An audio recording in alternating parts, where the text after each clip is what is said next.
Father Ferapont. Alyosha was roused early before daybreak. Father Zossima woke up feeling very weak, though he wanted to get out of bed and sit up in a chair. His mind was quite clear.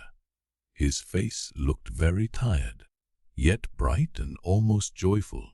It wore an expression of gaiety, kindness, and cordiality. "Maybe I shall not live through the coming day," he said to Alyosha. Then he desired to confess and take the sacrament at once. He always confessed to Father Pi. After taking the communion, the service of extreme unction followed. The monks assembled, and the cell was gradually filled up by the inmates of the hermitage. Meantime it was daylight. People began coming from the monastery. After the service was over, the elder desired to kiss and take leave of everyone. As the cell was so small, the earlier visitors withdrew to make room for others. Alyosha stood beside the elder, who was seated again in his armchair. He talked as much as he could. Though his voice was weak, it was fairly steady. "I've been teaching you so many years, and therefore I've been talking aloud so many years, that I've got into the habit of talking, and so much so that it's almost more difficult for me to hold my tongue than to talk, even now, in spite of my weakness. Dear fathers and brothers," he jested, looking with emotion at the group round him. Alyosha remembered afterwards something of what he said to them, but though he spoke out distinctly, and his voice was fairly steady, his speech was somewhat disconnected. He spoke of many things. He seemed anxious before the moment of death to say everything he had not said in his life, and not simply for the sake of instructing them, but as though thirsting to share with all men and all creation his joy and ecstasy, and once more in his life to open his whole heart. "Love one another, fathers," said Father Zossima, as far as Alyosha could remember afterwards. "Love God's people, because we have come here and shut ourselves within these walls. We are no holier than those that are outside, but on the contrary, from the very fact of coming here, each of us has confessed to himself that he is worse than others, than all men on earth. And the longer the monk lives in his seclusion, the more keenly he must recognize that, else he would have had no reason to come here. When he realizes that he is not only worse than others, but that he is responsible to all men for all and everything, for all human sins, national and individual, only then the aim of our seclusion is attained. For now, dear ones, that every one of us is undoubtedly responsible for all men and everything on earth, not merely through the general sinfulness of creation, but each one personally for all mankind and every individual man. This knowledge is the crown of life for the monk and for every man. For monks are not a special sort of men, but only what all men ought to be. Only through that knowledge our heart grows soft with infinite, universal, inexhaustible love. Then every one of you will have the power to win over the whole world by love, and to wash away the sins of the world with your tears. Each of you keep watch over your heart and confess your sins to yourself unceasingly. Be not afraid of your sins, even when perceiving them, if only there be penitence, but make no conditions with God. Again I say, be not proud. Be proud neither to the little nor to the great.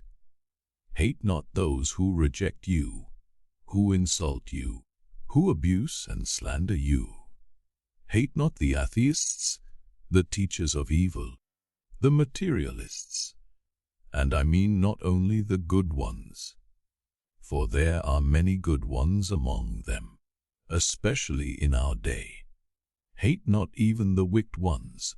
Remember them in your prayers thus. Save, O Lord, all those who have none to pray for them.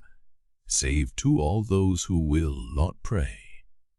And add, it is not in pride that I make this prayer, O Lord, for I am lower than all men. Love God's people. Let not strangers draw away the flock. For if you slumber in your slothfulness and disdainful pride, or worse still, in covetousness, they will come from all sides and draw away your flock. Expound the gospel to the people unceasingly. Be not extortionate. Do not love gold and silver. Do not hoard them. Have faith. Cling to the banner and raise it on high. But the elder spoke more disconnectedly than Alyosha reported his words afterwards. Sometimes he broke off altogether, as though to take breath and recover his strength, but he was in a sort of ecstasy. They heard him with emotion, though many wondered at his words and found them obscure. Afterwards all remembered those words. When Alyosha happened for a moment to leave the cell, he was struck by the general excitement and suspense in the monks who were crowding about it. This anticipation showed itself in some by anxiety, in others by devout solemnity. All were expecting that some marvel would happen immediately after the elder's death. Their suspense was, from one point of view, almost frivolous, but even the most austere of the monks were affected by it. Father Paisi's face looked the gravest of all. Alyosha was mysteriously summoned by a monk to see Rakitin, who had arrived from town with a singular letter for him from Madame Hohlakov. In it she informed Alyosha of a strange and very opportune incident.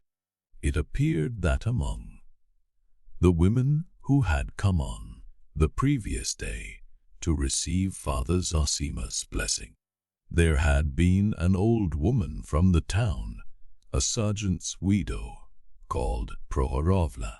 She had inquired whether she might pray for the rest of the soul of her son, Vasenka, who had gone to Irkutsk and had sent her no news for over a year, to which Father Zossima had answered sternly, forbidding her to do so, and saying that to pray for the living as though they were dead was a kind of sorcery. He afterwards forgave her on account of her ignorance, and added, as though reading the book of the future.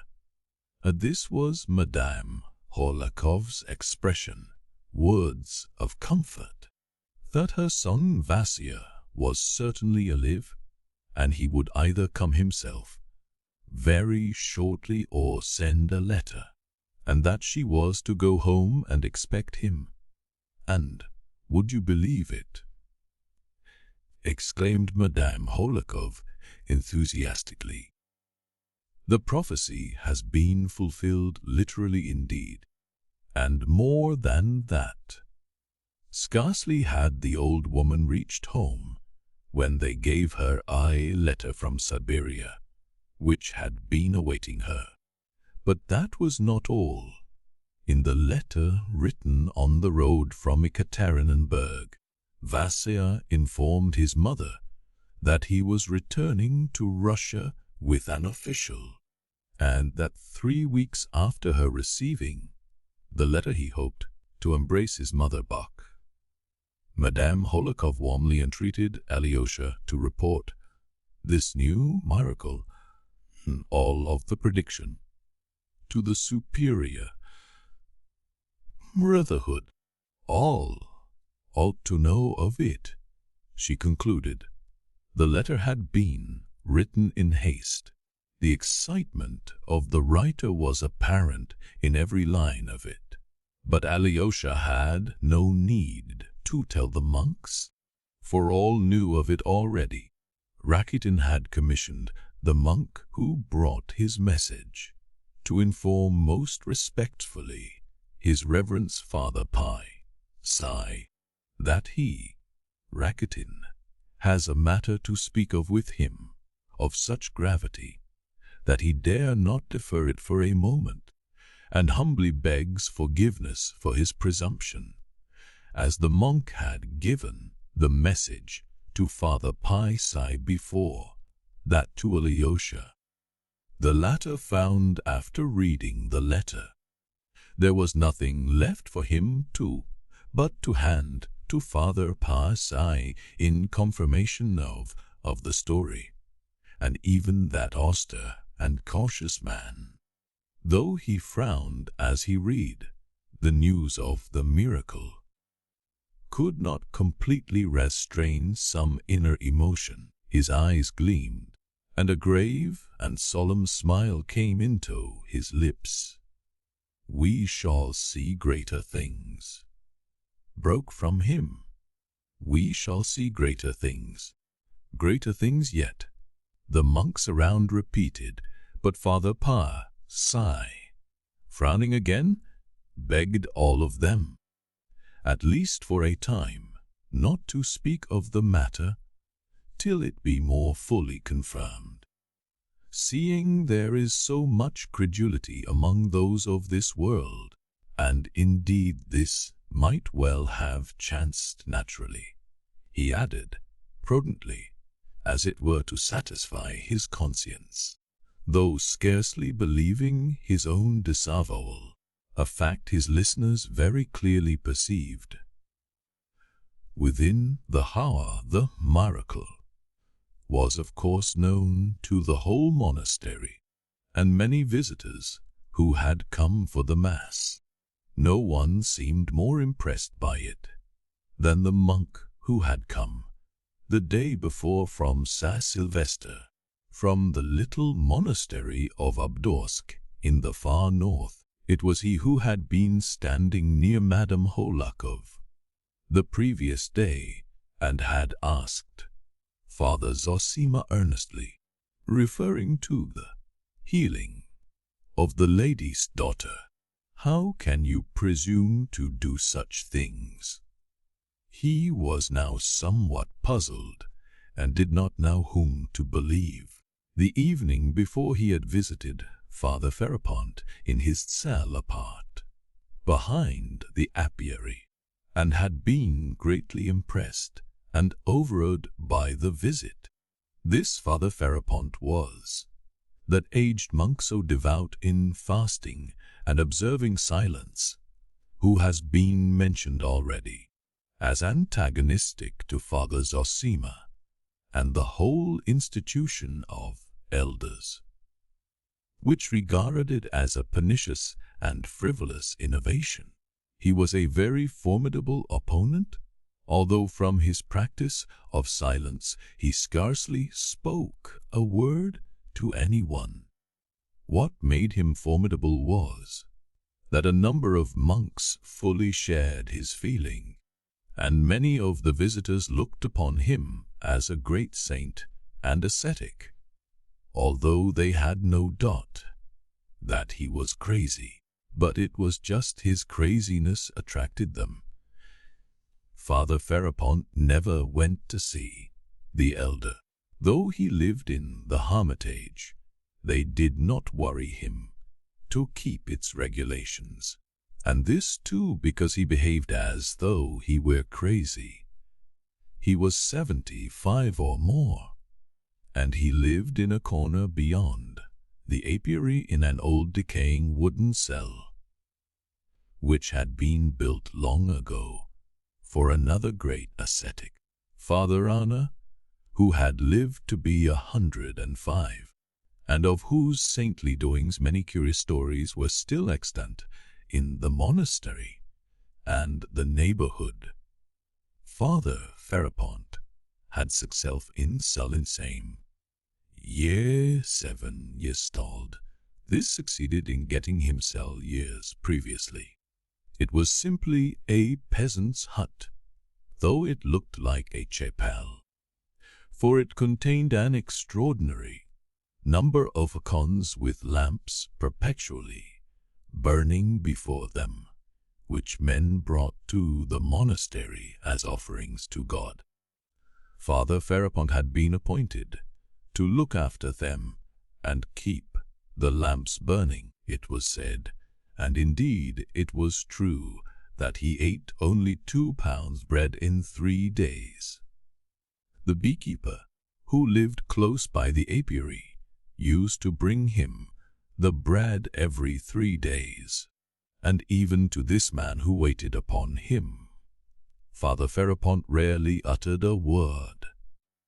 The 4 pounds of bread, together with the sacrament bread, regularly sent him on Sundays after the late Mass by the Father Superior, made up his weekly rations. The water in his jug was changed every day. He rarely appeared at Mass. Visitors who came to do him homage saw him sometimes kneeling all day long at prayer, without looking round. If he addressed them, he was brief, abrupt, strange, and almost always rude. On very rare occasions, however, he would talk to visitors, but for the most part he would utter some one strange saying which was a complete riddle, and no entreaties would induce him to pronounce a word in explanation.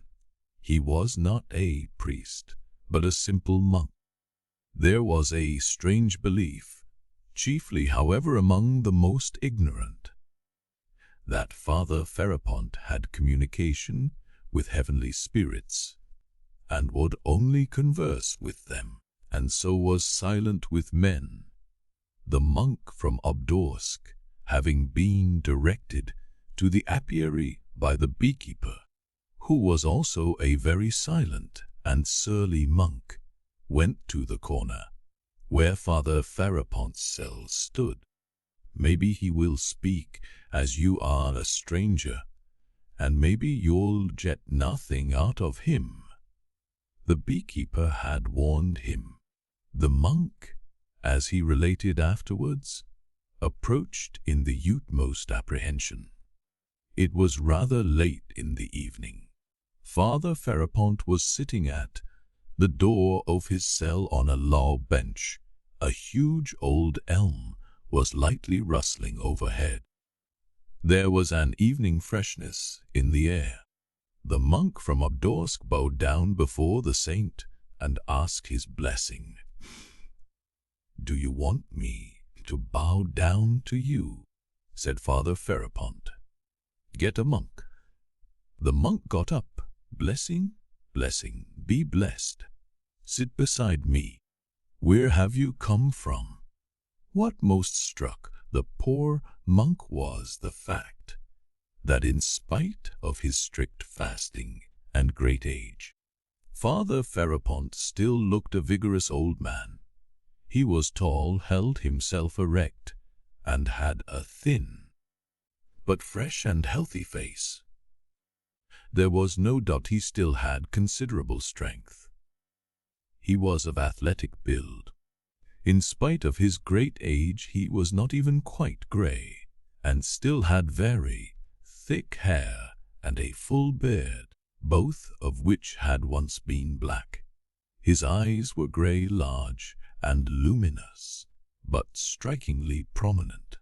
He spoke with a broad accent. He was dressed in a peasant, long reddish coat of coarse convict cloth, as it used to be collared, and had a stout rope round his waist.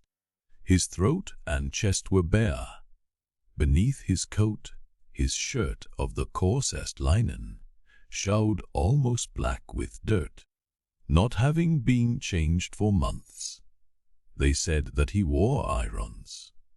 Weighing 30 pounds under his coat, his stockingless feet were thrust in old slippers almost dropping to pieces.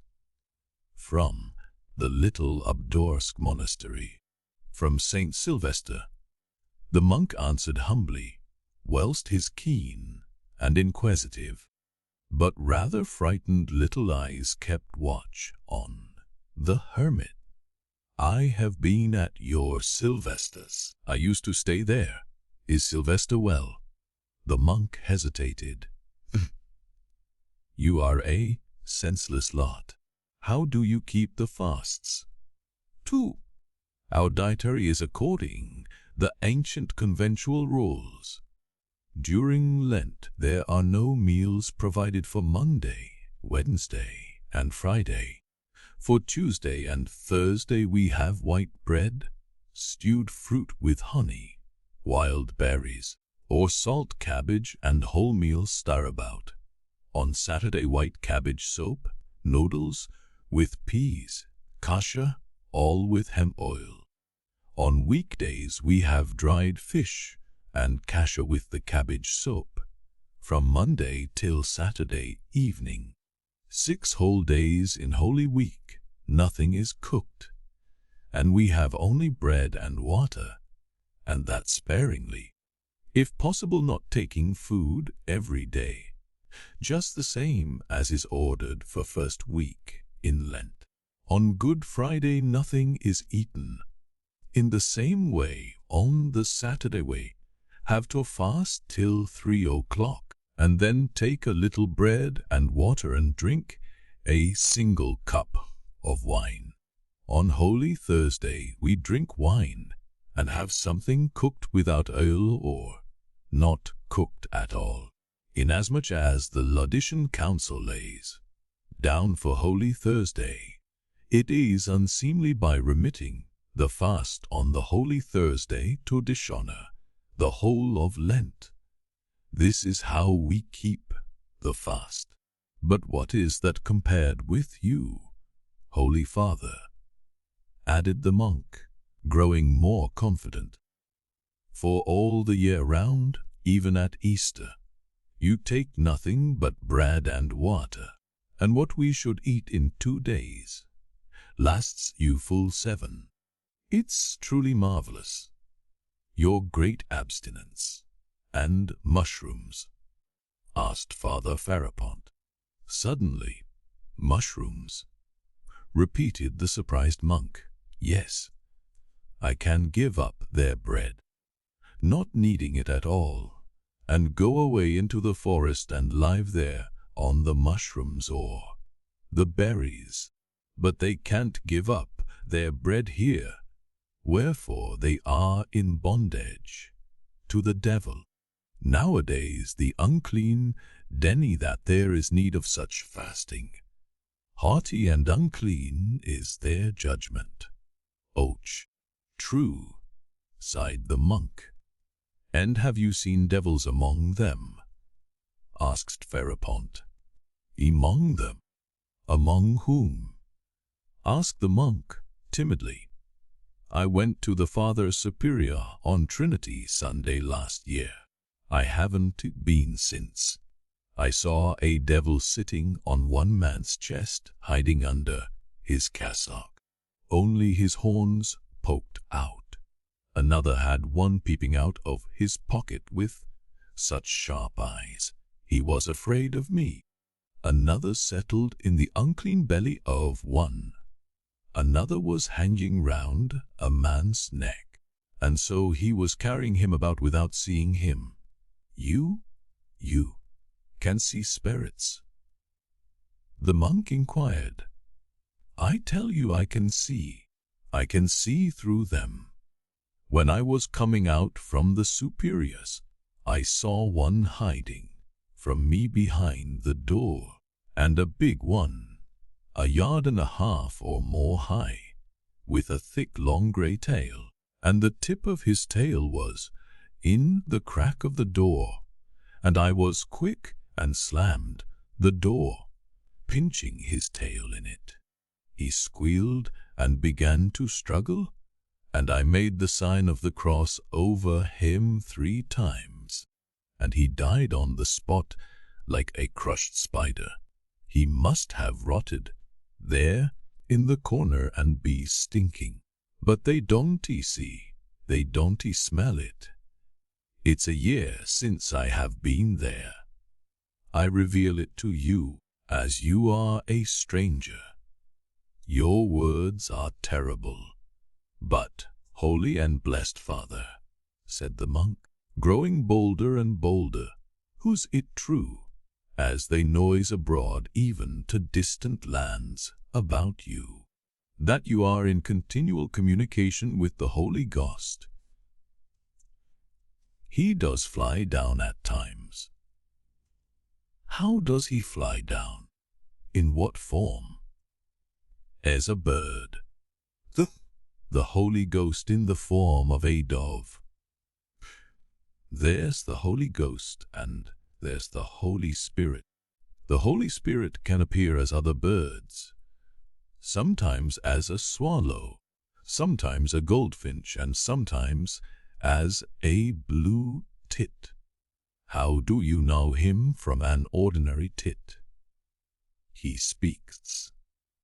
How does he speak? In what language? Human language. And what does he tell you? Why, today he told me that a fool would visit me and would ask me unseemly questions. You want to know too much, monk. Terrible are your words, most holy and blessed Father. The monk shook his head, but there was a doubtful look in his frightened little eyes. Do you see this tree? Asked Father Ferapont, after a pause. I do, blessed Father. You think it's an elm, but for me it has another shape. What sort of shape? Inquired the monk, after a pause of vain expectation. It happens at night. You see those 2 branches. In the night it is Christ holding out his arms to me and seeking me with those arms. I see it clearly and tremble. It's terrible, terrible. What is there terrible if it's Christ himself? Why, he'll snatch me up and carry me alive, in the spirit and glory of Elijah. Haven't you heard? He will take me in his arms and bear me away. Though the monk returned the cell, he was sharing with one of the brothers in considerable perplexity of mind. He still cherished at heart a greater reverence for Father Ferapont than for Father Zossima. He was strongly in favor of fasting, and it was not strange that one who kept so rigid a fast as Father Ferapont should see marvels. His words seemed certainly queer, but God only could tell what was hidden in those words, and were not worse words and acts commonly seen in those who have sacrificed their intellects for the glory of God. The pinching of the devil's tail, he was ready and eager to believe, and not only in the figurative sense. Besides, he had, before visiting the monastery, a strong prejudice against the institution of elders, which he only knew of by hearsay and believed to be a pernicious innovation. Before he had been long at the monastery, he had detected the secret murmurings of some shallow brothers who disliked the institution. He was, besides, a meddlesome, inquisitive man who poked his nose into everything. This was why the news of the fresh miracle performed by Father Zossima reduced him to extreme perplexity. Alyosha remembered afterwards how their inquisitive guest from Obdarsk had been continually flitting to and fro from one group to another, listening and asking questions among the monks that were crowding within and without the elder's cell. But he did not pay much attention to him at the time, and only recollected it afterwards. He had no thought to spare for it indeed, for when Father Zossima, feeling tired again, had gone back to bed, he thought of Alyosha as if he was closing his eyes, and sent for him. Alyosha ran at once. There was no one else in the cell but Father Pasai, Father Osif, and the novice Porphyry. The elder, opening his weary eyes and looking intently at Alyosha, asked him suddenly, "Are your people expecting you, my son?" Alyosha hesitated. "Haven't they need of you? Didn't you promise someone yesterday to see them today?" "I did promise. To my father. Others too. You see, you must go. Don't grieve. Be sure I shall not die without your being by to hear my last word. To you I will say that word, my son. It will be my last gift to you. To you, dear son, because you love me. But now go to keep your promise." Alyosha immediately obeyed, though it was hard to go. But the promise that he should hear his last word on earth, that it should be the last gift to him, Alyosha, sent a thrill of rapture through his soul. He made haste that he might finish what he had the town and return quickly. Father Pasai, too, uttered some words of exhortation, which moved and surprised him greatly. He spoke as they left the cell together. "Remember, young man," unceasingly. Father Pasai began, without preface, that the science of this world, which has become a great power, has, especially in the last century, analyzed everything divine handed down to us in the holy books. After this cruel analysis, the learned of this world have nothing left of all that was sacred of old, but they have only analyzed the parts and overlooked the whole, and indeed their blindness is marvelous. Yet the whole stands steadfast before their eyes, and the gates of hell shall not prevail against it. Has it not lasted 19 centuries? Is it not still a living, a moving power in the individual soul and in the masses of people? It is still as strong and living even in the souls of atheists, who have destroyed everything. For even those who have renounced Christianity and attack it, in their inmost being still follow the Christian ideal. For hitherto neither their subtlety nor the ardor hearts has been able to create higher ideal of man and of virtue than the ideal given by Christ of old. When it has been attempted, the result has been only grotesque. Remember this especially, young man, since you are being sent into the world by your departing elder. Maybe remembering this great day, you will not forget my words, uttered from the heart for your guidance. Seeing you are young, and the temptations of the world are great and beyond your strength to endure. Well, now go, my orphan." With these words, Father Pai blessed him. As Alyosha left the monastery and thought them over, he suddenly realized that he had met a new and unexpected friend, a warmly loving teacher. In this austere monk who had hitherto treated him sternly, it was as though Father Zossima had bequeathed him to him at his death, and perhaps that's just what had passed between them. Alyosha thought suddenly. The philosophic reflections he had just heard so unexpectedly testified to the warmth of Father Pai's heart. He was in haste to arm the boy's mind for conflict with temptation and to guard the young soul left in his charge with the strongest defense he could imagine. Chapter 2.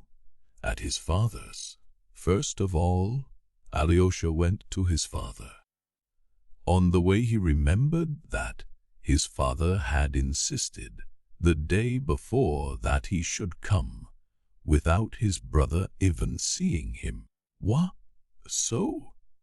Alyosha wondered suddenly. Even if my father has something to say me alone, why should I go in unseen? Most likely in his excitement yesterday, he meant to say something different, he decided. Yet he was very glad when Marfa Ignatievna, who opened the garden gate to M.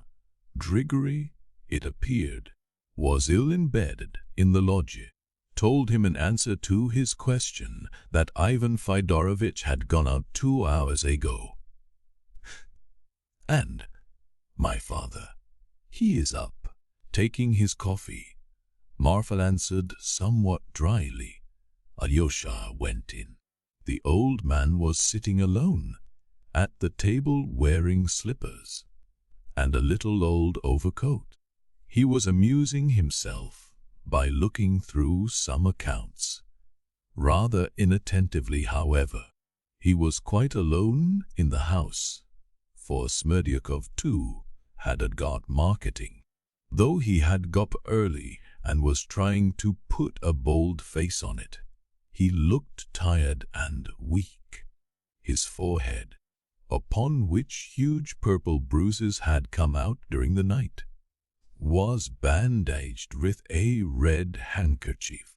His nose too had swollen terribly in the night, and some smaller bruises covered it in patches, giving his whole face a peculiarly spiteful and irritable look. The old man was aware of this, and turned a hostile glance on Alyosha as he came in. "The coffee is cold," he cried harshly. "I won't offer you any. I've ordered nothing but a Lenten fish soup today, and I don't invite anyone to share it." "Why have you come?" "To find out how you are," said Alyosha. "Yes. Besides, I told you to come yesterday. It's all of no consequence. You need not have trouble, but I knew you'd come poking indirectly."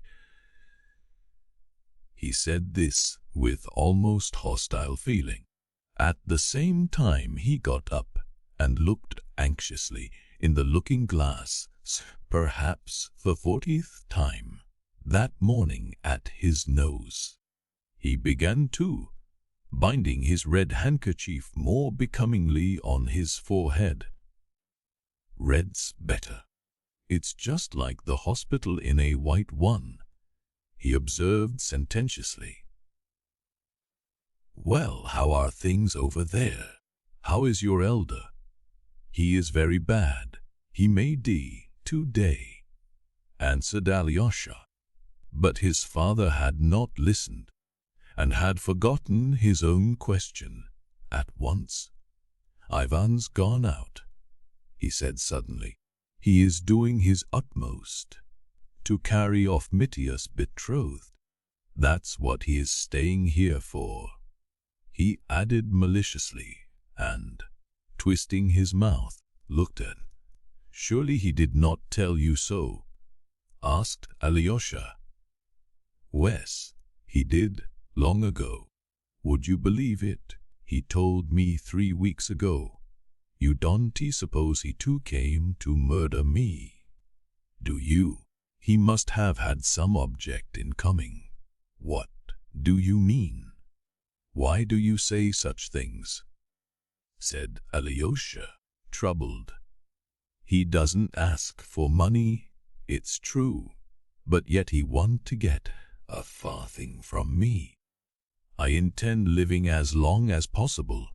You may as well know, my dear Alexey Fyodorovitch, and so I need every farthing, and the longer I live, the more I shall need it," he continued, pacing from one corner of the room to the other, keeping his hands in the pockets of his loose greasy overcoat made of yellow cotton material. "I can still pass for a man at 55, but I want to pass for one for another 20 years. As I get older, you know, I shan't be a pretty object. The wenches won't come to me of their own accord, so I shall want my money. So I am saving up more and more, simply for myself, my dear son Alexey Fyodorovitch. You may as well know, for I mean to go on in my sins to the end. Let me tell you, for sin is sweet, all abuse it, but all men live in it. Only others do it on the sly, and I openly. And so all the other sinners fall upon me for being so simple. And your paradise, Alexey Fyodorovitch, is not to my taste. Let me tell you that, and it's not the proper place for a gentleman. Your paradise, even if it exists. I believe that I fall asleep and don't wake up again, and that's all. You can pray for my soul if you like, and if you don't want to, don't damn you. That's my philosophy. Ivan talked well here yesterday, though we were all drunk. Ivan is a conceited coxcomb, but he has no particular learning, nor education either. He sits silent and smiles at one without speaking. That's what pulls him through. Alyosha listened to him in silence. Why won't he talk to me? If he does speak, he gives himself airs. Your Ivan is a scoundrel, and I'll marry Grushenka in a minute if I want to. For if you've money, Alexey Fyodorovitch, you have only to want a thing, and you can have it. That's what Ivan is afraid of. He is on the watch to prevent me getting married, and that's why he is egging on Mitya to marry Grushenka himself. He hopes to keep me from Grushenka. By that, I should leave him my money if I don't marry her. Besides, if Mitya marries Grushenka, Ivan will carry off his rich betrothed. That's what he's reckoning on. He is a scoundrel, your Ivan. How cross you are. It's because of yesterday. You had better lie down, said Alyosha. Thea, you say that. The old man observed suddenly, as though it had struck him for the first time. And I am not angry with you. But if Ivan said it, I should be angry with him. It is only with you I have good moments. Else you know I am ill-natured. Man, you are not ill-natured, but distorted, said Alyosha with a smile. Listen, I meant this morning to get that ruffian Mitya locked up, and I don't Now what I shall decide about it. Of course, in these fashionable days, fathers and mothers are looked upon as a prejudice. But even now, the law does not allow you to drag your old father about by the hair, to kick him in the face in his own house, and brag of murdering him outright, all in the presence of witnesses. If I liked, I could crush him and could have him locked up at once for once, what he did yesterday. Then you don't mean to take proceedings. Has dissuaded me. I shouldn't care about Ivan. But there's another thing. And bending down to Alyosha, he went on in a confidential half-whisper, if I send the ruffian to prison, she'll hear of it and run to see him at once. But if she hears that he has beaten me, a weak old man, within an inch of my life, she may give him up and come to me. For that's her way, everything by contraries. I know her through and through. Won't you have a drop of brandy? Take some cold coffee, and I'll pour a quarter of a glass of brandy into it. It's delicious, my boy. No, thank you. I'll take that roll with me if I may, said Alyosha, and taking a halfpenny French roll he put in the pocket of his cassock. And you'd better not have brandy, either, he suggested apprehensively, looking into the old man's face. You are quite right. It irritates my nerves instead of soothing them. Only one little glass. I'll get it out of cupboard. He unlocked the cupboard, poured out a glass, drank it, then locked the cupboard and put the key back in his pocket. That's enough. One glass won't kill me. You see you are in a better humor now, said Alyosha, smiling. Yum. I love you even without the brandy, but with scoundrels I am a scoundrel. Ivan is not going to Chermashnia. Why is that? He wants to spy how much I give Grushenka if she comes. They are all scoundrels, but I don't recognize Ivan. I don't know him at all. Where does he come from? He is not one of us in soul. As though I'd leave him anything. I shan't leave a will at all. You may as well know. And I'll crush Mitya like a beetle.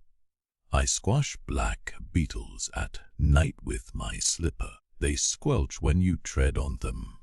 And your Mitya will squelch too. Sure you're Mitya, for you love him. Yes, you love him, and I am not afraid of your loving him. But if Ivan loved him, I should be afraid for myself at his loving him. But Ivan loves nobody.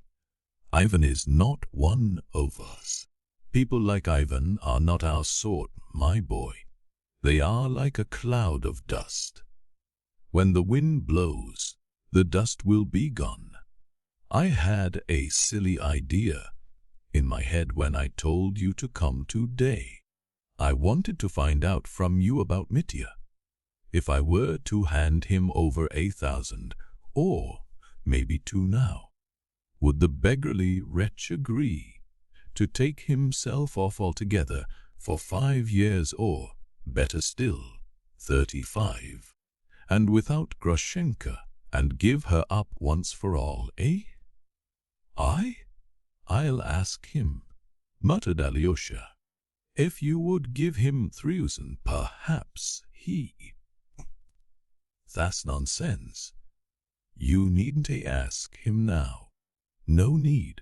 I've changed my mind. It was a nonsensical idea of mine.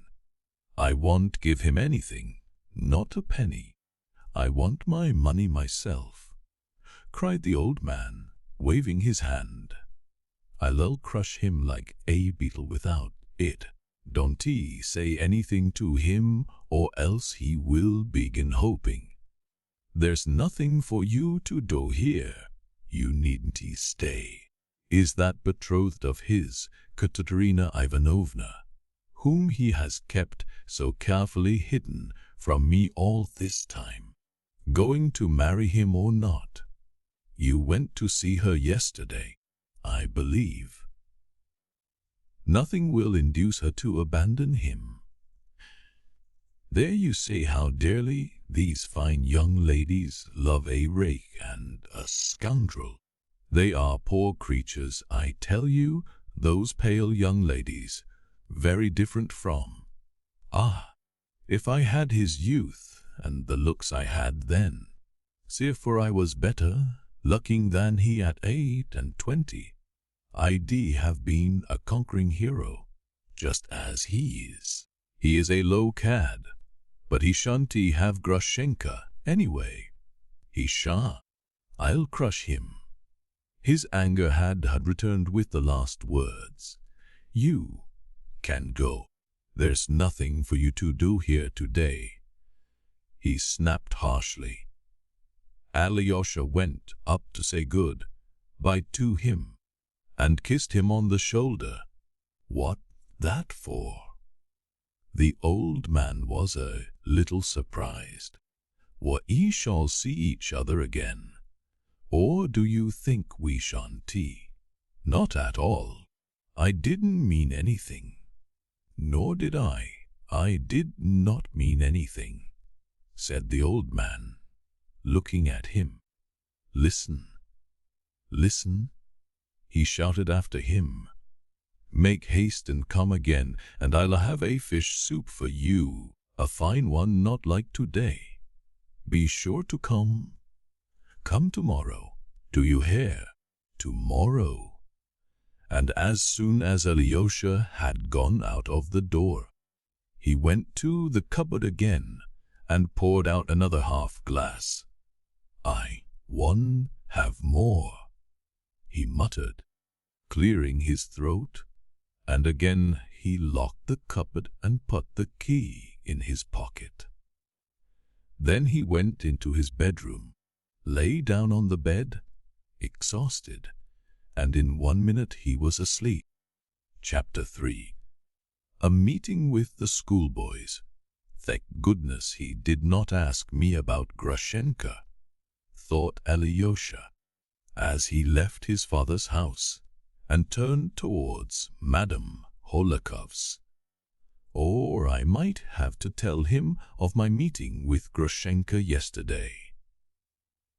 Alyosha felt painfully that since yesterday both combatants had renewed their energies, and that their hearts had grown hard again.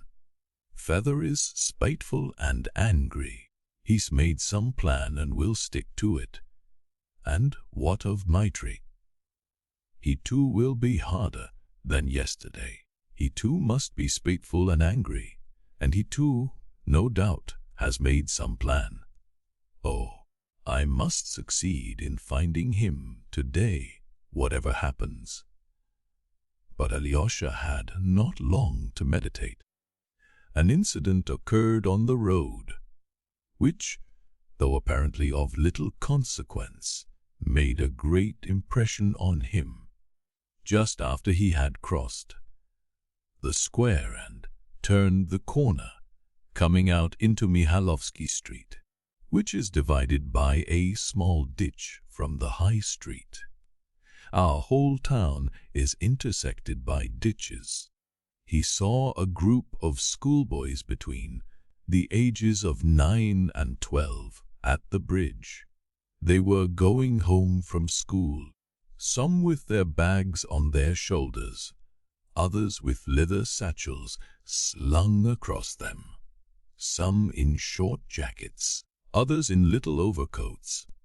Some even had those high boots, with creases round the ankles, such as little boys spoilt by rich fathers love to wear.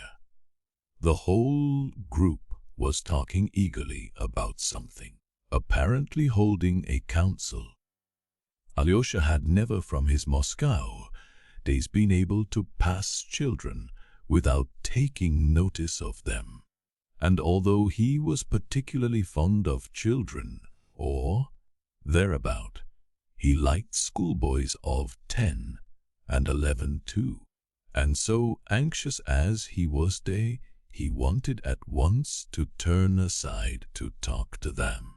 He looked into their excited rosy faces and noticed at once that all the boys had stones in their hands.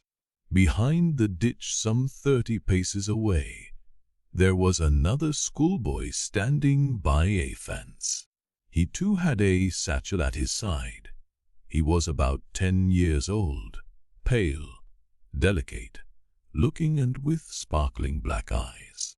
He kept an attentive and anxious watch on the other 6, obviously his schoolfellows with whom he had just come out of school, but with whom he had evidently had a feud. Alyosha went up and, addressing a fair, curly-headed, rosy boy in a black jacket, observed, "When I used to wear a satchel like yours, I always used to carry it on my left side, so as to have my right hand free.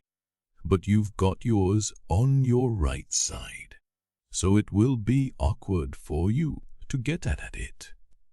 Alyosha had no art or premeditation in beginning with this practical remark, but it is the only way for a grown-up person to get at once into confidential relations with a child, or still more with a group of children. One must begin in a serious, businesslike way so as to be on a perfectly equal footing. Alyosha understood it by instinct, but he is left-handed. Another, a fine, healthy-looking boy of 11, answered promptly. All the others stared at Alyosha.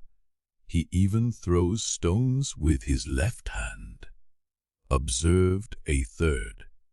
At that instant, a stone flew into the group, but only just grazed the left-handed boy, though it was well and vigorously thrown by the boy standing the other side of the ditch. "Give it him! Hit him back, Smurov!" they all shouted. But Smurov, the left-handed boy, needed no telling, and at once revenged himself. He threw a stone, but it missed the boy and hit the ground. The boy the other side of the ditch, the pocket of whose coat was visibly bulging with stones, flung another stone at group. This time it flew straight at Alyosha and hit him painfully on the shoulder. "He aimed it at you. He meant it for you. You are Karamazov, Karamazov," the boy shouted, laughing. "Come, all throw at him at once." And 6 stones flew at the boy. One struck the boy on the head, and he fell down, but at once leapt up and began ferociously returning their fire. Both sides threw stones incessantly. Many of the group had their pockets full too. "What are you about? Aren't you ashamed? 6 against 1. Why, you'll kill him," cried Alyosha. He ran forward and met the flying stones to screen the solitary boy.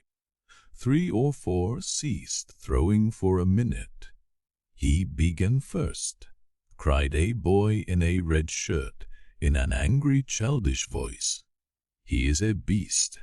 He stabbed Krasotkin in class the other day with a penknife. It blood. Krasotkin wouldn't he tell tales, but he must be thrashed."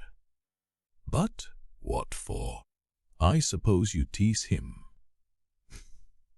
"There, he sent a stone in your back again. He knows you," cried the children. It's you he is throwing at now, not us.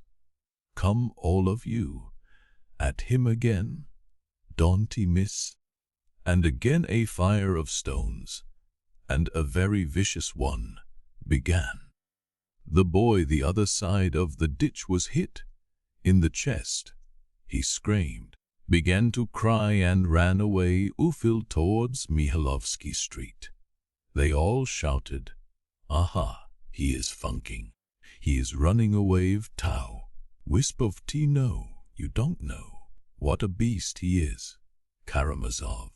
Killing is too good for him," said the boy in the jacket, with flashing eyes. He seemed to be the eldest. "What's wrong with him?" asked Alyosha. "Is he a tell-tale or what?" The boys looked at one another as derisively though. "Are you going that way to Mihailovsky?" The same boy went on. "Catch him uppy." You see, he stopped again. "He is waiting and looking at you." "He is looking at you," the other boys chimed in. "You ask him, does he like a disheveled wisp of tow? Do you hear? Ask him that." There was a general burst of laughter. Alyosha looked at them, and they at him. "Don't go near him. He'll hurt you," cried Smurov in a warning voice. "I shan't ask him about the wisp of tow, for I expect you tease him with that question somehow. But I'll find out from him why you hate him. Sob. Find out then, find out," cried the boys, laughing. Alyosha crossed the bridge and walked by the fence, straight towards the boy. "You'd better look out," the boys called after him. "He won't be afraid of you. He will stab you in a minute, on the sly, as he did Krasotkin." The boy waited for him without budging. Coming up to him, Alyosha saw facing him a child of about 9 years old. He was an undersized, weakly boy, with a thin, pale face, with large dark eyes that gazed at him vindictively. He was dressed in a rather shabby old overcoat, which he had monstrously outgrown. His bare arms stuck out beyond his sleeves. There was a large patch on the right knee of his trousers, and in his right boot just a toe. There was a big hole in the leather, carefully blackened with ink. Both the pockets of his great coat were weighed down with stones. Alyosha stopped 2 steps in front of him, looking inquiringly at him. The boy, seeing at once from Alyosha's eyes that he wouldn't beat him, became less defiant and addressed him first. "I'm lone, and there are 6 of them. I'll beat them all alone," he said suddenly, with flashing eyes. "I think one of the stones must have hurt you badly," observed Alyosha. "But I hit Smurov on the head," cried the boy that told me. "They told me you know me, and that you threw a stone at me on purpose," said Alyosha. The boy looked darkly at him. "I don't know you," Alyosha continued. "Let me alone." The boy cried irritably, but he did not move, as though he were expecting something, and again there was a vindictive in his eyes. "Very well, I am going," said Alyosha. "Only I don't know you and I don't tease you. They told me how they tease you, but I don't want to tease you. Good? Monk in silk trousers," cried the boy, following Alyosha with the same vindictive and defiant expression. and he threw himself into an attitude of defense, feeling sure that now Alyosha would fall upon him. But Alyosha turned, looked at him, and walked away. He had not gone 3 steps before the biggest stone the boy had in his pocket hit him a painful blow in the back. So you'll hit a man from behind. They tell the truth, then, when they say that you attack on the sly, said Alyosha, turning round again. This time the boy threw a stone savagely right into Alyosha's face, but Alyosha just had time to guard himself, and the stone struck him on the elbow. Aren't you ashamed? What have I done to you? He cried. The boy waited in silent defiance, certain that now Alyosha would attack him. Seeing that even now he would not, his rage was like a little wild beast's. He flew at Alyosha himself, and before Alyosha had time to move, the spiteful child had seized his left hand with both of his and bit his middle finger. He fixed his teeth in it, and it was 10 seconds before he let go. Alyosha cried out with pain and pulled his finger away with all his might. The child let go at last and retreated to his former distance. Alyosha's finger had been badly bitten to the bone. Close to the nail, it began to bleed. Alyosha took out his handkerchief and bound it tightly round his injured hand. He was a full minute bandaging it. The boy stood waiting all the time. At last Alyosha raised his gentle eyes and looked at him. Very well, he said. You see how badly you've bitten me. That's enough, isn't it? Now tell me, what have I done to you? The boy stared in amazement. So I don't know you, and it's the first time I've seen you. Alyosha went on with the same serenity. Yet I must have done something to you.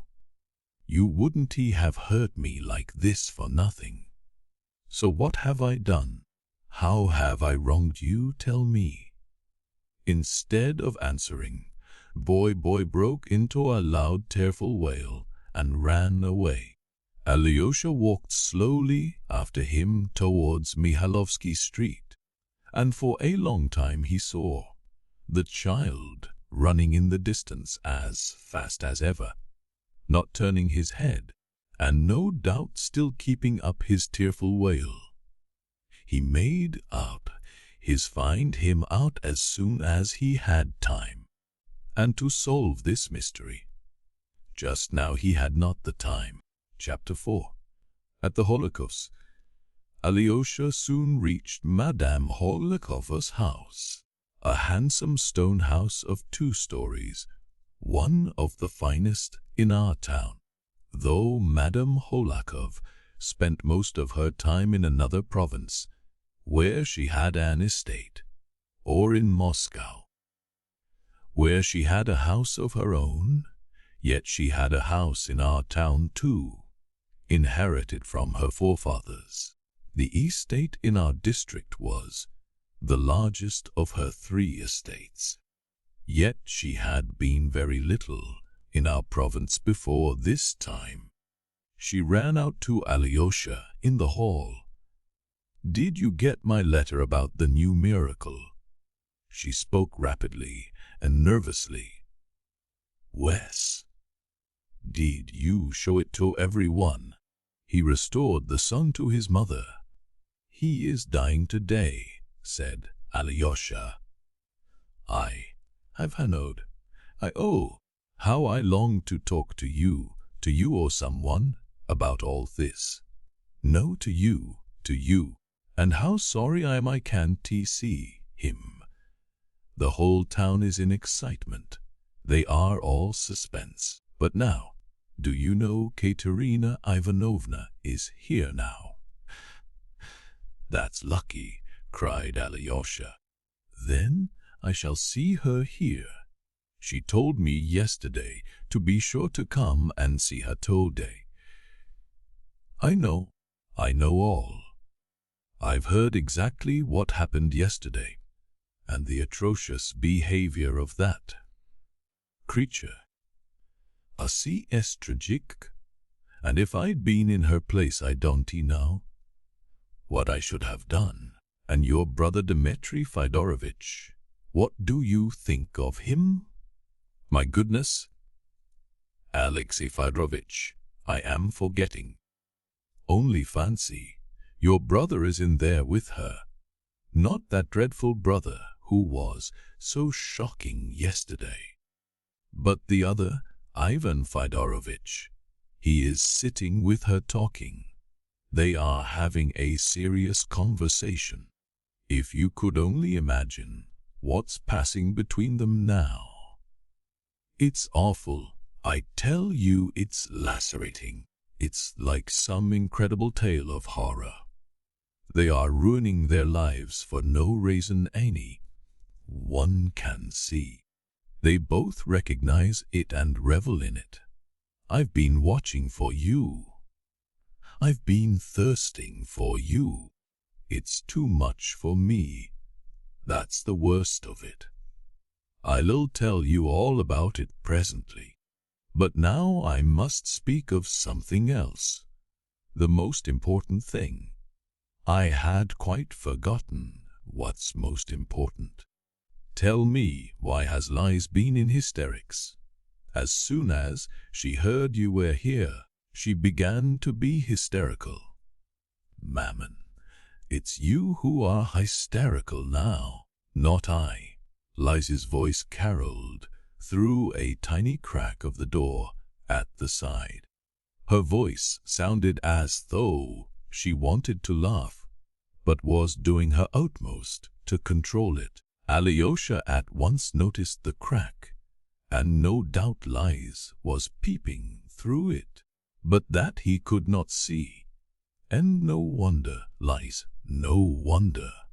Your caprices will make me hysterical too. But she is so ill, Alexei Fyodorovich. She has been so ill all night, feverish and moaning. I could hardly wait for the morning and for her Zenstube to come. He says that he can make nothing of it, that we must wait. Her Zenstube always comes and says that he can make nothing of it. As soon as you approached the house, she screamed, fell into hysterics, and insisted on being wheeled back into this room here. Mama, I didn't know he had come. It wasn't on his account I wanted to be wheeled into this room. That's not true, Liz. Yulia ran to tell you that Alexei Fyodorovich was coming. She was on the look out for you. My darling Mama, it's not at all clever of you, but if you want to make up for it and say something very clever, dear Mama, you'd better tell our honored visitor, Alexei Fyodorovich, that he has shown his want wit by venturing to ooze after what happened yesterday, and although everyone is laughing at him. Lies. You go too far. I declare I shall have to be severe. Who laughs at him? I am so glad he has come. I need him. I can't do without him. Oh, Alexei Fyodorovich, I am exceedingly unhappy. But what's the matter with you, Mama? Darling. Your caprices, Lies your fidgetness, your illness, that awful night of fever, that awful everlasting Herzenstube, everlasting, that's the worst of it, everything, in fact, everything. Even that miracle, too. Oh, how it has upset me, How it has shattered me, that miracle, dear Alexei Fyodorovitch. And that tragedy in the drawing room, it's more than I can bear, I warn you. I can't bear it. A comedy, perhaps not a tragedy. Tell me, will Father Zossima live till tomorrow, will he? Oh my God, what is happening to me? Every minute I close my eyes and see that it's all nonsense. All nonsense. I should be very grateful. Alyosha interrupted suddenly. If you could give me a clean rag to bind up my finger with. I have hurt it, and it's very painful. Alyosha unbound his bitten finger. The handkerchief was soaked with blood. Madame Hohlakov screamed and shut her eyes. Good heavens, what a wound! How awful! But as soon as Lice saw Alyosha's finger through the crack, she flung the door wide open. Come here, she cried imperiously. No nonsense now. Good heavens! Why did you stand there, saying nothing about it all this time? He might have bled to death, Mama. How did you do it? Water. You must wash it first of all. Simply hold it in cold water to stop the pain, and keep it there. Make haste, Mama. Some water in a slop basin. But don't make haste, she finished nervously. She was quite frightened at the sight of Alyosha's wound. Shouldn't we send for her Zenstube? Cried Madame Hohlakov. Mamma, you'll be the death of me. Your Herzenstube will come, say that he can make nothing of it. Water. Mamma, for goodness' sake go yourself and hurry Yulia. She is such a slow coach and never can come quickly. Make haste, Mamma, or I shall die. Why, it's nothing much, cried Alyosha, frightened at this alarm. Yulia ran in with water and Alyosha put his finger in it. Some lint, Mamma. For mercy's sake, bring some lint and that muddy caustic lotion for wounds. What's it called? We've got some. You know where the bottle is. Mamma, it's in your bedroom, in the right-hand cupboard. There's a big bottle, love, with the lint. I'll bring everything in a minute. Lies. Only don't scream and don't fuss. You see how bravely Alexei Fyodorovitch bears it. Where did you get such a dreadful wound, Alexei Fyodorovitch? Madame Hohlakov hastened away. This was all Lies was waiting for. First of all, answer the question. Where did you get hurt like this? She asked Alyosha quickly. Then I'll talk to you about something quite different. Well, instinctively feeling that the time of her mother's absence was precious for her, Alyosha hastened to tell her of his enigmatic meeting with the schoolboys in the fewest words possible. Lies clasped her hands at his story. How can you, and in that dress too, associate with schoolboys? She cried angrily, as though she had a right to control him. You are nothing but a boy yourself, if you can do that, a perfect boy. But you must find out for me about that horrid boy and tell me all about it. For there's some mystery in it. Now for the second thing. But first a question. Does the pain prevent you talking about utterly unimportant things, but talking sensibly? Of course not. And I don't feel much pain now. That's because your finger is in the water. It must be changed directly, for it will get warm in a minute. Yulia, bring some ice from the cellar and another basin of water. Now she is gone. I can speak. Will you give me the letter I sent you yesterday, dear Alexey Fyodorovitch? Be quick, for Mama will be back in a minute and I don't want. I haven't got the letter. Bok. That's not true. You have. I knew you would say that. You've got it in that pocket. I've been regretting that joke all night.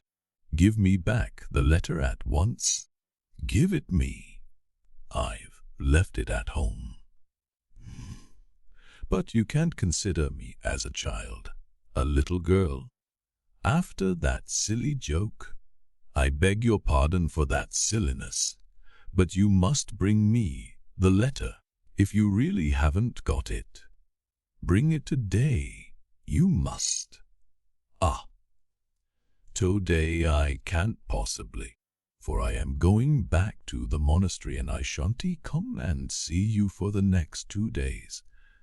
3 or 4 perhaps, for Father Zossima. 4 days. What nonsense, listen. Did you laugh at me very much? I didn't laugh at all. Why not? Because I believed all you said. You are insulting me. Not at all. As soon as I read it, I thought all that would come to pass, for as soon as Father Zossima dies, I am to leave the monastery. Then I shall go back and finish my studies, and when you reach the legal age we will be married. I shall love you, though I haven't had time to think about it. I believe I couldn't find a better wife than you, and Father Zossima tells me I must marry. But I am a cripple, wheeled about in a chair, laughed Lies, flushing crimson. I'll wheel you about myself, but I'm sure you'll get well ban. But you are mad, said Lies, nervously. To make all this nonsense out of a joke. Here's marry, thoughts propose, perhaps. Mamma, how slow you always are. How can you be so long? And here's Yulia with the ice. Oh, Lies, don't scream. Above all things, don't scream. That scream drives me. How can I help it when you put in another place? I've been hunting and hunting. I do believe you did it on purpose, but I couldn't tell that he would come with a bad finger, or else perhaps I might have done it on purpose. My darling Mamma, you begin to say really witty things. Never mind my being witty, but I must say you show nice feeling for Alexey Fyodorovitch's sufferings. Oh, my dear Alexey Fyodorovitch, what's killing me is no one thing in particular, not her Zenstube, but everything together. That's what is too much for me. That's enough, Mama, enough about her Zenstube. Lies laughed gaily. Make haste with the lint and the lotion, Mama. That's simply good as water, Alexey Fyodorovitch. I remember the name now, but it's a splendid lotion. Would you believe it, Mama? On the way here he had a fight with the boys in the street, and it was a boy bit his finger. Isn't he a child? A child himself. Is he fit to be married after that? For only fancy, he wants to be married, Mamma. Just think of him married. Wouldn't it be funny? Wouldn't it be awful? And Lies kept laughing. her thin, hysterical giggle, looking slyly at Alyosha. "But why married, Lies? What makes you talk of such a thing? It's quite out of place." And perhaps the boy was rabid. "Why, Mama, as though there were rabid boys.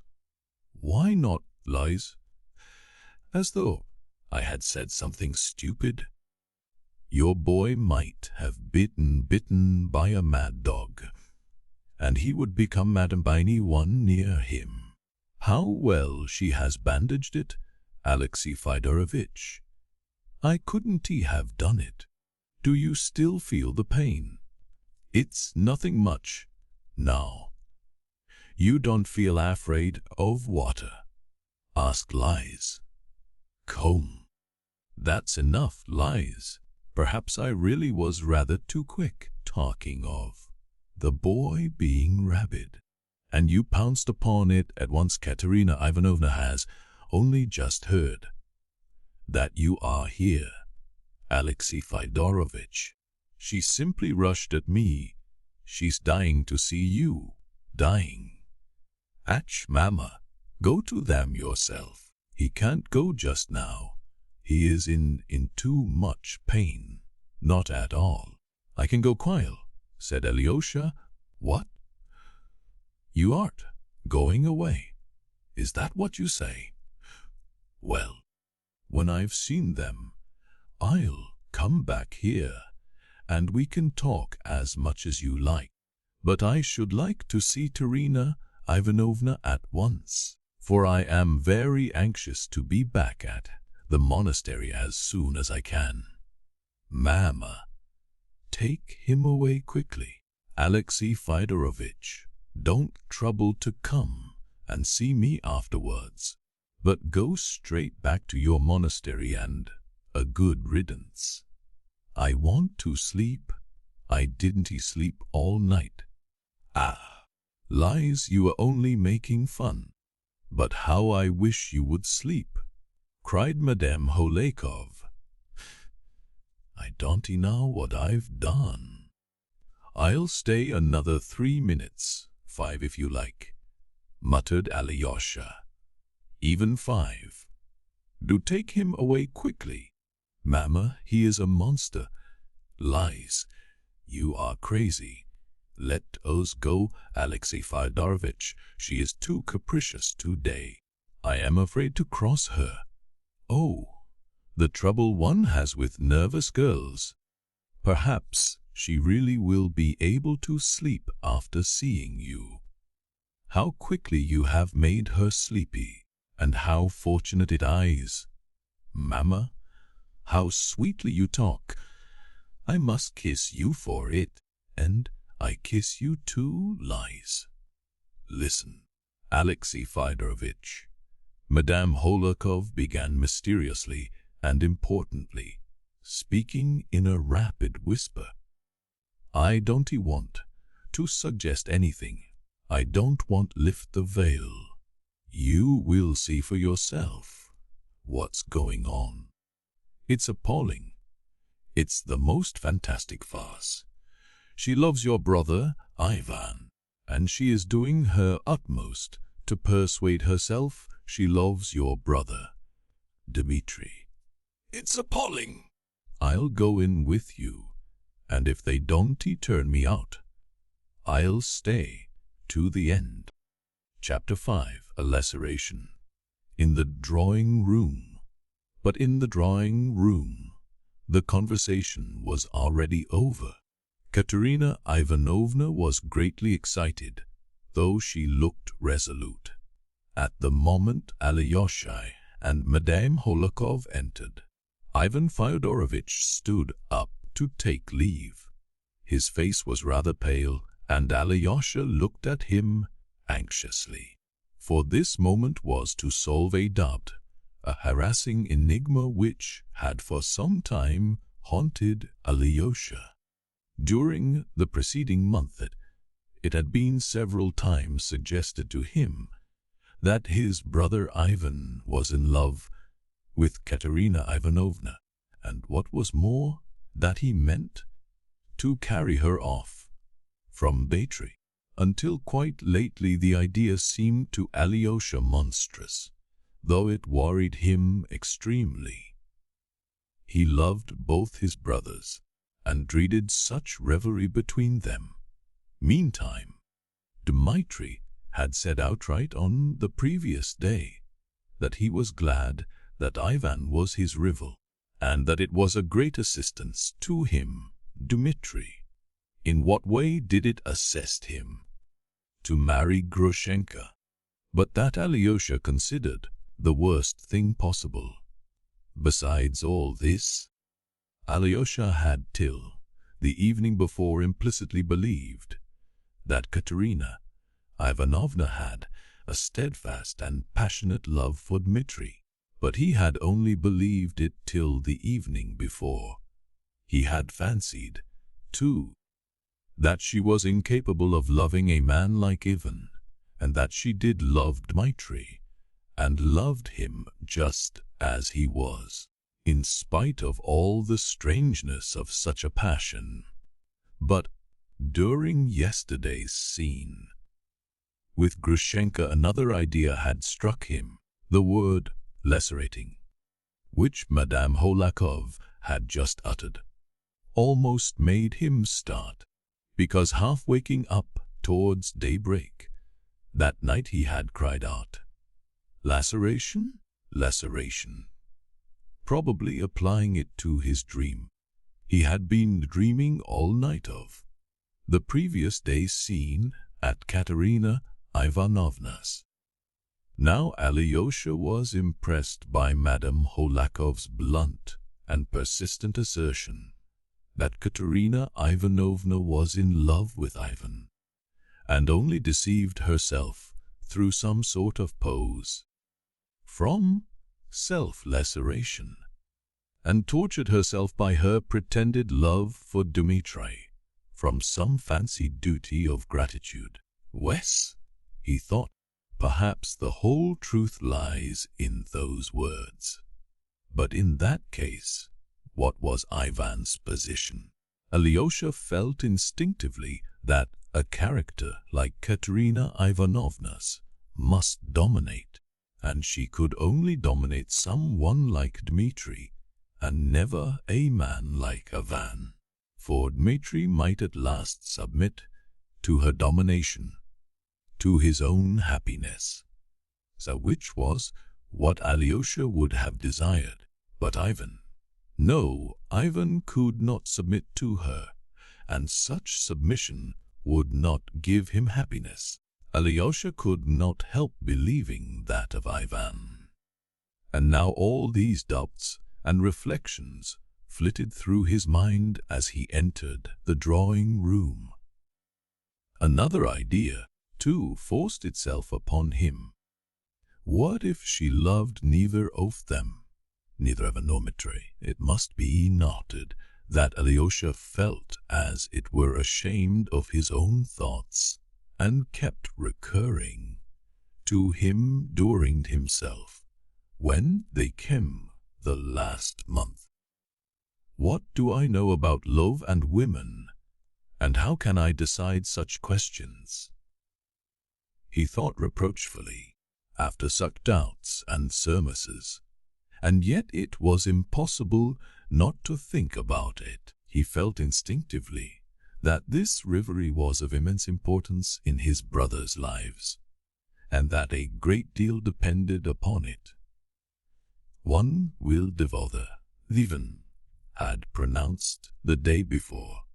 One reptile will, therefore, speaking in anger of his father and Dmitri. So Ivan looked upon Dmitri as a reptile, and perhaps had long done so. Was it perhaps since he had known Katerina Ivanovna? That phrase had, of course, escaped Ivan unawares yesterday, but that only made it more important. If he felt like that, what chance was there of peace? Were there not, on the contrary, new grounds for hatred and hostility in their family? And which of them was Alyosha to sympathize? and what was he to wish for each of them? He loved them both, but what could he desire for each in the midst of these conflicting interests? He might go quite astray in this maze, and Alyosha's heart could not endure uncertainty, because his love was always of an active character. He was incapable of passive love. If he loved anyone, he set to work at once to help him, and to do so he must know what he was aiming at. He must know for certain what was best for each, and having ascertained this, it was natural for him to help them both. But instead of definite aim, he found nothing but uncertainty and perplexity on all sides. It was lacerating, as was said just now. But what could he understand even in this laceration? He did not understand the first word in this perplexing maze. Seeing Alyosha, Katerina Ivanovna said quickly and joyfully to Ivan, who had already got up to go. A minute. Stay another minute. I want to hear the opinion of this person here whom I trust absolutely. Don't go our way, she added, addressing Madame Hohlakov. She made Alyosha sit down beside her, and Madame Hohlakov sat opposite by Ivan. You are all my friends here, all I have in the world, my dear friends, she began warmly, in a voice which quivered with genuine tears of suffering, and Alyosha's heart warmed to her at once. You, Alexey Fyodorovitch, were witness yesterday of that abominable scene, and saw what I did. You did not see it. Ivan Fyodorovitch, he did. What he thought of me yesterday I don't know. I only know one thing, that if it were repeated today, this minute, I should express the same feelings again as yesterday. The same feelings, the same words, the same actions. You remember my actions, Alexey Fyodorovitch. You checked me in one of them. As she said that, she flushed and her eyes shone.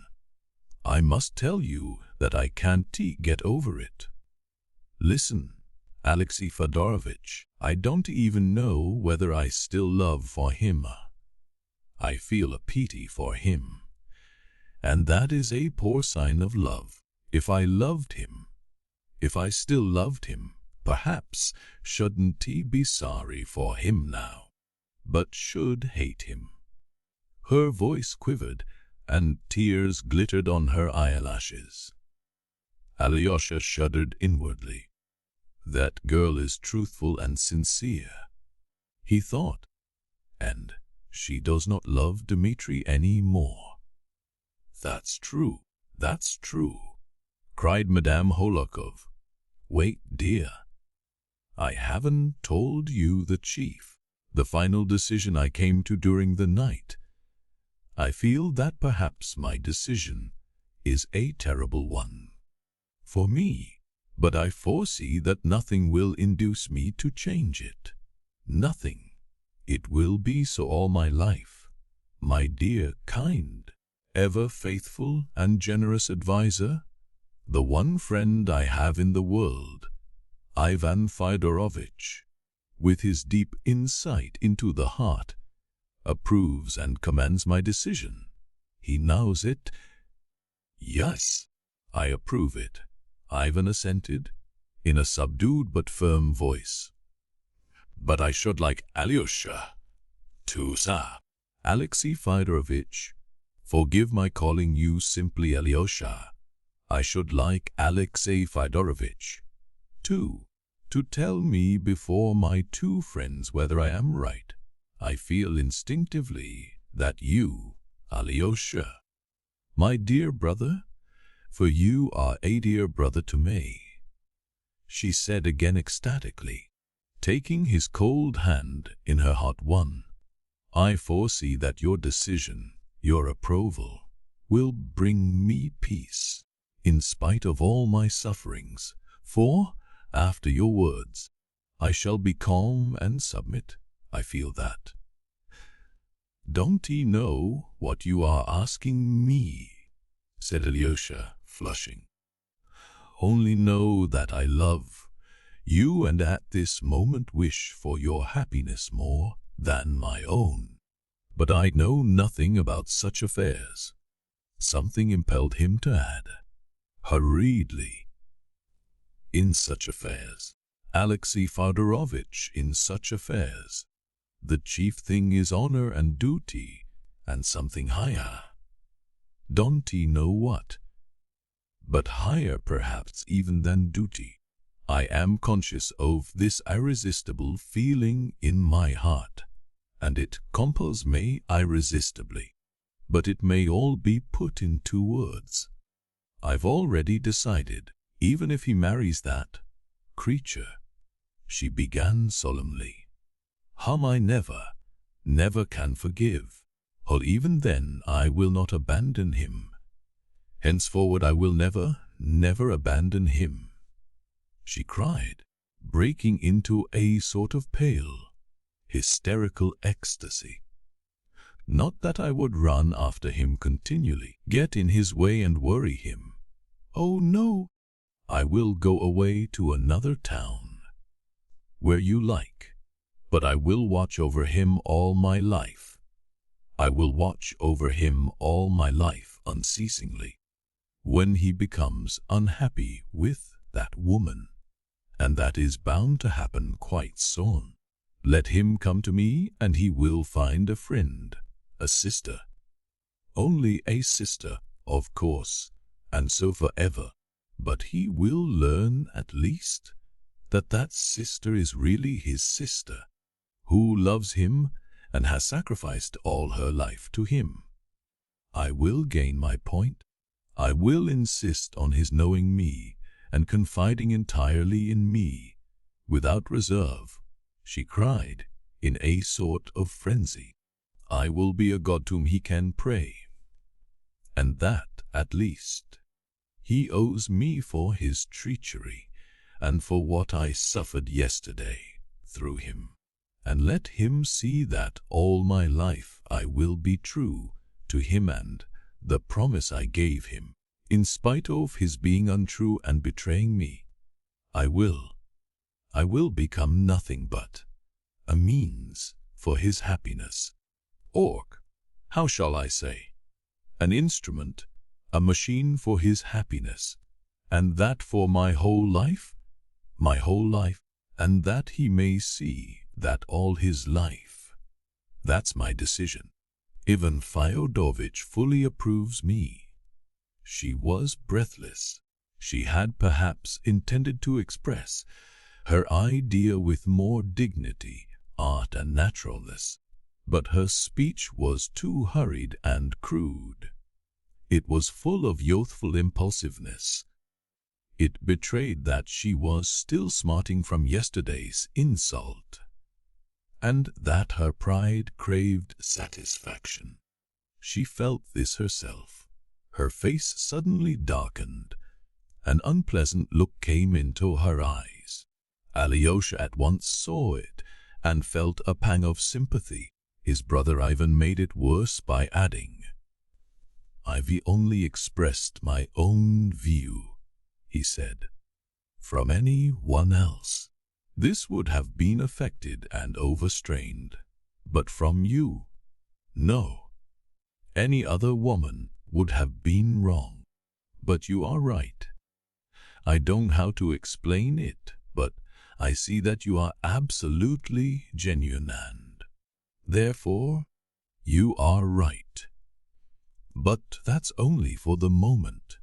And what does this moment stand for? Nothing but yesterday's insult." Madame Hohlakovs obviously had not intended to interfere, but she could not refrain from "Just comment, just so, quite so," cried Ivan. with peculiar eagerness, obviously annoyed at being interrupted. In anyone else, this moment would be only due to yesterday's impression, and would be only a moment.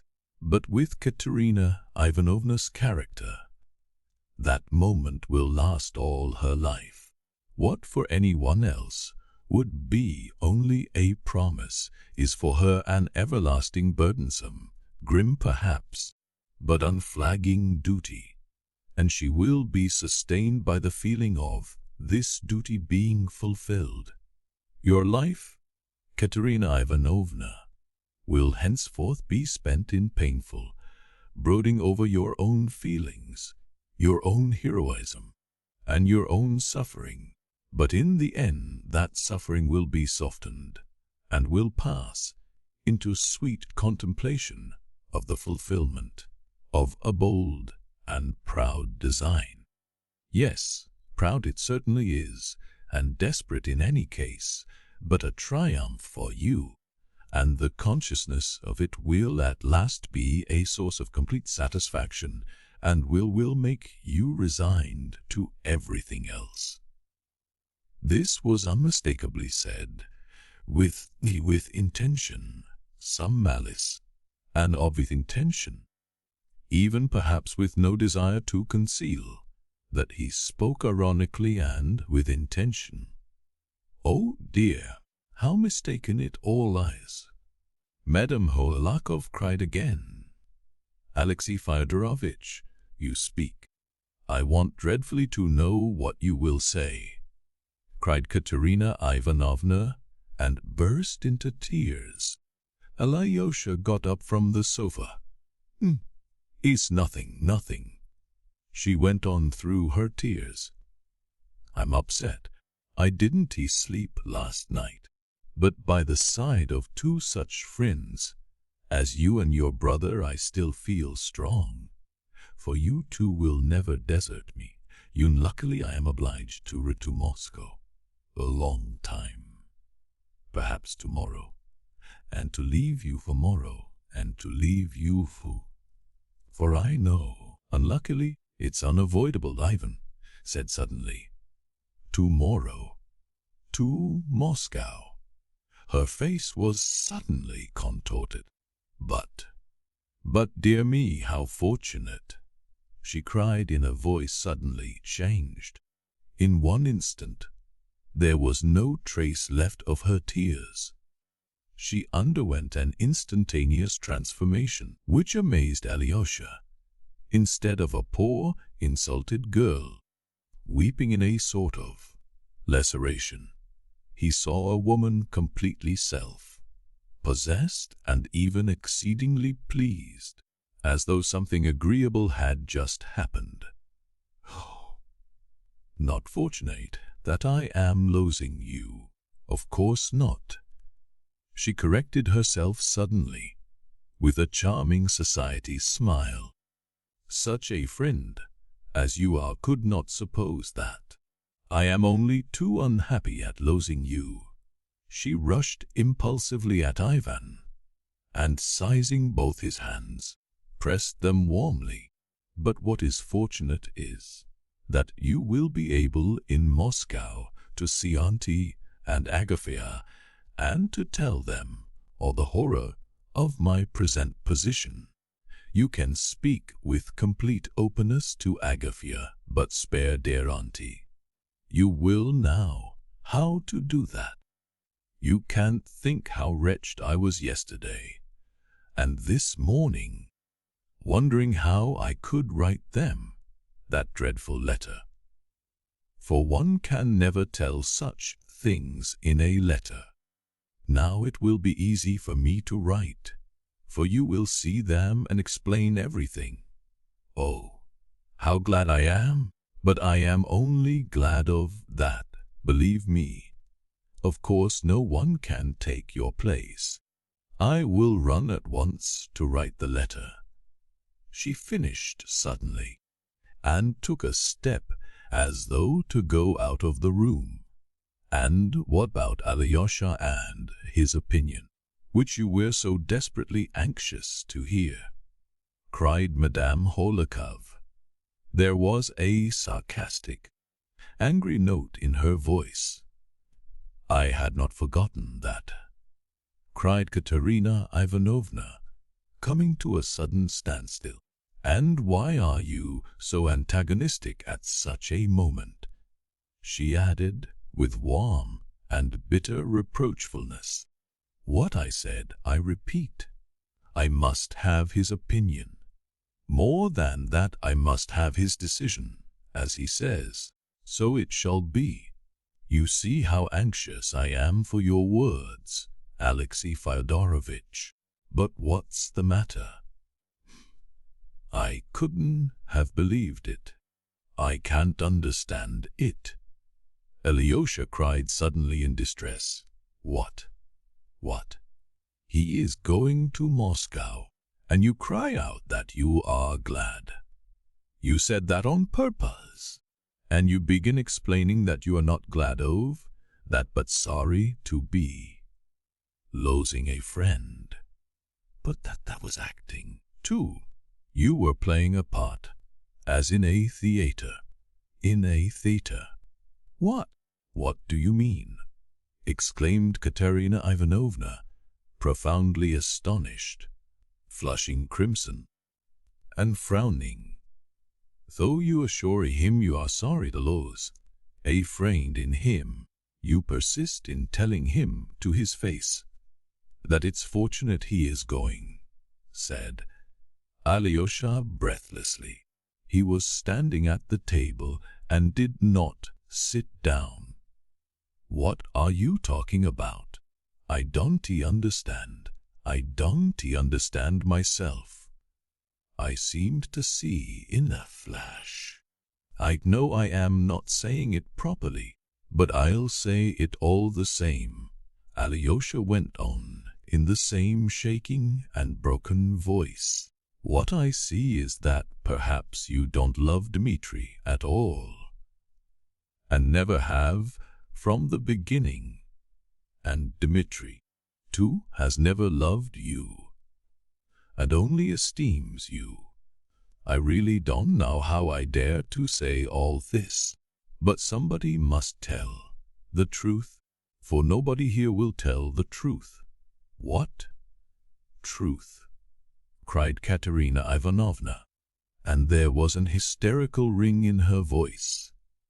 "I'll tell you," Alyosha went on with desperate haste, as though he were jumping from the top of a house. "Call Dmitri. I will fetch him, and let him come here and take your hand, and take Ivan's and join your hands. For you torturing Ivan, simply because you love him, and torturing him because you love Dmitri through self-laceration, with an unreal love, because you've persuaded yourself." Alyosha broke off and was silent.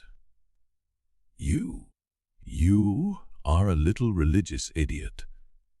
That's what you are," Katerina Ivanovna snapped. Her face was white and her lips were moving with anger.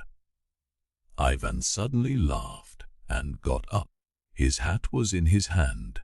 "You are mistaken, my good Alyosha," he said, with an expression Alyosha had never seen in his face before, an expression of youthful sincerity and strong, irresistibly frank feeling. "Katerina Ivanovna has never cared for me. She has known all the time that I cared for her, though I never said a word of my love to her.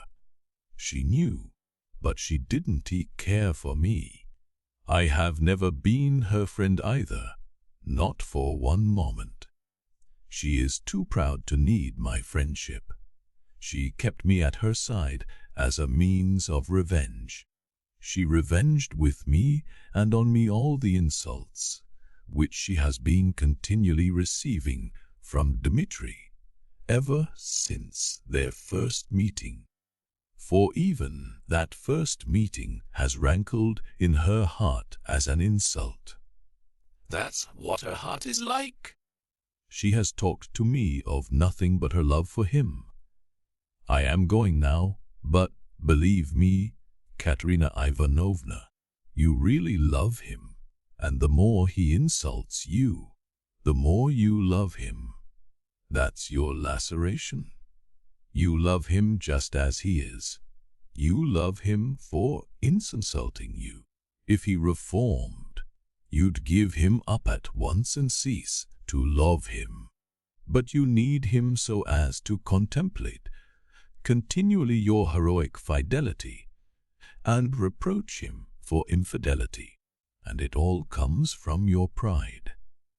Oh, there's a great deal of humiliation and self-abasement about it, but it all comes from pride. I am too young, and I've loved you too much. I know that I ought not to say this, that it would be more dignified on my part simply to leave you, and it would be less offensive for you. But I am going far away, and shall never come back. It is forever. I don't want to sit with that laceration. But I don't know how to speak now. I've said everything. Goodbye, Katerina Ivanovna. You can't be angry with me, for I am 100 times more severely punished than you, if only by the fact that I shall never see you again. Goodbye, I don't want your hand. You have tortured me too deliberately for me to be able to forgive you at this moment. I shall forgive you later, but now I don't want your hand.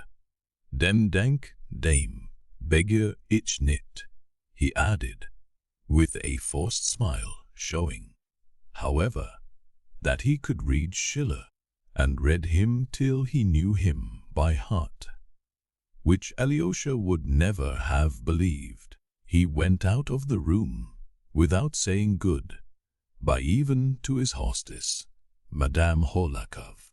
Alyosha clasped his hands. Van, he cried desperately after him. Come back, Ivan. No, nothing will induce him to come back now. He cried again, regretfully realizing it.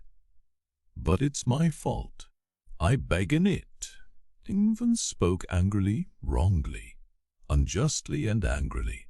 He must come back here. Come back. Alyosha kept exclaiming frantically. Katerina Ivanovna went suddenly into the next room. You have done no harm. You behaved beautifully, like an angel. Madame Hohlakov whispered rapidly and ecstatically to Alyosha. I will do my utmost to prevent Ivan Fyodorovich from going. Her face beamed with delight, to the great distress of Alyosha. But Katerina Ivanovna suddenly returned. She had 200 ruble notes in her hand. I have a great favor to ask of you, Alexey Fyodorovich, she began, addressing Alyosha with an apparently calm and even voice, as though nothing had happened. A week. Yes, I think it was a week ago. Dmitri Fyodorovich was guilty of a hasty and unjust action. A very ugly action. There is a low tavern here, and in it he met that discharged officer, that captain, whom your father used to employ in some business. Dmitri Fyodorovich somehow lost his temper with this captain, seized him by the beard and dragged him out into the street, and for some distance along it, in that insulting fashion. And I am told that his son, a boy, quite a child, who is at the school here, saw it and ran beside them, crying and begging for his father, appealing to every one to defend him. while everyone laughed. "You must forgive me, Alexey Fyodorovich. I cannot think without indignation of that disgraceful action of his, one of those actions of which only Dmitri Fyodorovich would be capable in his anger. And in his passions, I can't describe it even. I can't find my words.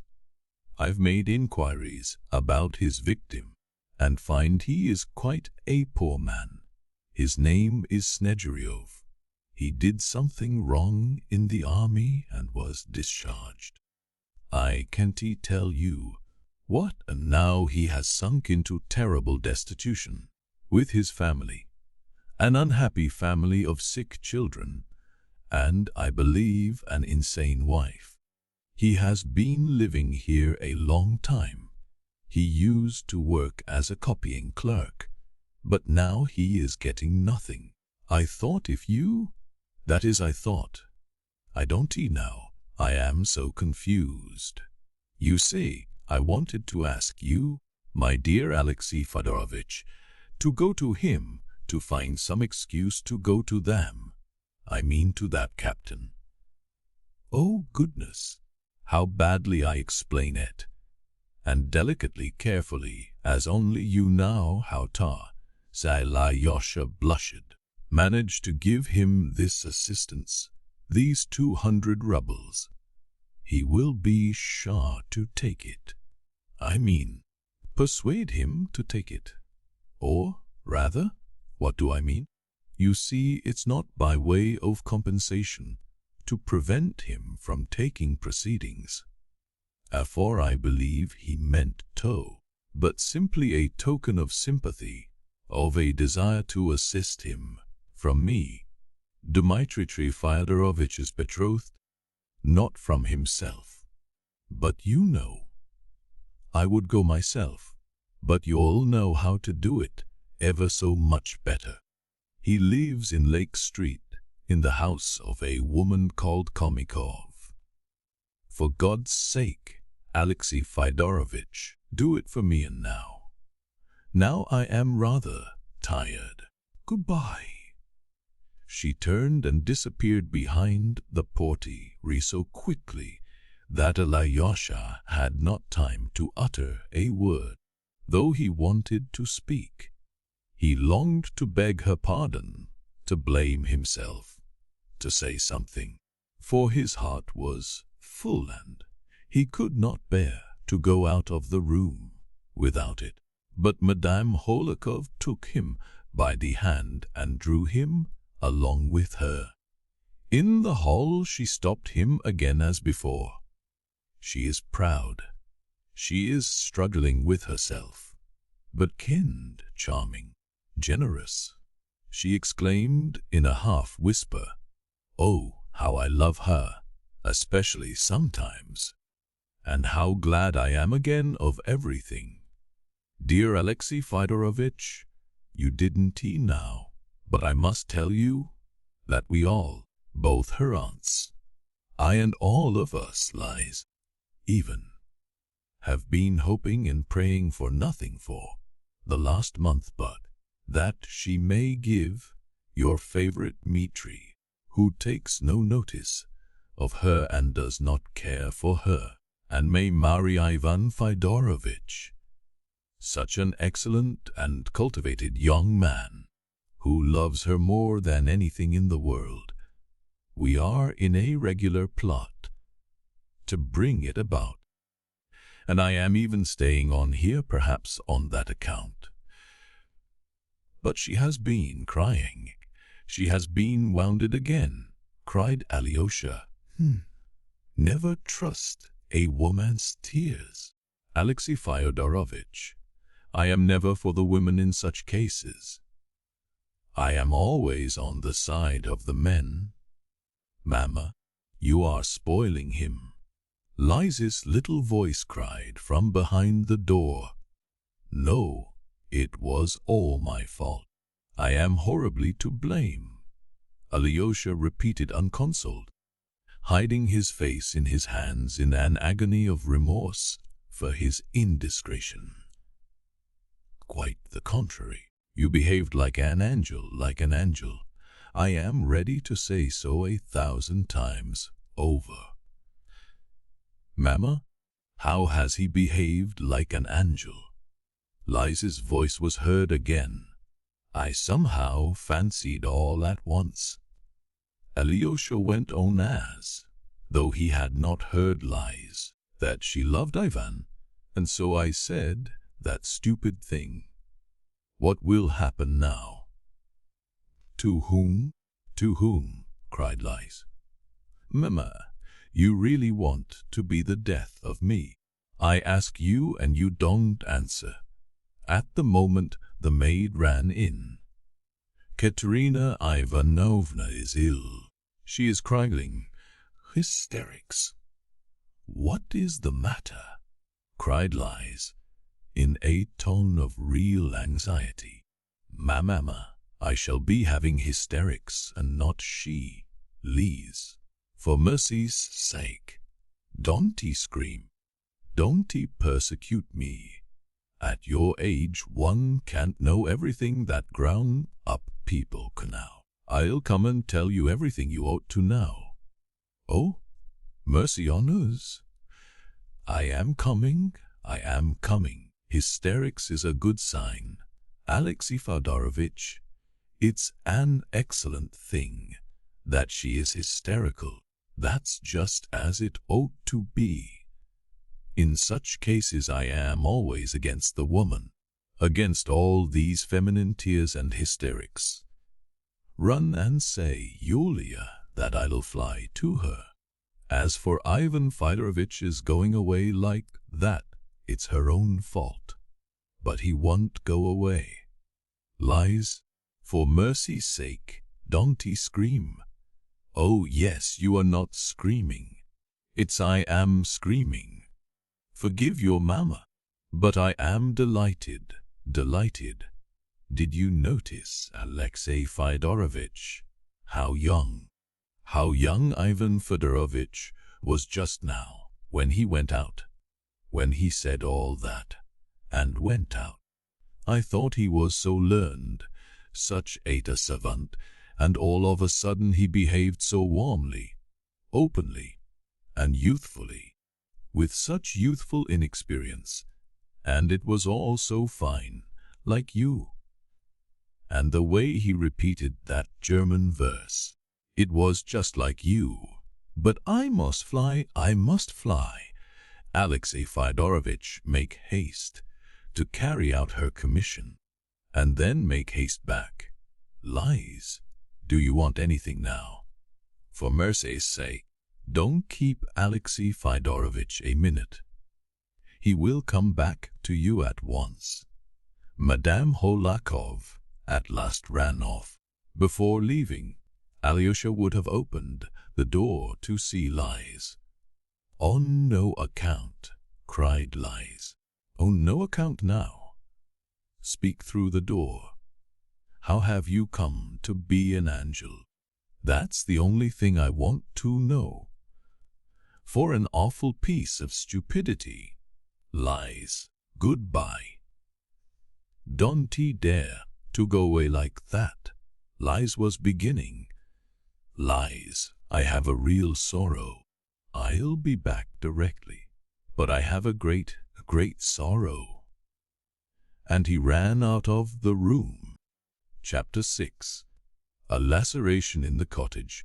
He certainly was really grieved in a way he had seldom been before. He had rushed in like a fool and meddled in what? In a love affair. But what do I know about it? What can I tell about such things? He repeated to himself for the 100th time, flushing crimson. Oh, being ashamed would be nothing. Shame is only the punishment I deserve. The trouble is I shall certainly have caused more unhappiness, and Father Zossima sent me to reconcile and bring them together. Is this the way to bring them together?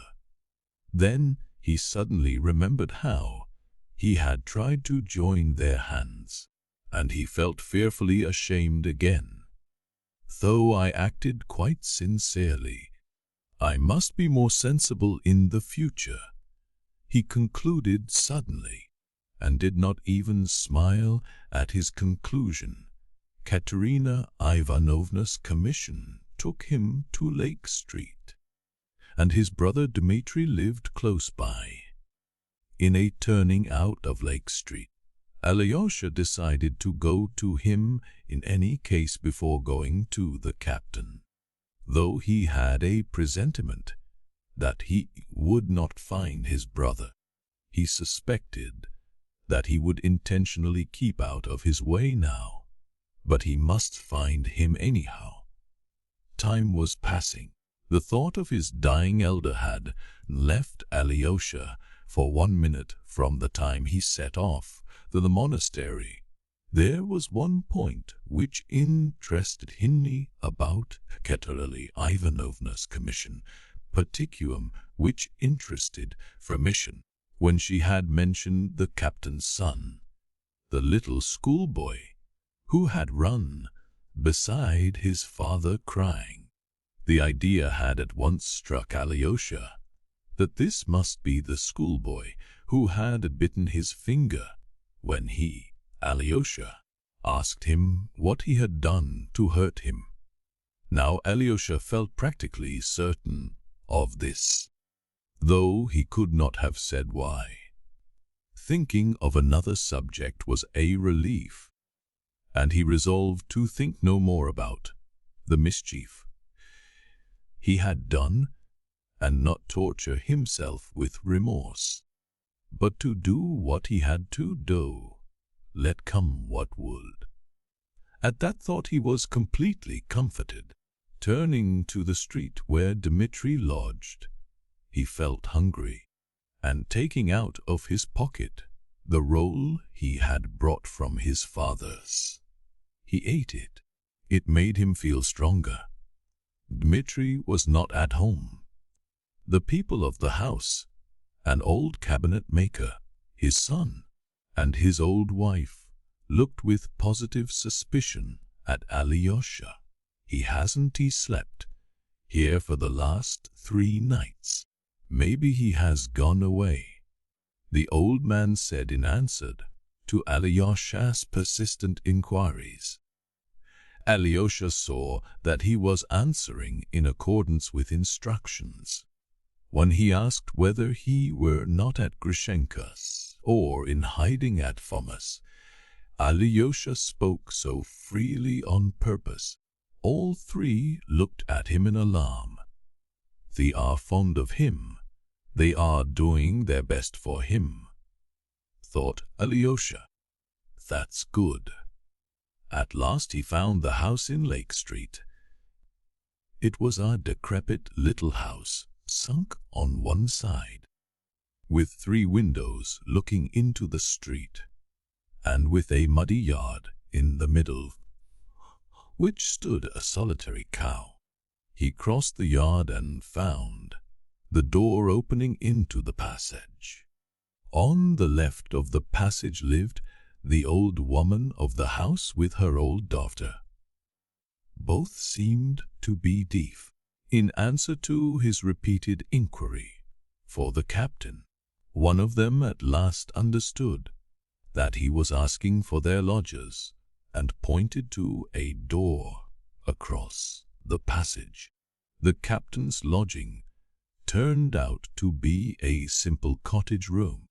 Alyosha had his hand on the iron latch to open the door, when he was struck by the strange hush within. Yet he knew from Katerina Ivanovna's words that the man had a family. Either they are all asleep, or perhaps they have heard me coming and are waiting for me to open the door. I'd better knock first. And he knocked. An answer came, but not at once. After an interval of perhaps 10 seconds. "Who's there?" shouted someone in a loud and very angry voice. Then Alyosha opened the door and crossed the threshold. He found himself in a regular peasant's room. Though it was large, it was cumbered up with domestic belongings of all sorts, and there were several people in it. On the left was a large Russian stove.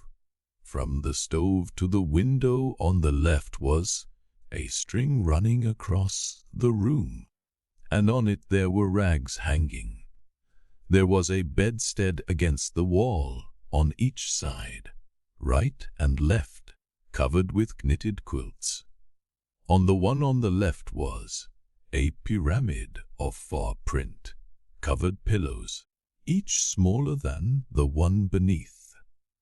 On the other there was only one very small pillow. The opposite corner was screened off by a curtain or a sheet hung on a string. Behind this curtain could be seen bed made up on a bench and a chair. The rough square table of plain wood had been moved into the middle window. The 3 windows, which consisted each of 4 tiny greenish mildewy panes, gave little light and were close shut, so that the room was not very light and rather stuffy. On the table was a frying pan with the remains of some fried eggs, a half-eaten piece of bread, and a small bottle with a few drops of vodka. A woman of genteel appearance, wearing a cotton gown, was sitting on a chair by the bed on the left. Her face was thin and yellow, and her sunken cheeks betrayed at the first glance that she was ill. But what struck Alyosha most was the expression in the poor woman's eyes, a look of surprised inquiry and yet of haughty pride. And while he was talking to her husband, her big brown eyes moved from one speaker to the other with the same haughty and questioning expression. Beside her at the window stood a young girl, rather plain, with scanty reddish hair, poorly but very neatly dressed. She looked disdainfully at Alyosha as he came in. Beside the other bed was sitting another female figure. She was a very sad sight, a young girl of about 20, but hunchback and crippled, with withered legs. As Alyosha was told afterwards, her crutches stood in the corner close by. The strikingly beautiful and gentle eyes of this poor girl looked with mild serenity at Alyosha. A man of 45 was sitting at the table, finishing the fried eggs. He was spare, small and weakly built. He had reddish hair and a scanty light-colored beard, very much like a wisp of tow. This comparison and the phrase, "a wisp of tow," flashed at once into Alyosha's mind. For some reason, he remembered it afterwards. It was obviously this gentleman who had shouted to him, as there was no other man in the room. But when Alyosha went in, he leapt up from the bench on which he was sitting, and, hastily wiping his mouth with a ragged napkin, darted up to Alyosha. "It's a monk come to beg for the monastery. A nice place to come to," the girl standing in the left corner said aloud. The man spun round instantly towards her and answered her, in an excited and breaking voice, "No, Varvara, you are wrong. Allow me to ask."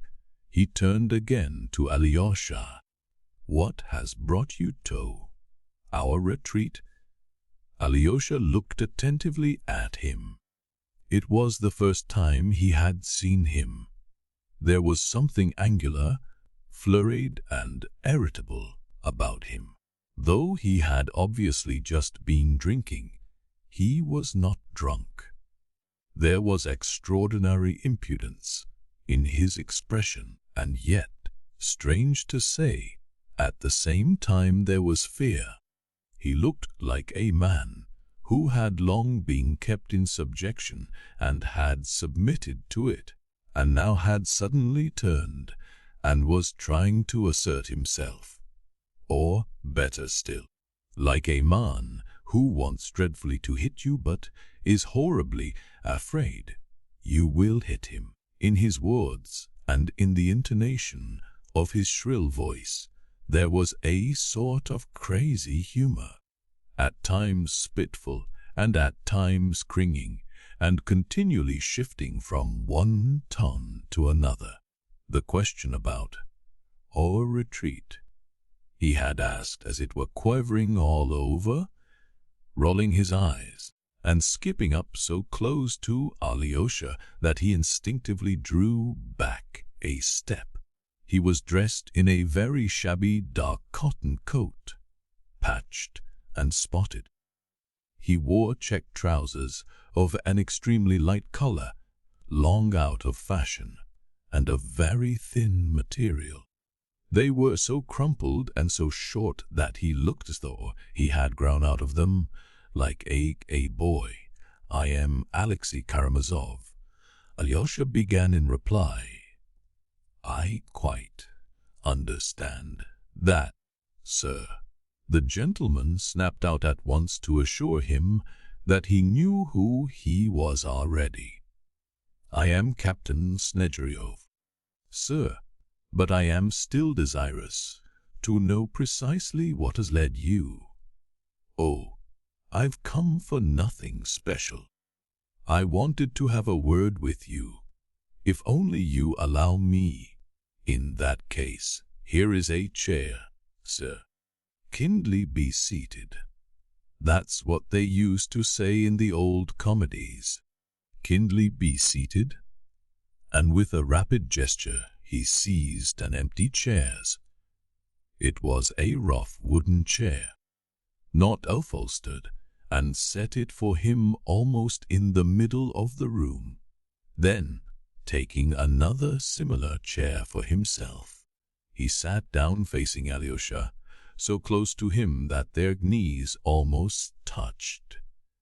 "Nikolai Ilyich Smerdyakov, sir, formerly a captain in the Russian infantry, put to shame for his vices, but still a captain, though I'd not be one now for the way I talk. For the last half of my life I've learnt to say, sir. It's a word you use when you've come down in the world." "That's very true," smiled Alyosha. "But is it used involuntarily or on purpose?" "As God's above, it's involuntary, and I usen't to use it. I didn't use the word ye, sir, all my life, but as soon as I sank into low water, I began to say, sir. It's the work of a higher power. I see you are interested in contemporary questions. But how can I have excited your curiosity, living as I do in surroundings and for the exercise of hospitality? I've come. About what business? The utility Dmitri Fyodorovich. Alyosha, the brother thing, the mother brought me patiently. About what that business? Captain. Sir, you don't mean that meeting? About my wisp of tow. Then he moved closer so that his knees positively knocked against Alyosha. His lips were strangely compressed like a thread. "What wisp of tow?" muttered Alyosha. "He is come to complain of me." Fyodor, a voice familiar to Alyosha, the voice of the schoolboy, from behind the curtain. I bit his finger just now. The curtain was pulled, and Alyosha saw his assailant lying on little bed made up on the bench, and the chair in the corner under the icons. The boy lay covered by his coat and an old wadded quilt. He was evidently unwell, and, judging by his glittering eyes, he was in a fever. He looked at Alyosha without fear, as though he felt he was at home and could not be touched. "What? Did he bite your finger?" The captain jumped up from his chair. "Was it your finger he bit?" "Yes." He was throwing stones with other schoolboys. There were 6 of them against him alone. I went up to him, and he threw a stone at me, and then another at my head. I asked him what I had done to him, and then he rushed at me and bit my finger badly. I don't know why. I'll thrash him, sir, at once. This minute the captain jumped up from his seat. But I am not complaining at all. I am simply telling you, I don't want him to be thrashed. Besides, he seems to be ill. And do you suppose I'd thrash him? That I'd take my Alyosha and thrash him before you for your satisfaction? Would you like it done at once, sir?" said the captain, suddenly turning to Alyosha, as though he were going to attack him. "I am sorry about your finger, sir. But instead of thrashing Alyosha, would you like me to chop off my 4 fingers with this knife here before your eyes to satisfy your just wrath? I should think 4 fingers would be enough to satisfy your thirst for vengeance. You want to ask for the 5th one too?" He stopped short with a catch in his throat. Every feature in his face was twitching and working. He looked extremely defiant. He was in a sort of frenzy. "I think I understand it all now," said Alyosha gently and sorrowfully, still keeping his seat. "So your boy is a good boy? He loves his father, and he attacked me as the brother of your assailant. Now I understand it," he repeated thoughtfully. "But my brother Dmitri Fyodorovich regrets his action. I know that. And if only it is possible for him to come to you, or better still, to meet you in that same place, he will ask your forgiveness before everyone, if you wish it. After pulling out my beard, you mean he will ask my forgiveness, and he thinks that will be a satisfactory finish, doesn't he?" "Oh no, on the contrary. He will do anything you like, and in any way you like.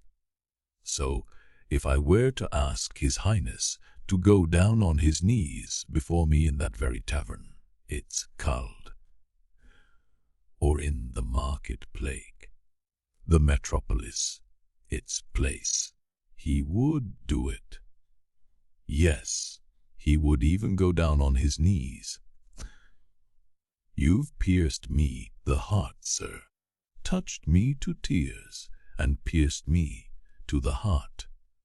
I am only too sensible of your brother's generosity.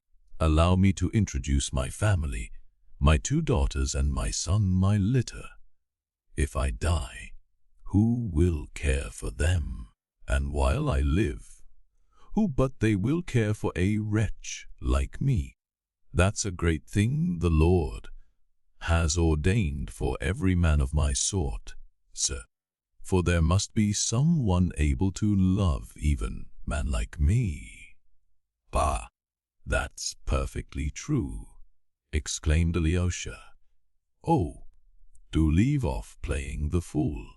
Some idiot comes in, and you put us to shame," cried the girl by the window, suddenly turning to her father with a disdainful and contemptuous air. "Wait a little, Varvara," cried her father, speaking peremptorily, but looking at her quite approvingly. "That's her character," he said, addressing Alyosha again. And in all nature there was naught that could find favor in his eyes, or rather in the feminine, that could find favor in her eyes. "But now let me present you to my wife, Arina Petrovna. She is crippled. She is 43. She can move, but very little. She is of humble origin. Arina Petrovna, compose your countenance.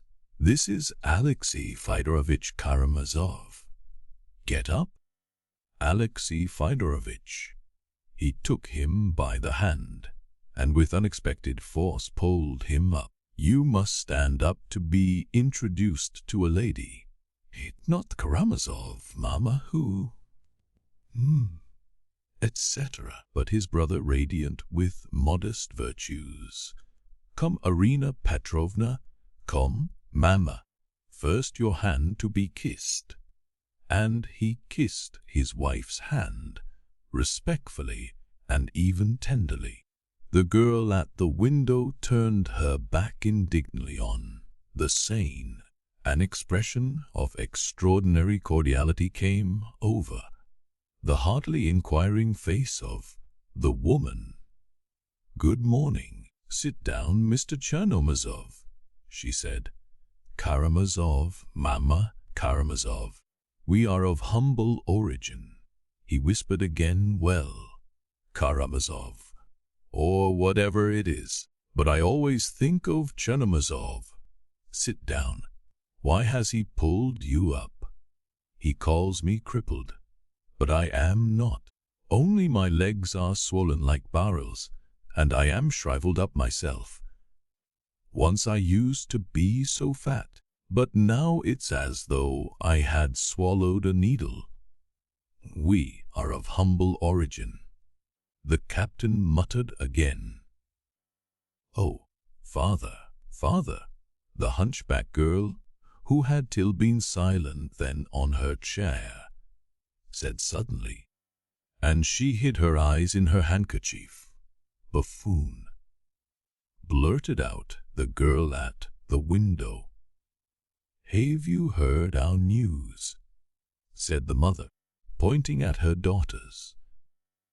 "It's like clouds coming over. The clouds pass, and we have music again. When we were with the army, we used to have many such guests. I don't mean to make any comparisons, everyone to their taste.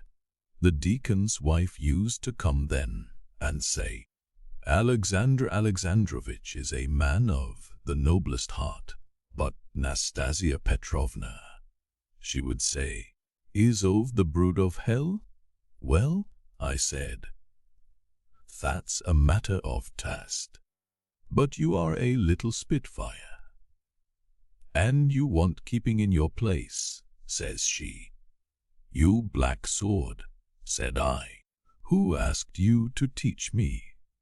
'But my breath,' says she, 'is clean, and yours is unclean. You ask all the officers whether my breath is unclean, and ever since then I had it in my mind.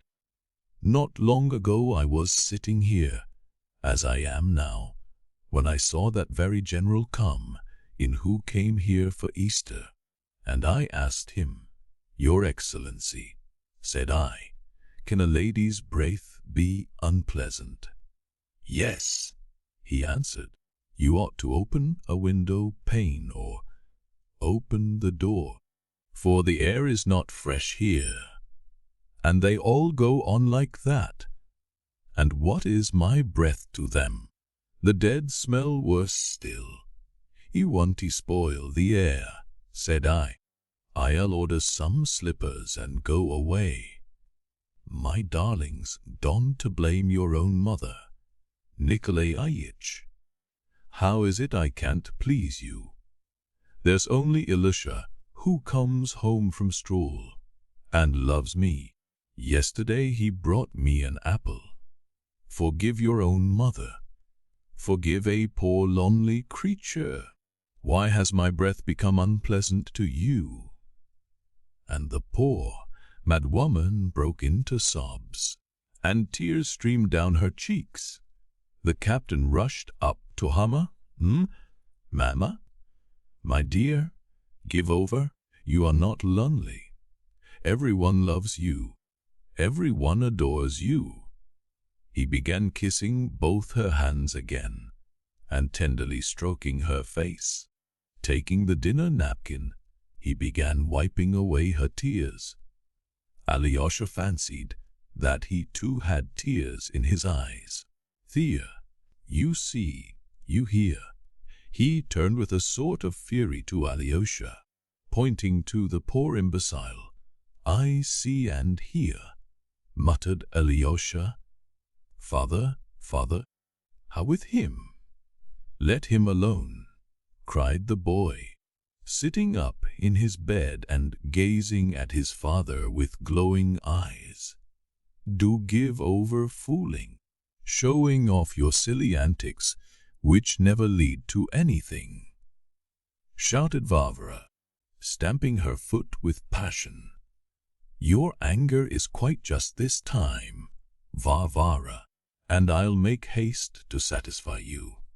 Come, put on your cap, Alexey Fyodorovitch, and I'll put on mine. We will go out. I have a word to say to you in earnest, but not within these walls. This girl sitting here is my daughter Nina. I forgot to introduce her to you. She is a heavenly angel incarnate, who has flown down to us mortals. If you can understand." There he is shaking all over, as though he is in convulsions. Varvara went on indignantly. "And she there stamping her foot at me, and calling me a fool just now. She is a heavenly angel incarnate too, and she has good reason to call me so. Come along, Alexey Fyodorovitch, we must make an end." And, snatching Alyosha's hand, he drew him out of the room into the street. Chapter 7. And in the open air, the air is fresh, but in my apartment it is not so in any sense of the word. Let us walk slowly, sir. I should be glad of your kind interest. I too have something important to say to you, observed Alyosha, only I don't know how to begin. You, to be sure, you mustn't with me. You would never have looked in upon me without some object, unless you come simply to complain of the boy, and that's hardly likely. And, by the way, about the boy, I could not explain to you in there, but here I will describe that scene to you. My towel was thicker a week ago. I mean my beard. That's the nickname they give to my beard. The schoolboys most of all. Well, your brother Dmitri Fyodorovitch was pulling me by my beard. I'd done nothing. He was in a towering rage and happened to come upon me. He dragged me out of the tavern into the market place. At that moment, the boys were coming out of school, and with them Alyosha. As soon as he saw me in such a haste, he rushed up to me. They cried, "Father!" He caught hold of me, hugged me, tried to pull me away, crying to my assailant, let go, it's my father, forgive him." Yes, he actually cried, "Forgive him." He clutched at that hand, that very hand, in his little hands, and kissed it. I remember his little face at that moment. I haven't forgotten it, and I never shall. I swear, cried Alyosha, that my brother will express his most deep and sincere regret, even if he has to go down on his knees in that same marketplace. I'll make him, or he is no brother of mine. Aha, then it's only a suggestion, and it does not come from him but simply from the generosity of your own warm heart. You should have said so. No. In that case, allow me to tell you of your brother's highly chivalrous, soldierly generosity, for he did give expression to it at the time. He left off dragging me by my beard and released Mek. You are an officer, he said, and I am an officer. If you can find a decent man to be your second, send me your challenge. I will give satisfaction, though you are a scoundrel. That's what he said. A chivalrous spirit indeed. I retired with Alyosha, and that scene is a family record imprinted forever on Alyosha's soul. No, it's not for us to claim the privileges of noblemen. Judge for yourself. You've just been in our mansion. What did you see there? 3 ladies, one a cripple and weak-minded, another a cripple and hunchback, and the third not crippled but far too clever. She is a student, dying to get back to Petersburg to work for the emancipation of the Russian woman on the banks of the Neva. I want to speak of Alyosha. He is only 9. I am alone in the world, and if I die, what will become of all of them? I simply ask you that. And if I challenge him, and he kills me on the spot, what then? What will become of them? And worse still, if he doesn't kill me, but only cripples me, I couldn't work. But I should still be a mouth to feed. Who would feed it, and who would feed them all? Must I take Alyosha from school and send him to beg in the streets? That's what it means for me to challenge him to a duel. It's silly talk and nothing else. He will beg your forgiveness. He will bow down at your feet in the middle of the marketplace, cried Alyosha again, with glowing eyes. I did think of prosecuting him, the captain went on, but look in our code. Could I get much compensation for a personal injury?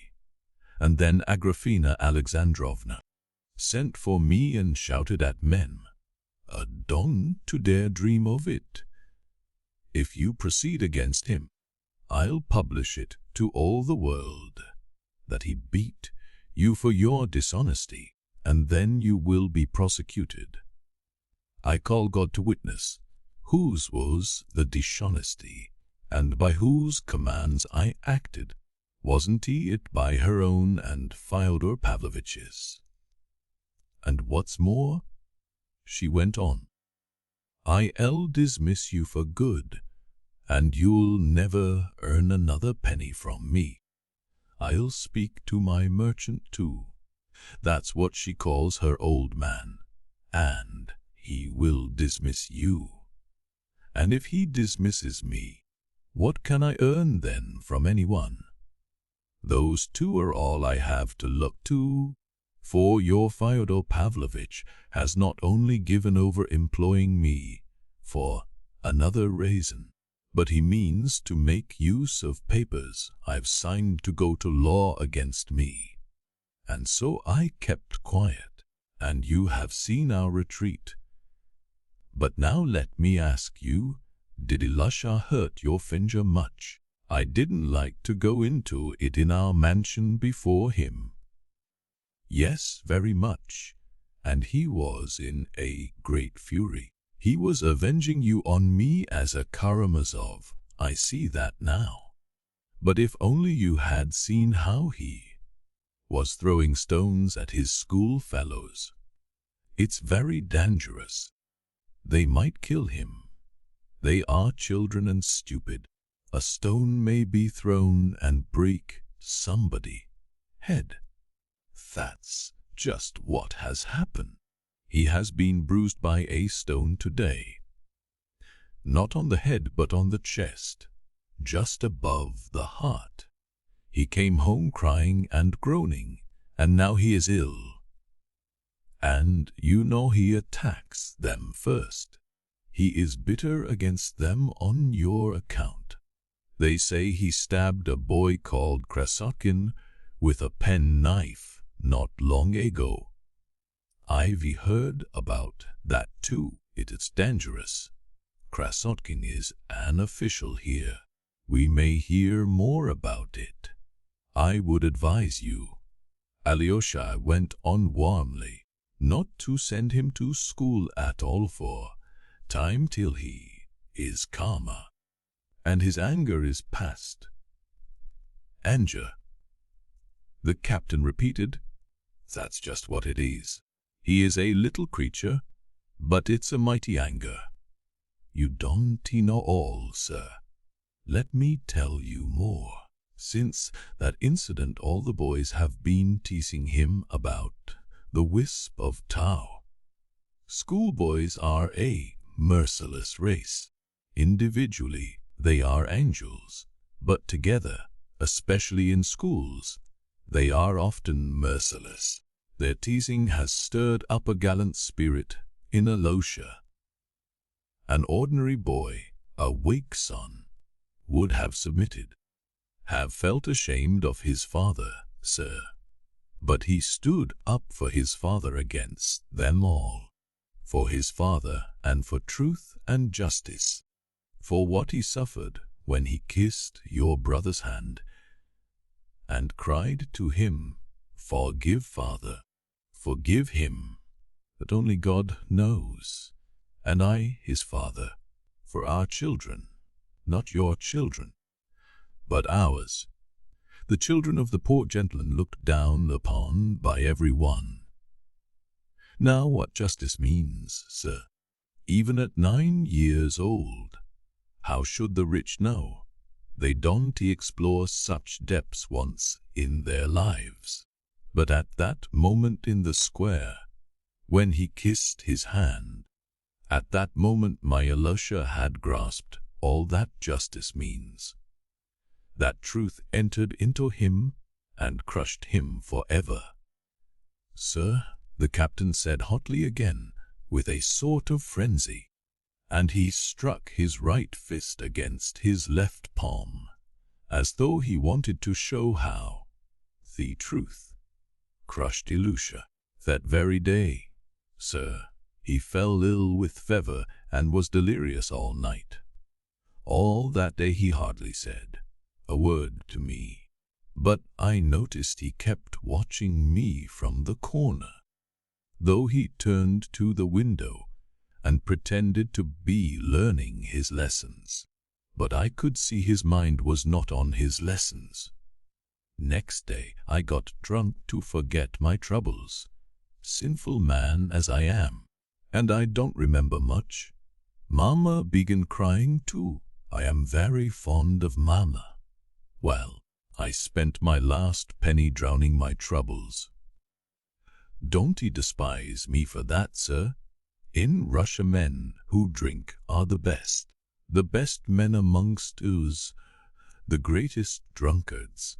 I lay down and I don't remember about Alyosha, though all that day the boys had been jeering at him at school. Wisp of Tao, they shouted. Your father was pulled out of the tavern by his wisp of Tao. You ran by and begged forgiveness.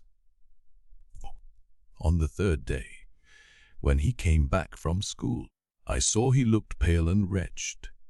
What is it? I asked. He wouldn't answer. Well, There's no talking in our mansion without Mama and the girls taking part in it. What's more, the girls had heard about it the very first day. Varvara had begun snarling. You fools and buffoons, can you ever do anything rational? Quite so, I said. Can we ever do anything rational? For the time I turned it off like that. So in the evening I took the boy out for a walk.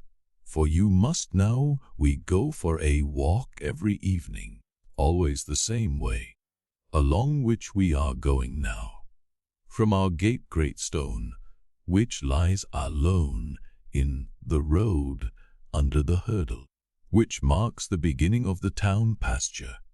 A beautiful and lonely spot, sir. Alyosha and I walked along hand in hand as usual.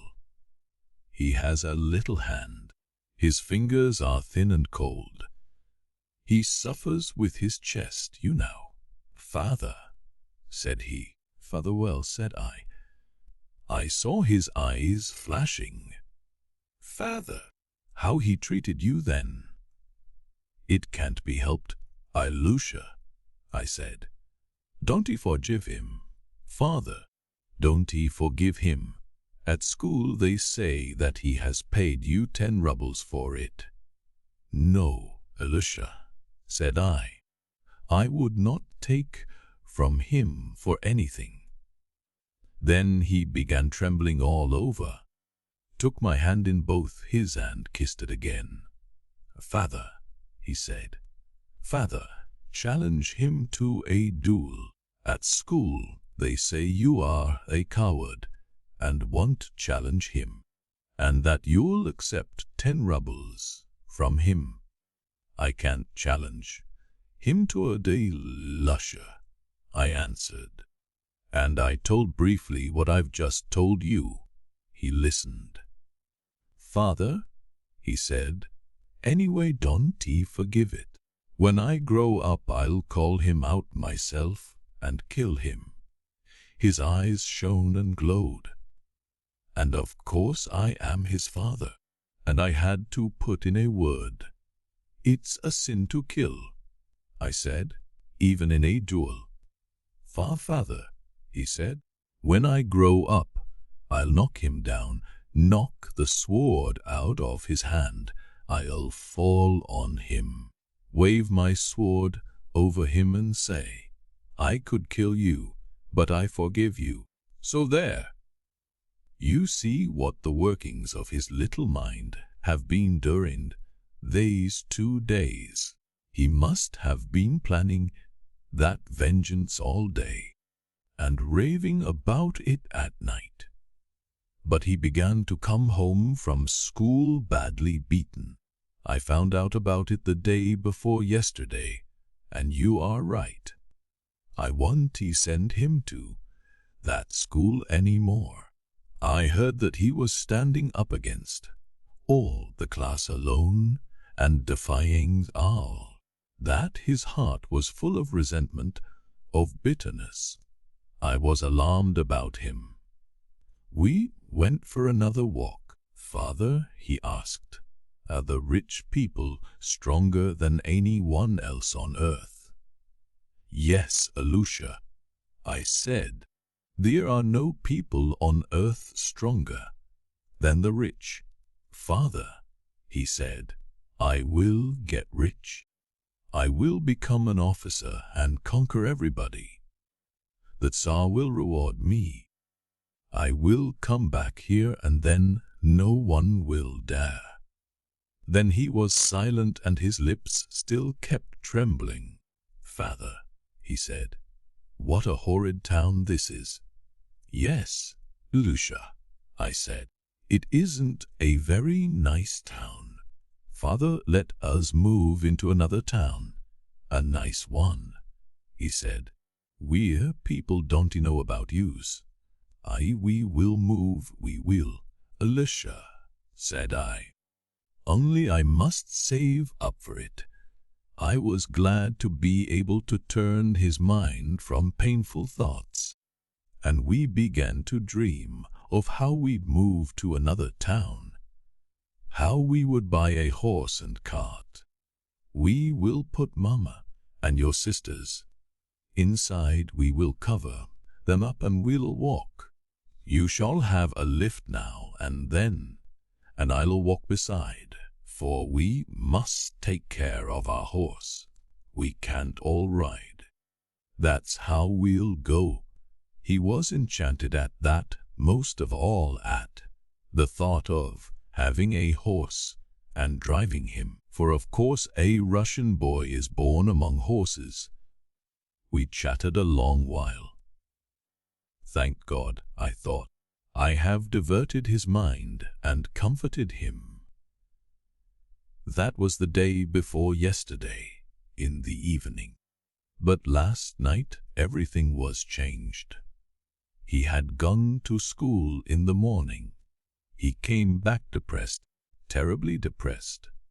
In the evening I took him by the hand, and we went for a walk. He would not talk. There was a wind blowing and no sun, and a feeling of autumn. Twilight was coming on. We walked along, both of us depressed. "Well, my boy," said I, "how about our setting off on our travels?" I thought I might bring him back to our talk of the day before. He didn't answer, but I felt his fingers trembling in my hand. I thought, it's a bad job. There's something fresh. We had reached the stone where we are now. I sat down on the stone, and in the air there were lots of kites flapping and whirling. There were as many as 30 in sight. Of course, it's just the season for the kites. "Look, Alyosha," said I. "It's time we got out our last year's kite again. I'll mend it. Where have you put it away?" My boy made no answer. He looked away and turned sideways to me, and then a gust of wind blew up the sand. He suddenly fell on me, threw both his little arms round my neck and held me tight. You know, when children are silent and proud, and try to keep back their tears when they are in great trouble, and suddenly break down, their tears fall in streams. With those warm streams of tears, he suddenly wetted my face. He sobbed and shook as though he were in convulsions, and squeezed up against me as I sat on the stone. "Father," he kept crying, "dear father, how he insulted you." And I sobbed too. We sat shaking in each other's arms. "Alyosha," I said to him, "Alyosha, darling, no one saw us then. God alone saw us. I hope he will record it to my credit. You must thank your brother Alexey Fyodorovich."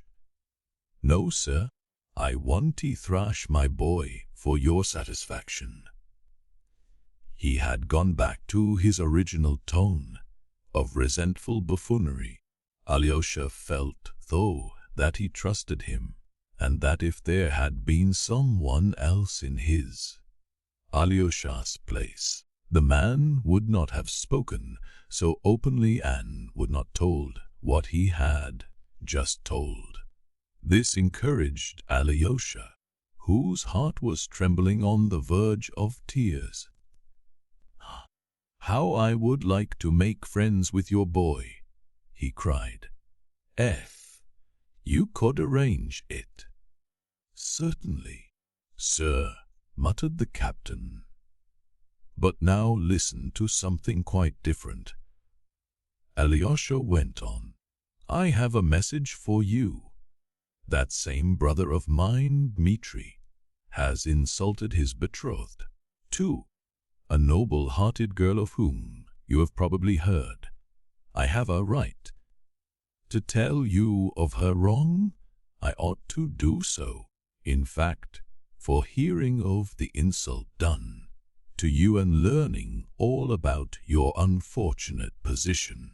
She commissioned me at once, just now, to bring you this help from her, but only from her alone, not from Dmitri, who has abandoned her, nor from me, his brother, nor from anyone else, but from her, only from her.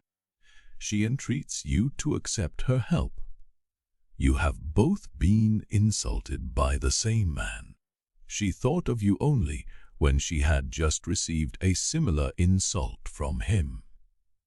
Similar in its cruelty, I mean. She comes like a sister to help a brother in misfortune. She told me to persuade you take these 200 rubles from her, as from a sister, knowing that you are in such need. No one will know of it. It can give rise to no unjust slander.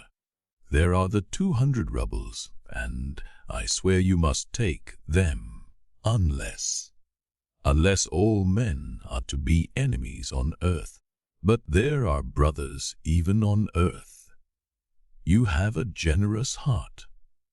You must see that. You must. And Alyosha held out 2 new rainbow-colored 100-ruble notes. They were both standing at the time by the great stone close to the fence, and there was no one near. The notes seemed to produce a tremendous impression on the captain. He started, but at first only from astonishment. Such an outcome of their conversation was the last thing he expected. Nothing could have been farther from his dreams than help from anyone, and such a sum. He took the notes, and for a minute he was almost unable to answer. Quite a new expression came into his face. That for me? 200 rubles. Good heavens! Why haven't he seen so much money for the last 4 years? Mercius, and she says she is a sister, and is that the truth? I swear that all I told you is the truth, cried Alyosha. The captain flushed red. Listen, my dear, listen. If I take it, I shan't be behaving like a scoundrel. In your eyes, Alexey Fyodorovitch, I shan't be a scoundrel. No, Alexey Fyodorovitch. Listen. He hurried, touching Alyosha with both his hands. You are persuading me to take it, saying that it's a sister sends it. But inwardly, in your heart, won't you feel contempt for me if I take? No, no. On my salvation I swear I shan't, and no one will ever know but Meek, you and she, and one other lady, her great friend. Never mind the lady. Listen, Alexey Fyodorovitch, at a moment like this you must listen, for you can't understand what these 200 rubles mean to me now. The poor fellow went on rising gradually into a sort of incoherent, almost wild enthusiasm.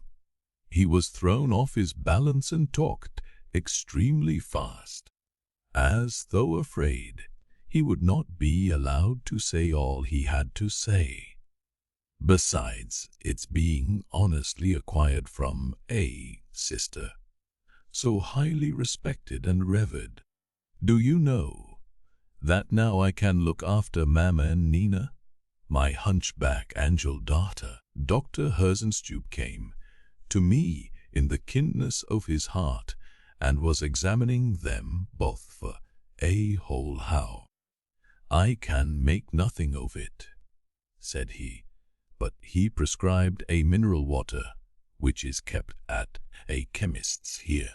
He said it would be sure to do her good, and he ordered baths too, with some medicine in them. The mineral water costs 30 kopecks, and she'd need to drink 40 bottles, perhaps. So I took the prescription and laid it on the shelf under the icons, and there it lies. And he ordered hot baths for Nina with something dissolved in them, morning and evening. But how can we carry out such a cure in our mansion without servants, without help, without a bath, and without water? Nina is rheumatic all over. I don't think I told you that. All her right side aches at night. She is in agony, and, would you believe it, the angel bears it without groaning for fear of waking use. We eat what we can get, and she'll only take the leavings, what you scarcely give to a dog.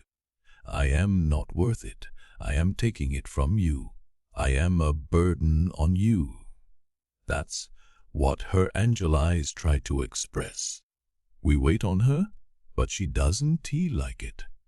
I am a useless cripple, no good to anyone.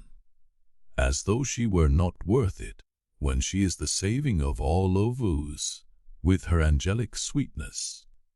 Without her gentle word, it would be hell among us. She softens even Varvara, and don't judge Varvara harshly either. She is an angel too. She too has suffered wrong. She came to us for the summer, and she brought 16 rubles she had earned by lessons and saved up to go back with to Petersburg in September, that is now. But we took her money and lived on it, so now she has nothing to go back with. Though indeed she couldn't go back, for she has to work for us like a slave. She is like an overdriven horse with all of us on her back. She waits on us all, mends and washes, sweeps the floor, puts Mama to bed. And Mama is capricious and tearful and insane. And now I can get a servant with this money. You understand, Alexei Fyodorovich. I can get medicines for the dear creatures. I can send my student to Petersburg. I can buy beef. I can feed them properly. Good Lord, but it's a dream. Alyosha was delighted that he had brought him such happiness, and that the poor fellow had consented to be made happy. Stay, Alexei Fyodorovich, stay. The captain began to talk with frenzied rapidity, carried away by a new daydream. Do you know that Alyosha and I will perhaps really carry out our dream? We will buy a horse and cart, a black horse. He insists on its being black, and we will set off as we pretended the other day. I have an old friend, a lawyer in K Province, and I heard through a trustworthy man that if I were to go he'd give me a place as clerk in his office. So, who knows, maybe he would. So I did just put Mama Nina in the cart, and Alyosha could drive, and I'd walk. Why, if I only succeed in getting one deb paid, that's owing me. I should have perhaps enough for that too. There would be enough. Tried. Alyosha, Katerina Ivanovna will send you as much more as you need. And you now, I have money too. Take what you want, as you would from a brother, from a friend. You can give it back later. That you'll get rich. You'll get rich. And you know you couldn't have a better idea than to move to another province. It would be the saving of you, especially of your boy. And you ought to go quickly, before the winter, before the cold. You must write to us when you are there, and we will always be brothers. No, It's not a dream. Alyosha could have hugged him. He was so pleased. But glancing at him, he stopped short. The man was standing with his neck outstretched and his lips protruding, with a pale and frenzied face. His lips were moving as though trying to articulate something. No sound came, but still his lips moved. "What is it?" asked Alyosha, startled. Alexei Fyodorovich." You?" muttered the captain, faltering, looking at him with a strange, wild, fixed stare, and an air of desperate resolution. At the same time there was a sort of grin on his lips. You, sir. Wouldn't you like me to show you a little trick I know?" he murmured suddenly in a firm, rapid whisper, his voice no longer faltering. "What trick?" "A pretty trick," whispered the captain. His mouth was twisted on the left side. His left eye was screwed up. He still stared at Alyosha. "What is the matter?" "What trick?" Alyosha cried, now thoroughly alarmed. Why, look!" squealed the captain suddenly, and showing him the 2 notes which he had been holding by one corner, between his thumb and forefinger during the conversation. He crumpled them up savagely and squeezed them tight in his right hand. "Do you see? Do you see?" he shrieked, pale and infuriated, and suddenly flinging up his hand, he threw the crumpled notes on the sand. "Do you see?" he shrieked again, pointing to them. "Look there." And with wild fury he began trampling them under his heel, gasping and exclaiming as he did so, "So much for your money! So much for your money! So much for your money! So much for your money!" Suddenly he darted back and drew himself up before Alyosha, and his whole figure expressed unutterable pride. "Tell those who sent you that the wisp of tow does not sell his honor," he cried, raising his arm in the air. Then he turned quickly and began to run. But he had not run 5 steps before he turned completely round and kissed his hand to Alyosha. He ran another 5 paces, and then turned round for the last time. This time his face was not contorted with laughter, but quivering all over with tears. In a tearful, faltering, sobbing voice he cried, "What should I say to my boy if I took money from you for our shame?" And then he ran on without turning. Alyosha looked after him, inexpressibly grieved. He saw that till the very last moment the man had not known he would crumple up and fling away the notes. He did not turn back. Alyosha knew he would not. He would not follow him and call him back. He knew why. When he was out of sight, Alyosha picked up the 2 notes. They were very much crushed and crumpled, and had been pressed into the sand, but were uninjured and even rustled like new ones when Alyosha unfolded them and smoothed them out. After smoothing them out, he folded them up, put them in his pocket, and went to Katerina Ivanovna to report on the success of her commission. Book 5, Pro and Contra, The Engagement. Madame Hohlakov was again the first to meet Alyosha. She was flustered. Something important had happened. Katerina Ivanovna's hysterics had ended in a fainting fit, and then a terrible, Awful weakness had followed. She lay with her eyes turned up, and was delirious. Now she was in a fever. They had sent for Herzenstube. They had sent for the aunts. The aunts were already here, but Herzenstube had not yet come. They were all sitting in her room waiting. She was unconscious now, and what if it turned to brain fever? Madame Hohlakov looked gravely alarmed. "This is serious, serious," she added every word, as though nothing that had happened to her before had been serious.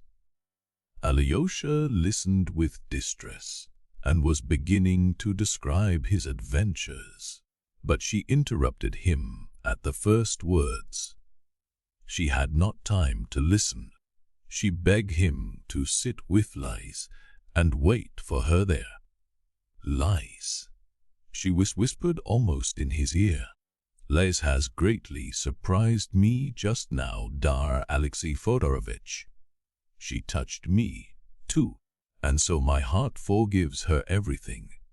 Only fancy, as soon as you had drawn, she began to be truly remorseful for having laughed at you today and yesterday, though she was not laughing at you, but only joking. But she was seriously sorry for it, almost ready to cry, so that I was quite surprised. She has never been really sorry for laughing at me, but has only made a joke of it. And you know she is laughing at me every minute. But this time she was in earnest.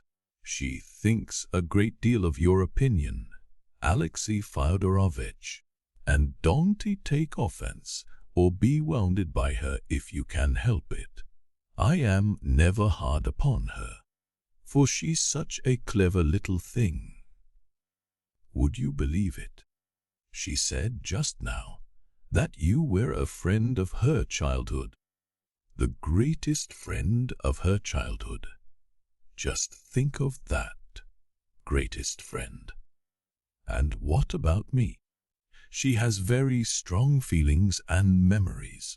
And what's more, she uses these phrases, most unexpected words, which come out all of a sudden, when you least expect them.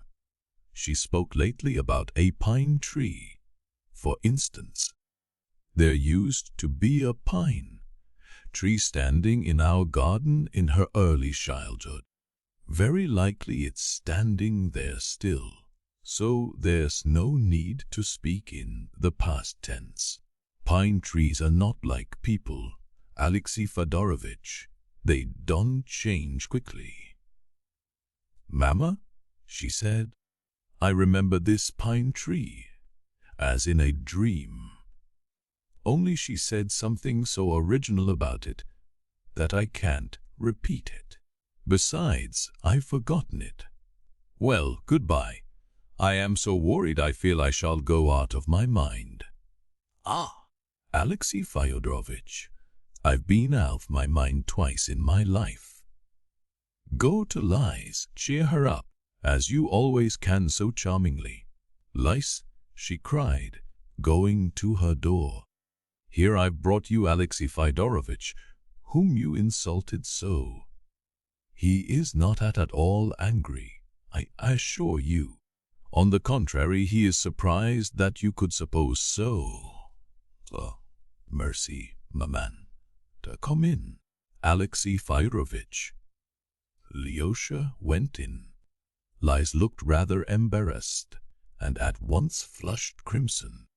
She was evidently ashamed of something, and as people always do in such cases, she began immediately talking other things, as though they were of absorbing interest to her at the moment. Mama has just told me all about the 200 rubles, Alexey Fyodorovitch, and you're taking them to that poor officer. And she told me all the awful story of how he had been insulted. And, you now, although Mama muddles things, she always rushes from one thing to another, I cried when I heard. Well, did you give him the money, and how is that poor man getting on? The fact is I didn't give it to him, and it's a long story, answered Alyosha, as though he too could think of nothing but his regret at having failed. Yet Lise saw perfectly well he too looked away, and that he too was trying to talk other things. Alyosha sat down to the table and began to tell his story, but at the first words he lost his embarrassment and gained the whole of Lise's attention as well. He spoke with deep feeling, under the influence of the strong impression he had just received, and he succeeded in telling his story well and circumstantially. In old days in Moscow, he had been fond of coming to Lise and describing to her what had just happened to him, what he had read, or what he remembered of his childhood. Sometimes they had made day dreams and woven whole romances together, generally cheerful and amusing ones. Now they both felt suddenly transported to the old days in Moscow 2 years before. Lise was extremely touched by his story. Alyosha described Alyosha with warm feeling. When he finished describing how the luckless man trampled on the money, Lise could not help clasping her hands and crying out, "So you didn't give him the money? So you let him run away? Oh dear, you ought to have run after him." "No, Lise, it's better I didn't run after him," said Alyosha, getting up from his chair and walking thoughtfully across the room. "How so? How is it better? Now they are without food and their case is hopeless.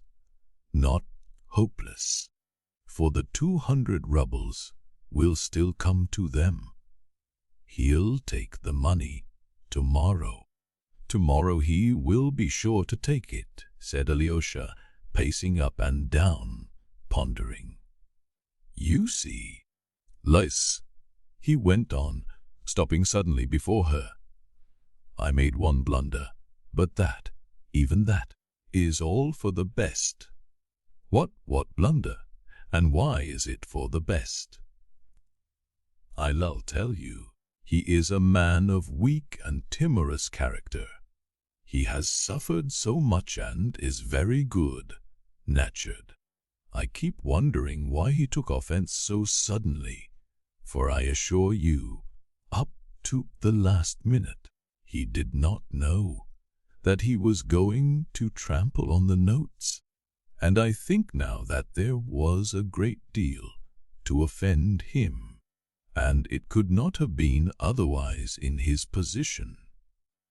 To begin with, he was sore at having been so glad of me in my presence, and not having concealed it from me. If he had been pleased, but not so much if he had not shown it. If he had begun affecting scruples and difficulties, as other people do when they take money, he might still endure to take it. But he was too genuinely delighted, and that was mortifying. Ah, Lise, he is a good and truthful man. That's the worst of the whole business. All the while he talked, his voice was so weak, so broken. He talked so fast, he kept laughing such a laugh. Or perhaps he was crying. Yes, I am sure he was crying. He was so delighted. And he talked about his daughters, and about the situation he could get in another town. And when he had poured out his heart, He felt ashamed at having shown me his inmost soul like that. So he began to hate me at once. He is one of those awfully sensitive poor people. What had made him feel most ashamed was that he had given in too soon and accepted me as a friend, you see. At first he almost flew at me and tried to intimidate me, but as soon as he saw the money, he had begun embracing me. He kept touching me with his hands. This must have been how he came to feel it all so humiliating. And then I made that blunder, a very important one. I suddenly said to him that if he had not money enough to move to another town, we would give it to him, and, indeed, I myself would give him as he wanted out of my own money.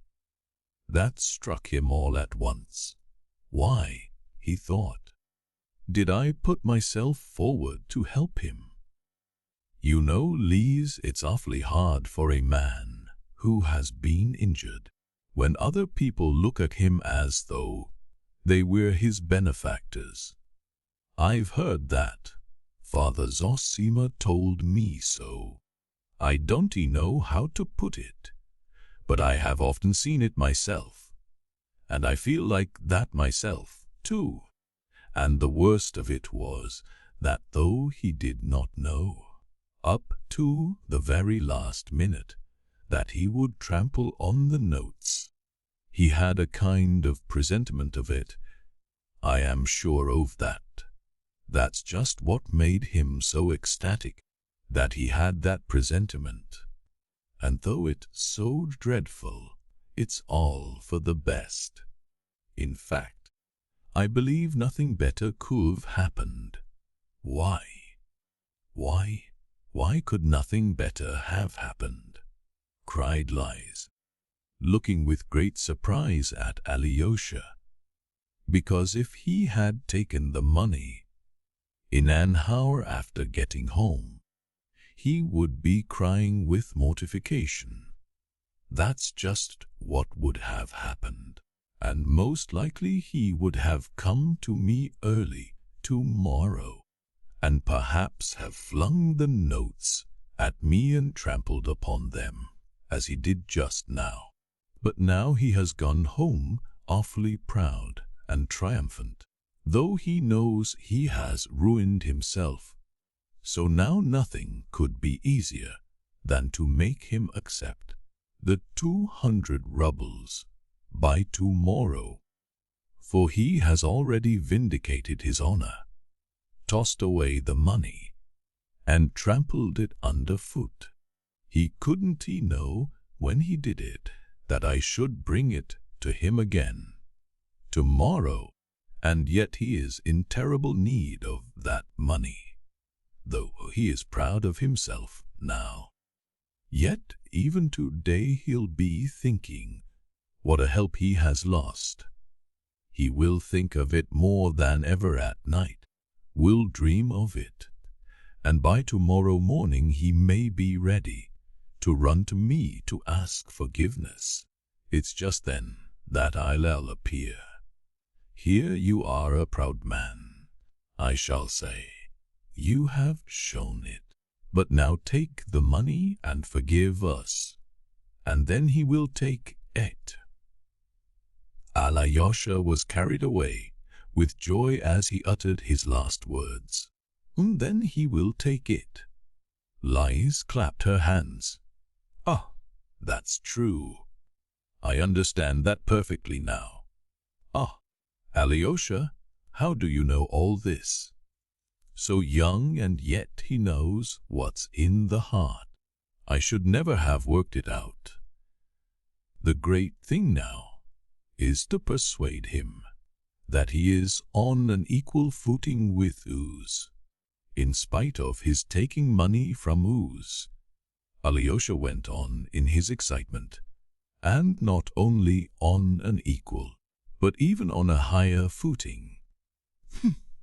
On a higher footing is charming Alexei Fyodorovitch, But go on, go on.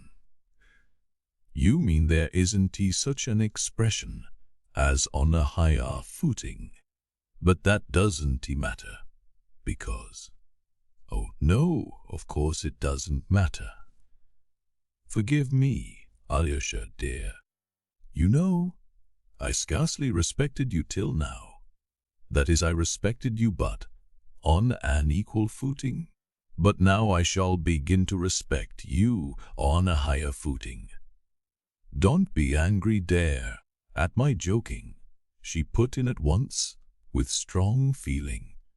I am absurd and small, but you... Listen, Alexey Fyodorovitch, isn't there in all our analysis? I mean your analysis. No, I better call it ours. Aren't we showing contempt for him, for that poor man? In analyzing his soul like this, as it were, from above, in deciding so certainly that he will take the money. No lies. It's not contempt. Alyosha answered, as though he had prepared himself for the question. I was thinking of that on the way here. How can it be contempt? When we are all like him, when we are all just the same as he is. For you know we are just the same, no better. If we are better, we should have been just the same in his place. I don't now about you, lies, but I consider that I have a sordid soul in many ways, and his soul is not sordid. On the contrary, full of fine feeling. No lies, I have no contempt for him. Do you know, lies? My elder told me once to care for most people exactly as one would for children, and for some of them as one would for the sick in hospitals. Alexey Fyodorovitch, dear, let us care for people as we would for the sick. Let's us, lies, I am ready, though I am not altogether ready in myself. I am sometimes very impatient, and at other times I don't see things. It's different with you. I don't believe it. Alexey Fyodorovitch, how happy I am. I am so glad you so. Slice.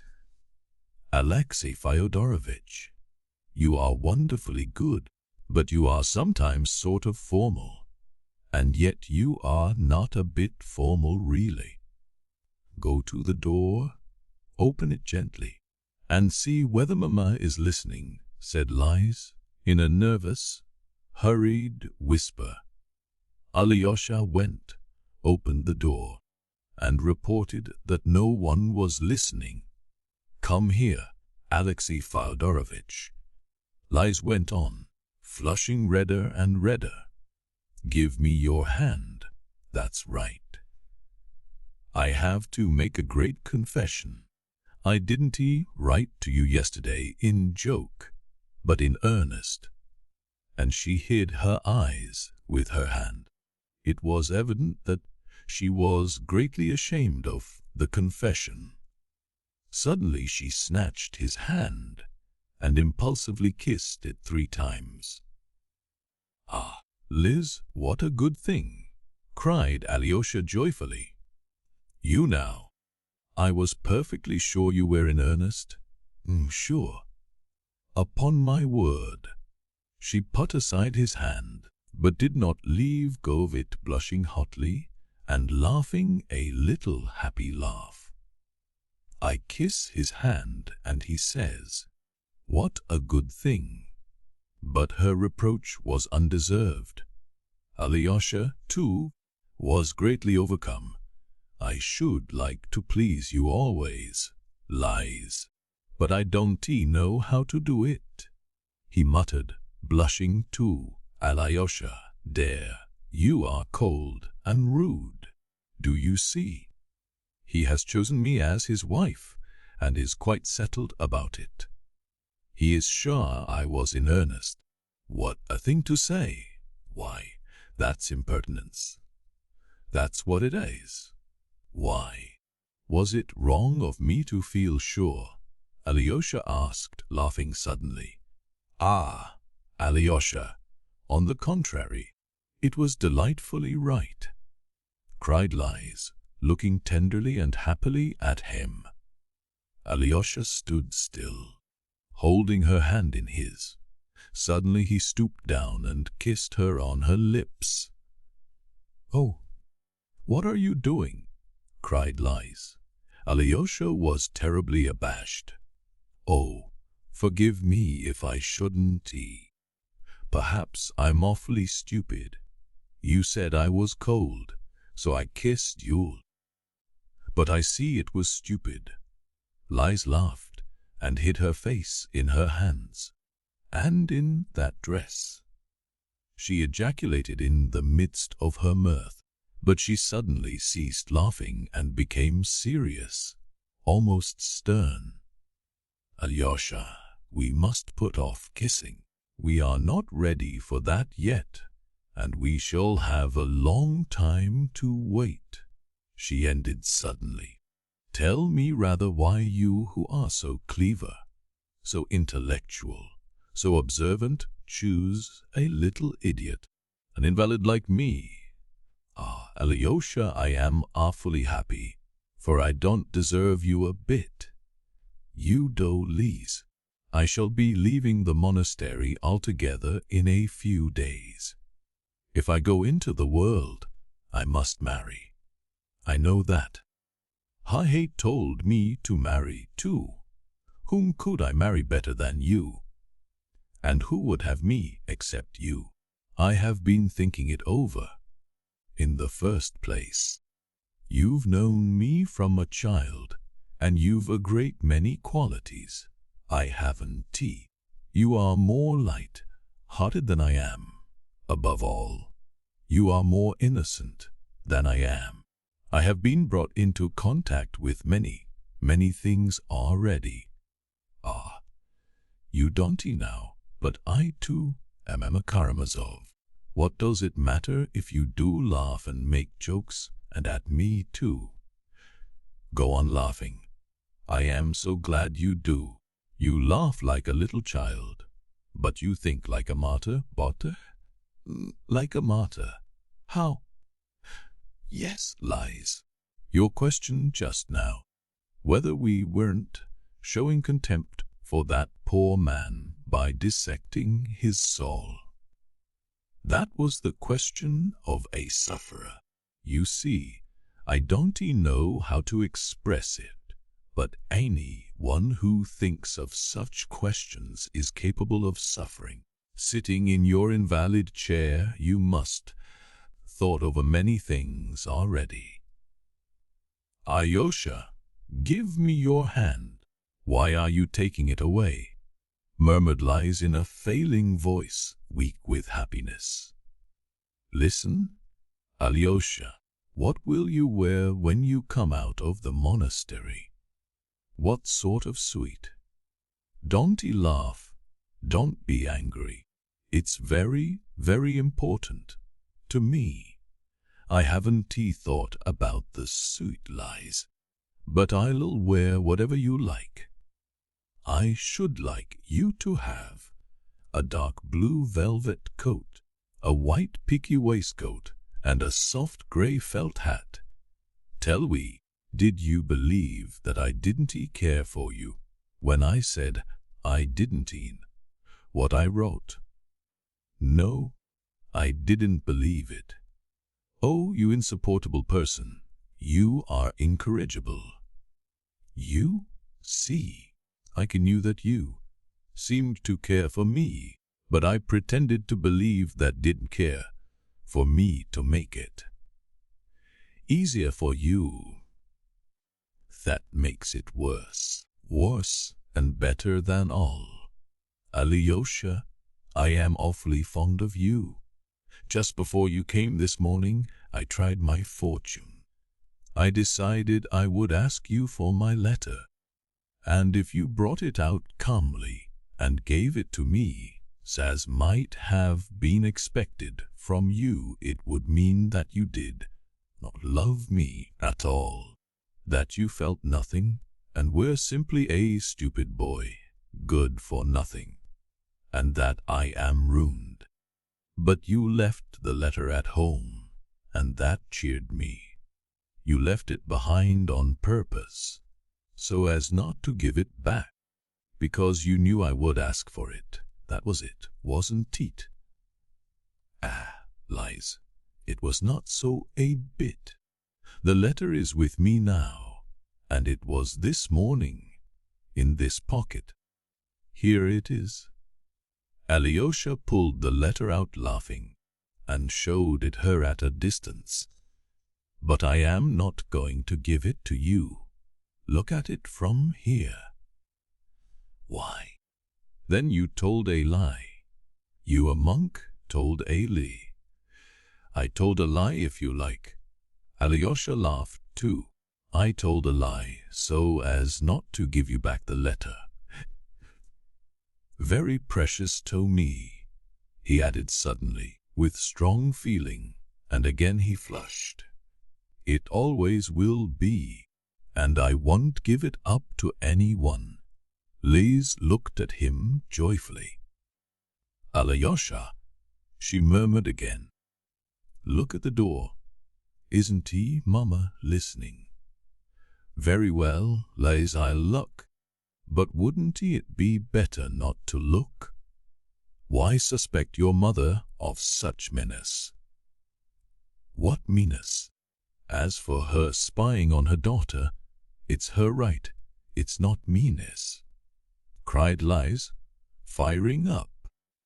You may be sure, Alexey Fyodorovitch, that when I am a mother, if I have a daughter like myself, I shall certainly spy on her. Ready, Liz, that's not right. Oh my goodness, what has meanness to do with it? If she were listening to some ordinary worldly conversation, it would be madness. But when her own daughter is shut up with a young man, listen, Alyosha, do you know I shall spy upon you as soon as we are married, and let me tell you, I shall open all your letters and read them, so you may as well be prepared. Yes, of course, if so, muttered Alyosha. Only it's not right. How contemptuous! Alyosha, dear, we want to quarrel the very first day. I'd better tell you the whole truth. Of course, it's very wrong to spy on people, and of course, I am not right and you are. Only I shall spy on you all the same. Do, then. You won't find out anything, laughed Alyosha. And, Alyosha, will you give in to me? We must decide that too.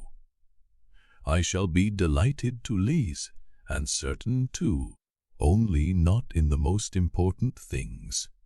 Even if you don't agree with me, I shall do my duty in the most important things. That's right, but let me tell you I am ready to give in to you not only in the most important matters, but in everything, and I am ready to vow to do so now, in everything, and for all my life, cried Liz fervently, and I'll do it gladly. What's more, I'll swear never to spy on you, never once, never to read one of your letters. For you are right and I am not, and though I shall be awfully tempted to spy, I know that I won't yield it since you consider it dishonorable. You are my conscience now.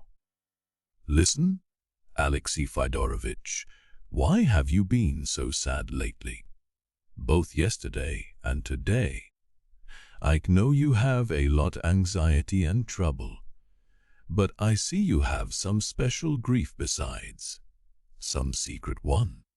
Perhaps Wes lies, I have a secret one, too, answered Alyosha mournfully. I see you love me, since you guessed that. What grief? What about? Can you tell me? Asked Lies with timid entreaty. I'll tell you later, Lies. Afterwards, said Alyosha, confused. Now you wouldn't understand, perhaps. And perhaps I can't explain it. I know your brothers, and know your father, are worrying you. Too?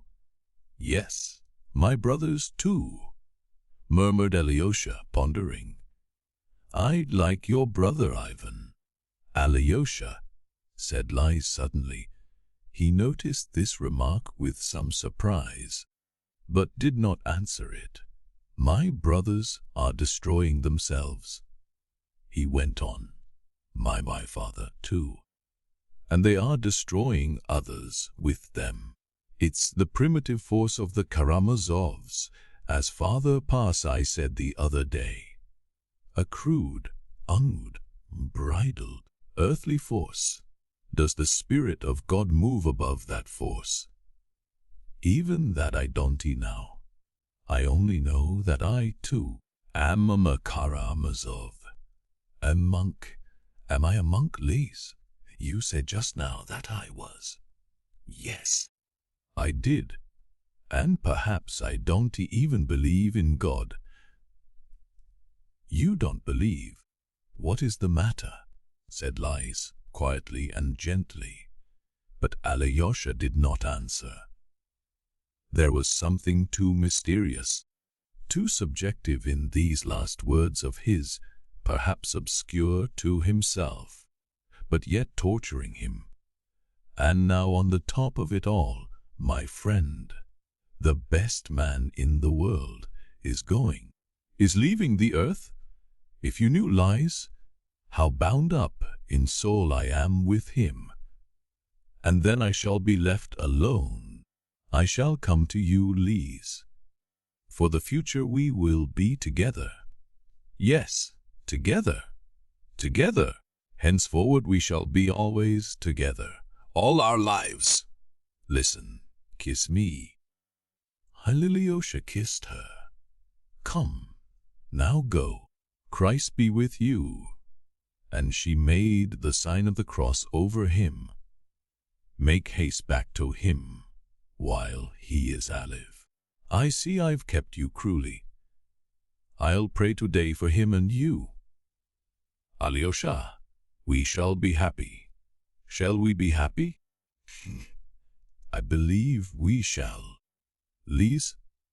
Alyosha thought it better not to go into Madame Hohlakovs, and was going out the house without saying good-bye to her.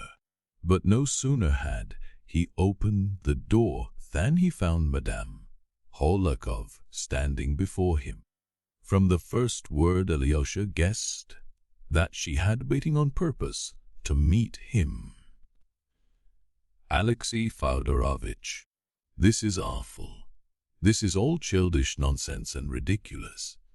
I trust you won't dream. It's foolishness. Nothing but foolishness, she said, attacking him at once. Only don't tell her that, said Alyosha, or she will be upset, and that's bad for her now. Sensible advice from a sensible young man.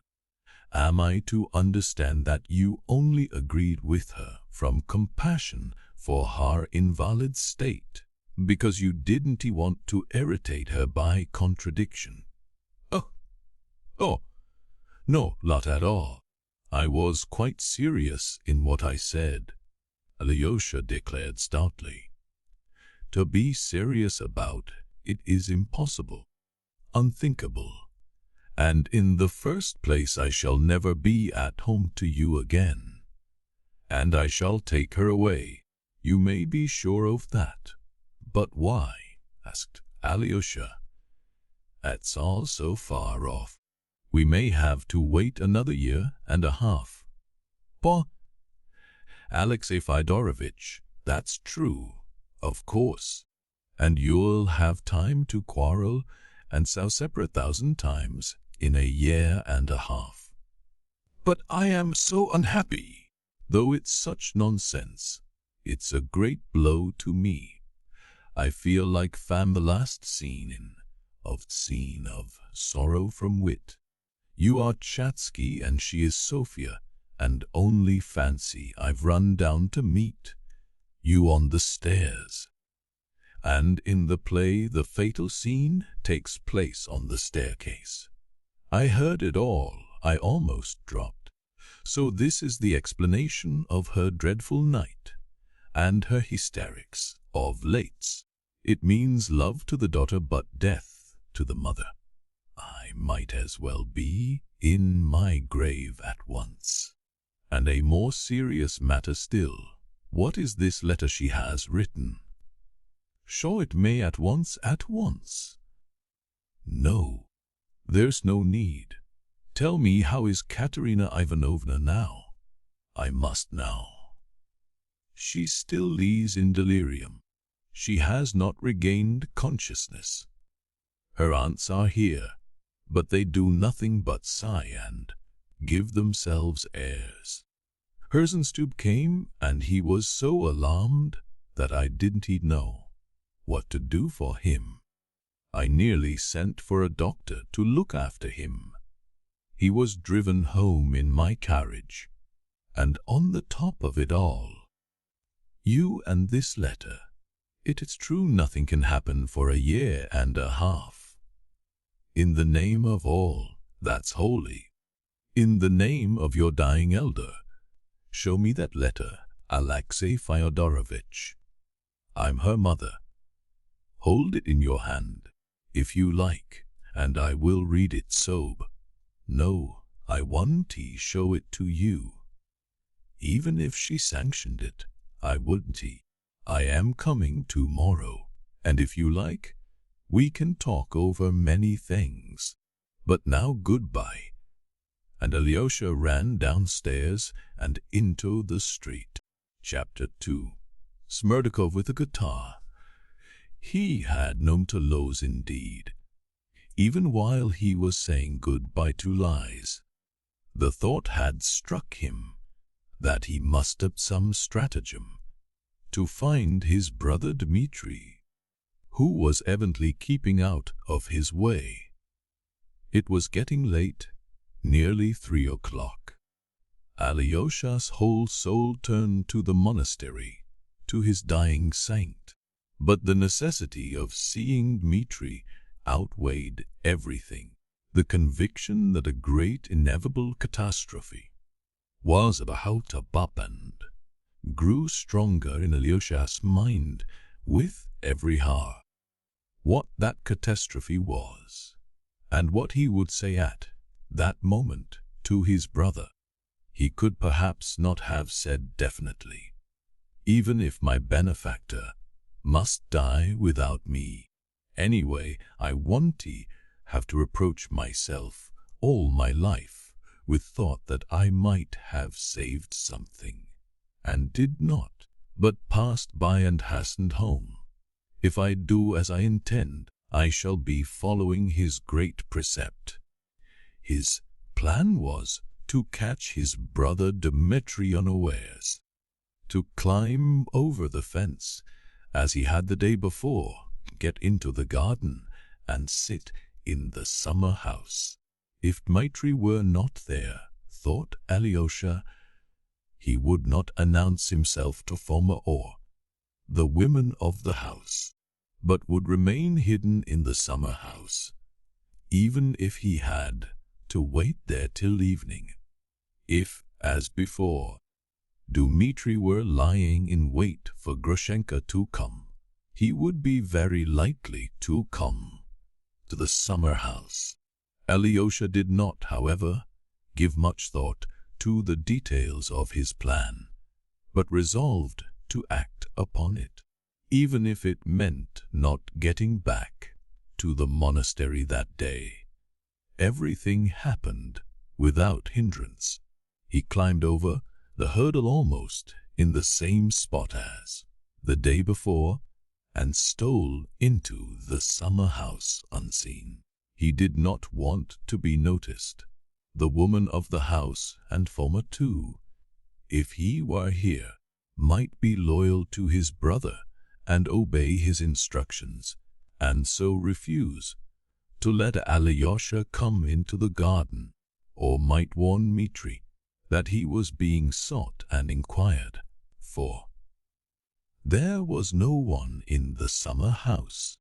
Alyosha sat down and began to wait. He looked round the summer house, which somehow struck him as a great deal more ancient than before, though the day was just as fine as yesterday. It seemed a wretched little place this time. There was a circle on the table, left no doubt from the glass of brandy having been spilt. The day before, foolish and irrelevant ideas strayed about his mind, as they always do in a time of tedious waiting.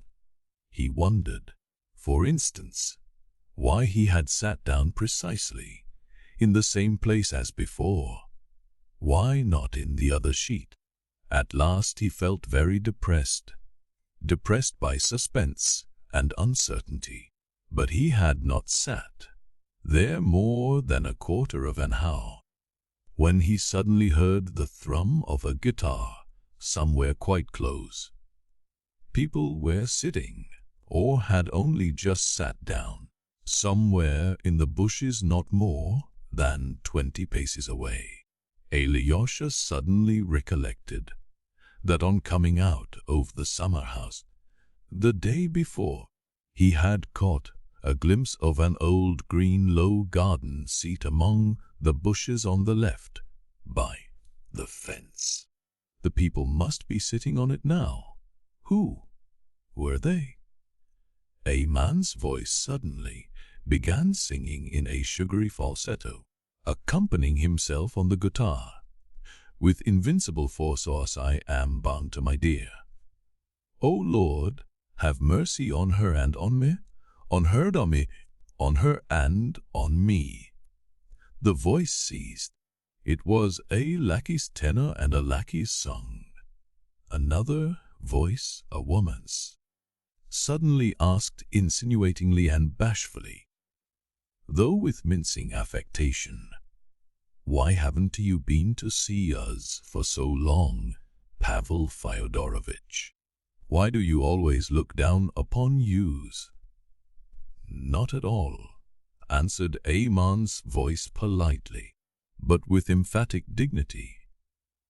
It was clear that the man had the best of the position, and that the woman was making advances. "I believe the man must be Smerdyakov," thought Alyosha from his voice, "and the lady must be the daughter of the house here, who has come from Moscow, the one who wears the dress with a tail and goes to Marfa for soup. I am awfully fond of verses of all kinds, if they rhyme." The woman's voice continued, "Why don't you go on?" The man sang again, "What do I care for royal wealth, if my dear one be in health? Lord have mercy on her and on me, on her and on me, on her and on me." "It was even better last time," observed the woman's voice. "You sang, 'If my darling be in health.' It sounded more tender. I suppose you've forgotten today."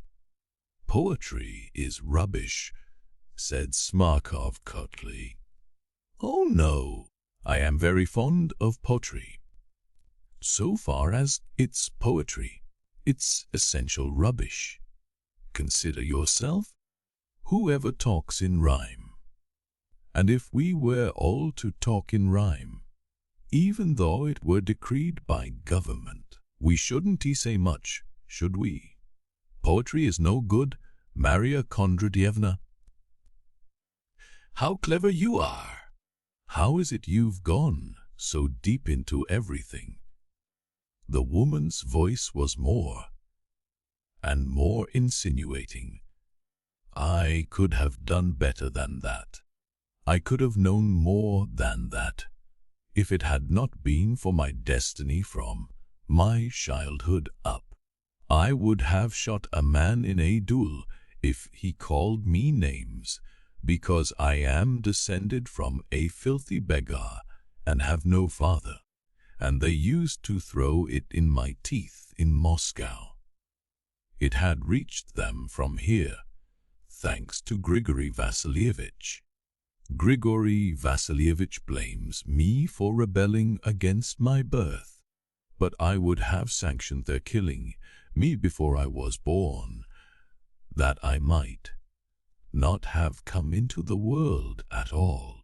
They used to say in the market, and your mamma too, with great lack of delicacy, set off telling me that her hair was like a mat on her head, and that she was short of 5 foot by a wee bit. Why talk of a wee bit, while she might have said a little bit, like everyone else? She wanted to make it touching, a regular peasant's feeling. Can a Russian peasant be said to feel in comparison with an educated man? He can't be said to have feeling at all. In his ignorance, from my childhood up, when I hear wee bit, I am ready to burst with rage. I hate all Russia, Maria Kondratievna. If you'd been a cadet in the army, or a young hussar, you wouldn't have talked like that, but would have drawn your saber to defend all Russia. I don't want to be a hussar, Maria Kondratievna, and, what's more, I should like to abolish all soldiers. And when an enemy comes, who is going to defend yous? There's no need of defense.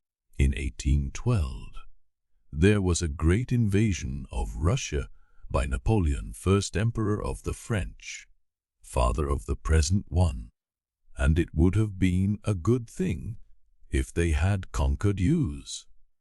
A clever nation would have conquered a very stupid one and annexed it. We should have had quite different institutions. Are they so much better in their own country than we are? I wouldn't change a dandy I know of for 3 young Englishmen, observed Maria Kondratievna tenderly, doubtless accompanying her words with a most languishing glance. That's as one prefers. But you are just like a foreigner. Just like a most gentlemanly foreigner. I tell you that, though it makes me bashful. If you care to know, the folks there and ours here are just alike in their vice. They are swindlers. Only there the scoundrel wears polished boots, and here he grovels in filth and sees no harm in it. The Russian people want thrashing, as Fyodor Pavlovich said very truly yesterday, though he is mad, and all his children. You said yourself you had such a respect for Ivan Fyodorovich. But he said I was a stinking lackey. He thinks that I might be unruly. He is mistaken there. If I had a certain sum in my pocket, I would have left here long ago. Dmitri Fyodorovich is lower than any lackey in his behavior, in his mind, and in his poverty. He doesn't know how to do anything, and yet he is respected by everyone. I may be only a soup maker, but with luck I'd open a cafe restaurant in Petrovka, in Moscow, for my cookery is something special, and there's no one in Moscow, except the foreigners, whose cookery is anything special. Dmitri Fyodorovich is a beggar. But if he were to challenge the son of the first count in the country, he'd fight him. Though in what way is he better than I am? For he is ever so much stupider than I am. Look at the money he has wasted without any need. It must be lovely. A duel, Maria Kondratyevna observed suddenly. How so? It must be so dreadful and so brave, especially when young officers with pistols in their hands pop at one another for the sake of some lady. A perfect picture. If only girls were allowed to look on. I'd give anything to see one. It's all very well when you are firing at someone, but when he is firing straight in your mug, you must feel pretty silly. You'd be glad to run away. Maria Kondratyevna, you don't mean you would run away? But Smerdyakov did not deign to reply. After a moment's silence, the guitar tinkled again, and he sang again in the same falsetto. Whatever you may say, I shall go far away. Life will be bright and gay in the city far away.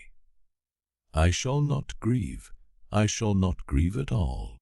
I don't intend to grieve at all. Then something unexpected happened. Alyosha suddenly sneezed. They were silent. Alyosha got up and walked towards them. He found Smerdyakov dressed up and wearing polished boots, his hair pomaded, and perhaps curled.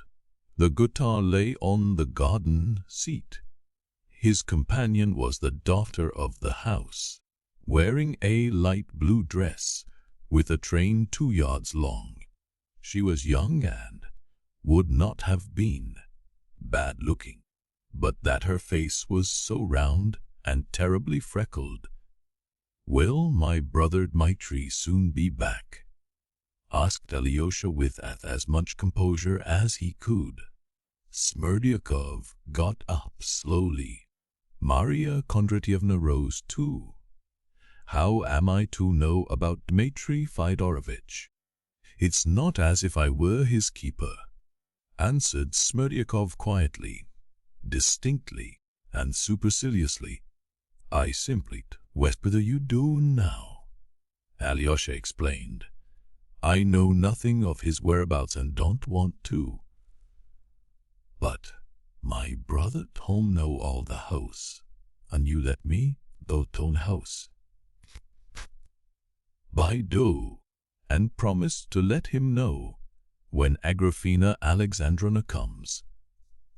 Smerdyakov turned a deliberate, unmoved glance upon him.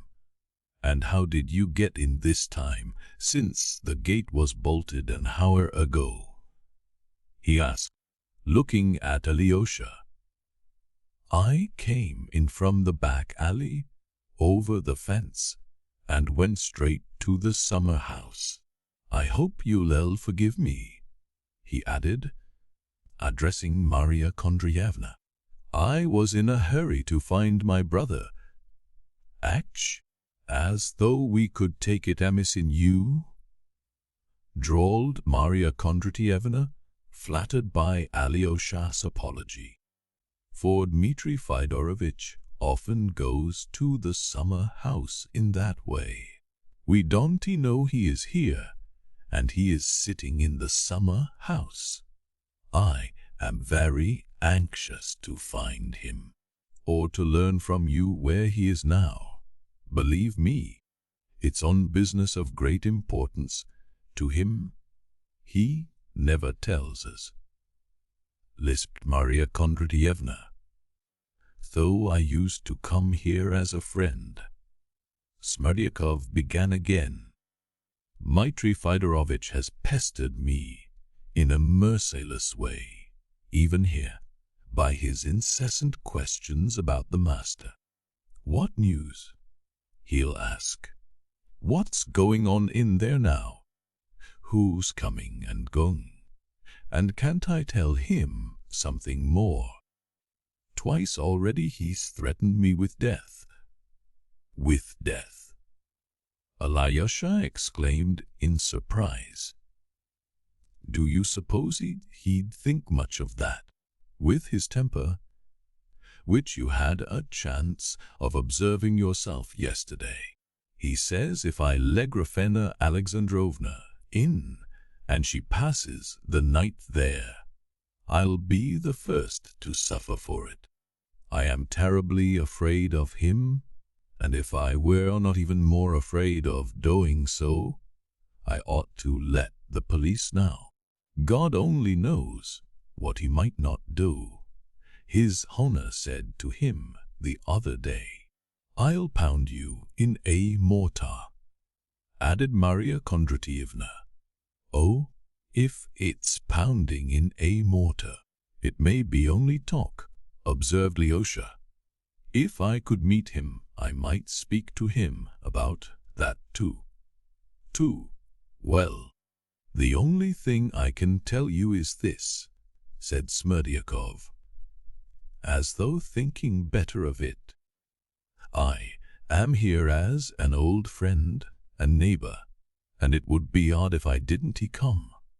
On the other hand, Ivan Fyodorovitch sent me first thing this morning to your brother's lodging in Lake Street, without a letter, but with a message to Dmitri Fyodorovitch to go to dine with him at the restaurant here in the marketplace.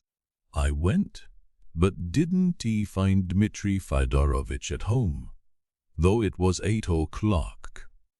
He's been here, but he is quite gone. Those were the very words of his landlady. It is as though there was an understanding between them. Perhaps at this moment he is in the restaurant with Ivan Fyodorovitch, for Ivan Fyodorovitch has not been home to dinner, and Fyodor Pavlovitch dined alone an hour ago and is gone to lie down. But I beg you most particularly not to speak of me and of what I have told you, for he'd kill me for nothing at all. Brother Ivan invited Dmitri to the restaurant today, repeated Alyosha quickly. The Metropolis Tavern in the market. That varies quite in the marketplace. Acropolis Tavern in Markley. That's so, that so. Much excited. Thank you, Smerdyakov, that's important. I'll go there at once. Don't betray me, Smerdyakov called after him. Oh, no, I'll go to the tavern as though by chance. Don't be anxious. But wait a minute, I'll open the gate to you, cried Maria Kondratievna. No, it's a shortcut. I'll get over the fence again.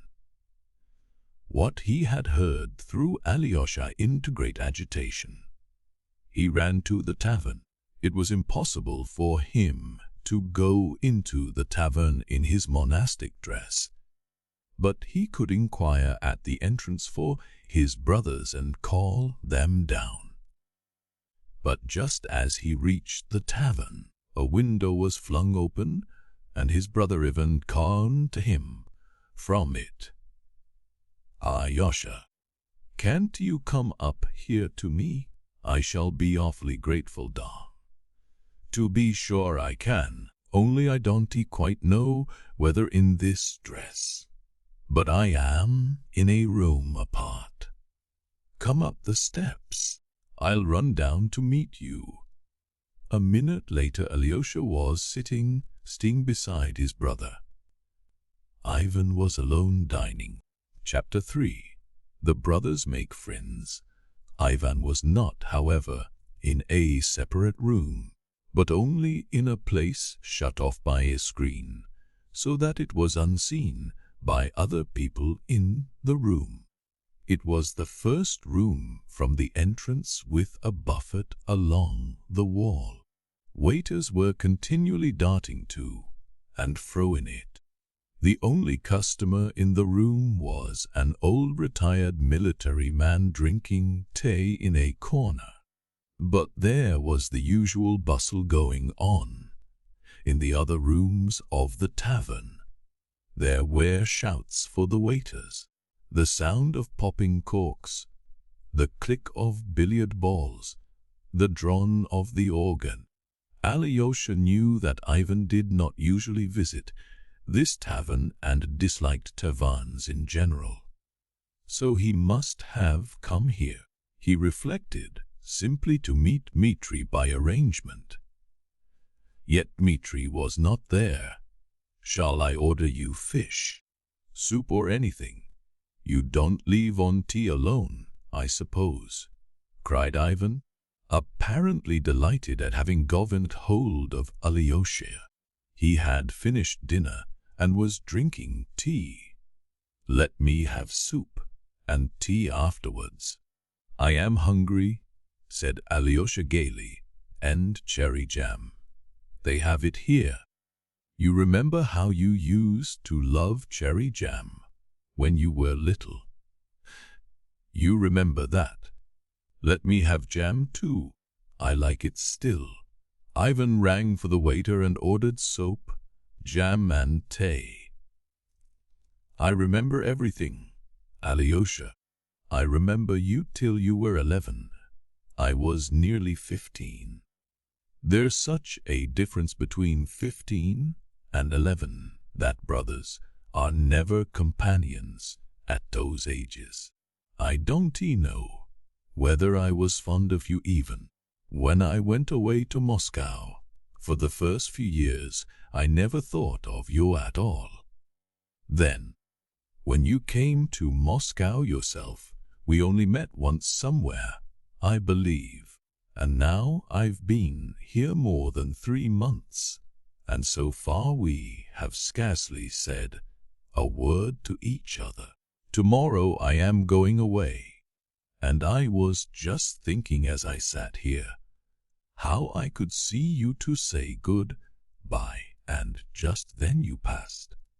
Were you very anxious to see me? Then, very.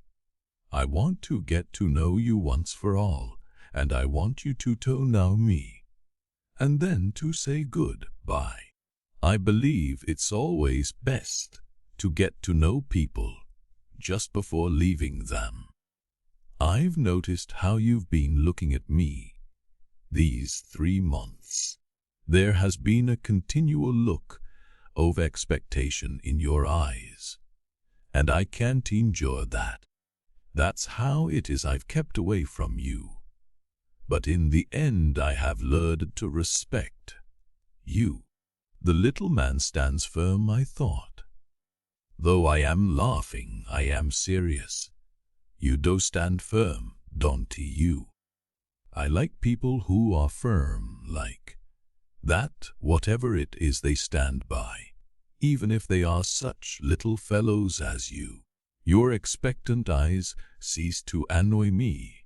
I grew fond of them in the end.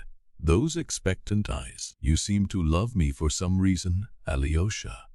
"I do love you, Ivan. Dmitri says of you, Ivan is a tom. I say of you, Ivan is a riddle. You are a riddle to me even now. But I understand something in you, and I did not understand it till this morning." "What's that?" laughed Ivan. "You won't be angry?" Alyosha laughed too. "Well, that you are just as young other young men of as young of 3-20, that you are just a young and fresh and nice boy, green in fact. Now, have I insulted you dreadfully?" "On the contrary, I am struck by a coincidence," cried Ivan, warmly and good-humoredly. "Would you believe it that ever since that scene with her. I have thought of nothing else but my youthful greenness, and just as though you guessed that, you begin about it. Do you know I've been sitting here thinking to myself that if I didn't believe in life, if I lost faith in the woman I love, lost faith in the order of things, were convinced, in fact, that everything is a disorderly, damnable, and perhaps devil-ridden chaos, if I were struck by every horror of man's disillusionment, still I should want to live, and, having once tasted of the cup, I would not turn away from it till I had drained it. At 30, though, I shall be sure to leave the cup, even if I've not emptied it, and turn away, where I don't know. But till I am 30, I know that my youth will triumph over everything. Every disillusionment, every disgust with life. I've asked myself many times whether there is in the world any despair that would overcome this frantic and perhaps unseemly thirst for life in me, and I've come to the conclusion that there isn't. That is till I am 30, and then I shall lose it of myself, I fancy. Some driveling consumptive moralists, and poets especially, often call that thirst for life base. It is a feature of the Karamazovs, it's true, that thirst for life regardless of everything. You have it no doubt too, but why is it base? The centripetal force on our planet is still fearfully strong, Alyosha. I have a longing for life, and I go on living in spite of logic, though I may not believe in the order of the universe. Yet I love the sticky little leaves as they open in spring. I love the blue sky. I love some people whom one loves you now sometimes without knowing why. I love some great deeds done by men, though I've long ceased perhaps to have faith in them. Yet from old habit one's heart prizes them. Here they have brought the soap for you. Eat it. It will do you good. It's first-rate soup. They know how to make it here. I want to travel in Europe, Alyosha. I shall set off from here. And yet I know that I am only going to a graveyard. But it's a most precious graveyard. That's what it is. Precious are the dead that lie there. Every stone over them speaks of such burning life in the past, of such passionate faith in their work, their truth, their struggle and their science, that I know I shall fall on the ground and kiss those stones and weep over them, though I'm convinced in my heart that it's long been nothing but a graveyard. And I shall not weep from despair, but simply because I shall be happy in my tears. I shall steep my soul in my emotion. I love the sticky leaves in spring, the blue sky. That's all it is. It's not a matter of intellect or logic. It's loving with one's inside, with one's stomach. One loves the first strength of one's youth. Do you understand anything of my tirade, Alyosha? Ivan laughed suddenly. I understand too well, Ivan. One longs to love with one's inside, with one's stomach. You said that so well, and I am awfully glad that you have such a longing for life, cried Alyosha. I think everyone should love life above everything in the world, but love life more than the meaning of it. Certainly, love it, regardless of logic as you say. It must be regardless of logic, and it's only then one will understand the meaning of it. I have thought so a long time. Half your work is done. Ivan, you love life. Now you've only to try to do the second half and you are saved. You are trying to save me, but perhaps I am not lost. And what does your second half mean? Why, one has to raise up your dead, who perhaps have not died after all.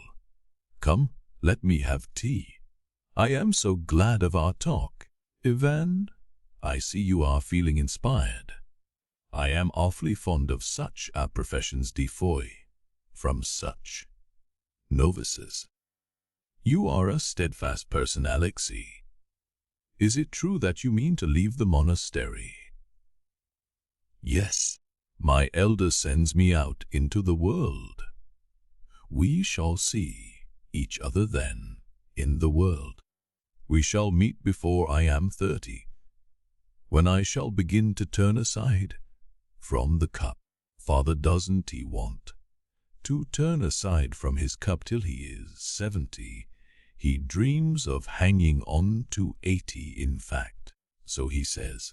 He means it only too seriously. Though he is a buffoon, he stands on a firm rock, too. He stands on his sensuality. Though after we are 30, indeed, there may be nothing else to stand on. But to hang on to 70 is nasty. Better only to 30. One might retain a shadow of nobility by deceiving oneself. Have you seen Dmitri today? No, but I saw Smerdyakov, and Alyosha rapidly, though minutely, described his meeting with Smerdyakov. Ivan began listening anxiously and questioned him, but he begged not to tell Dmitri that he had told me about him, added Alyosha. Ivan frowned and pondered. Are you frowning on Smerdyakov's account? Asked Alyosha. Yes, on his account. Damn him, I certainly did want to see Dmitri. But now there's no need, said Ivan reluctantly. But are you really going so soon? Yes. What of Dmitri and father? How will it end? Asked Alyosha anxiously. You are always harping upon it. What have I to do with it? Am I my brother Dmitri's keeper? Ivan snapped irritably, but then he suddenly smiled bitterly. Cain's answer about his murdered brother, wasn't it? Perhaps that's what you're thinking at this moment. Well, damn it all, I can't stay here to be the keeper, can I? I've finished what I had to do, and I am going. Do you imagine I am jealous of Dmitri? That I've been trying to steal his beautiful Katerina Ivanovna for the last 3 months? Nonsense. I had business of my own. I finished it. I am going. I finished it just now. You were witness. At Katerina Ivanovna's? Yes, and I've released myself once for all. And after all, what have I to do with Dmitri? Dmitri doesn't come in. I had my own business to settle with Katerina Ivanovna. You now, on the contrary, that Dmitri behaved as though there was an understanding between us. I didn't ask him to do it, but he solemnly handed her over to me and gave you his blessing.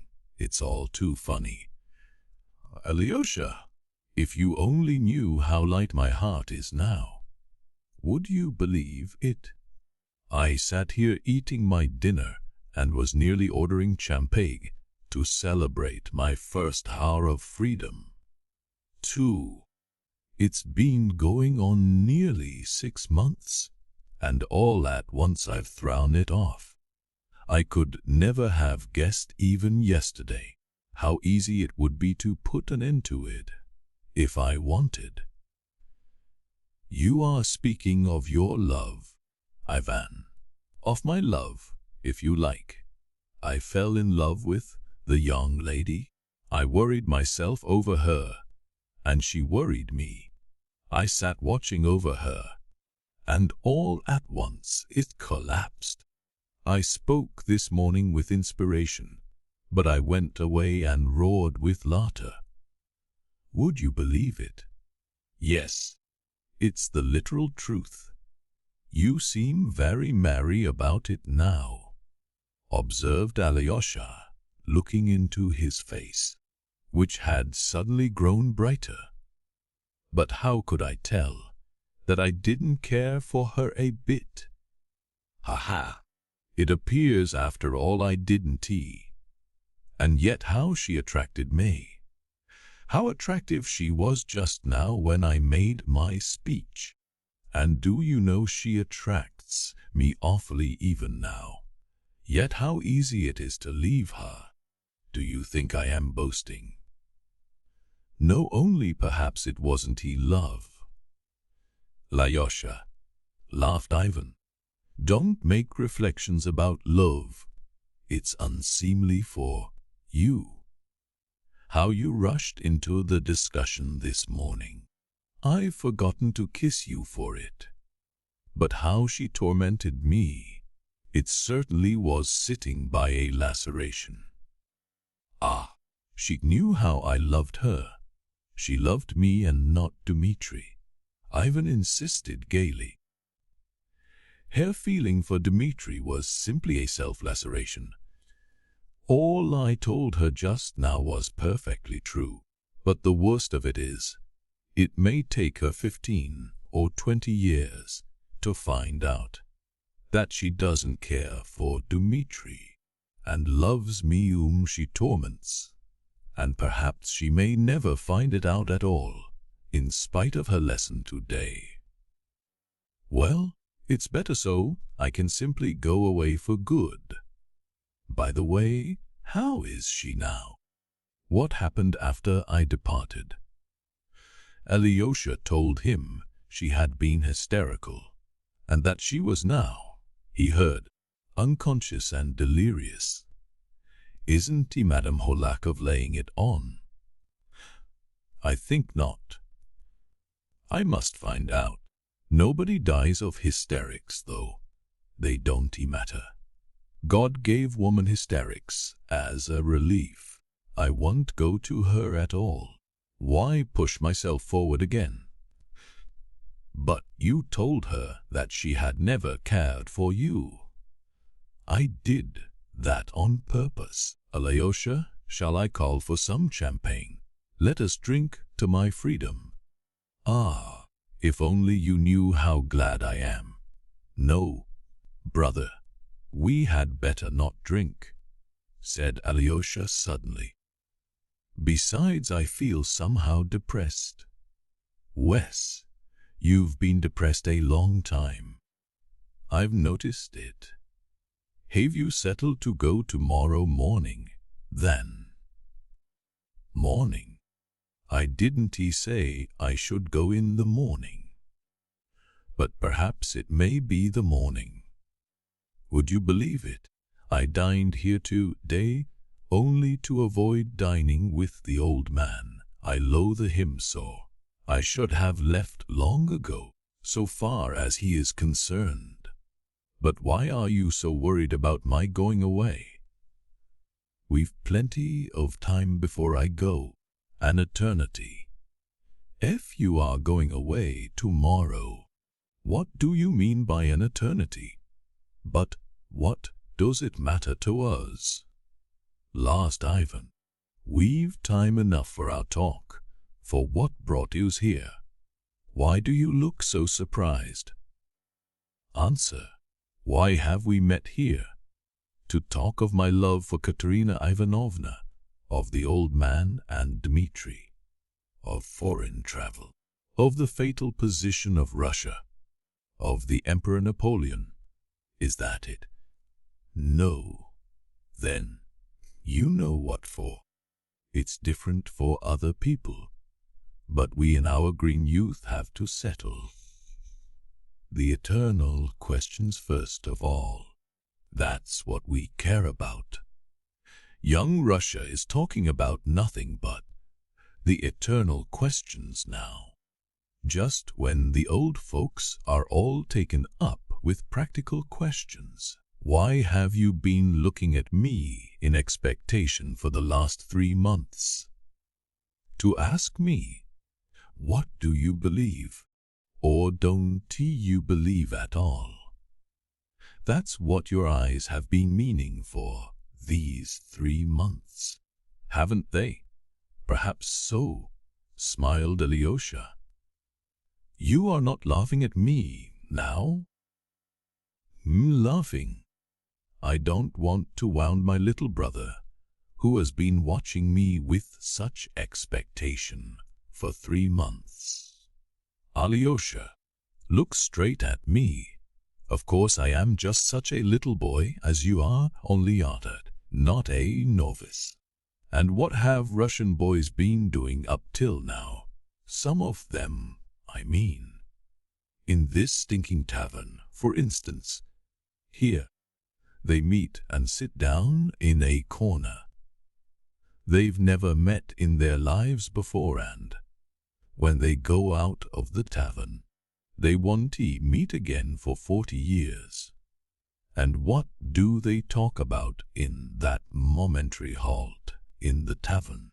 Of the eternal questions, of the existence of God and immortality. And those who do not believe in God talk of socialism or anarchism, of the transformation of all humanity on a new pattern, so that it all comes to the same. They're the same questions turned inside out. And masses of the most original Russian boys do nothing but talk of the eternal questions. Isn't it so? Yes, for real Russians the questions of God's existence and of immortality, or, as you say, the same questions turned inside out, come first and foremost, of course. And so they showed, said Alyosha, still watching his brother with the same gentle and inquiring smile. Well, Alyosha, it's sometimes very unwise to be a Russian at all, but anything stupider than the way Russian boys spend their time, one can hardly imagine. But there's one Russian boy called Alyosha I am awfully fond of. How nicely you put that in. Alyosha laughed suddenly. Well, tell me where to begin. Give your orders. The existence of God. Begin where you like. You declared yesterday at Father's that there was no God. Alyosha looked searchingly at his brother. I said that yesterday at dinner on purpose to tease you. And I saw your eyes glow. But now I've no objection to discussing with you. And I say so very seriously. I want to be friends with you, Alyosha, for I have no friends and want to try it. Well, only fancy, perhaps I too accept God, laughed Ivan. That's a surprise for you, isn't it? Of course, if you are not joking now. Joking? I was told at the elders yesterday that I was joking. You know, dear boy, there was an old sinner in the 18th century who declared that if there were no God, he would have to be invented.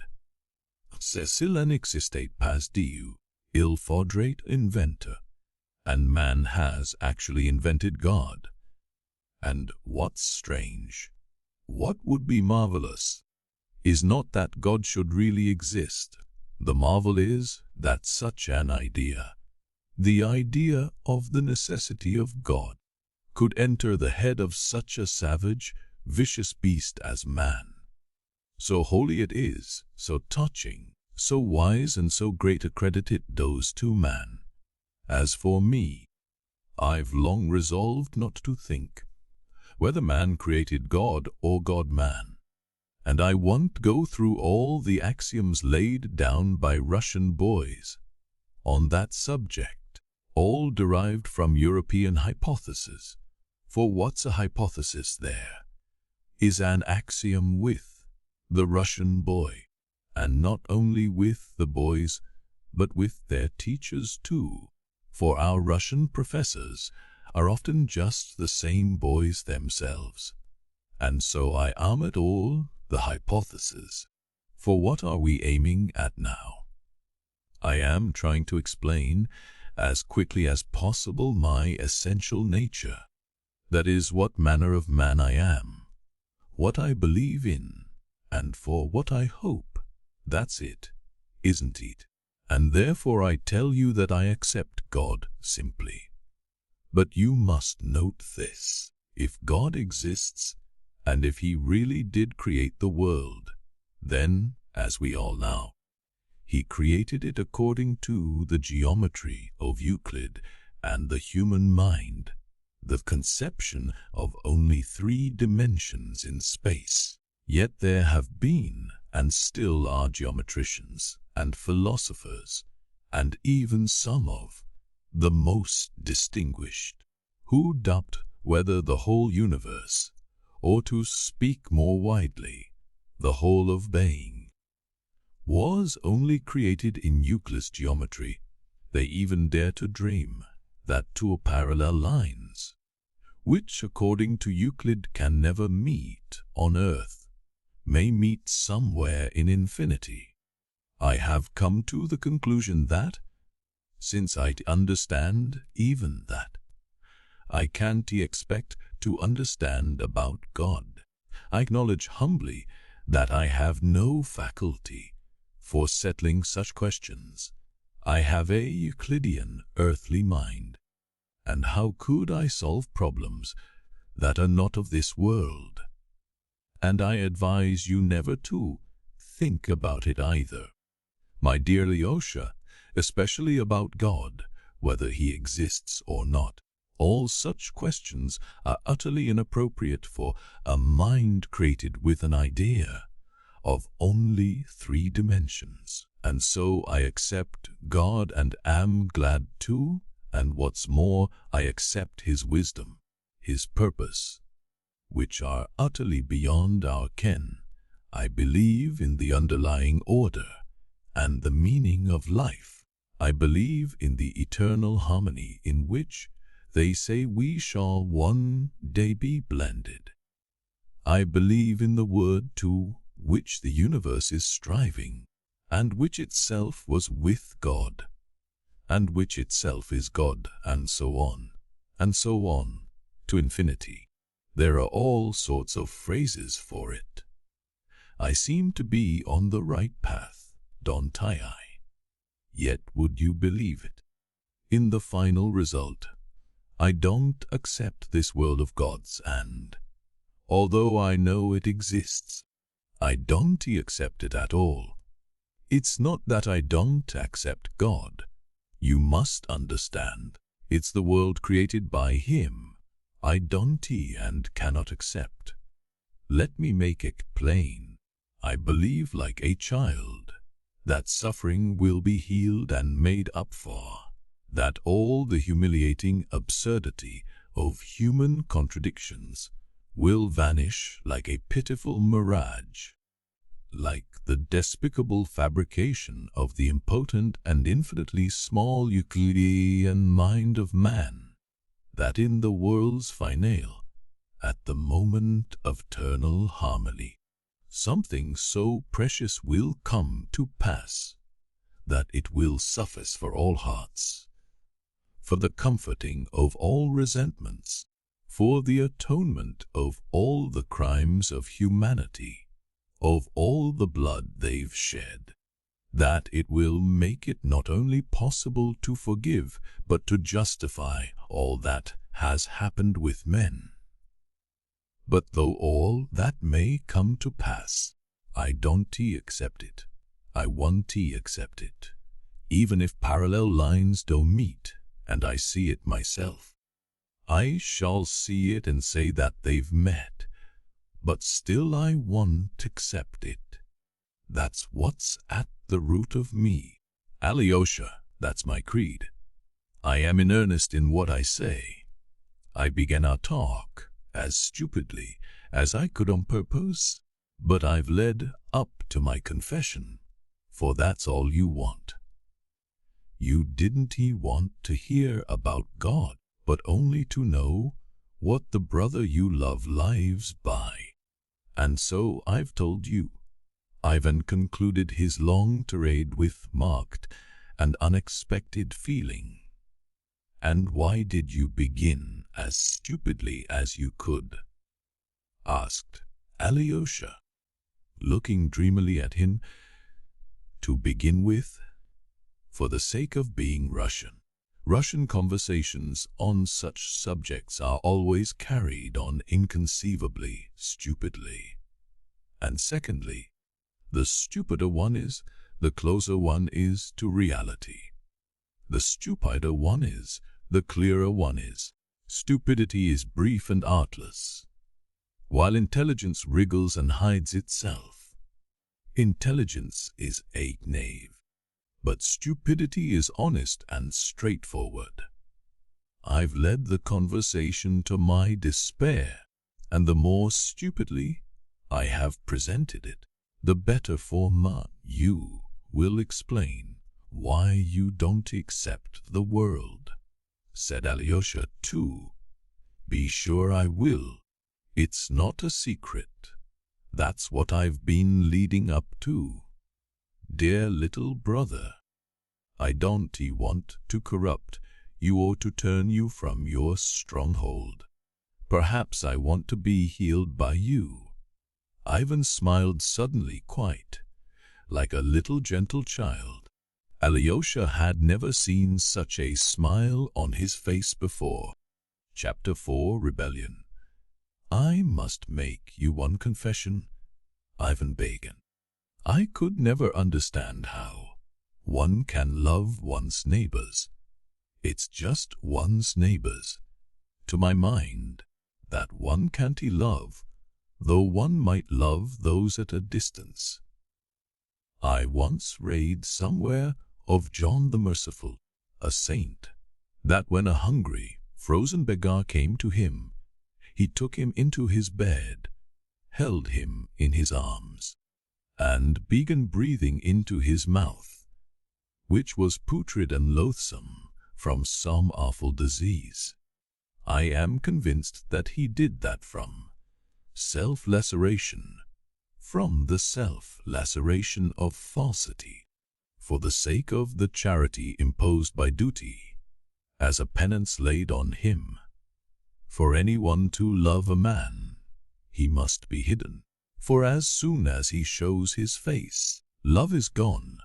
Feather Zossima has talked of that more than once, observed Alyosha.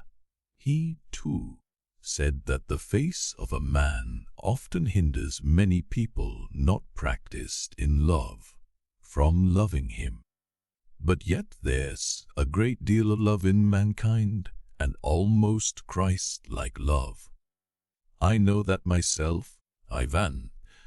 Well, I know nothing of it so far, and can understand it, and the innumerable mass of mankind are with me there. The question is, whether that's due to men's bad qualities, or whether it's inherent in their nature. To my thinking, Christ-like for men is a miracle impossible on earth. He was God, but we are not gods. Suppose I, for instance, suffer intensely. Another can never know how much I suffer, because he is another and not I.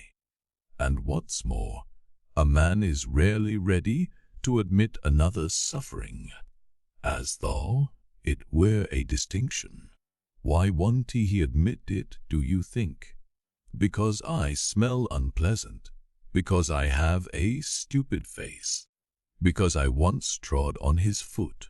Besides, there is suffering and suffering. Degrading, humiliating suffering such as humbles me. Hunger, for instance. My benefactor will, perhaps, allow me. But when you come to higher suffering, for an idea, for instance, he will very rarely admit that, perhaps because my face strikes him as not at all what he fancies a man should have, who suffers for an idea, and so he deprives me instantly of his favor, and not at all from badness of heart. Beggars, especially genteel beggars, ought never to show themselves, but to ask for charity through the newspapers. One can love one's neighbors in the abstract, or even at a distance. But at close quarters, it's almost impossible.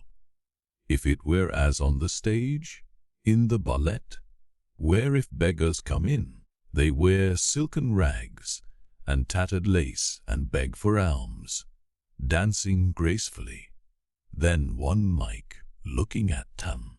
But even then we should not love them. But enough of that.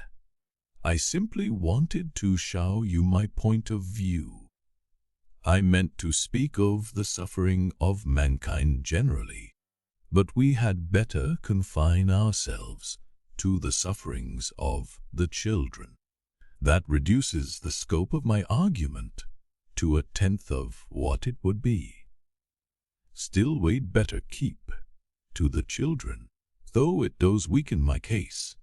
But, in the first place, children can be loved even at close quarters, even when they are dirty, even when they are ugly, I fancy. Though children never ugly. The second reason why I want to speak of grown-up people is that, besides being disgusting and unworthy of love, they have a compensation. They've eaten the apple and knowed and evil, and they have become like gods. They go on eating it still, but the children haven't eaten anything, and are so far innocent. Are you fond of children, Alyosha? I know you are, and you will understand why I prefer to speak of them. If they, too, suffer horribly on earth, they must suffer for father's sins. They must be punished for their fathers, who have eaten the apple. But that reasoning is of the other world, and is incomprehensible for the heart of man here on earth. The innocent must not suffer for another's sins, and especially such innocence. You may be surprised at me, Alyosha, but I am awfully fond of children too. And observe, cruel people, the violent, the rapacious. The Karamazovs are sometimes very fond of children. Children while they are quite little, up to 7, for instance, are so remote from grown-up people. They are different creatures, as it were, of a different species. I knew a criminal in prison who had, in the course of his career as a burglar, murdered whole families, including several children. But when he was in prison, he had a strange affection for them. He spent all his time at his window, watching the children playing in the prison yard. He trained one little boy to come up to his window and made great friends with him. You don't know why I am telling you all this, Alyosha. My head aches and I am sad. You speak with a strange air, observed Alyosha uneasily, as though you were not quite yourself. By the way, a Bulgarian I met lately in Moscow Ivan went on, seeming not to hear his brother's words, told me about the crimes committed by Turks and Circassians in all parts of Bulgaria through fear of a general rising of the Slavs. They burn villages, murder, outrage women and children. They nail their prisoners by the ears to the fences, leave them so till morning, and in the morning they hang them. All sorts of things you can't imagine. People talk sometimes of bestial cruelty, but that's a great injustice and insult to the beasts. A beast can never be so cruel as a man, so artistically cruel. The tiger only tears and gnaws. That's all he can do. He would never think of nailing people by the ears, even if he were able to do it. These Turks took a pleasure in torturing children, cutting the unborn child from the mother's womb, and tossing babies up in the air and catching them on the points of their bayonets before their mother's eyes. Doing it before the mother's eyes was what gave zest to the amusement. Here is another scene that I thought very interesting. Imagine a trembling mother with her baby in her arms, a circle of invading Turks around her. They've planned a diversion. They pet the baby, laugh to make it laugh. They succeed, the baby laughs. At that moment a Turk points a pistol 4 inches from the baby's face. The baby laughs with glee, holds out its little hands to the pistol, and he pulls the trigger in the baby's face and blows out its brains. Artistic, wasn't it? By the way, Turks are particularly fond of sweet things, they say. "Brother, what are you driving at?" asked Alyosha. "I think if the devil doesn't exist, but man has created him, he has created him in his own image and likeness, just as he did God." "Then," observed Alyosha, "it's wonderful how you can turn words, as Polonius says in Hamlet." Laughed Ivan. "You turn my words against me. Well, I am glad.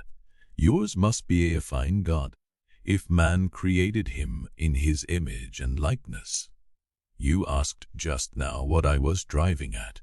You see, I am fond of collecting certain facts, and, would you believe, I even copy anecdotes of a certain sort from newspapers and books, and I've already got a fine collection. The Turks, of course, have gone into it, but they are foreigners. I have specimens from home that are even better than the Turks. You know we prefer beating, rods and scourges. That's our national institution. Nailing ears is unthinkable for us, for we are, after all, Europeans. But the rod and the scourge we have always with use, and they cannot be taken from us. Abroad now they scarcely do any beating. Manners are more humane, or laws have been passed, so that they don't dare to flog men now.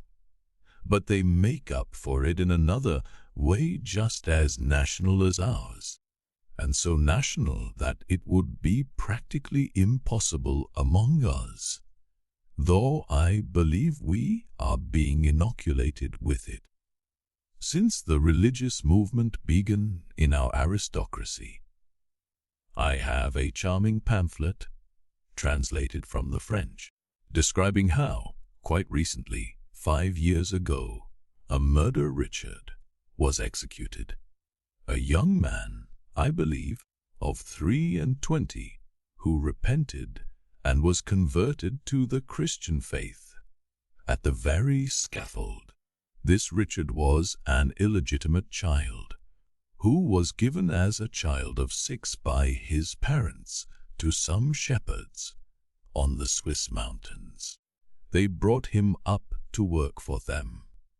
He grew up like a little wild beast among them. The shepherds taught him nothing, and scarcely fed or clothed him, but sent him out at 7 to the flock in cold and wet, and no one hesitated or scrupled to treat him so. Quite the contrary, they thought they had every right, for Richard had given to them as a chattel, and they did not even see the necessity of feeding him. Richard himself describes how, in those years, like the prodigal son in the Gospel, he longed to eat of the mash given to the pigs, which were fattened for sale. But they wouldn't even give him that, and beat him when he stole from the pigs. And that was how he spent all his childhood and his youth, till he grew up and was strong enough to go away and be a thief. The savage began to earn his living as a day laborer in Geneva. He drank what he earned. He lived like a brute, and finished by killing and robbing an old man. He was caught, tried, and condemned to death. They are not sentimentalists there. And in prison he was immediately surrounded by pastors, members of Christian brotherhoods, philanthropic ladies, and the like. They taught him to read and write in prison, and expounded the gospel to him. They exhorted him, worked upon him, drummed at him incessantly, till at last he solemnly confessed his crime. He was converted. He wrote to the court himself that he was a monster, but that in the end God had vouchsafed him light and shown grace. All Geneva was in excitement about him. All philanthropic and religious Geneva, all the aristocratic and well-bred society of the town rushed to the prison, kissed Richard and embraced him. "You are our brother. You have found grace." And Richard nothing but weep with emotion. "Yes, I've found grace.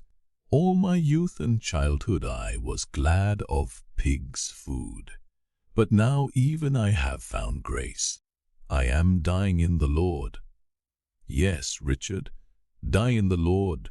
You have shed blood and must die, though it's not your fault that you knew not the Lord when you coveted the pig's food and were beaten for stealing it, sir, which was very wrong of you, for stealing is forbidden, but you've shed blood and you must die." And on the last day, Richard, perfectly limp, did nothing but cry and repeat every minute, "This is my happiest day. I am going to the Lord." "Yes," cried the pastors and the judges and philanthropic ladies, "this is the happiest day of your life, for you are going to the Lord." They all walk or drive to the scaffold in procession behind the prison van. At the scaffold they call to Richard, "Brother, be in the Lord, for even thou hast found grace." And so, covered with his brother's kisses, Richard is dragged on to the scaffold and led to the guillotine. And they chopped off his head in brotherly fashion, because he had found grace. Yes, that's characteristic. That pamphlet is translated into Russian by some Russian philanthropists of aristocratic rank and evangelical aspirations, and has been distributed gratis for the enlightenment of the people. The case of Richard is interesting because it's national. Though to us it's absurd to cut off a man's head, because he has become our brother and has found grace, yet we have our own speciality, which is all but worse. Our historical pastime is the direct satisfaction of inflicting pain. There are lines in Nekrasov describing how a peasant lashes a horse on the eyes, on its meek eyes. Everyone must have seen it. It's peculiarly Russian. He describes how a feeble little nag has foundered under too heavy a load and cannot move. The peasant beats it savagely, beats it at last, not knowing what he is doing in the intoxication of cruelty, thrashes it mercilessly over and over again. However weak you are, you must pull. If you dive for it, the nag strains, and then he begins lashing the poor defenseless creature on its weeping, on its meek eyes. The frantic beast tugs and draws the load, trembling all over, gasping for breath, moving sideways, with a sort of unnatural spasmodic action. It's awful in Nekrasov. But that's only a horse, and God has given horses to be beaten. So the Tatars have taught yous, and they left us the knout as a remembrance of it. But men, too, can be beaten.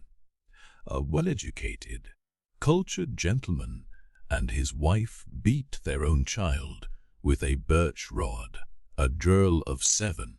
I have an exact account of it. The papa was glad that the birch was covered with twigs. It stings more, said he. And so he began stinging his daughter. I know for a fact there are people who at every blow are worked up to sensuality, to literal sensuality, which increases progressively at every blow they inflict. They beat for a minute, for 5 minutes, for 10 minutes, more often and more savagely. The child screams. At last the child cannot scream. It gasps, "Daddy, Daddy?" By some diabolical unseemly chance, the case was brought into court. A council is engaged. The Russian people have long called a barrister a conscience for hire. The counsel protests in his client's defense. It's such a simple thing, he says, an everyday domestic event. A father corrects his child.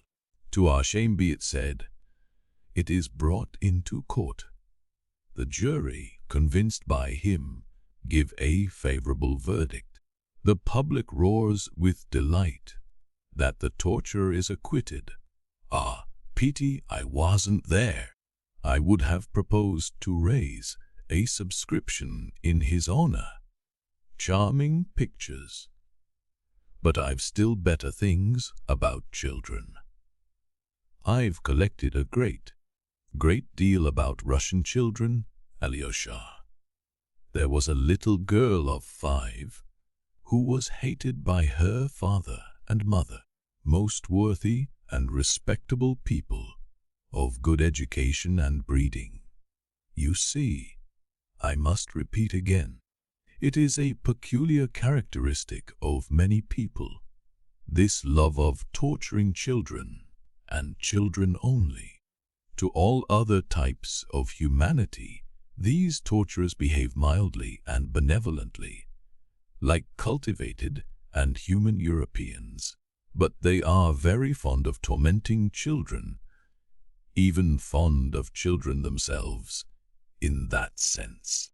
It's just their defenselessness that tempts the tormentor, just the angelic confidence of the child, who has no refuge and no appeal, that sets his vile blood on fire. In every man, of course, a demon lays hidden, the demon of rage. the demon of lustful heat, at the screams of the tortured victim, the demon of lawlessness, let off the chain, the demon of diseases that follow on vice, gout, kidney disease, and so on. This poor child of 5 was subjected to every possible torture by those cultivated parents. They beat her, thrashed her, kicked her for no reason till her body was one bruise. Then they went to greater refinements of cruelty, shut her up all night in the cold and frost in a privy, and because she didn't ask to be taken up at night, as though a child of 5 sleeping its angelic, sound sleep could be trained to wake and ask, they smeared her face and filled her mouth with excrement. And it was her mother did this, and that mother could sleep, hearing the poor child's groans. Can you understand why a little creature, who can't even understand what's done to her, should beat her little aching heart with her tiny fist in the dark and the cold, and weep her meek, unresentful tears to dear, kind God to protect her? Do you understand that, friend and brother? You pious and humble novice, do you understand why this infamy must be and is permitted? Without it, I am told, man could not have existed on earth, for he could not have known good and evil. Why should he know that diabolical good and evil when it costs so much? Why? The whole world of knowledge is not worth that child. Pray to dear, kind God. I say nothing of the sufferings of grown-up people. They have eaten the apple, damn them, and the devil take them all. But these little ones, I am making you suffer. Alyosha, you are not yourself. I'll leave off if you like. Never mind. I want to suffer too, muttered Alyosha. One picture, only one more, because it's so curious, so characteristic. And I have only just read it in some collection of Russian antiquities. I've forgotten the name. I must look it up. It was in the darkest days of serfdom at the beginning of the century, and long live the liberator of the people.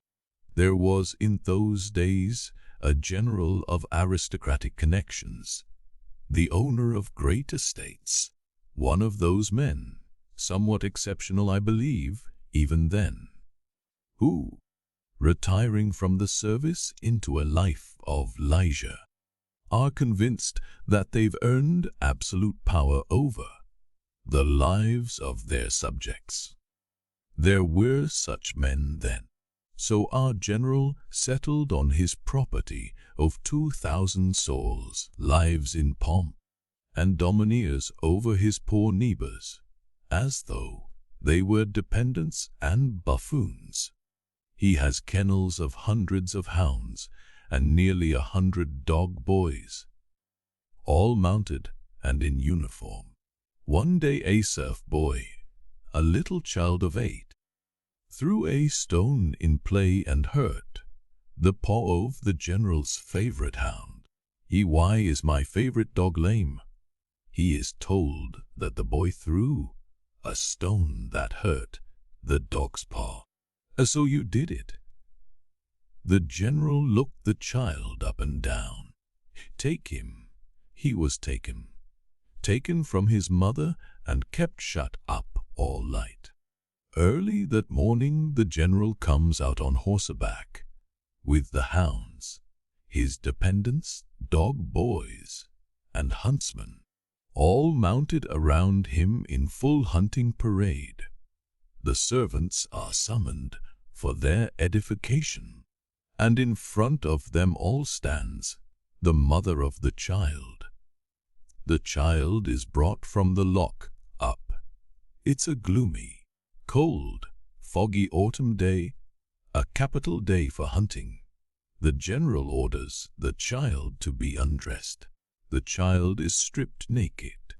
He shivers, numb with terror, not daring to cry. Make commands the general. Run.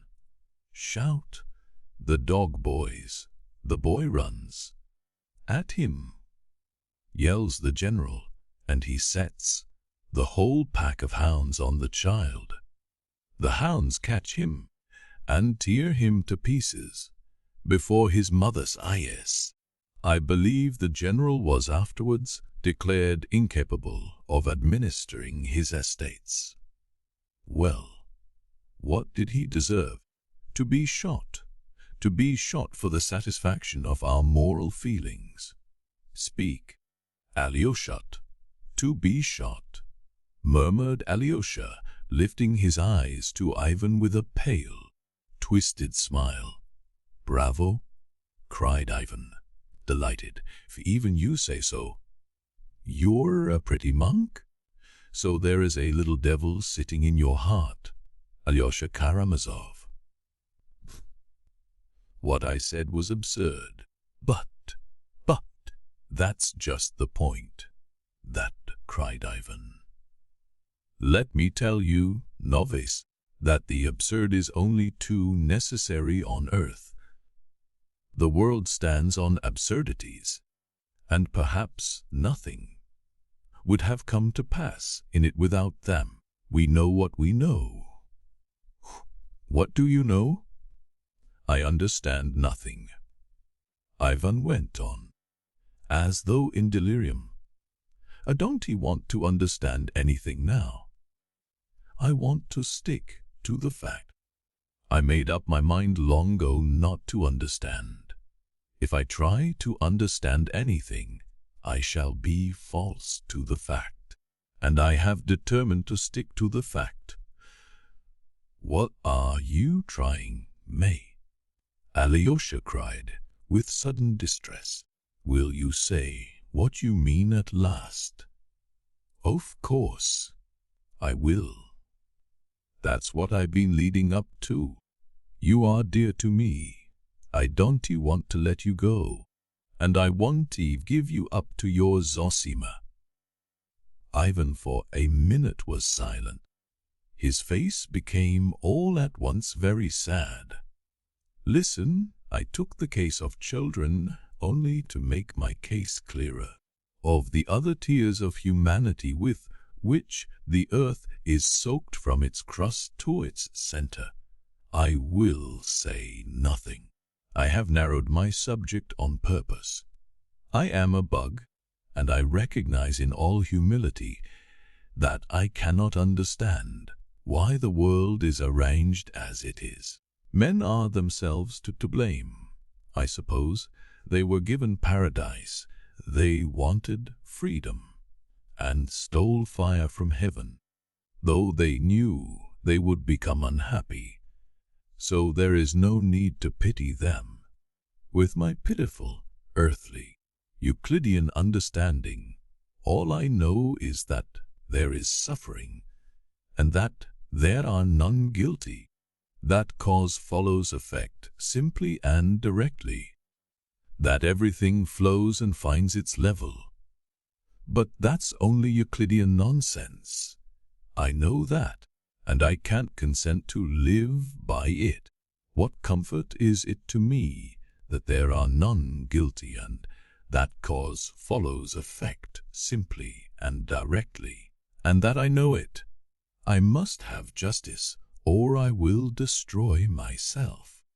And not justice in some remote infinite time and space, but here on earth, and that I could see myself. I have believed in it, I want to see it, and if I am dead by then, let me rise again, for if it all happens without me, it will be too unfair. Surely I haven't suffered, simply that my crimes and my sufferings may manure the soil of the future harmony. for somebody else. I want to see with my own eyes. The hind lie down with the lion and the victim rise up and embrace his murderer. I want to be there when everyone suddenly understands what it has all been for. All the religions of the world are built on this longing, and I am a believer. But then there are the children, and what am I to do about them? That's a question I can't answer. For the 100th time I repeat, there are numbers of questions, but I've only taken the children, because in their case what I mean is so unanswerably clear. Listen, if all must suffer to pay for the eternal harmony, what have children to do with it? Tell me, please. It's beyond all comprehension why they should suffer and why they should pay for the harmony. Why should they? 2. Furnish material to enrich the soil for the harmony of the future. I understand solidarity in sin among men. I understand solidarity in retribution too, but there can be no such solidarity with children. And if it is really true that they must share responsibility for all their father's crimes, such a truth is not of this world and is beyond my comprehension. Some jester will say, perhaps, that the child would have grown up and have sinned. But you see, he didn't grow up. He was torn to pieces by the dogs at 8 years old. Oh, Alyosha, I am not blaspheming. I understand, of course, what an upheaval of the universe it will be when everything in heaven and earth blends in one hymn of praise, and everything that lives and has lived cries aloud, Thou art just, O Lord, for thy ways are revealed. When the mother embraces the fiend who threw her child to the dogs, and all three cry aloud with tears, Thou art just, O Lord, then, of course, the crown of knowledge will be reached, and all will be made clear. But what pulls me up here is that I can't accept that harmony, and while I am on earth, I make haste to take my own measures.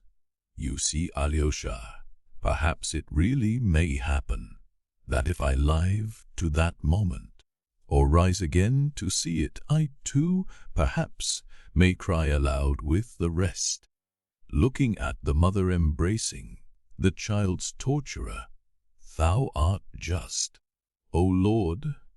But I don't want to cry aloud then. While there is still time, I hasten to protect myself, and so I renounce the higher harmony altogether.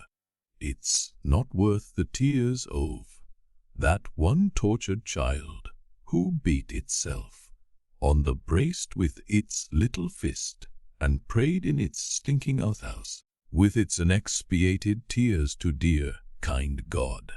It's not worth it, because those tears are unatoned for. They must be atoned for, or there can be no harmony. But how? How are you going to atone for them? Is it possible? By their being avenged. But what do I care for avenging them? What do I care for a hell for oppressors? What good can hell do, since those children have already been tortured? And what becomes of harmony? If there is hell, I want to forgive, I want to embrace. I don't want more suffering. And if the sufferings of children go to swell the sum of sufferings which was necessary to pay for truth, then I protest that the truth is not worth such a price. I don't want the mother to embrace the oppressor who threw her son to the dogs. She dare not forgive him. Let her forgive him for herself. If she will, let her forgive the torturer for the immeasurable suffering of her mother's heart. But the sufferings of her tortured child, she has no right to forgive. She dare not forgive the torturer, even if the child were to forgive him. And if that is so, if they dare not forgive, what becomes of harmony? Is there in the whole world a being who would hate to forgive and could forgive? I don't want harmony. From love for humanity, I don't want it. I would rather be left with the unavenged suffering. I would rather remain with my unavenged suffering and unsatisfied indignation, for even if I were wrong. Besides, too high a price is asked for harmony. It's beyond our means to pay so much to enter on it. And so I hasten to give back my entrance ticket. And if I am an honest man, I am bound to get back as soon as possible. And that I am doing. It's not God that I don't accept, Alyosha. Only I most respectfully return him. The ticket? That's rebellion, murmured Alyosha, looking down. Rebellion? I am sorry you call it that, said Ivan earnestly. One can hardly live in rebellion, and I want to live. Tell me yourself, I challenge you. Answer. Imagine that you are creating a fabric of human destiny with the object of making men happy in the end, giving them peace and rest at last. But that it was essential and inevitable to torture to death only one tiny creature, that baby beating its breast with its fist, for instance, and to found that edifice on its unavenged tears. Would you consent to be the architect on those conditions? Tell me and tell the truth. Bah! No, I wouldn't consent, said Alyosha softly. And can you admit the idea that men for whom you are building it would agree accept their happiness on the foundation, the unexpiated blood of foundation, the blood little victim, and accepting it would remain happy forever? No, I can't admit it. Brother, said Alyosha suddenly, with flashing eyes, you said just now, is there a being in the whole world who would have the right to forgive and could forgive? But there is a being, and he can forgive everything, all and for all, because he gave his innocent blood for all and everything. You have forgotten him, and on him is built the edifice, and it is to him they cry aloud, Thou art just, O Lord, for thy ways are revealed. Ha! The one without sin and his blood. No, I have not forgotten him. On the contrary, I've been wondering all the time how it was you did not bring him in before, for usually all arguments on your side put him in the foreground. Do you know, Alyosha? Don't laugh. I made a poem about a year ago. If you can waste another 10 minutes on me, I'll tell it to you. You wrote a poem. Oh, no, I didn't write, laughed Ivan. And I've never written 2 lines of poetry in my life. But I made up this poem in prose, and I remembered it. I was carried away when I made it up. You will be my first reader, that is, listener. Why should an author forego even one listener? Smiled Ivan. Shall I tell it to you? Ah, I am all attention, said Alyosha. My poem is called The Grand Inquisitor. It is a ridiculous thing, but I want to tell it to you. Chapter 5. The Grand Inquisitor. Even this must have a preface. That is a literary preface, laughed Ivan. And I am a poor hand at making one.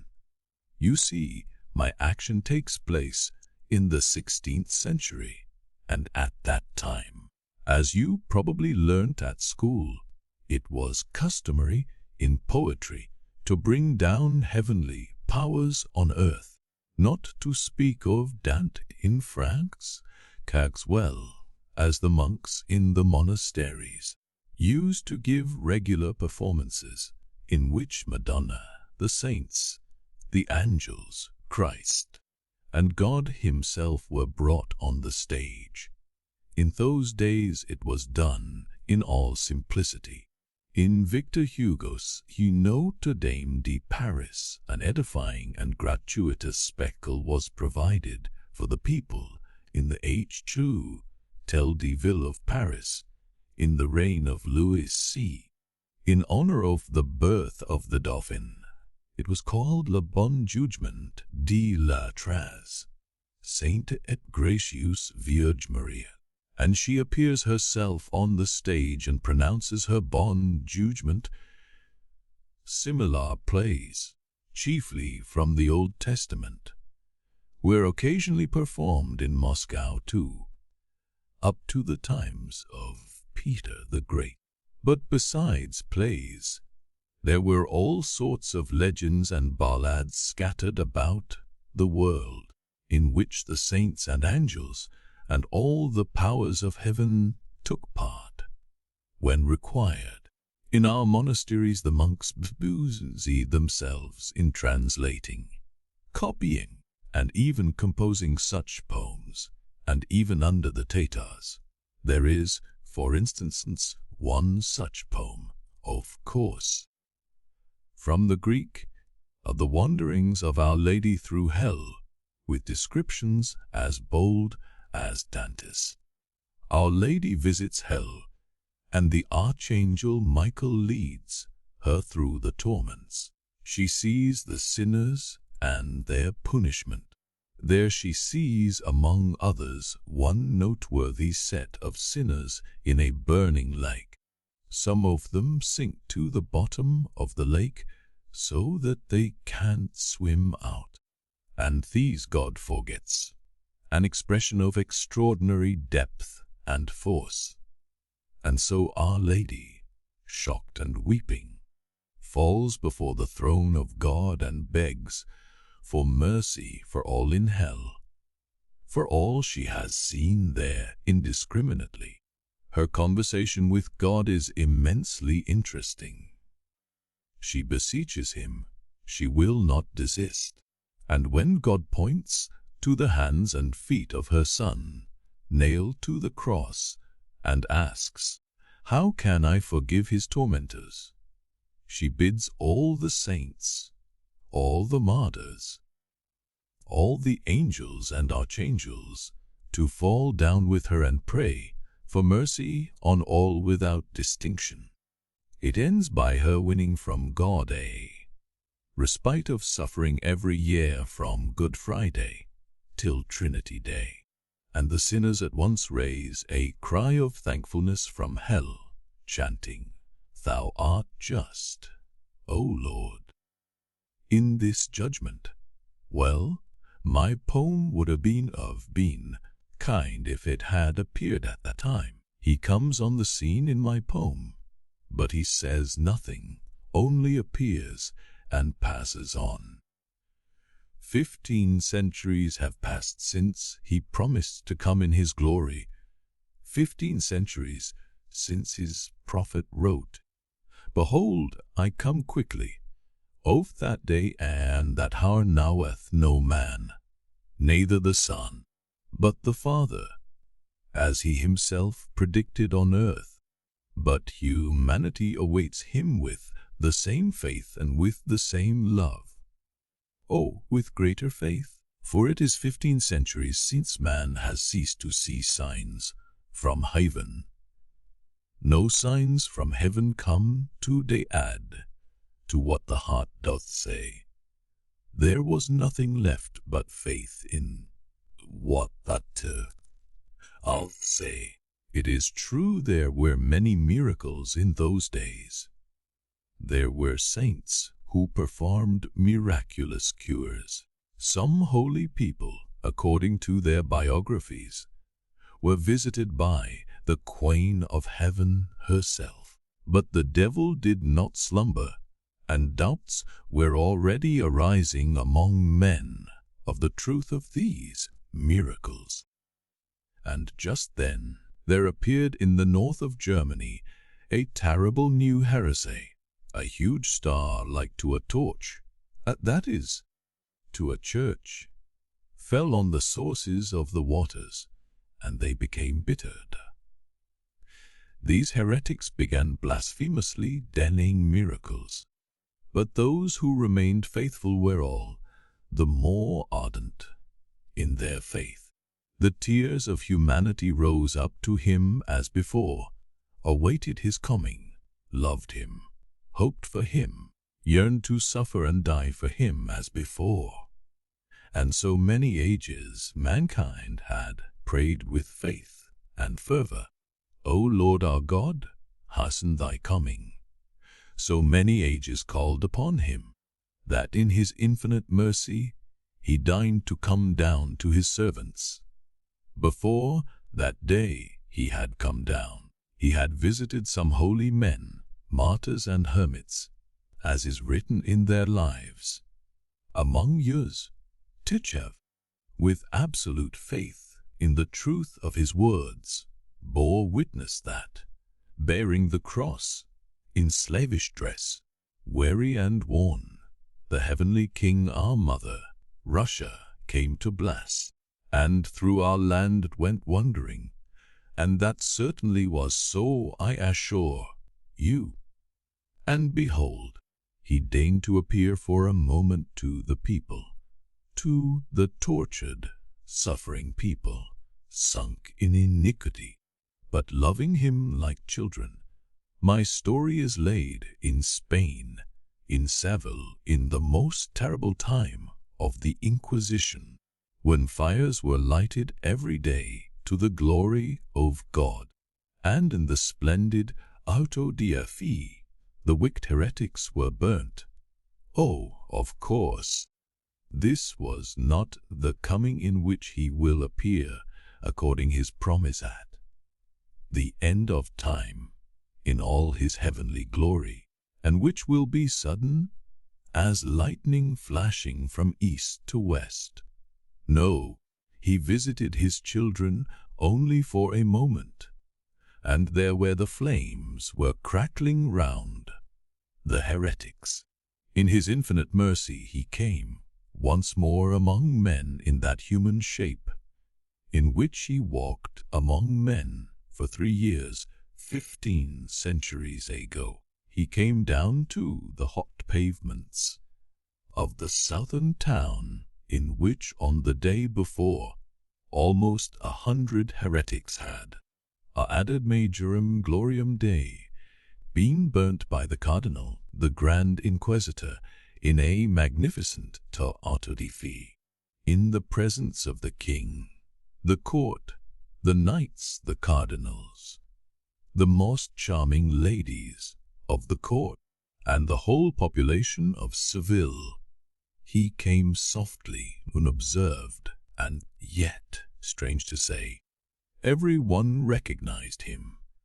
That might be one of the best passages in the poem. I mean, why they recognized him. The people are irresistibly drawn to him. They surround him, they flock about him, follow him. He moves silently in their midst, with a gentle smile of infinite compassion. The sun of love burns in his heart. Light and power shine from his eyes, and their radiance, shed on the people, stirs their hearts with responsive love. He holds out his hands to them, blesses them, and a healing virtue comes from contact with him, even with his garments, An old man in the crowd, blind from childhood, cries out, "O Lord, heal me and I shall see thee." And, as it were, scales fall from his eyes, and the blind man sees him. The crowd weeps and kisses the earth under his feet. Children throw flowers before him, sing, and cry Hosanna. It is he? All repeat, it must be he. It can be no one but him. He stops at the Seville Cathedral at the moment when the weeping mourners are bringing in a little open white coffin. In it lies a child of 7, the only daughter of a prominent citizen. The dead child lies hidden in flowers. He will raise your child. The crowd shouts to the weeping mother. The priest, coming to meet the coffin, looks perplexed and frowns, but the mother of the dead child throws herself at his feet with a wail. "If it is thou, raise my child," she cries, holding out her hands to him. The procession halts. The coffin is laid on the steps at his feet. He looks with compassion, and his lips once more softly pronounce, "Maiden, arise." And the maiden arises. The little girl sits in the coffin and looks round, smiling with wide open wondering eyes, holding a bunch of white roses they had put in her hand. There are cries, sobs, confusion among the people.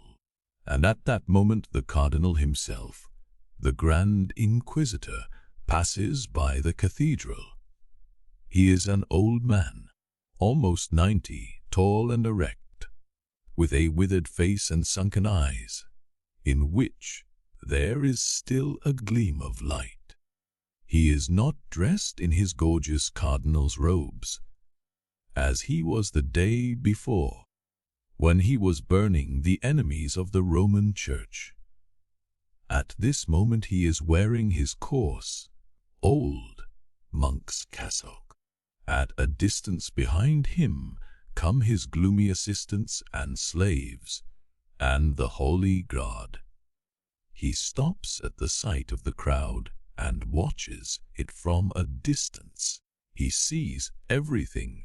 He sees them set the coffin down at his feet, sees the child rise up, and his face darkens. He knits his thick grey brows, and his eyes gleam with a sinister fire.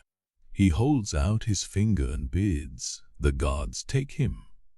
And such is his power, so completely are the people cowed into submission and trembling obedience to him, that the crowd immediately makes way for the guards, and in the midst of death-like silence, they lay hands on him and lay him away. The crowd instantly bows down to the earth, like one man, before the old Inquisitor. He blesses the people in silence and passes on.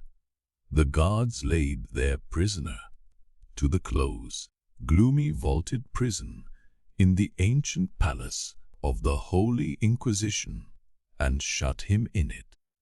The day passes and is followed by the dark, burning, breathless night of Seville. The air is fragrant with laurel and lemon. In the pitch darkness, the iron door of the prison is suddenly opened, and the Grand Inquisitor himself comes in with a light in his hand. He is alone. The door is closed at once behind him. He stands in the doorway and for a minute or two gazes into his face. At last he goes up slowly, sets the light on the table, and speaks. "Is it thou?"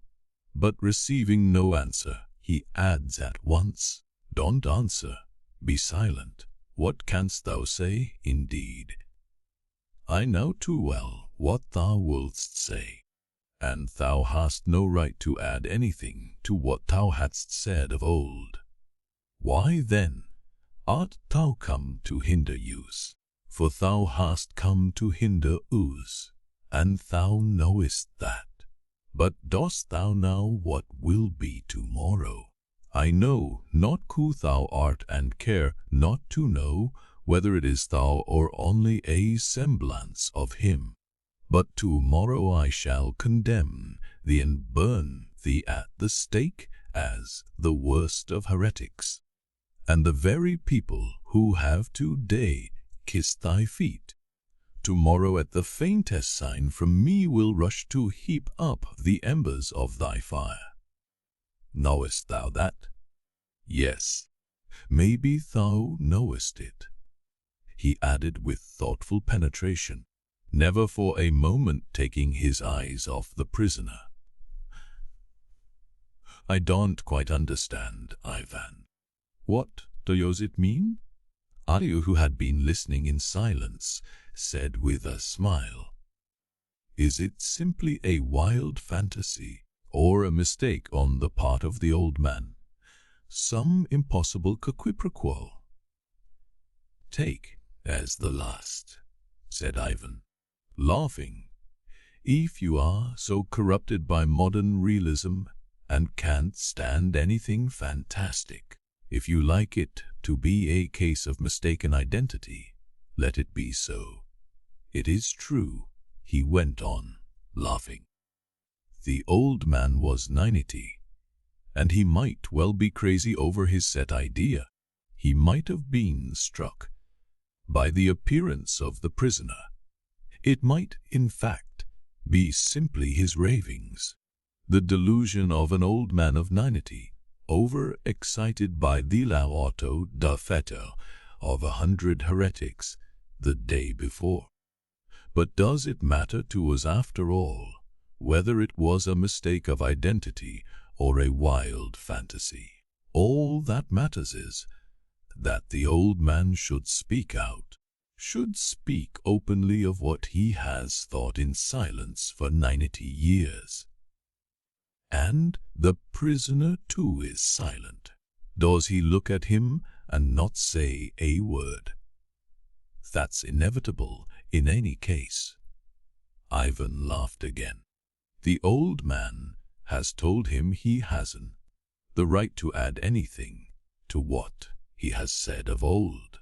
One may say it is the most fundamental feature of Roman Catholicism, in my opinion at least. All has been given by thee to the Pope, they say, and all, therefore, is still in the Pope's hands, and there is no need for thee to come now at all.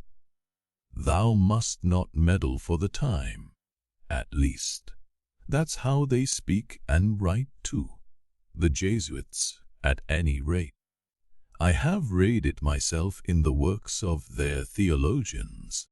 Hast thou the right to reveal to us one of the mysteries of that world from which thou hast come?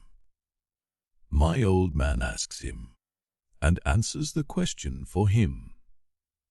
No, thou hast not, that thou mayest not add to what has been said of old, and mayest not take from men the freedom which thou didst exalt when thou wast on earth. Whatsoever thou revealest anew will encroach on men's freedom of faith, for it will be manifest as a miracle, and the freedom of their faith was dearer to thee than anything in those days 1500 years ago. Didst thou not often say then, I will make you free? But now thou hast seen these free men, the old man adds suddenly, with a pensive smile. Yes, we've paid dearly for it. He goes on, looking sternly at him. But that at last we have completed that work in thy name. For 15 centuries we have been wrestling with thy freedom, but now it is ended and over for good. Dost thou not believe that it's over for good? Thou lookest meekly at me and deignest not even to be wroth with me. But let me tell thee that now, today, people are more persuaded than ever that they have perfect freedom. Yet they have brought their freedom to ooze, laid it humbly at our feet. But that has been our doing. Was this what thou didst? Was this thy freedom? I don't understand again. Alyosha broke in. Is he ironical? Is he jesting? Not a bit. Over! He claims it as a merit for himself and his church. Last they that have vanquished freedom and have done so to make men happy. For now, he is speaking of the Inquisition. Of course, for the first time, it has become possible to think of the happiness of men. Man was created a rebel, and how can rebels be happy? Thou wast warned, he says to him. Thou hast had no lack of admonitions and warnings, but thou didst not listen to those warnings. Thou didst reject the only way by which men might be made happy. But, fortunately, departing thou didst hand on the work to us. Thou hast promised. Thou hast established by thy word. Thou hast given to us the right to bind and unbind. And now, of course, thou canst not think of taking it away. Why then hast thou come to hinder us? And what's the meaning of no lack of admonitions and warnings? Asked Alyosha. Why, that's the chief part of what the old man must say. The wise and dread spirit, the spirit of self-destruction and non-existence. The old man goes on. The Great Spirit talked with thee in the wilderness, and we are told in the books that he tempted thee. Is that so? And could anything truer be said than what he revealed to thee in 3 questions, and what thou didst reject, and what in the books is called the temptation? And yet there has ever been on earth a real stupendous miracle. It took place on that day, on the day of the 3 temptations. The statement of those 3 questions was itself the miracle. If it were possible to imagine, simply for the sake of argument, that those 3 questions of the dread spirit had perished utterly from the books, and that we had to restore them and to invent them anew, and to do so had gathered together all the wise men of the earth, rulers, chief priests, learned men, philosophers, poets, and had set them the task to invent 3 questions, such as would not only fit the occasion, but express in 3 words, 3 human phrases, the whole future history of the world and of humanity. Dost thou believe that all of the earth united could have invented anything in depth and the fortunes, but as the wide? Me, thee put to then by actually the fortune, which are recurring in depth, with wilderness. From those questions alone, from the miracle of their statement, we can see that we have here to do not with the fleeting human intelligence, but with the absolute and eternal. For in those 3 questions the whole subsequent history of mankind is, as it were, brought together into one whole, and foretold, and in them are united all the unsolved historical contradictions of human nature.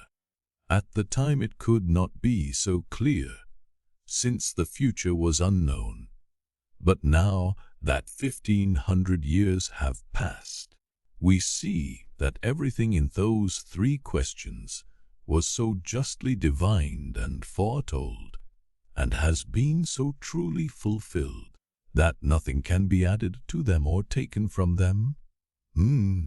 Judge thyself who was right, thou or he who questioned thee then. Remember the first question, its meaning, in other words, was this: thou wouldst go into the world, and art going with empty hands, with some promise of freedom which men, in their simplicity and their natural unruliness, cannot even understand, which they fear and dread, for nothing has ever been more insupportable for a man and a human society than freedom. But seest thou these stones in this parched and barren wilderness? Turn them into bread, and mankind will run after thee like a flock of sheep, grateful and obedient, though forever trembling, lest thou withdraw thy hand and den them thy bread. But thou wouldst not deprive man of freedom, and didst reject the offer, thinking, what is that freedom worth, if obedience is bought with bread? Thou didst reply, that man lives not by bread alone. But dost thou know that for the sake of that earthly bread, the spirit earth will rise up against thee, and will strive with thee, and overcome thee, and all will follow him, crying, who can compare with this beast? He has given us fire from heaven. Dost thou know that the ages will pass, and humanity will proclaim by the lips of their sages that there is no crime, and therefore no sin. There is only hunger. Feed men, and then ask of them virtue. That's what they'll write on the banner, which they will raise against thee, and with which they will destroy thy temple. Where thy temple stood will rise a new building. The terrible Tower of Babel will be built again, and though, like the one of old, it will not be finished, yet thou mightest have prevented that new tower, and have cut short the sufferings of men for 1,000 years. For they will come back to us after 1,000 years of agony with their tower. They will seek yous again, hidden underground in the catacombs, for we shall be again persecuted and tortured. They will find yous and cry to us, feed us, for those who have promised us fire from heaven haven't he given it. And then we shall finish building their tower, for he finishes the building who feeds them, and we alone shall feed them in thy name, declaring falsely that it is in thy name. Oh, never, never can they feed themselves without us. No science will give them bread so long as they remain free. In the end, they will lay their freedom at our feet and say to us, make us your slaves, but feed yous. They will understand themselves at last that freedom and bread enough for all are inconceivable together, for never, never will they be able to share between them. They will be convinced, too, that they can never be free, for they are weak, vicious, worthless, and rebellious.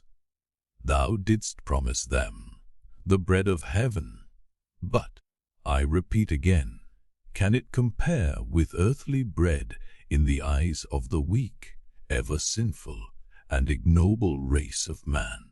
And if for the sake of the bread of heaven thousands shall follow they, what is to become of the millions and tens thousands of millions of creatures who will not have the strength to forego the earthly bread for the sake of the heavenly? Or dost thou care only for the tens of thousands of the great and strong, while the millions, numerous as the sands of the sea, who are weak but love thee, must exist only for the sake of the great and strong? No, we care for weak too. They are sinful and rebellious, but in the end they too will become obedient. They will marvel at us and look on us as gods, because we are ready to endure the freedom which they have found so dreadful, and to rule over them. So awful it will seem to them to be free. But we shall tell them that we are thy servants and rule them in thy name. We shall deceive them again, for we will not let thee come to us again. That deception will be our suffering, for we shall be forced to lay. This is the significance of the first question in the wilderness, and this is what thou hast rejected for the sake of that freedom, which thou hast exalted above everything. Yet in this question lies hid the great secret of this world. Choosing bread, thou wouldst have satisfied the universal and everlasting craving of humanity, to find someone to worship. So long as man remains free, he strives for nothing so incessantly and so painfully as to find someone to worship. But man seeks to worship what is established beyond dispute, so that all men would agree at once to worship it. For these pitiful creatures are concerned only to find what one or the other can worship, but to find something that all would believe in and worship. What is essential is that all may be together in it. This craving for community of worship is the chief misery of every man individually and of all humanity. From the beginning of time, for the sake of common worship, they've slain each other with the sword. They have set up gods and challenged one another. Put away your gods and come and worship ours, or we will kill you and your gods. And so it will be to the end of the world. Even when gods disappear from the earth, they will fall down before idols just the same. Thou didst now, thou couldst not but have known this fundamental secret of human nature, but thou didst reject the one infallible banner which was offered thee to make all men bow down to thee alone, the banner of earthly bread, and thou hast rejected it for the sake of freedom and the bread of heaven. Behold what thou didst further, and all again in the name of freedom. I tell thee that man is tormented by no greater anxiety than to find someone quickly to whom he can hand over that gift of freedom with which the ill-fated creature is born. But only one who can appease their conscience can take over their freedom. In bread there was offered thee an invincible banner, give bread, and man will worship thee, for nothing is more certain than bread. But if someone else gains possession of his conscience, then he will cast away bread and follow after him who has ensnared his conscience. In that thou wast right, for the secret of man's being is not only to live, but to have something to live for. Without a stable conception of the object of life, man would not consent to go on living, and would rather destroy himself than remain on earth, though he had bread in abundance. That is true, but what happened? Instead of taking men's freedom from them, thou didst make it greater than ever. Didst thou forget that man prefers peace, and even death, to freedom of choice, in the knowledge of good and evil? Nothing is more seductive for man than his freedom of conscience, but nothing is a greater cause of suffering. And behold, instead of giving a firm foundation for setting the conscience of man at rest forever, thou didst choose all that is exceptional, vague, and enigmatic. Thou didst choose what was utterly beyond the strength of men, acting as though thou didst not learn at all. Thou who didst come to give thy life for them, instead of taking possession of men's freedom, thou didst increase it, and burden the spiritual kingdom of mankind with its sufferings forever. Thou didst desire man's free love, that he should follow thee freely, enticed and taken captive by thee. In place of the rigid ancient law, man must hereafter with free heart decide for himself what is good and what is evil, having only thy image before him as his guide.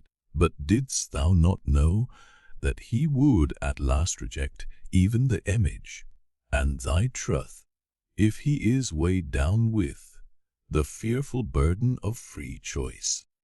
They will cry aloud at last that the truth is not in thee, for they could not have been left in greater confusion and suffering than thou hast caused, laying upon them so many cares and unanswerable problems. So that, in truth, thou didst thyself lay the foundation for the destruction of thy kingdom, and no one is more to blame for it. Yet what was offered thee? There are three powers alone, able to conquer and to hold captive for ever the conscience of these impotent rebels for their happiness. Those forces are miracle, mystery, and authority. Thou hast rejected all three, and hast set the example for doing so. One the wise and dread spirit set thee on the pinnacle of the temple, and said to thee, If thou wouldst know whether thou art the Son of God, then cast thyself down, for it is written, The angels shall hold him up lest he fall and bruise himself. And thou shalt know then whether thou art the Son of God, and shalt prove then how great is thy faith in thy Father. But thou didst refuse, and wouldst not cast thyself down.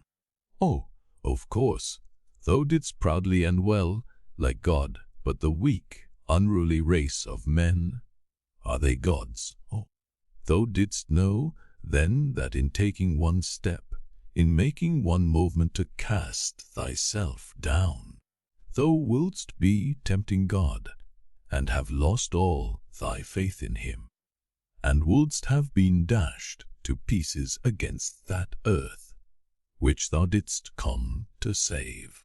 And the wise spirit that tempted thee would have rejoiced. But I ask again, are there many like thee? And couldst thou believe for one moment that men, too, could face such a temptation? Is the nature of men such that they can reject miracle, and at the great moments of their life, the moments of their deepest, most agonizing spiritual difficulties, cling only to the free verdict of the heart? Oh, thou didst know that thy deed would be recorded in books, would be handed down to remote times and the utmost ends of the earth. And thou didst hope that man, following thee, would cling to God, and not ask for a miracle. But thou didst not know that when man rejects miracle, he rejects God too. For man seeks not so much God as the miraculous, and as man cannot bear to be without the miraculous, he will create new miracles of his own for himself, and will worship deeds of sorcery and witchcraft, though he might be 100 times over a rebel, heretic and infidel. Thou didst not come down from the cross when they shouted to thee, mocking and reviling thee. Come down from the cross, and we will believe that thou art he. Thou didst not come down, for again thou wouldst not enslave man by a miracle, and didst crave faith given freely, not based on miracle. Thou didst crave for free love, and not the base raptures of the slave before the might that has overawed him forever. But thou didst think too highly of men therein, for they are slaves, of course, though rebellious by nature. Look round and judge. 15 centuries have passed, look upon them. Whom hast thou raised up to the self? I swear, man is weaker and baser by nature than thou hast believed him. Can he do what thou didst? By showing him so much respect, thou didst, as it were, cease to feel for him, for thou didst ask far too much from him, thou who hast loved him more than thyself, respecting him less. Thou wouldst have asked less of him. That would have been more like love, for his burden would have been lighter. He is weak and vile. What though he is everywhere now rebelling against our power, and proud of his rebellion? It is the pride of a child and a schoolboy. They are little children rioting and barring out the teacher at school. But their childish delight will end. It will cost them dear. They will cast down temples and drench the earth with blood. But they will see at last, the foolish children, that, though they are rebels, they are impotent rebels, unable to keep up their own rebellion, bathed in their foolish tears. They will recognize at last that he who created them rebels must have meant to mock at them. They will say this in despair, and their utterance will be a blasphemy, which will make them more unhappy still. For man's nature cannot bear blasphemy, and in the end always avenges it on itself. And so unrest, confusion, and unhappiness, that is the present lot of man after thou didst bear so much for their freedom. The great prophet tells in vision and in image that he saw all those who took part in the first resurrection, and that there were of each tribe 12,000. But if there were so many of them, they must have been not men but gods. They had borne thy cross. They had endured scores of years in the barren, hungry wilderness, living upon locusts and roots, and thou mayest indeed point with pride at those children of freedom, of free love, of free and splendid sacrifice for thy name. But remember that they were only some thousands, and what of the rest? And how are the other weak ones to blame, because they could not endure what the strong have endured? How is the weak soul to blame that it is unable to receive such terrible gifts? Canst thou have simply come to the elect and for the elect? But if so, it is a mystery, and we cannot understand it. And if it is a mystery, we too have a right to preach a mystery and to teach them that it's not the free judgment of their hearts, not love that matters, but a mystery which they must follow blindly, even against their conscience. So we have done. We have corrected thy work, and have founded it upon miracle, mystery, and tile authority. And men rejoiced that they were again led like sheep, and that the terrible gift that had brought them such suffering was, at last, lifted from their hearts. Were we right teaching them this? Speak.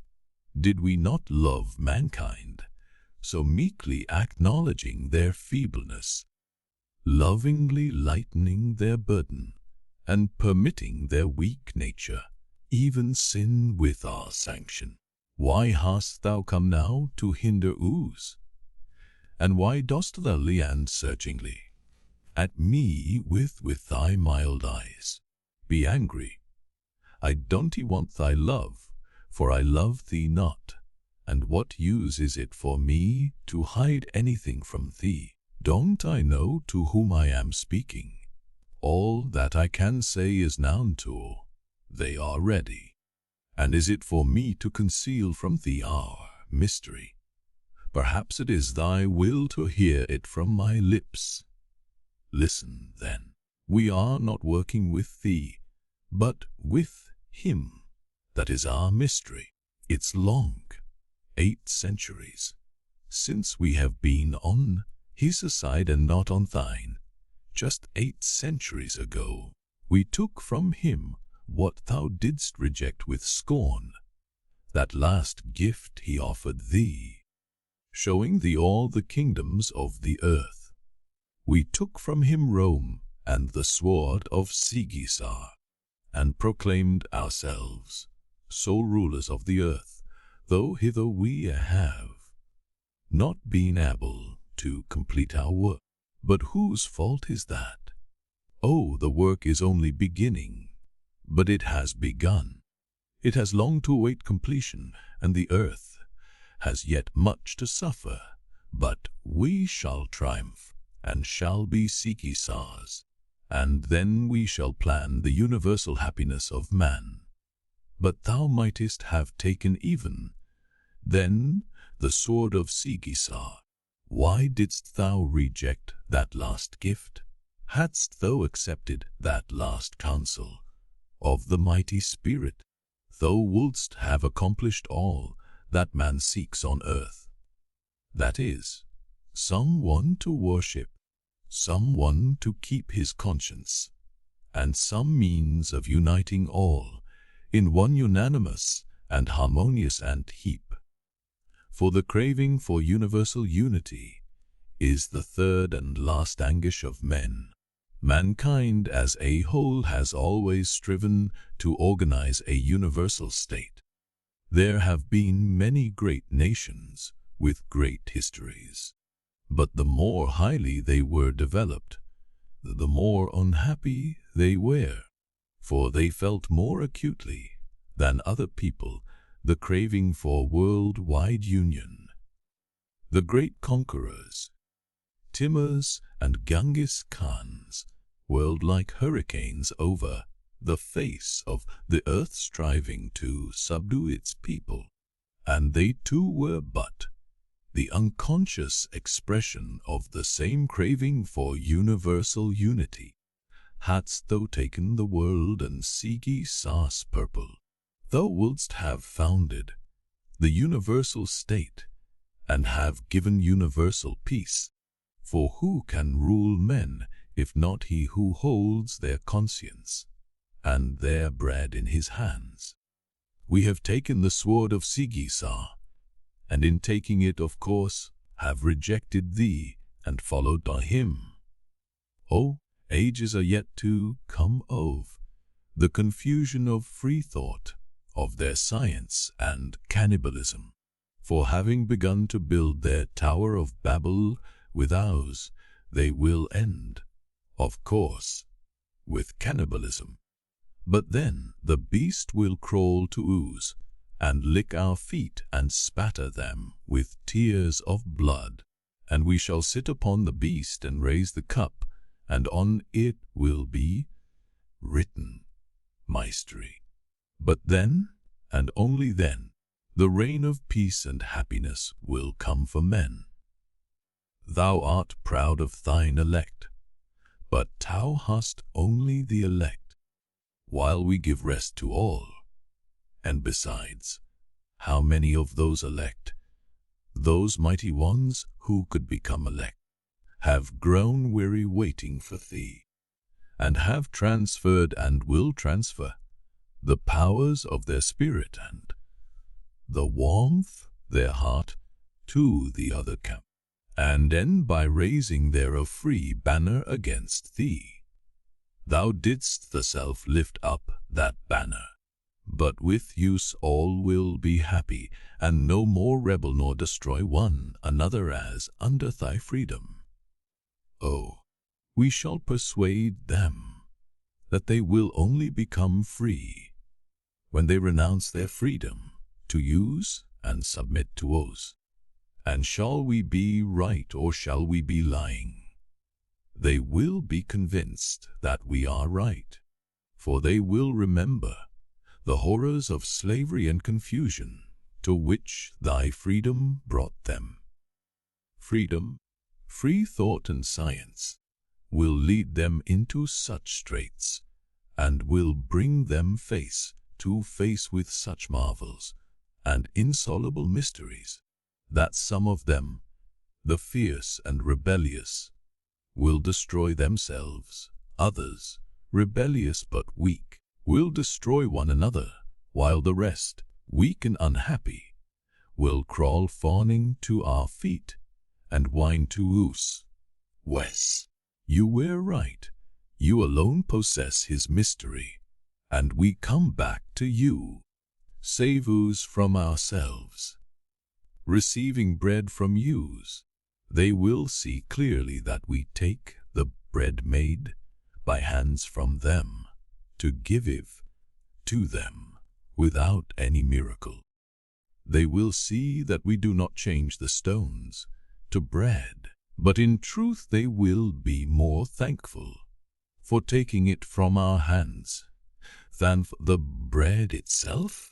For they will remember only too well that in old days, without our help, even the bread they made turn to stones in their hands, while since they have come back to us, the very stones have turned to bread in their hands.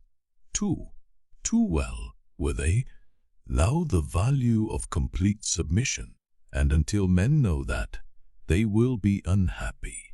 Who is most to blame for their not knowing it? Speak. Who scattered the flock and sent it astray unknown paths? But the flock will come together again and will submit once more, and then it will be once for all. Then we shall give them the quiet, humble happiness of weak creatures such as they are by nature. Oh, we shall persuade them at last not to be proud, for thou didst lift them up and thereby taught them to be proud. We shall show them that they are weak, that they are only pitiful children, but that childlike happiness is the sweetest of all. They will become timid and will look to us and huddle close to us in fear, as chicks to the hen. They will marvel at yous, and will be stricken before yous, and will be proud at our being so powerful and clever, that we have been able to subdue such a turbulent flock of thousands of millions. They will tremble impotently before our wrath. Their minds will grow fearful. They will be quick to shed tears like women and children, but they will be just as ready at our sign from us as to pass to laughter and rejoicing, to happy mirth and childish song. Yes, we shall set them to work, but in their leisure hours we shall make their life like a child's game, with children's songs and innocent dance. Oh, we shall allow them even sin. They are weak and helpless, and they will love us like children, because we allow them to sin. We shall tell them that every sin will be expiated, if it is done with our permission, that we allow them to sin because we love them, and the punishment for these sins we take upon ourselves. And we shall take it upon ourselves, and they will adore you as their saviors, who have taken on themselves their sins before God, and they will have no secrets from us. We shall allow or forbid them to live with their wives and mistresses, to have or not to have children, according to whether they have been obedient or disobedient, and they will submit to us gladly and cheerfully the most painful secrets of their conscience. All they will bring to us, and we shall have an answer for all, and they will be glad to believe our answer, for it will save them from the great anxiety and terrible agony they endure at present in making a free decision for themselves, and all will be happy, all the millions of creatures except the 100,000 who rule over them. For only we who guard the mystery shall be unhappy. There will be thousands of millions of happy babes, and 100,000 sufferers who have taken upon themselves the curse of the knowledge of good and evil. Peacefully they will die, peacefully they will expire in thy name, and beyond the grave they will find nothing but death. But we shall keep the sacred, and for their happiness we shall allure them with the reward of heaven and eternity. Though if there were anything in the other world, it certainly would not be for such as they. It is prophesied that thou wilt come again in victory. Thou wilt come with thy chosen, the proud and strong. But we will say that they have only saved themselves, but we have saved all. We are told that the harlot who sits upon the beast and holds in her hands the mystery shall be put to shame, that the weak will rise up again, and will rend her royal purple, and will strip naked her loathsome body. But then I will stand up and point out to thee the 1,000 millions of happy children who have known no sin, and we who have taken their sins upon us for their happiness will stand up before thee and say, Judge us if thou canst and darest. Know that I fear thee not, now that I too have been in the wilderness. I too have lived on roots and locusts. I too prize the freedom with which thou hast blessed men. And I too was striving to stand among thy elect, among the strong and powerful, thirsting to make up the number. But I awakened and would not serve madness. I turned back and joined the ranks of those who have corrected thy work. I left the proud and went back to the humble, for the happiness of the humble. What I say to thee will come to pass, and our dominion will be built up. I repeat, tomorrow thou shalt see that obedient flock who at her Sanfra will hasten to heap up the hot cinders about the pile on which I shall burn thee for coming to hinder use. For if anyone has ever deserved our fires, it is thou. Tomorrow I shall burn thee. A Dixie pot? Ivan stopped. He was carried away as he talked, and spoke with excitement. When he had finished, he suddenly smiled. Alyosha had listened in silence. Towards the end he was greatly moved, and seemed several times on the point of interrupting, but restrained himself. Now his words came with a rush. "But that's absurd," he cried, flushing. "Your poem is in praise of Jesus, not in blame of him, as you meant it to be. And who will believe you about freedom? Is that the way to understand it? That's not the idea of it in the Orthodox Church. That's Rome, and not even the whole of Rome. It's false. Those are the worst of the Catholics, the Inquisitors, the Jesuits. And there could not be such a fantastic creature as your Inquisitor.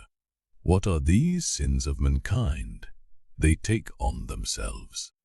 Who are these keepers of the mystery, who have taken some curse upon themselves for the happiness of mankind? When have they been seen? We know the Jesuits, they are spoken ill of, but surely they are not what you describe. They are not that at all, not at all. They are simply the Romish army for the earthly sovereignty of the world in the future, with the pontiff of Rome for emperor.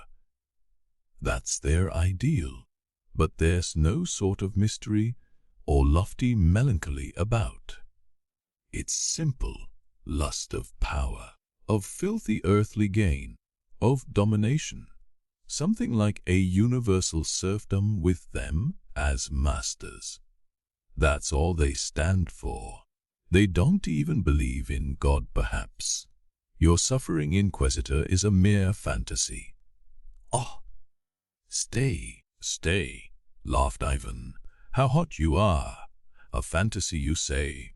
Let it be so. Of course it's a fantasy. But allow me to say, do you really think that the Roman Catholic movement of the last centuries is actually nothing but the lust of power, of filthy earthly gain? Is that Father Parsa's teaching?" "No, no. On the contrary, Father Pi did once say something rather the same as you. But of course it's not the same, not a bit the same." Alyosha hastily corrected himself. "A precious admission. In spite of you're not a bit the same. I ask you why your Jesuits and Inquisitors have united simply for vile material gain. Why can there not be among them one martyr oppressed by great sorrow and loving humanity? You see, only suppose that there was one such man among all those who desire nothing but filthy material gain. If there's only one like my old Inquisitor, who had himself eaten roots in the desert and made frenzied efforts to subdue his flesh, to make himself free and perfect, but yet all his life he loved humanity, and suddenly his eyes were opened, and he saw that it is no great moral blessedness to attain perfection and freedom, if at the same time one gains the convictions that millions of God's creatures have been created as a mockery, that they will never be capable of using their freedom, that these poor rebels can never turn into giants to complete the tower, that it was not for such geese that the great idealist dreamt his dream of harmony. Seeing all that, he turned back and joined the clever people. Surely that could have happened." "Joined whom? What clever people?" cried Alyosha. completely carried away. They have no such great cleverness, and no mysteries and secrets. Perhaps nothing but atheism. That's all their secret. Your Inquisitor does not believe in God. That's his secret. What if it is so? At last you have guessed it. It's perfectly true. It's true. That's the whole secret. But isn't he that suffering, at least for a man like that, who has wasted his whole life in the desert, and yet cannot shake off his incurable love of humanity? In his old age he reached the clear conviction that nothing but the advice of the great dread spirit could build up any tolerable sort of life for the feeble, unruly, incomplete, empirical creatures created in jest. And so, convinced of this, he sees that he must follow the counsel of the wise spirit, the dread spirit of death and destruction, and therefore accept lying and deception, and lead men consciously to death and destruction, and yet deceive them all the way so that they may not notice where they are being led, that the poor blind creatures may at least on the way think themselves happy. And note, the deception is in the name of him in whose ideal the old man had so fervently believed all his life long. Is not that tragic? And if only one such stood had the whole army, filled with the lust of power only for the sake of filthy gain, would not one such be enough to make a tragedy? More than that, one such standing at the head is enough to create the actual leading idea of the Roman Church with all its armies and Jesuits, its highest idea. I tell you frankly that I firmly believe that there has always been such a man among those who stood at the head of the movement. Who knows, there may have been some such even among the Roman popes. Who knows, perhaps the spirit, that accursed old man who loves mankind so obstinately in his own way, is to be found even now in whole multitude of such old men, existing not by chance but by agreement, as a secret league formed long ago for the guarding of the mystery, to guard it from the weak and the unhappy, so as to make them happy. No doubt it is so, and so it must be indeed. I fancy that even among the Masons there's something of the same mystery at the bottom, and that's why the Catholics so detest the Masons as their rivals, breaking up the unity of the idea, while it is so essential that there should be one flock and one shepherd.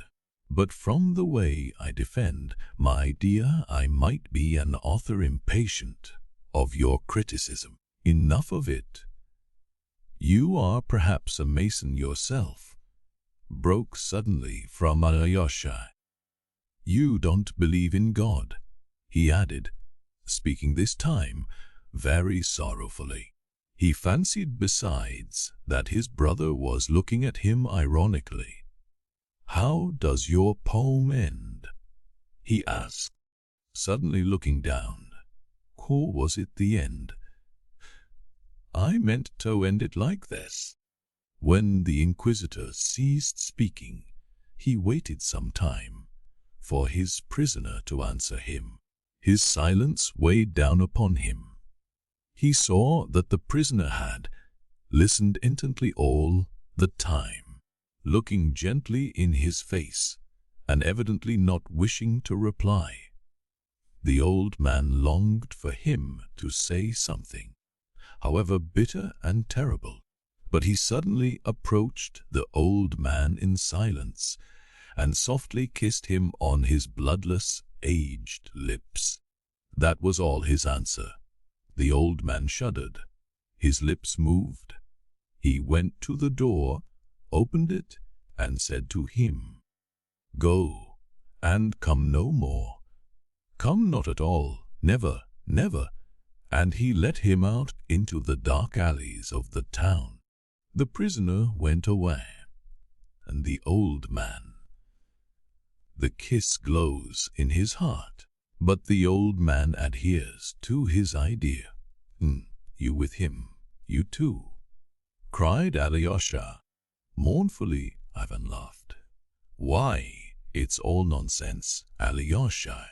It is only a senseless poem of a senseless student. Who could never write 2 lines of verse? Why do you take it so seriously? Surely you don't suppose I am going straight off to the Jesuits to join the men who are correcting his work? Good Lord, it's no business of mine. I told you, all I want is to live on to 30, and then dash the cup to the ground. But the little sticky leaves, and the precious tomes, and the blue sky, and the woman you love, how will you live? How will you love them?" Alyosha cried sorrowfully. "With such a hell in your heart and your head, how can you? No, that's just what you are going away for, to join them. If not, you will kill yourself. You can't endure it."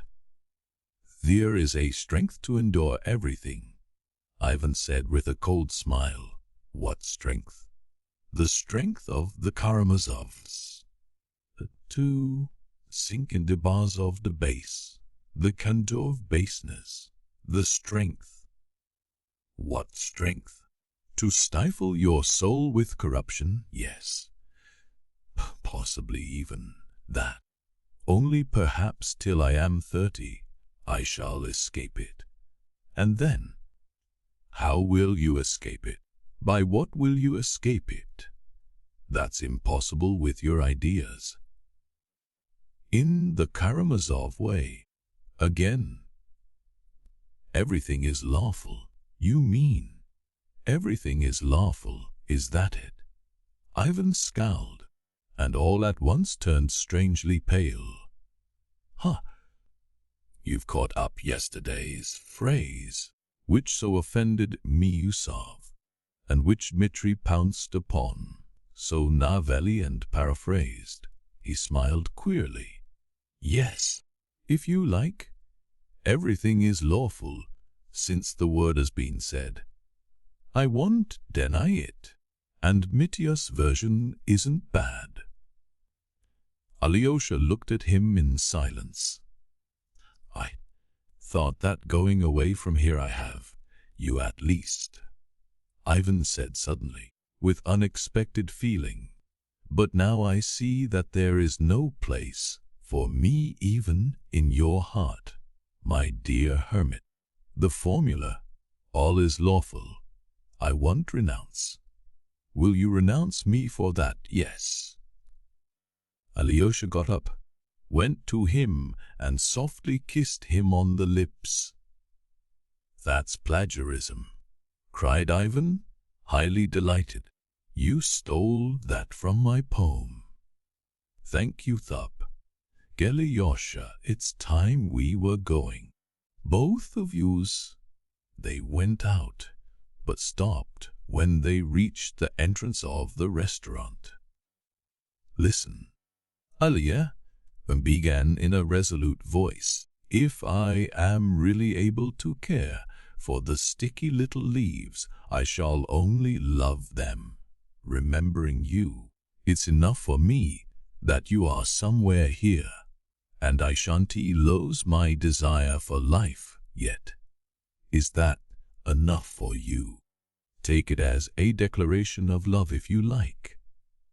And now you go to the right and I to the left. And it's enough. Do you hear enough? I mean, even if I don't go away to morrows, I think I certainly shall go, and we meet again. Don't he say a word more on these subjects? I beg that particularly. And about Dmitri too, I ask you specially. Never speak to me again, he added, with sudden irritation. It's all exhausted. It has all been said over and over again, hasn't it? And I'll make you one promise in return for it. When at 30, I want to dash the cup the ground. Wherever I may be, I'll come to have one more talk with you, even though it were from America. You may be sure of that. I'll come on purpose. It will be very interesting to have a look at you, to see what you'll be by that time. It's rather a solemn promise, you see. And we really may be parting for 7 years or 10. Come, go now to your pater Seraphicus. He is dying. If he dies without you, you will be angry with me for having kept you. Goodbye. Kiss me once more. That's right. Now go. Ivan turned suddenly and went his way without looking back. It was just as Dmitri had left Alyosha the day before, though the parting had been very different. The strange resemblance flashed like an arrow through Alyosha's mind in the distress and dejection of that moment. He waited a little, looking after his brother. He suddenly noticed that Ivan swayed as he walked, and that his right shoulder looked lower than his left. He had never noticed it before, but all at once he turned too and almost ran to the monastery. It was nearly dark, and he felt almost frightened. Something new was growing up in him, for which he could not account. The wind had risen again as on the previous evening, and the ancient pines murmured gloomily about him. When he entered the Hermitage copse, he almost ran. Peter Seraphicus. He got that name from somewhere. Where from? Alyosha wondered. Ivan, poor Ivan. And when shall I see you again? Here is the Hermitage. Yes, that he is, Pater Seraphicus. He will save me from him and forever. Several times as afterwards, he wondered how he could, on leaving Ivan, so completely forget his brother Dmitri, though he had that morning, only a few hours before, so firmly resolved to find him, and not to give up doing so, even should he be unable to return to the monastery that night. Chapter 6. For a while a very obscure one. And Ivan, on parting from Alyosha, went home to Fyodor Pavlovitch's house. But, strange to say, he was overcome by insufferable depression, which grew greater at every step he took towards the house. There was nothing strange in his being depressed. What was strange was that Ivan could not have said what was the cause of it. He had often been depressed before, and there was nothing surprising at his feeling so at such a moment, when he had broken off with everything that had brought him here, and was preparing that day to make a new start and enter upon a new, unknown future. He would again be as solitary as ever, and though he had great hopes and too great, expectations from life, he could not have given any definite account of his hopes, his expectations, or even his desires. Yet at that moment, though the apprehension of the new and unknown certainly found place in his heart, What was worrying him was something quite different. Is it loathing for my father's house? He wondered. Quite likely I am so sick of it, and though it's last time I shall cross its hateful full threshold, still I loathe it. No, it's not that either. Is it the parting with Alyosha and the conversation I had with him? For so many years I've been silent with the whole world and not dying to speak, and all of a sudden I reel off a rigmarole like that. It certainly might have been the youthful vexation of youthful inexperience and vanity. Vexation having failed to express himself, accent self, especially with such a being as Alyosha, on whom his heart had certainly been reckoning. No doubt that came in. That vexation, it must have done indeed. But yet, that was not it. That was not it either. I feel sick with depression, and yet I can't tell what I want. Better not think. Ivan tried not to think, but that, too, was no use. What made his depression so vexatious and irritating was that it had a kind of casual, external character. He felt that some person or thing seemed to be standing out somewhere, just as something will sometimes obtrude itself upon the eye. And though one may be so busy with work or conversation that for a long time one does not notice it, yet it irritates and almost torments one till at last one realizes and removes the offending object, often quite a trifling and ridiculous one, some article left about in the wrong place, a handkerchief on the floor, a book not replaced on the shelf, and so on. At last, feeling very cross and ill-humored, Ivan arrived home, and suddenly, about 15 paces from the garden gate, he guessed what was fretting and worrying him.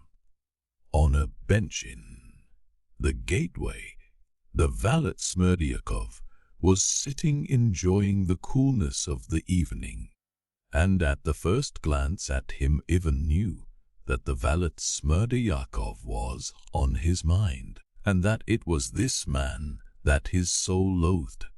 It all dawned upon him suddenly and became clear. Just before, when Alyosha had been telling him of his meeting with Smerdyakov, he had felt a sudden twinge of gloom and loathing, which had immediately stirred responsive anger in his heart. Afterwards, as he talked, Smerdyakov had been forgotten for the time, but still he had been in his mind. And as soon as Ivan parted with Alyosha and was walking home, the forgotten sensation began to obtrude itself again. Is it possible that a miserable, contemptible creature like that can worry me so much? He wondered, with insufferable irritation.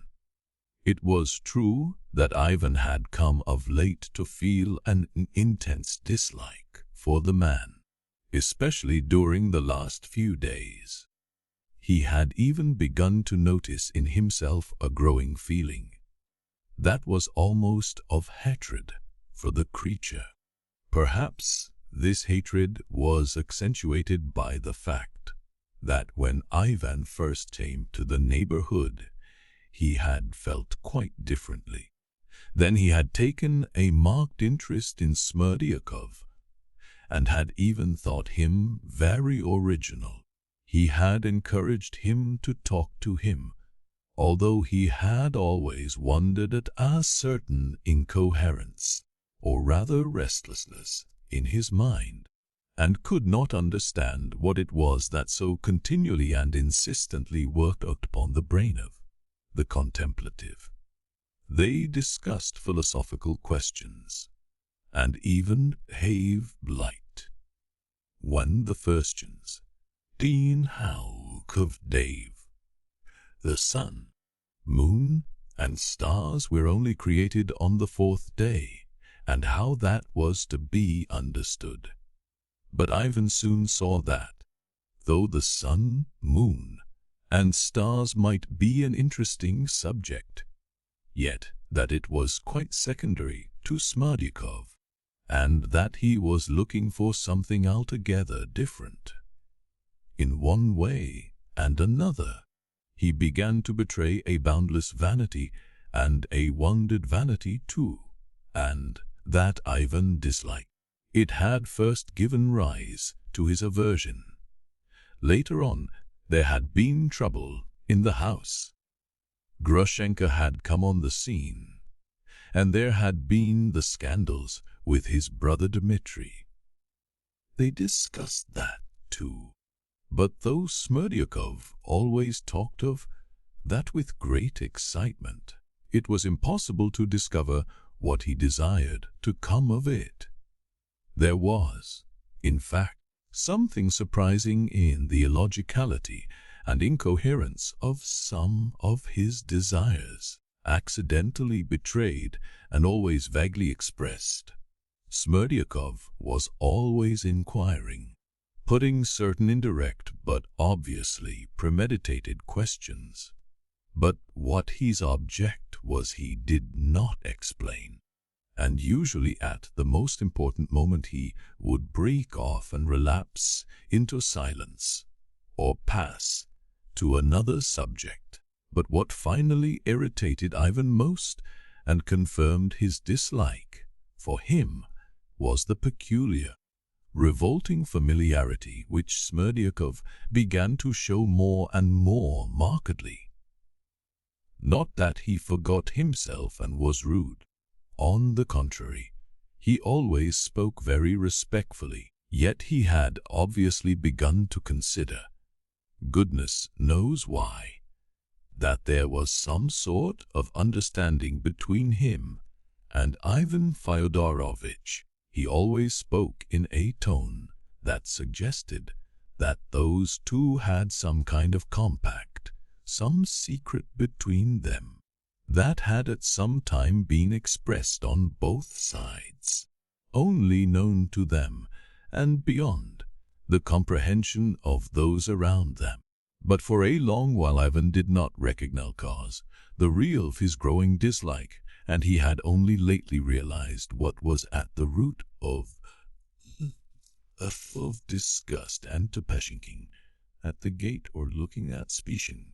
He irritation tried at it, with a feeling of it. But Smerdyakov rose from the bench, and from that action alone, Ivan knew instantly that he wanted particularly to talk to him. Ivan looked at him and stopped, and the fact that he did stop, instead of passing by, as he meant to the minute before, drove him to fury. With anger and repulsion he looked at Smerdyakov's emasculate, sickly face, with the little curls combed forward on his forehead. His left eye winked and he grinned as if to say, "Where are you going? You won't pass by. You see that we two clever people have something to say to each other." Ivan shook. "Get away, miserable idiot. What have I to do with you?" was on the tip of his tongue. But to his profound astonishment he heard himself say, "Is my father still asleep, or has he waked?" He asked the question softly and meekly, to his own surprise, and at once, again to his own surprise, sat down on the bench. For an instant he felt almost frightened. He remembered it afterwards. Smerdyakov stood facing him, his hands behind his back, looking at him with assurance and almost severity. His honor is still asleep. He articulated deliberately, "You were the first to speak, not I." He seemed to say, "I am surprised at you, sir," he added, after a pause, dropping his eyes affectedly, setting his right foot forward, and playing with the tip of his polished boot. "Why are you surprised at me?" "Meh," Ivan asked abruptly and sullenly, doing his utmost to restrain himself, and suddenly realizing, with disgust, that he was feeling intense curiosity and would not, on any account, have gone away without satisfying it. "Why don't you go to Tachamashnia?" "Sir?" Smerdyakov suddenly raised his eyes and smiled familiarly. "Why I smile you must understand of yourself. If you are a man," his screwed-up left eye seemed to say. "Should I go to Chamashnia?" Ivan asked in surprise, Smerdyakov again. "Fyodor Pavlovich himself has so begged you to." Fyodor was silent last, slowly, and apparently attaching no significance to his answer. "I put you off with a secondary reason," he seemed to suggest, simply to say something. "Damn you! Speak out what you want," Ivan cried angrily at last, passing from meekness to violence. Smerdyakov drew his right foot up to his left, pulled himself up, but still looked at him with the same serenity and the same little smile. Substantially nothing, but just by way of conversation. Another silence followed. They did not speak for nearly a minute. Ivan knew that he ought to get up and show anger, and Smerdyakov stood before him and seemed to be waiting as though to see whether he would be angry or not. So at least it seemed to Ivan. At last he moved to get up. Smerdyakov seemed to seize the moment. "I'm in an awful position, Ivan Fyodorovich. I don't know how to help myself," he said resolutely and distinctly, and at his last word he sighed. Ivan Fyodorovich sat down again. "They are both utterly crazy. They are no better than little children," Smerdyakov went on. "I am speaking of your parent and your brother Dmitri Fyodorovich." Here Fyodor Pavlovich will get up directly and begin worrying me every minute. "Has she come? Why hasn't she come?" And so on up till midnight, and even after midnight. "And if Agrafena Alexandrovna doesn't come? For very likely she does not mean to come at all. Then he will be at me again tomorrow morning. Why hasn't she come? When will she come? As though I were to blame for it. On the other side it's no better. As soon as it gets dark, or even before, your brother will appear with his gun in his hands. Look out, you rogue, you soap maker. If you miss her and don't let me know she's been, I'll kill you before anyone." When the night's over, in the morning, he too, like Fyodor Pavlovich, begins worrying me to death. Why hasn't she come? Will she come soon? And he too thinks me to blame, because his lady hasn't come. And every day and every hour they get angrier and angrier, so that I sometimes think I shall kill myself in a fright. I can't depend upon them, sir. "And why have you meddled? Why did you begin to spy for Dmitri Fyodorovich?" said Ivan irritably. How could I help meddling? Though, indeed, I haven't meddled at all. If you want to know the truth of the matter, I kept quiet from the very beginning, not daring to answer. But he pitched on me to be his servant. He has had only one thing to say since. I'll kill you, you scoundrel, if you miss her. I feel certain, sir, that I shall have a long fit tomorrow.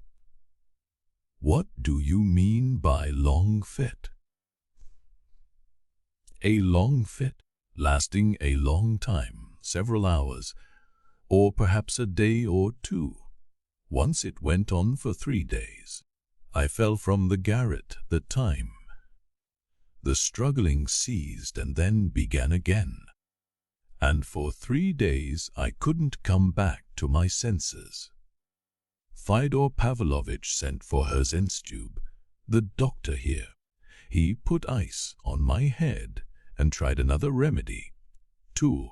I might have died, but they say one can't tell with epilepsy when a fit is coming. What makes you say you will have one tomorrow? Ivan inquired, with a peculiar, irritable curiosity. That's just so, you can't tell beforehand. Besides, you fell from the garret then. I climb up to the garret every day. I might fall from the garret again tomorrow.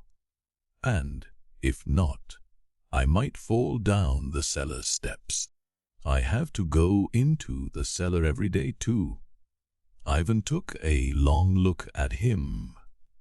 You are talking nonsense, I see, and I don't quite understand you, he said softly, but with a sort of menace. Do you mean to pretend to be ill tomorrow for 3 days, eh? Smerdyakov, who was looking at the ground again and playing with the toe of his right foot, set the foot down, moved the left one forward, and grinning, articulated, if I were able to play such a trick, that is, pretend to have a fit, and it would not be difficult for a man accustomed to them, I should have a perfect right to use such a means to save myself from death. For even if Agrafena Alexandrovna comes to see his father while I am ill, his honor can't blame a sick man for not telling him. He'd be ashamed too. Hang it all. Ivan cried, his face working with anger. Why are you always in such a funk for your life? All my brother Dmitri's threats are only hasty words and mean nothing. He won't kill you. It's not you he'll kill. He'd kill me first of all, like a fly. But even more than that, I am afraid I shall be taken for an accomplice of his when he does something crazy to his father. Why should you be taken for an accomplice? They'll think I am an accomplice. Because I let him know the signals as a great secret. What signals? Whom did you tell? Confound you. Speak more plainly. I'm bound to admit the fact. Smerdyakov drawled with pedantic composure that I have a secret with Fyodor Pavlovitch in this business. As you know yourself, if only you do know it, he has for several days past locked himself in as for soon night, or even evening comes on. Of late, you've been going upstairs to your room early every evening, and yesterday you did not come down at all. And so perhaps you don't know how carefully he has begun to lock himself in at night. And even if Grigory Vasilievich comes to the door, he'd open to him till he hears his voice. But Grigory Vasilievich does not come, because I wait upon him alone in his room now. That's the arrangement he made himself ever since this too do with Agrafena Alexandrovna began. But at night, by his orders, I go away to the lodge, so that I don't get to sleep till midnight, but am on the watch, getting up and walking about the yard, waiting for Agrafena Alexandrovna to come. For the last few days he's been perfectly frantic expecting her. What he argues is, she is afraid of him, Dmitri Fyodorovich Mitya, as he calls him, and so, says he, she'll come the back way late at night to me. You look out for her, says he, till midnight and later, and if she does come, you run up and knock at my door or at the window from the garden. Knock at first twice, rather gently, and then 3 times more quickly. Then, says he, I shall understand at once that she has come, and will open the door to you quietly. Another signal he gave me, in case anything unexpected happens. At first, 2 knocks, and then, after an interval, another much louder. Then he will understand that something has happened suddenly and that I must see him, and he will open to me, so that I can go and speak to him. That's all, in case Agrafena Alexandrovna can't come herself, but sends a message. Besides, Dmitri Fyodorovich might come too, so I must let him know he is near. His honor is awfully afraid of Dmitri Fyodorovich, so that even if Agrafena Alexandrovna had come, and were locked in with him, and Dmitri Fyodorovich were to turn up anywhere near at the time, I should be bound to let him know at once, knocking 3 times, so that the first signal of 5 knocks means Agrafena Alexandrovna has come, while the second signal of 3 knocks means something important to tell you. His honor has shown me them several times and explained them, and as in the whole universe no one knows of these signals but myself and his honor, so he'd open the door without the slightest hesitation and without calling out. He is awfully afraid of calling out aloud. Well, those signals are known to Dmitri Fyodorovich too now. How are they known?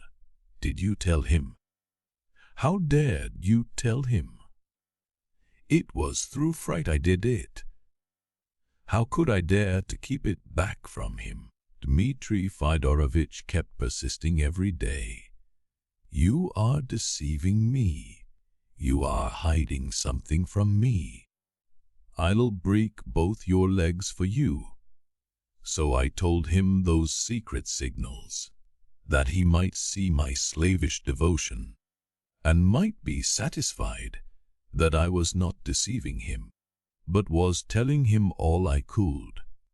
If you think that he'll make use of those signals and try to get in, don't let him in. But if I should be laid up with a fit, how can I prevent him coming in then? Even if I dared prevent him, knowing how desperate he is. Hang it! How can you be so sure you are going to have a fit? Confound you! Are you laughing at me? How could I dare laugh at you? I am in no laughing humor. With this fear on me, I feel I am going to have a fit. I have a presentiment. Fright alone will bring it on. Confound it! If you are laid up, Grigory will be on the watch. Let Grigory know beforehand. he will be sure not to let him in. I should never dare to tell Grigory Vassilievich about the signals without orders from my master.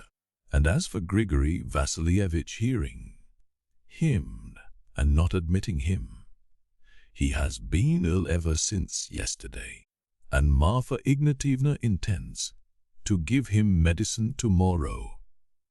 They've just arranged it. It is a very strange remedy of hers.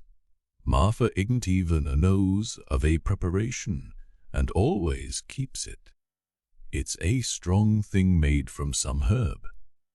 She has the secret of it, and she always gives it to Grigory Vassilievich 3 times a year, when his lumbar goes so bad he is almost paralyzed by it. Then she takes a towel, wets it with the stuff, and rubs his whole back for half an hour till it's cried and swollen, and what's left in the bottle she gives him to drink with a special prayer, but not quite all, for on such occasions she leaves some for herself and drinks it herself. And as they never take strong drink, I assure you they both drop asleep at once, and sleep sound a very long time. And when Grigory Vassilievich wakes up, he is perfectly well after it. But Marfa Ignatievna always has a headache from it. So, if Marfa Ignatievna carries out her intention tomorrow, they won't hear anything and hinder Dmitri Fyodorovich.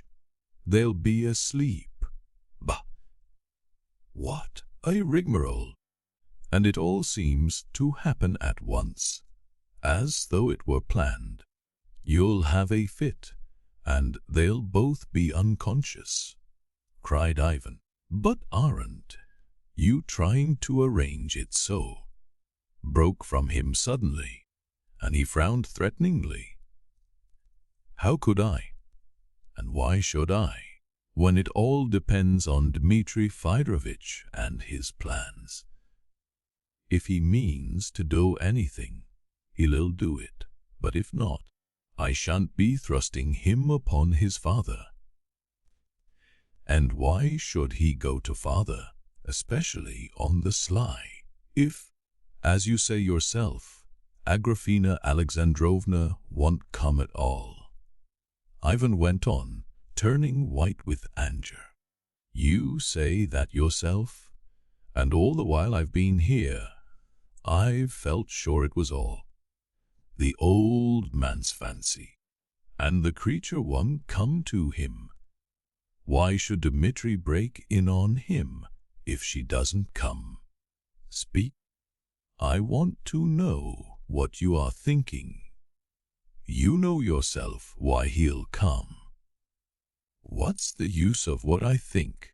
His honor will come simply because he is in a rage or suspicious on account of my illness perhaps.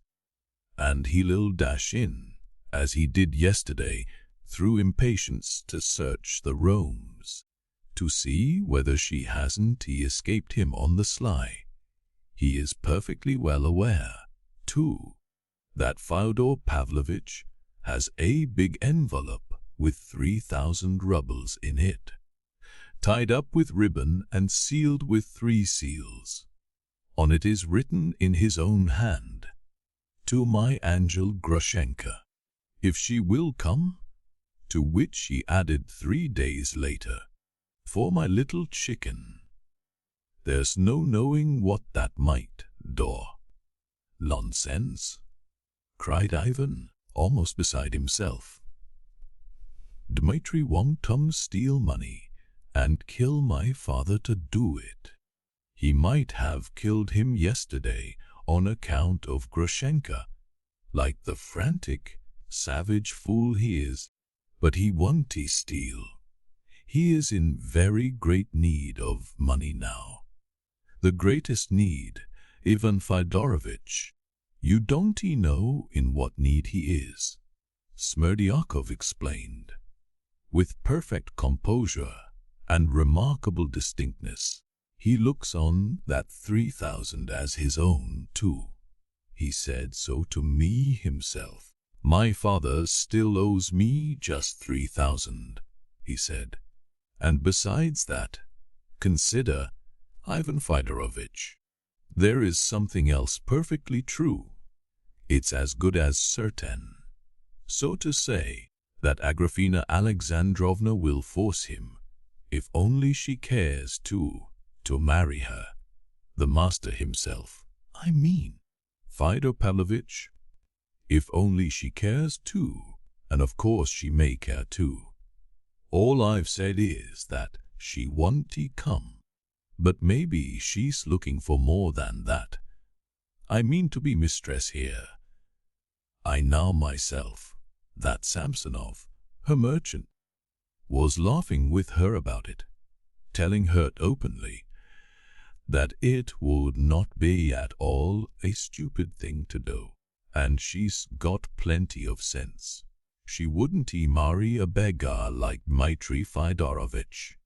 So, taking that into consideration, Ivan Fyodorovich, reflect that then neither Dmitri Fyodorovich nor yourself and your brother Alexei Fyodorovich would have anything after the master's death, not a ruble.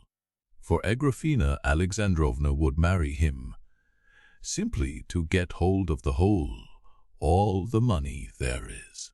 But if your father were to die now, there'd be some 40,000, for sure, even for Dmitri Fyodorovich, whom he hates so, for he's made no will. Dmitri Fyodorovich knows all that very well. A sort of shudder passed over Ivan's face. He suddenly flushed. Then, why on earth? He suddenly interrupted Smerdyakov. Do you advise me to go to Tuchamashnia? What did you mean by that? If I go away, you see what will happen here. Ivan drew his breath with difficulty. Precisely so, said Smerdyakov, softly and reasonably, watching Ivan intently. However, what do you mean by precisely so? Ivan questioned him, with a menacing light in his eyes, restraining himself with difficulty.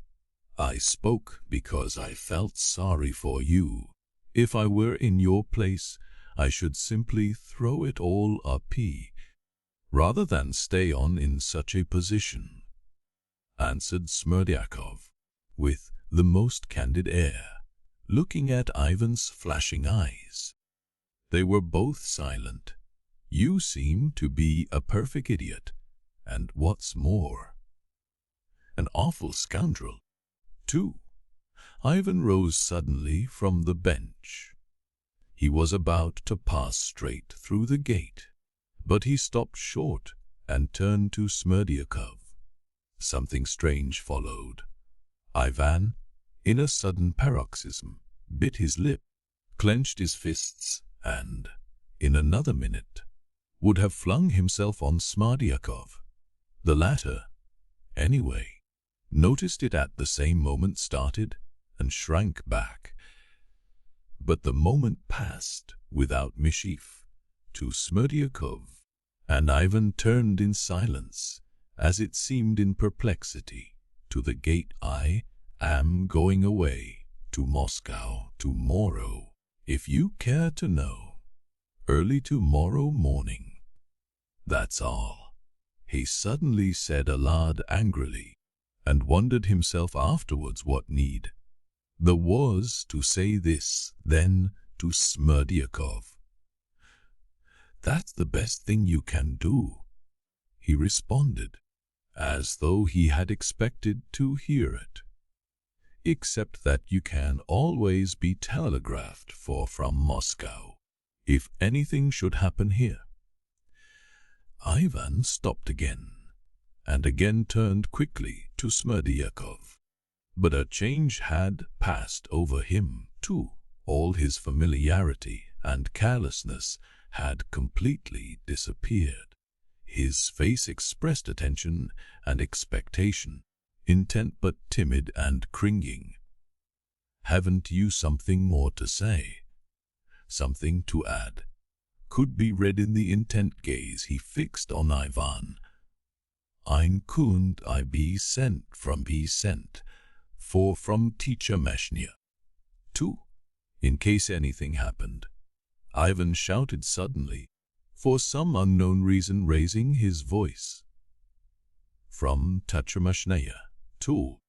You could be sent for," Smerdyakov muttered, almost in a whisper, looking disconcerted, but gazing intently into Ivan's eyes. "Only Moscow is farther, and Chamashnia is nearer. Is it to save my spending money on the fare, or to save my goings so far out of my way, that you insist on Chamashnia?" "Precisely so," muttered Smerdyakov, with a breaking voice. He looked at Ivan with a revolting smile, and again made ready to draw back. But to his astonishment, Ivan broke into a laugh, and went through the gate still laughing. Anyone who had seen his face at that moment would have known that he was not laughing from lightness of heart, and he could not have explained himself what he was feeling at that instant. He moved and walked as though in a nervous frenzy. Chapter 7. It's always worthwhile speaking to a clever man. And in the same nervous frenzy, too, he spoke, meeting Fyodor Pavlovitch in the drawing-room directly he went in. He shouted to him, waving his hands, "I am going upstairs to my room, not into you. Goodbye," and passed by, trying not even to look at his father. Very possibly the old man was too hateful to him at that moment, but such an unceremonious display of hostility was a surprise even to Fyodor Pavlovitch, and the old man evidently wanted to tell him something at once and had come to meet him in the drawing-room on purpose. Receiving this amiable greeting, he stood still in silence, and with an ironical air, watched his son going upstairs, till he passed out of sight. "What's the matter with him?" he promptly asked Smerdyakov, who had followed Ivan. "Angry about something? Who can tell?" The valet muttered evasively, "Confound him. Let him be angry, then. Bring in the samovar, and get along with you. Look sharp, no news." Then followed a series of questions, such as Smerdyakov had just complained of to Ivan, all relating to his expected visitor, and these questions we will omit. Half an hour later, the house was locked, and the crazy old man was wandering along through rooms in excited expectation of hearing every minute the 5 knocks agreed upon. Now and then he peered out into the darkness, seeing nothing. It was very late, but Ivan was still awake and reflecting. He sat up late that night, till 2 o'clock. But we will not give an account of his thoughts, and this is not the place to look into that soul. Its turn will come, and even if one tried, it would be very hard to give an account of them. For there were no thoughts in his brain, but something very vague and, above all, intense excitement. He felt himself that he had lost his bearings. He was fretted, too, by all sorts of strange and almost surprising desires. For instance, after midnight he suddenly had an intense, irresistible inclination to go down, open the door, go to the lodge and beat Smerdyakov. But if he had been asked why, he could not have given any exact reason, except perhaps that he loathed the valet as one who had insulted him more gravely than any one in the world. On the other hand, he was more than once that night overcome by a sort of inexplicable, humiliating terror, which he felt positively paralyzed his physical powers. His head ached and he was giddy.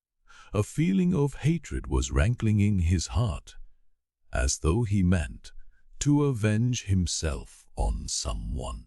He even hated Alyosha, recalling the conversation he had just had with him. At moments he hated himself intensely. Of Katerina Ivanovna he almost forgot to think, and wondered greatly at this afterwards, especially as he remembered perfectly that when he had protested so valiantly to Katerina Ivanovna that he would go away next day to Moscow, something had whispered in his heart, "That's nonsense. You are not going. And it won't be so easy to tear yourself away as you are boasting now." Remembering that night long afterwards, Ivan recalled with peculiar repulsion how he had suddenly got up from the sofa and had stealthily, as though he were afraid of being watched, opened the door, gone out on the staircase, and listened to Fyodor Pavlovitch staring down below, had listened a long while, some 5 minutes, with a sort of strange curiosity, holding his breath while his heart throbbed. And why he had done all this, why he was listening, he could not have said. That action, all his life afterwards he called infamous, and at the bottom of his heart he thought of it as the basest action of his life. For Fyodor Pavlovitch himself, he felt no hatred at that moment, but was simply intensely curious to know how he was walking down there below, and what he must be doing now.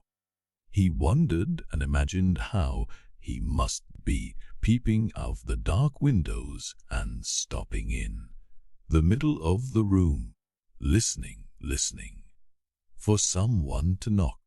Ivan went out onto the stairs twice to listen like this, about 2 o'clock, when everything was quiet, and even Fyodor Pavlovitch had gone to bed.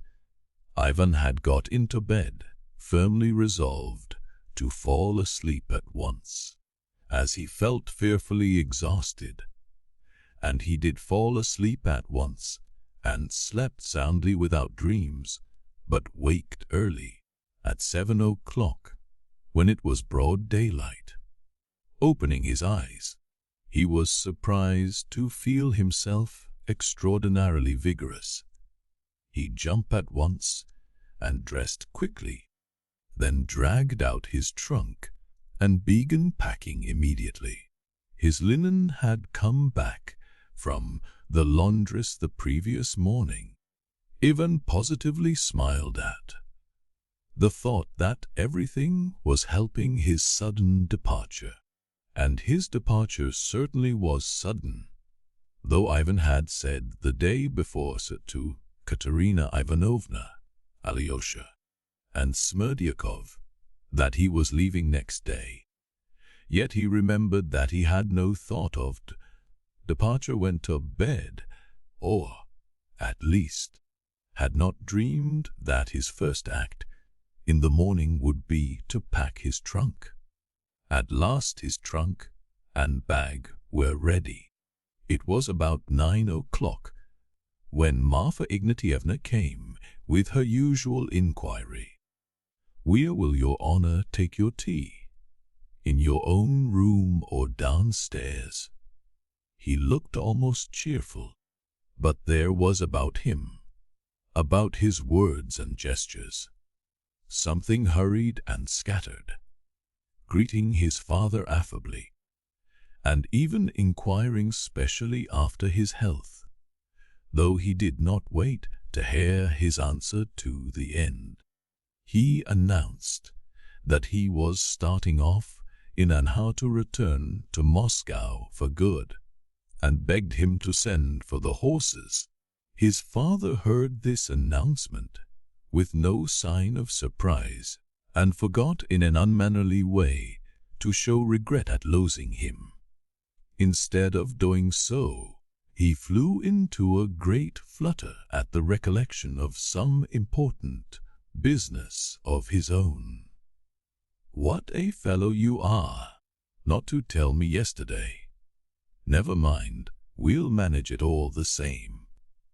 Do me a great service, my dear boy. Go to Charmashnia on the way. It's only to turn the left from the station at Volovya, only another 12 versts, and you come to Charmashnia. I'm sorry I can't tell. It's 80 versts to the railway, and the train starts for Moscow at 7 o'clock tonight.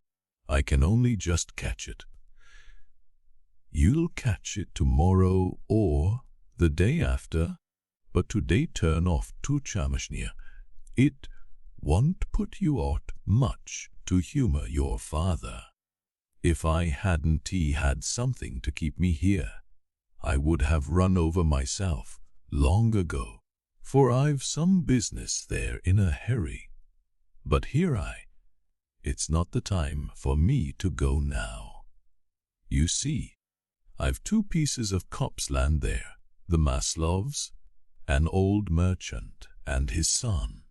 Will give 8,000 for the timber, but last year I just missed a purchaser who would have given 12. There's no getting anyone about here to buy it. The Maslovs have it all their own way. One has to take what they'll give, for no one here bid against them. The priest at Ilyansko wrote to me last Thursday that a merchant called Gorskin, a man I know, had turned up. What makes him valuable is that he is not from these parts, so he is not afraid of the Maslovs.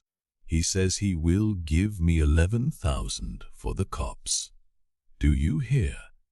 But he'll only be here, the priest writes, for a week altogether, so you must go at once and make a bargain with him. Well, you write to the priest. He'll make the bargain. He can't do it. He has no eye for business. He is a perfect treasure. I give him 20,000 to take care of for me without a receipt. But he has no eye for business. He is a perfect child. A crow could deceive him. And yet he is a learned man. Would you believe it? This Gorskin looks like a peasant. He wears a blue kaftan, but he is a regular rogue. That's the common complaint. He is a liar. Sometimes he tells such lies that you wonder why he is doing it. He told me the year before last that his wife was dead and that he had married another, and would you believe it? There was not a word of truth in it. His wife has never died at all. She is alive to this day and gives him beating twice a week. So what you have to find out whether he is lying or speaking the truth when he says he wants to buy it and would give 11,000. I shall be no use in such a business. I have no eye either. Stay, wait a bit. You will be of use, for I will tell you the signs by which you can judge about Gorskin. I've done business with him a long time. You see, you must watch his bed. He has a nasty, thin, red beard. If his beard shakes when he talks and he gets cross, it's all right. He is saying what he means. He wants to do business. But if he strokes his beard with his left hand and grins, he is trying to cheat you. Don't watch his eyes. You won't find out anything from his eyes. He is a deep one, a rogue. But watch his beard. I'll give you a note and you show it to him. He's called Gorsken, though his real name is Liagavi. But don't call him so. He will be offended. If you come to an understanding with him and see it's all right, right here at once. You need only write it. He's not lying. Stand out for 11,000. 1,000 you can knock off, but not more. Just think. There's a difference between 8,000 and 11,000. It is as good as picking up 3,000. It's not so easy to find a purchaser, and I'm in desperate need of money. Only let me know it's serious, and I'll run over and fix it up. I'll snatch the time somehow. But what's the good of my galloping over, if it's all a notion of the priests? Come, will you go? Oh, I can't spare the time. You must excuse me. Come, you might oblige your father. I shan't forget it. You've no heart, any of you. That's what it is. What's a day or two to you? Where are you going now? To Venice. Your Venice will keep another 2 days. I would have sent Alyosha, but what use is Alyosha in thing like that? I send you just because you are a clever fellow. Do you suppose I don't see that? You know nothing about timber, but you've got an eye. All that is wanted is to see whether the man is in earnest. I tell you, watch his beard. If his beard shakes, you know he is in earnest. You force me to go to that damned Chamashnia yourself. Then, cried Ivan, with a malignant smile. Fyodor Pavlovitch did not catch, or would not catch, the malignancy, but he caught the smile. Then you'll go. I'll scribble the note for you at once. I don't know whether I shall go. I don't now. I'll decide on the way. Nonsense. Decide at once. My dear fellow, decide. If you settle the matter, write me a line, give it to the priest, and he'll send it on to me at once. And I won't delay you more than that. You can go to Venice. The priest will give you horses back to Volovaya station. The old man was quite delighted. He wrote the note and sent for the horses. A light lunch was brought in, with brandy. When Fyodor Pavlovitch was pleased, he usually became expansive, but today he seemed to restrain himself. Of Dmitri, for instance, he did not say a word. He was quite unmoved by the parting, and seemed, in fact, at a loss for something to say. Ivan noticed this particularly. He must be bored with me, he thought. Only when accompanying his son out on to the steps, the old man began to fuss about. He would have kissed him, but Ivan made haste to hold out his hand, obviously avoiding the kiss. His father saw it at once, and instantly pulled himself up. Well, good luck to you, good luck to you, he repeated from the steps. You'll come again some time or other. Mind you do come. I shall always be glad to see you. Well, Christ be with you. Ivan got into the carriage. Goodbye, Ivan. Don't be too hard on Mer. The father called for the last time. The whole household came out to take leave. Smerdyakov, Marfa and Grigory. Ivan gave them 10 rubles each. When he had seated himself in the carriage, Smerdyakov jumped up to arrange the rug. You see, I am going to Charmashnia, broke suddenly from Ivan. Again, as the day before, the words seemed to drop of themselves, and he laughed, too, a peculiar, nervous laugh. He remembered it long after. It's a true saying then, that it's always worth while speaking to a clever man, answered Smerdyakov calmly, looking significantly at Ivan. The carriage rolled away. Nothing was clear in Ivan's soul, but he looked eagerly around him at the fields, at the hills, at the trees, at a flock of geese flying high overhead in the bright sky. And all of a sudden he felt very happy. He tried to talk to the driver, and he felt intensely interested in an answer the peasant made him. But a minute later he realized that he was not catching anything, and that he had not really even taken in the peasant's answer. He was silent, and it was pleasant even so. The air was fresh, pure and cool, the sky bright. The images of Alyosha and Katerina Ivanovna floated into his mind, but he softly smiled, blew softly on the friendly phantoms, and they flew away. There's plenty of time for them, he thought. They reached the station quickly, changed horses, and galloped to Volovia. Why is it worth while speaking to a clever man? What did he mean by that?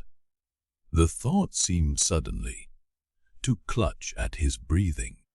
And why did I tell him I was going to Charmashnia? They reached Volovia station. Ivan got out of the carriage, and the drivers stood round him bargaining over the journey of 12 versts to Charmashnia. He told them to harness the horses. He went into the station house, looked round, glanced at the overseer's wife, and suddenly went back to the entrance. I won't go to Charmashnia. Am I too late to reach the railway by 7, brothers? We shall just do it. Shall we get the carriage out at once? Will any one of you be going to the town tomorrow? To be sure, Dmitri here will. Can you do me a service, Dmitri? Go to my father's, to Fyodor Pavlovich Karamazov, and tell him I haven't gone to Charmashnia. Can you? Of course I can. I've known Fyodor Pavlovich a long time. And here's something for you, for I dare say he won't give you anything, said Ivan, laughing gaily. You may depend on it he won't. Mitya laughed too. Thank you, sir. I'll be sure to do it. At 7 o'clock Ivan got into the train and set off to Moscow. Away with the past. I've done with the old world forever, and may I have no news, no echo from it. To a new life, new places, and no looking back. But instead of delight his soul was filled with such gloom, and his heart ached with such anguish as he had never known in his life before. He was thinking all the night. The train flew on, and only at daybreak, When he was approaching Moscow, he suddenly roused himself from his meditation. "I am a scoundrel," he whispered to himself. Fyodor Pavlovitch remained well satisfied at having seen his son off. For 2 hours afterwards, he felt almost happy and sat drinking brandy. But suddenly something happened which was very annoying, unpleasant for everyone in the house, and completely upset Fyodor Pavlovitch's equanimity at once. Smerdyakov went to the cellar for something and fell down from the top of the steps. Fortunately, Marfa Ignatievna was in the yard and heard him in time. She did not see the fall, but heard his scream, the strange, peculiar scream long familiar to her, the scream of the epileptic falling in a fit.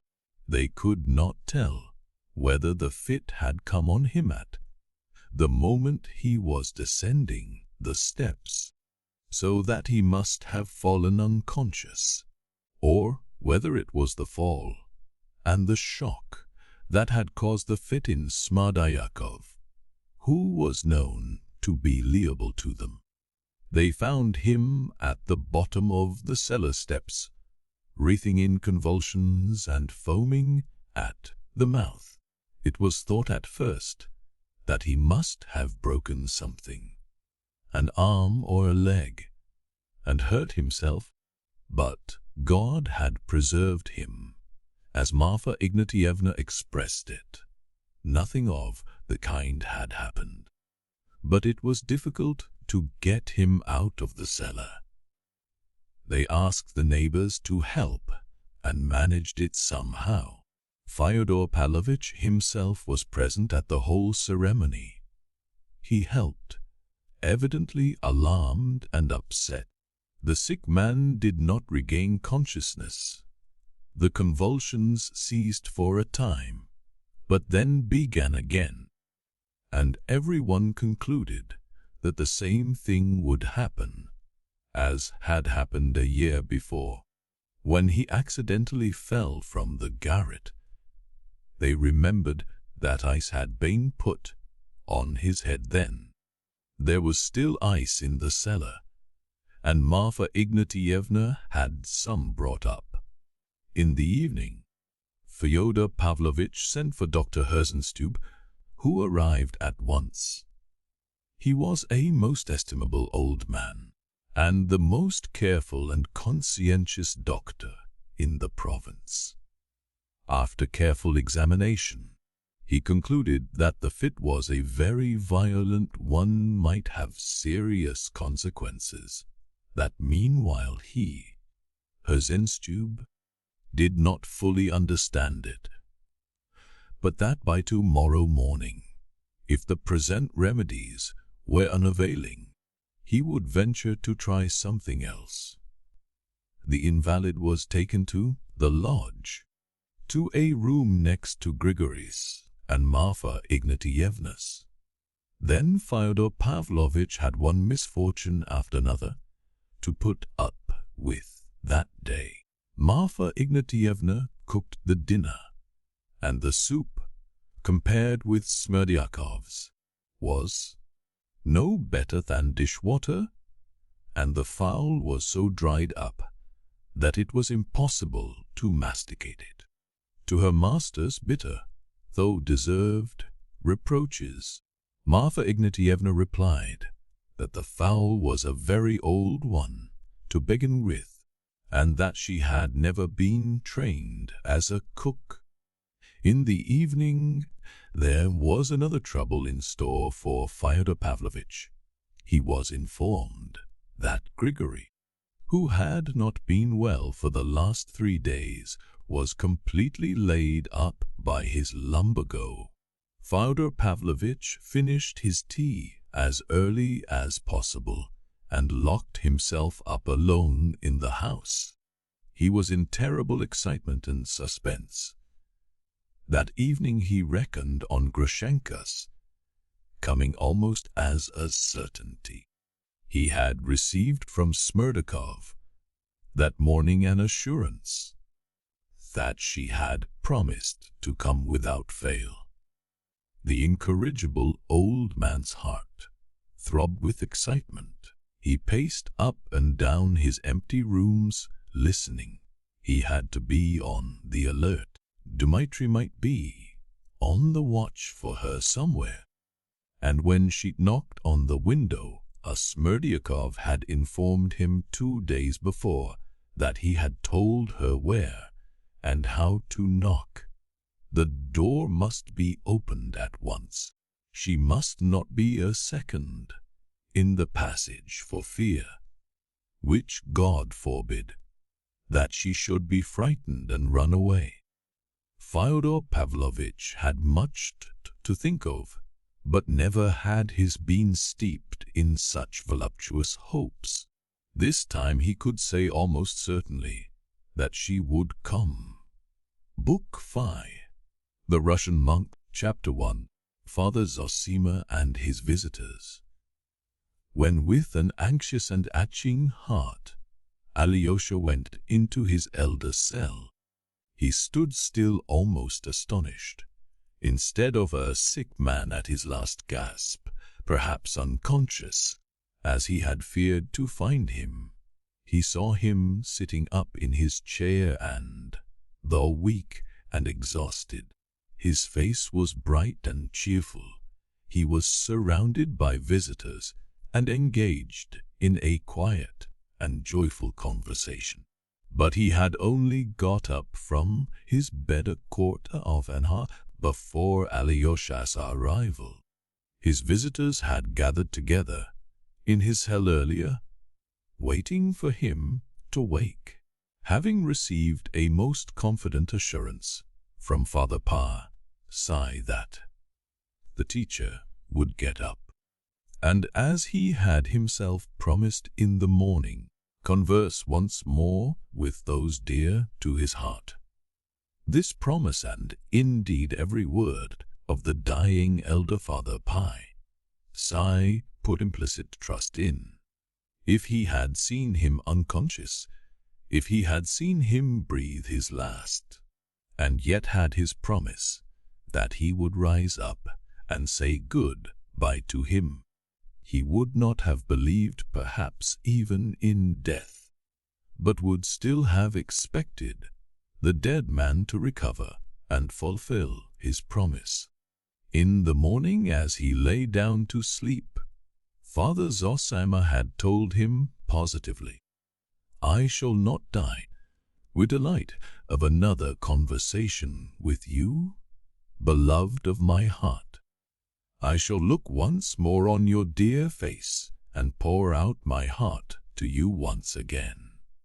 The monks, who had gathered for this probably last conversation with Father Zossima, had all been his devoted friends for many years.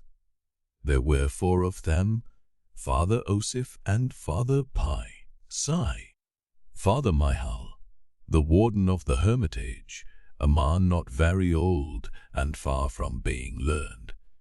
He was of humble origin, of strong will and steadfast faith, of austere appearance, but of deep tenderness, though he obviously concealed it, though he were almost ashamed of it. The 4th, Father Anfim, was a very old and humble little monk of the poorest peasant class. He was almost illiterate and very quiet, scarcely speaking to anyone. He was the humblest of the humble, and looked as though he had been frightened by something great and awful beyond the scope of his intelligence. Father Zossima had a great affection for this timorous man, and always treated him with marked respect, though perhaps there was no one he had known to whom he had said less, in spite of the fact that he had spent years wandering about Holy Russia with him. That was very long ago. 40 years before, When Father Zossima first began here, his life as a monk in a poor and little monastery at Kostroma, and when, shortly after, he had accompanied Father Anfim on his pilgrimage to collect alms for their poor monastery. The whole party were in the bedroom which, as we mentioned before, was very small, so that there was scarcely room for the four of them, in addition to Porphyry, the novice, who stood to sit round Father Zossima on chairs brought from the sitting room. It was already beginning to get dark. The room was lighted up by the lamps and the candles before the icons. Seeing Alyosha standing embarrassed in the doorway, Father Zossima smiled at him joyfully and held out his hand. "Welcome, my quiet one, welcome, my dear. Here you are too. I knew you would come." Alyosha went up to him, bowed down before him to the ground and wept. Something surged up from his heart. His soul was quivering. He wanted to sob. "Come, don't weep over me yet." Father Zossima smiled, laying his right hand on his head. "You see I am sitting up talking. Maybe I shall live another 20 years. Yet, as that dear good woman from Vyshegori, with her little Lizaveta in her arms, wished me yesterday. God bless the mother and the little girl Lizaveta." He crossed himself. "Porphyry, did you take her offering where I told you?" He meant the 60 kopecks brought him the day before by that humoured woman to be given to someone poorer than. Such offerings, always of money gained by personal toil, are made by way of penance voluntarily undertaken. The elder had sent Porphyry the evening before to a widow whose house had been burnt down lately, and who, after the fire had gone, with her children begging alms. Porphyry hastened to reply that he had given the money, as he had been instructed, from an unknown benefactress. "Get up, my dear boy," the elder went on to Alyosha. "Let me look at you. Have you been home and seen your brother?" It seemed strange to Alyosha that he asked, so confidently and precisely, about one of his brothers only. But which one? Then perhaps he had sent him out both yesterday and today for the sake of that brother. "I have seen one of my brothers," answered Alyosha. "I mean the elder one, to whom I bowed down. I only saw him yesterday, and could not find him day," said Alyosha. "Make haste to find him. Go again tomorrow and make haste. Leave everything and make haste. Perhaps you may still have time to prevent something terrible. I bowed down yesterday to the great suffering in store for him." He was suddenly silent and seemed to be pondering. The words were strange. Father Osiph, who had witnessed the scene yesterday, exchanged glances with Father Pasi. Alyosha could not resist asking, "Father and teacher," he began with extreme emotion, "your words are too obscure. What is this suffering in store for him?" "Don't inquire. I seemed to see something terrible yesterday, as though his whole future were expressed in his eyes.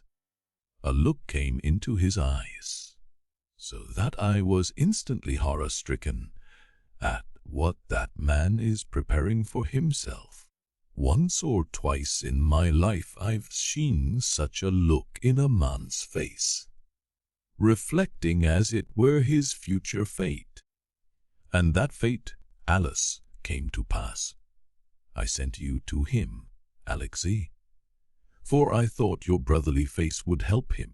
But everything and all our fates are from the Lord, except a corn of falleth all into the ground and die.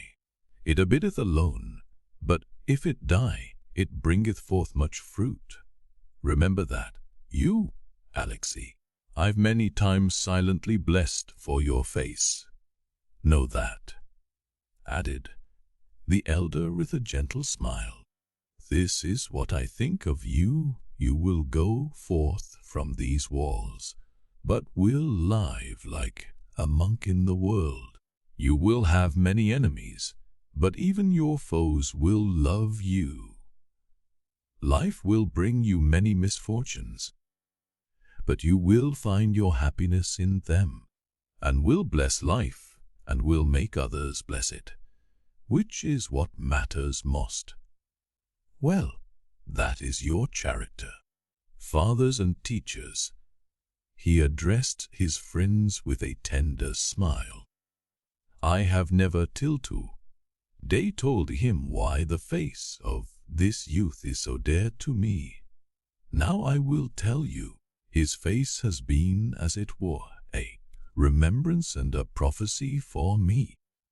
At the dawn of my life, when I was a child, I had an elder brother who died before my eyes at 17. And later on in the course of my life, I gradually became convinced that brother had been for a goodness and a sign from on high for me. For had he not come into my life, I should never perhaps, so I fancy at least, have become a monk and entered on this precious path. He appeared first to me in my childhood, and here, at the end of my pilgrimage, he seems to have come to me over again.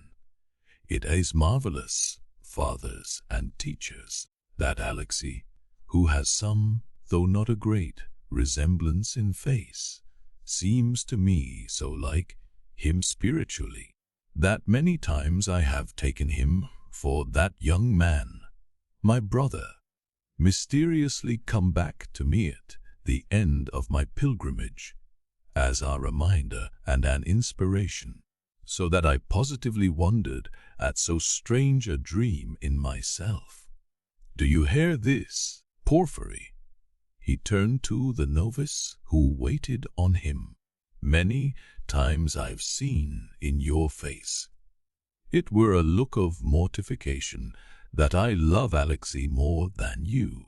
Now you know why that was so. But I love you too, know that, and many times I grieved at your mortification. I should like to tell you, dear friends, of that youth, my brother, for there has been no presence in my life more precious, more significant and touching. My heart is full of tenderness, and I look at my whole life moment as smo living through it again. Here. I must observe that this last conversation of Father Zossima, with who visited him on the last day, the last life, has been partly presented him in writing.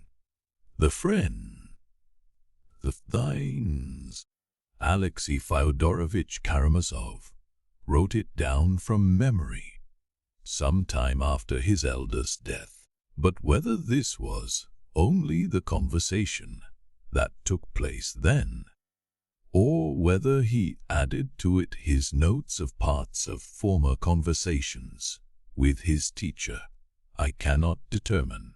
In his account, Father Zossima's talk goes on without interruption, as though he told his life to his friends in the form of a story, though there is no doubt, from other accounts of it, that the conversation that evening was general, though the guests did not interrupt Father Zossima much, yet they too talked, perhaps even told something themselves. Besides, Father Zossima could not have carried on an uninterrupted narrative, for he was sometimes gasping for breath, his voice failed him, and he even lay down to rest on his bed, though he did not fall asleep, and his visitors did not leave their seats.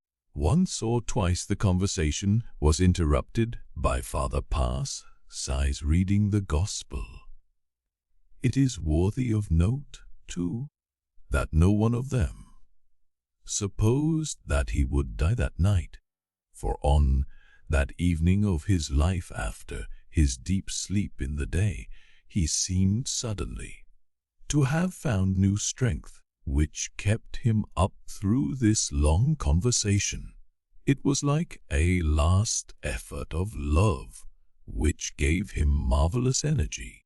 Only for a little time, however, for his life was cut short immediately. But of that later. I will only add now that I have preferred to confine myself to the account given by Alexei Fyodorovich Karamazov. It will be shorter and not so fatiguing, though of course, as I must repeat, Alyosha took a great deal from previous conversations and added them to it. Notes of the life, the deceased priest and monk, the elder Zossima, taken from his own words by Alexei Fyodorovich Karamazov, by Yordai. Graphical notes. Sir, Father Zossima's brother, beloved fathers and teachers. I was born in a distant province in the north in the town of V. My father was a gentleman by birth, but of no great consequence or position. He died when I was only 2 years old, and I don't remember him at all. He left my mother a small house built of wood, and a fortune, not large, but sufficient to keep her and her children in comfort. There were 2 of us, my elder brother Markel and I.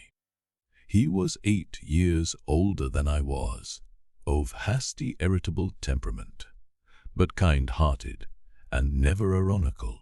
He was remarkably silent, especially at home with me, his mother, and the servants.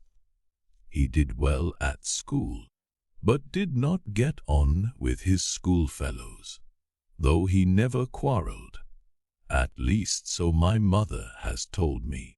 6 months before his death, when he was 17, he made friends with a political exile, who had been banished from Moscow to our town for freethinking, and led a solitary existence there. He was a good scholar, who had gained distinction in philosophy in the university. Something made him take a fancy to Markel, and he used to ask him to see him. The young man would spend whole evenings with him during that winter, till the exile was summoned to Petersburg, take up his post again at his own request, as he had powerful friends. It was the beginning of Lent, and Markel would not fast. He was rude and laughed at it. "That's all silly twaddle, and there is no God," he said, horrifying my mother, the servants, and me too, for though I was only 9, I too was aghast at hearing such words. We had 4 servants, all serfs. I remember my mother selling one of the 4, the cook Afimia, who was lame and elderly, for 60 paper rubles, and hiring a free servant to take her place. In the 6th week in Lent, my brother, who was never strong and had a tendency to consumption, was taken ill. He was tall but thin and delicate looking, and of very pleasing countenance. I suppose he caught cold, Anyway, the doctor, who came, soon whispered to my mother that it was galloping consumption, that he would not live through the spring. My mother began weeping, and, careful not to alarm my brother, she entreated him to go to church, to confess and take the sacrament, as he was still able to move about. This made him angry, and he said something profane about the church. He grew thoughtful. However, he guessed at once that he was seriously ill, and that was why his mother was begging him to confess and take the sacrament. He had been aware, indeed, for a long time past, that he was far from well, and had a year before coolly observed at dinner to our mother and me, "My life won't be long among you. I may not live another year," which seemed now like a prophecy. 3 days passed, and Holy Week had come, and on Tuesday morning my brother began going to church. "I am doing this simply for your sake, Mother, to please and comfort you," he said. My mother wept with joy and grief. His end must be near, she thought. There's such a change in him. But he was not able to go to church long. He took to his bed, so he had to confess and take the sacrament at home. It was a late Easter, and the days were bright, fine, and full of fragrance. I remember he used to cough all night and sleep badly, but in the morning he dressed and tried to sit up in an armchair. That's how I remember him sitting, sweet and gentle, smiling, his face bright and joyous in spite of his illness. A marvelous change passed over him. His spirit seemed transformed. The old nurse would come in and say, "Let me lipe before the holy image, my dear," and once he would not have allowed it, and would have blown it out. Light it, dear. I was a wretch to have prevented you doing it. You are praying when you light the lamp, and I am praying when I rejoice seeing you. So we are praying to the same God." Those words seemed strange to us, and Mother would go to her room and weep. But when she went into him, she wiped her eyes and looked cheerful. "Mother, don't weep, darling," he would say. "I've longed to live yet, long to rejoice with you, and life is glad and joyful." "Ah, dear boy, how can you talk of joy when you lay feverish at night, coughing as though you would tear yourself to pieces? Don't cry, Mother," he would answer. "Life is paradise, and we are all in paradise, but we won't see it. If we would, we should have heaven on earth the next day." Every one wondered at his words. He spoke so strangely and positively, we were all touched and wept. Friends came to see us. "Dear ones," he would say to them, "what have I done that you should love me so? How can you love any one like me? And how was it I did not now? I did not appreciate it before." When the servants came in to him, he would say continually, "Dear, kind people, why are you doing so much for me? Do I deserve to be waited on?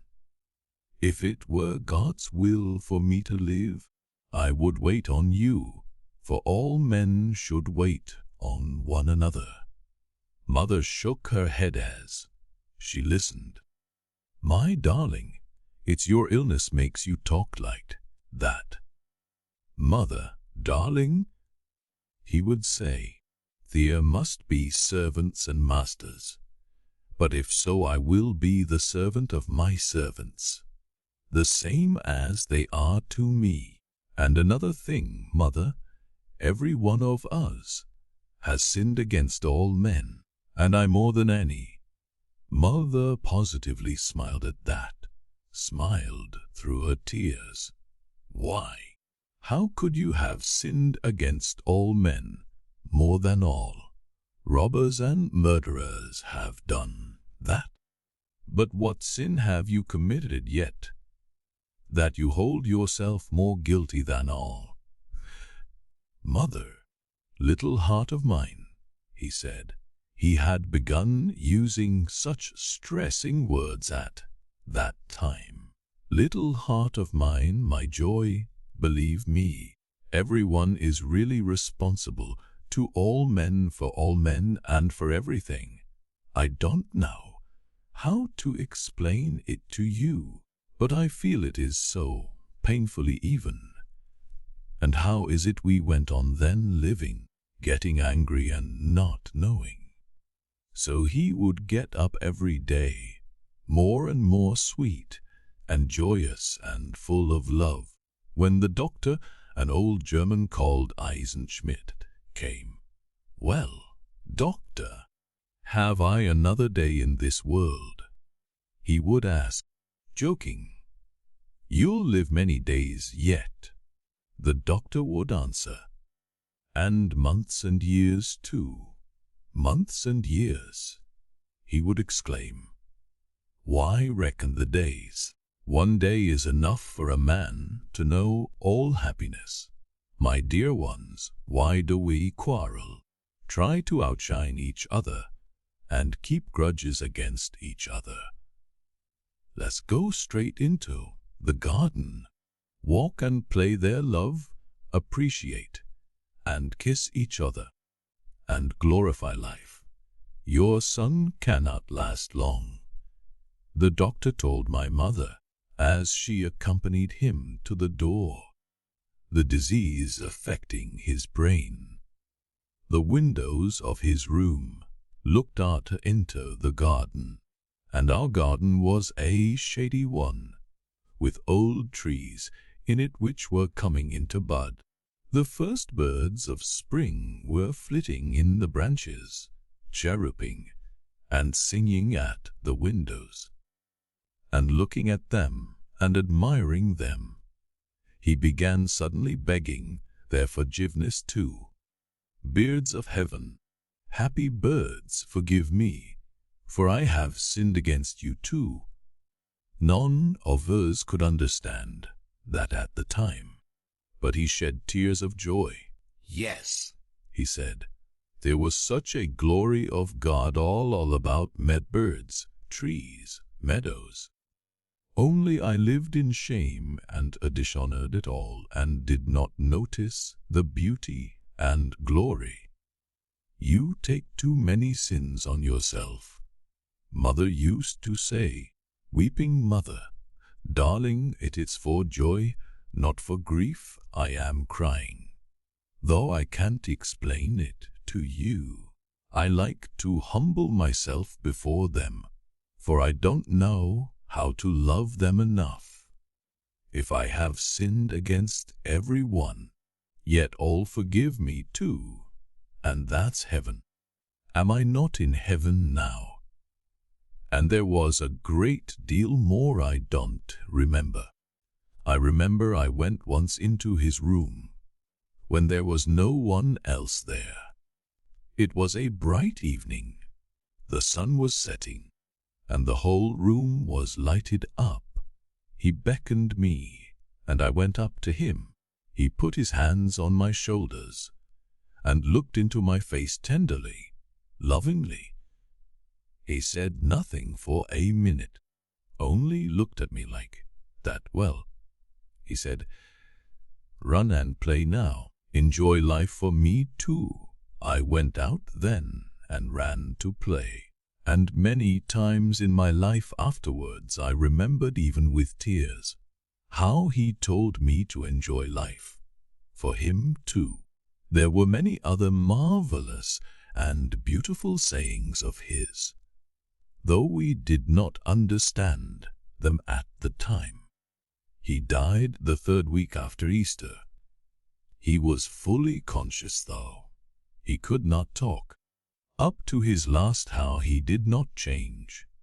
He looked happy, his eyes beamed and sought us. He smiled as beckoned us. There was a great deal of talk even in the town about his death.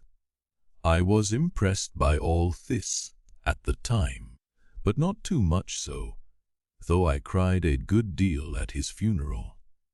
I was young then, a child, but a lasting impression, a hidden feeling of it all remained in my heart to rise up and respond when the time came. So indeed it happened. Vid be of the Holy Scriptures in the life of Father Zossima. I was left alone with my mother. Her friends began advising her to send me to Petersburg, as her parents did. "You have only one son now," they said, "and have a fair income, and you will be depriving him perhaps of a brilliant career if you keep him here, Pa." They suggested I should be sent to Petersburg, to the Cadet Corps, that I might afterwards enter the Imperial Guard. My mother hesitated for a long time. It was awful to part with her only child, but she made up her mind to it at last, though not without many tears, believing she was acting for my happiness. She brought me to Petersburg and put me into the Cadet Corps, and I never saw her again, for she died 3 years afterwards. She spent those 3 years mourning and grieving for both of yous. From the house of my childhood, I have brought nothing but precious memories, for there are no memories more precious than those of early childhood in one's first home, and that is almost always so, if there is any love and harmony in the family at all. Indeed, precious memories may remain even of a bad home, if only the heart knows how to find what is precious. With my memories of home I count, too, my memories of the Bible, which, child as I was very eager to read at home. I had a book of Scripture history, then with excellent pictures, called 104 Stories from the Old and New Testament, and I learned to read from it. I have it lying on my shelf now. I keep it as a precious relic of the past. But even before I learned to read, I remember first being moved to devotional feeling at 8 years old. My mother took me alone to Mass. I don't remember where my brother was at the time. On the Monday before Easter, it was a fine day, and I remember today, as though I saw it now, how the incense rose from the censer and softly floated upwards, and overhead in the cupola, mingled in rising waves, with the sunlight that streamed in at the little window.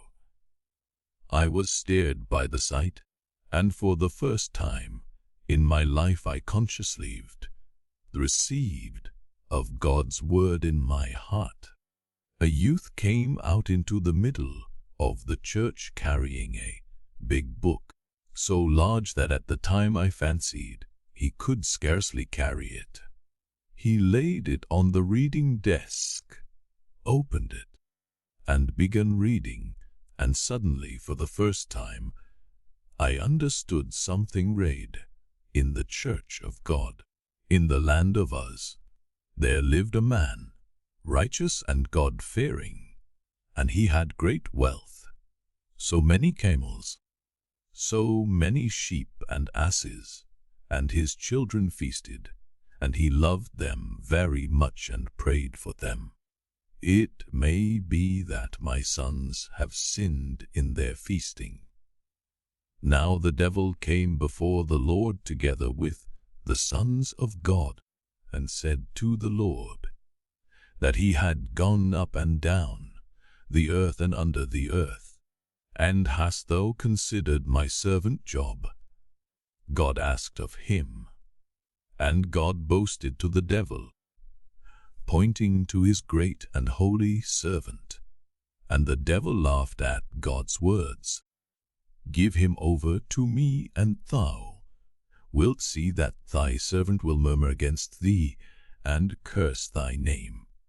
And God gave up the just man he loved so to the devil, and the devil smote his children and his cattle, and scattered his wealth, all of a sudden like a thunderbolt from heaven. And Job rent his mantle, and fell down upon the ground, and cried aloud, Naked came I out of my mother's womb, and naked shall I return into the earth. The Lord gave, and the Lord has taken away. Blessed be the name of the Lord for ever and ever. Fathers and teachers, forgive my tears now, for all my childhood rises up again before me, and I breathe now as I breathed then, with the breast of a little child of 8, and I feel as I did then. Ay, and wonder and gladness. The camels at that time caught my imagination, and Satan, who talked like that with God, and God who gave his servant up to destruction, and his servant crying out, Blessed be the name, although dost punish me. And then the soft and sweet singing in the church. Let my prayer rise up before thee, and again incense from the priest's censer, and the kneeling and the prayer. Ever since then, only yesterday I took it up. I've never been able to read that sacred tale without tears, and how much that is great, mysterious and unfathomable. There is in it. Afterwards I heard the words of mockery and blame, proud words. How could God give up the most loved of his saints for the diversion of the devil? Take from him his children, smite him with sore boils, so that he cleans the corruption from his sores with a potsherd, and for no object except to boast to the devil. See what my saint can suffer for my sake. But the greatness of it lies just in the fact that it is a mystery, that the passing earthly show and the eternal verity are broadly are together in it. In the face of the earthly truth, the eternal truth is accomplished. The Creator, just as on the first days of creation, he ended each day with praise. That is good that I have created. Looks upon Job and again praises his creation. And Job, praising the Lord, serves not only him but all his creation for generations, and forever and ever, since for that he was ordained. Good heavens, what a book one 'tis, and what lessons there are in it! What a book the Bible is! What a miracle! What strength is given with it to man! It is like a mold cast of the world and man and human nature. Everything is there, and a law for everything for all the ages. And what mysteries are solved and revealed! God raises Job again, gives him wealth again. Many years pass by, and he has other children and loves them. But how could he love those new ones, when those first children are no more? When he has lost them, remembering them, how could he be fully happy with those new ones, however dear the new ones might be? But he could. It's the great mystery of human life, that old grief passes gradually into quiet, tender joy. The mild serenity of age takes the place of the riotous blood of youth. I bless the rising sun each day, and, as before, my heart sings to meet it. But now I love even more its setting, its long slanting rays, and the soft, tender, gentle memories that come with them. The dear images from the whole of my long, happy life. And over all the divine truth, softening, reconciling, forgiving. My life is ending, I know that well. But every day that is left me I feel how my earthly life is in touch with a new infinite, unknown, that approaching life, the nearness of which sets my soul quivering with rapture, my mind glowing and my heart weeping with joy. Friends and teachers, I have heard more than once, and of late one may hear it more often, that the priests, and above all the village priests, are complaining on all sides of their miserable income and their humiliating lot. They plainly state, even in print, I've read it myself, that they are unable to teach the scriptures to the people because of the smallness of their means. And if Lutherans and heretics come and lead the flock astray, they let them astray because they have so little to live upon. May the Lord increase the sustenance that is so precious to them, for their complaint is just too. But of a truth I say, if anyone is to blame in the matter, half the fault is ours, for he may be short of time. He may say truly that he is overwhelmed all the while with work and services, but still it's not all the time. Even he has an hour a week to remember God, and he does not work the whole year round. Let him gather round him once a week, somehow in the evening, if only the children at first. The fathers will hear of it, and they too will begin to come. There's no need to build halls for this. Let him take them into his own cottage. They won't spoil his cottage. They would only be there 1 hour. Let him open that book and begin reading it without grand words or superciliousness, without condescension to them, but gently and kindly, being glad that he is reading to them, and that they are listening with attention, loving the words himself, only stopping from time to explain words that are not understood by the peasants. Don't be anxious. They will understand everything. The orthodox heart will understand. Let him read them about Abraham and Sarah, about Isaac and Rebekah, of how Jacob went to Laban and wrestled with the Lord in his dream and said, "This place is holy," and he will impress the devout mind of the peasant. Let him read, especially to the children, how the brothers sold Joseph, the tender boy, the dreamer and prophet, into bondage, and told their father that a wild beast had devoured him, and showed him his blood-stained clothes. Let him read them how the brothers after journeyed to Egypt for corn, and Joseph, already a great ruler, unrecognized by them, tormented them, accused them, kept his brother Benjamin, and all through love. I love you, and loving you I torment you. For he remembered all his life, how they had sold him to the merchants in the burning desert by the well, and how, wringing his hands, he had wept and besought his brothers not to sell him as a slave in a strange land, and how, seeing them again after many years, he loved them beyond measure, but he harassed and tormented them in love.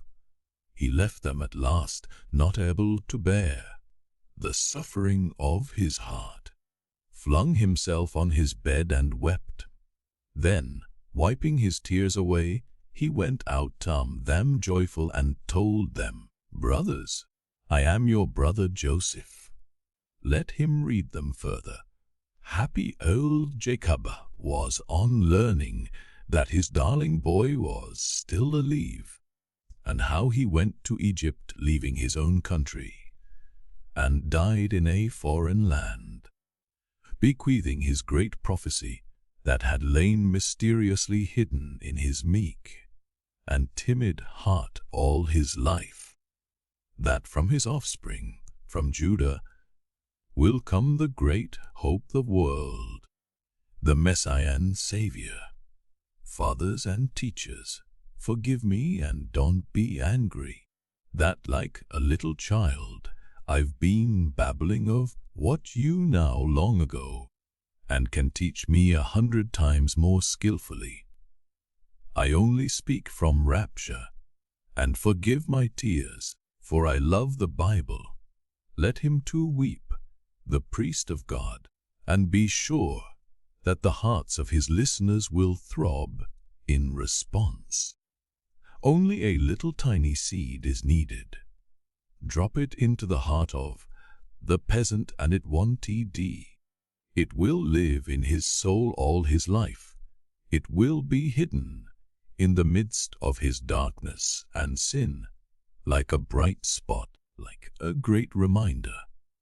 And there's no need of much teaching or explanation. He will understand it all simply. Do you suppose that the peasants don't understand? Try reading them. The touching story of the fair Esther and the haughty Vashti, or the miraculous story of Jonah in the Whale. Don't forget either the parables of our Lord. Choose especially from the Gospel of St. Luke. That is what I did. And then from the Acts of the Apostles, the conversion of St. Paul. That you mustn't leave out on any account. And from the lives of the saints, for instance, the life of Alexei, the man of God and greatest of all, the happy martyr and the seer of God, Mary of Egypt, and you will penetrate their hearts with these simple tales. Give 1 hour a week to it in spite of your poverty, only 1 little hour, and you will see for yourselves that our people is gracious and grateful, and will repay you 100-fold, mindful of the kinness of their priest, and the moving words they have heard from him. They will of their own accord help him in his fields and in his house, and will treat him with more respect than before, so that it will even increase his worldly well-being too. The thing is so simple that sometimes one is afraid to put it into words, for fear of being laughed at. And yet how true it is. One who does not believe in God will not believe in God's people. He who believes in God's people will see His holiness too, even though he had not believed in it till then. Only the people and their future spiritual power will convert our atheists, who have torn themselves away from their native soil. And what is the use of Christ's words, unless we set an example? The people is lost without the word of God, for its soul is athirst for the word and for all that is good. In my youth, long ago, Nearly 40 years ago, I traveled all over Russia with Father Anfim, collecting funds for our monastery, and we stayed one night on the bank of a great navigable river with some fishermen. A good-looking peasant lad, about 18, joined us. He had to hurry back next morning to pull a merchant's barge along the bank. I noticed him looking straight before him with clear and tender eyes. It was a bright, warm, still July night. A cool mist rose from the broad river. We could hear the plash of a fish. The birds were still. All was hushed and beautiful, everything praying to God. Only we two were not sleeping, the lad and I, and we talked of the beauty of this world of God's and of the great mystery of it. Every blade of grass, every insect, ant, and golden bee also marvelously know their path, though they have not intelligence. They bear witness to the mystery of God and continually accomplish it themselves. I saw the dear lad's heart was moved. He told me that he loved the forest and the forest birds. He was a bird catcher, knew the note of each of them, could call each bird. I know nothing better than to be in the forest, said he, though all things are good.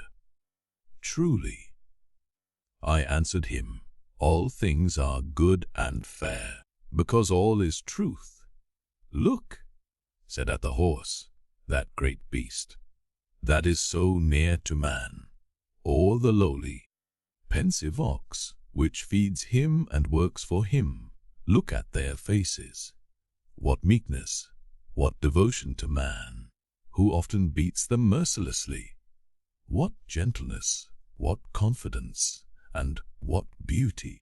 It's touching to know that there's no sin in them, for all except man, is sinless, and Christ has been with them before use.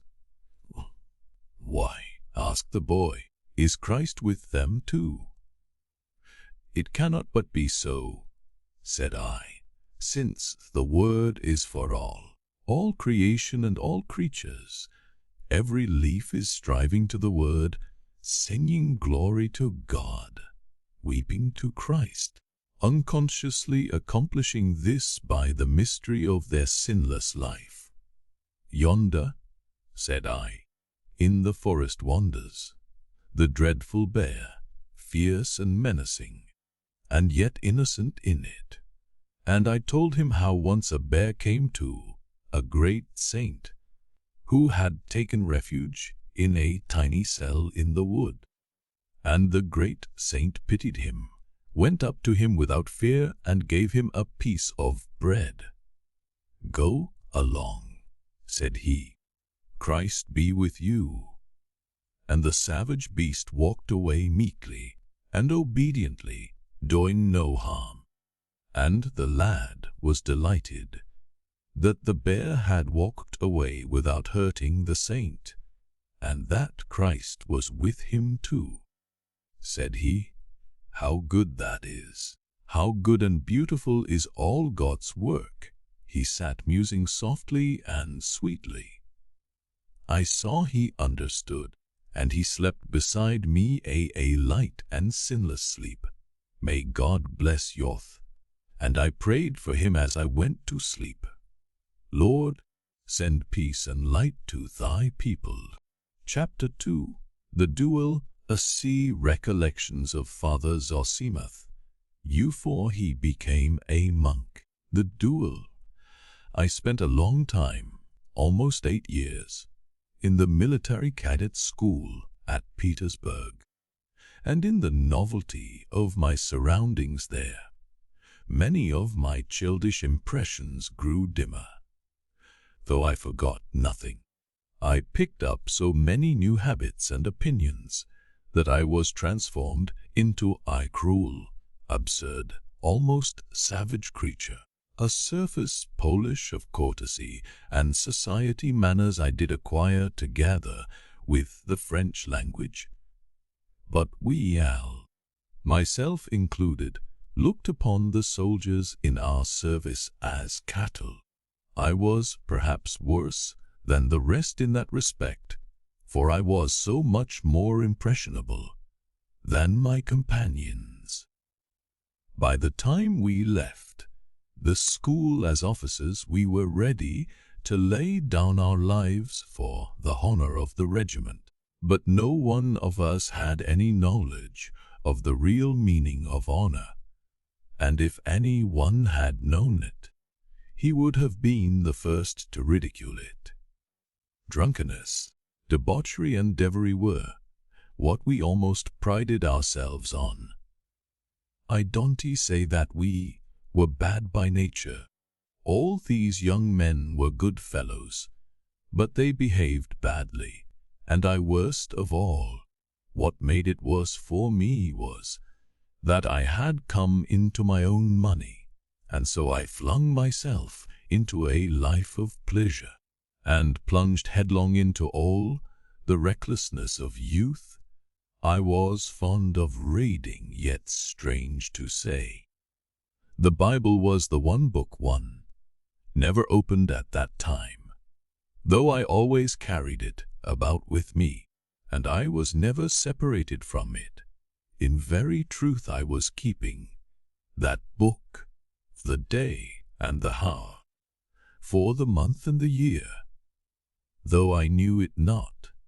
After 4 years of this life, I chanced to be in the town of K, where our regiment was stationed at the time. We found the people of the town hospitable, rich and fond of entertainments. I met with a cordial reception everywhere, as I was of a lively temperament and was known to be well off, which always goes a long way in the world. And then a circumstance happened, which was the beginning of it all. I formed an attachment to a beautiful and intelligent young girl of noble and lofty character, the daughter of people much respected. They were well-to-do people of influence and position. They always gave me a cordial and friendly reception.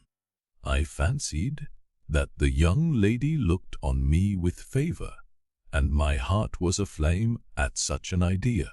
Later on I saw and fully realized that I perhaps was not so passionately in love with her at all, but only recognized the elevation of her mind and character, which I could not indeed have helped doing.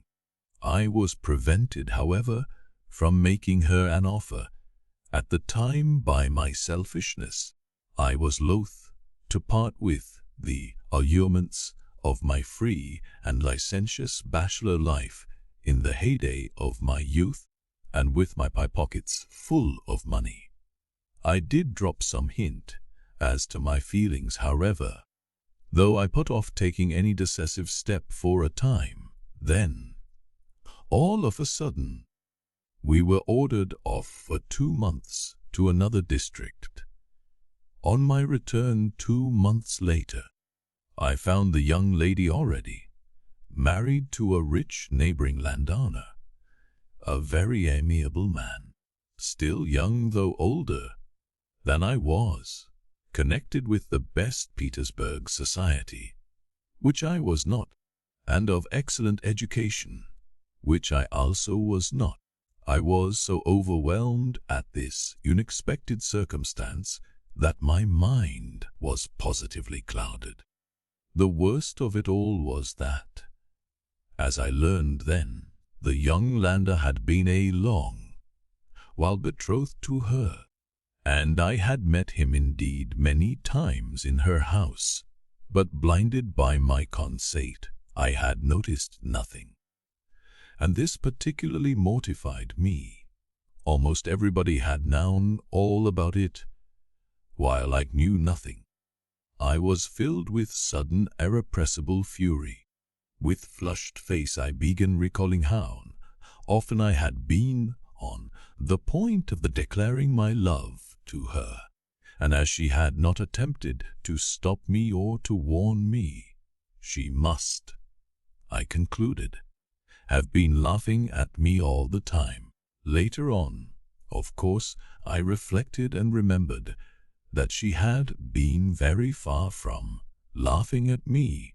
On the contrary, she used to turn off any love-making on my part with a jest and begin talking of other subjects. But at that moment I was incapable of reflecting and was all eagerness for revenge. I am surprised to remember that my wrath and revengeful feelings were extremely repugnant to my own nature. For being of an easy temper, I found it difficult to be angry with anyone for long, and so I had to work myself up artificially and became at last revolting and absurd. I waited for an opportunity and succeeded in insulting my rival in the presence of a large company. I insulted him on a perfectly extraneous pretext, jeering at his opinion upon an important public event. It was in the year 1826, and my jeer was, so people said, clever and effective. Then I forced him to ask for an explanation, and behaved so rudely that he accepted my challenge in spite of the vast inequality between us. As I was younger, a person of no consequence, and of inferior rank, I learned afterwards for a fact that it was from a jealous feeling on also that my challenge was accepted. He had been rather jealous of me on his wife's account before their marriage. He fancied now that if he submitted to be insulted by me and refused to accept my challenge, and if she heard of it, she might begin to despise him and waver in her love for him. I soon found a second in a comrade, an ensign of our regiment. In those days, though duels were severely punished, yet dueling was a kind of fashion among the officers. So strong and deeply rooted will a brutal prejudice sometimes be. It was the end of June, and our meeting was to take place at 7 o'clock the next day on the outskirts of the town. And then something happened that in very truth was the turning point of my life. In the evening, returning home in a savage and brutal humor, I flew into a rage with my orderly Afanassy, and gave him 2 blows in the face with all my might, so that it was covered with blood. He had not long been in my service, and I had struck him before, but never with such ferocious cruelty. And, believe me, though it's 40 years ago, I recall it now with shame and pain. I went to bed and slept for about 3 hours. When I waked up, the day was breaking. I got up. I did not want to sleep any more. I went to the window, opened it. It looked out upon the garden. I saw the sun rising. It was warm and beautiful. The birds were singing. What's the meaning of it? I thought. I feel in my heart as it were something vile and shameful. Is it because I am going to shed blood? No, I thought. I feel it's not that. Can it be that I am afraid of death, afraid of being killed? No, that's not it. That's not it at all. And all at once I knew what it was. It was because I had beaten Afanassy the evening before. It all rose before my mind. It all was as it were repeated over again. He stood before me, and I was beating him straight on the face, and he was holding his arms stiffly down, his head erect, his eyes fixed upon me as though on parade. He staggered at every blow and did not even dare to raise his hands to protect himself. That is what a man has been brought to, and that was a man beating a fellow creature. What a crime! It was as though a sharp dagger had pierced me right through. I stood as if I were struck dumb, while the sun was shining, the leaves were rejoicing, and the birds were trilling the praise of God. I hid my face in my hands, fell on my bed and broke into a storm of tears. And then I remembered my brother Markel, and what he said on his death bed to his servants. My dear ones, why do you wait on me? Why do you love me? Am I worth your waiting on me? Yes, am I worth it? Flashed through my mind. After all, what am I worth? That another man, a fellow creature, made in the likeness and image of God, should serve me.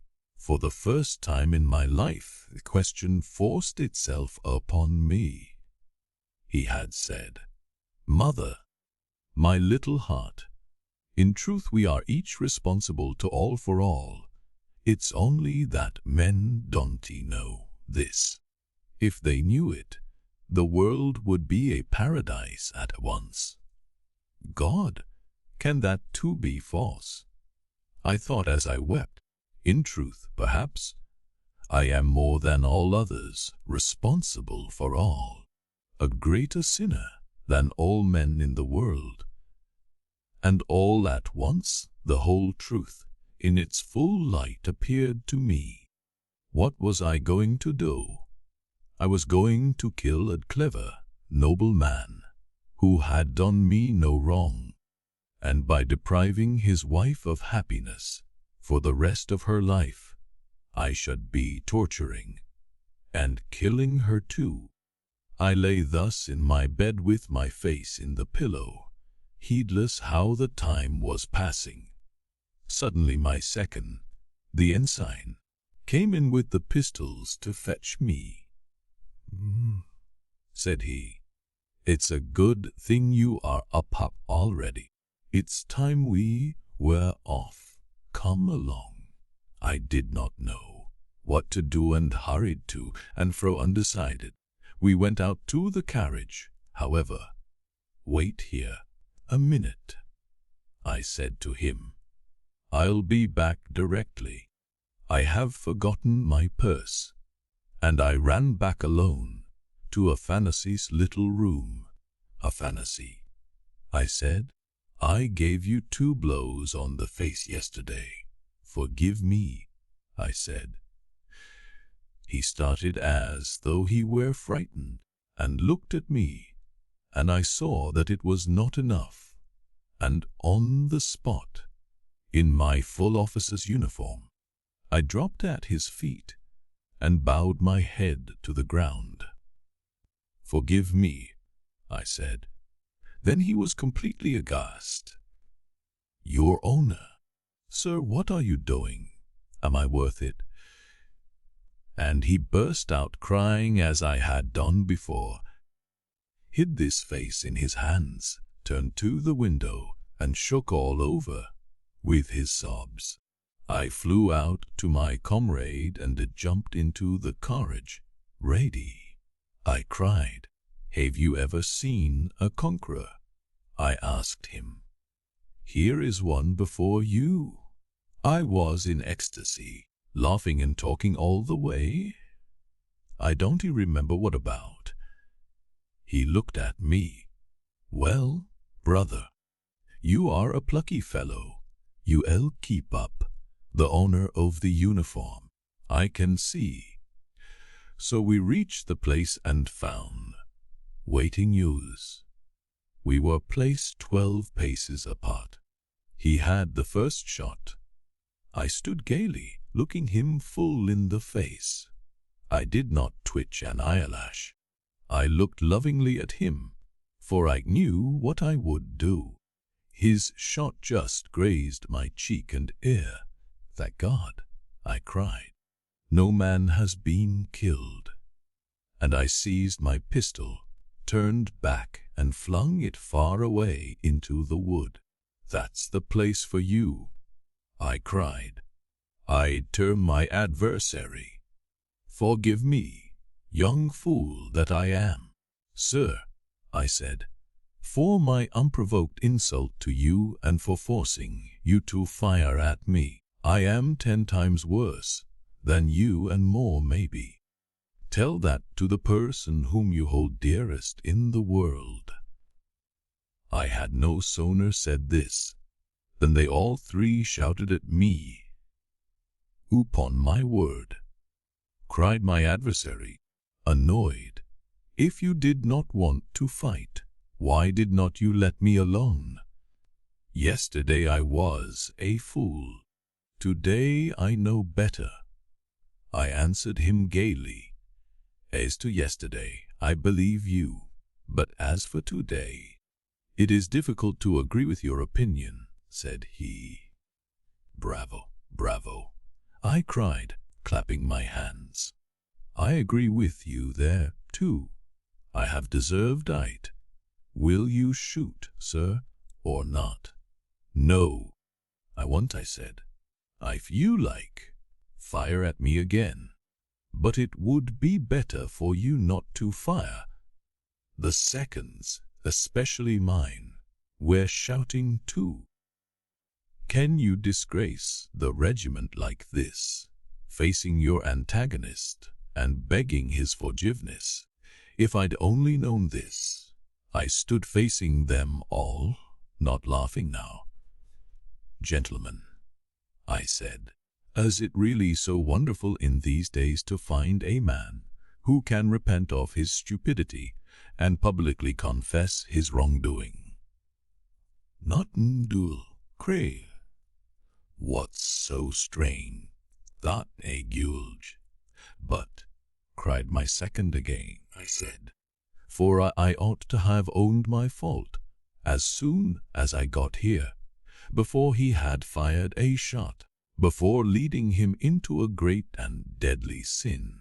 But we have made our life so grotesque that to act in that way would have been almost impossible. For only after I have faced his shot, at the distance 12 paces, could my words have any significance for him. And if I had spoken before, he would have said, he is a coward. The sight of the pistols has frightened him. No use to listen to him. Gentlemen, I cried suddenly, speaking straight from my heart, look around you at the gifts of God, the clear sky, the pure air, the tender grass, the birds. Nature is beautiful and sinless, and we are sinful and foolish. And we don't understand that life is heaven, for we have only to understand that, and it will at once be fulfilled in all its beauty. We shall embrace each other and weep. I would have said more, but I could not. My voice broke with the sweetness and youthful gladness of it, and there was such bliss in my heart as I had never known before in my life. This as rational and edifying, said my antagonist, and in any case you are an original person. You may laugh. I said to him, laughing too, but afterwards you will approve of me. Oh, I am ready to approve of you now, said he. Will you shake hands? For I believe you are genuinely sincere. No, I said, not now. Later on, when I have grown worthier and deserve your esteem, Then shake hands and you will do well. We went home, my second upbraiding, all the way. While I kissed him, all my comrades heard of the affair at once and gathered together to pass judgment on me the same day. He has disgraced the uniform, they said. Let him resign his commission. Some stood up for me. He faced the shot, they said. Yes, but he was afraid of his other shot and begged for forgiveness. If he had been afraid of being shot, he would have shot his own pistol first before asking forgiveness, while he flung it loaded into the forest. No, there's something else in this, something original. I enjoyed listening and looking at them. My dear friends and comrades, said I, don't worry about my resigning my commission, for I have done so already. I have sent in my papers this morning, and as soon as I get my discharge, I shall go into a monastery. It's with object I am leaving the regiment. When I had said this of laughing, that too, you should every one of them burst out toe first. It's with that object a monastery. That explains everything. We can't judge a monk. They laughed and could not stop themselves, and not scornfully, but kindly and merrily. They all felt friendly to me at once. Even those who had been sternest in their censure, and all the following month, before my discharge came, they could not make enough of me. You monk, they would say, and every one said something kind to me. They began trying to dissuade me, even to pity me. What are you doing to yourself? No, they would say. He is a brave fellow. He faced fire, and could have fired his own pistol too.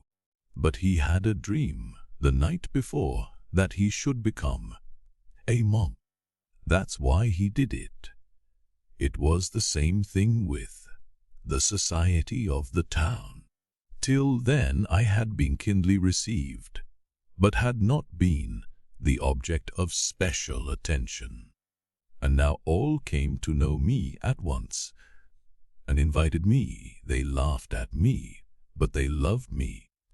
I may mention that although everybody talked openly of our duel, the authorities took no notice of it, because my antagonist was a near relation of our general, and as there had been no bloodshed and no serious consequences, and as I resigned my commission, they took it as a joke, and I began then to speak aloud and fearlessly, regardless of their laughter, for it was always kindly and not spiteful laughter.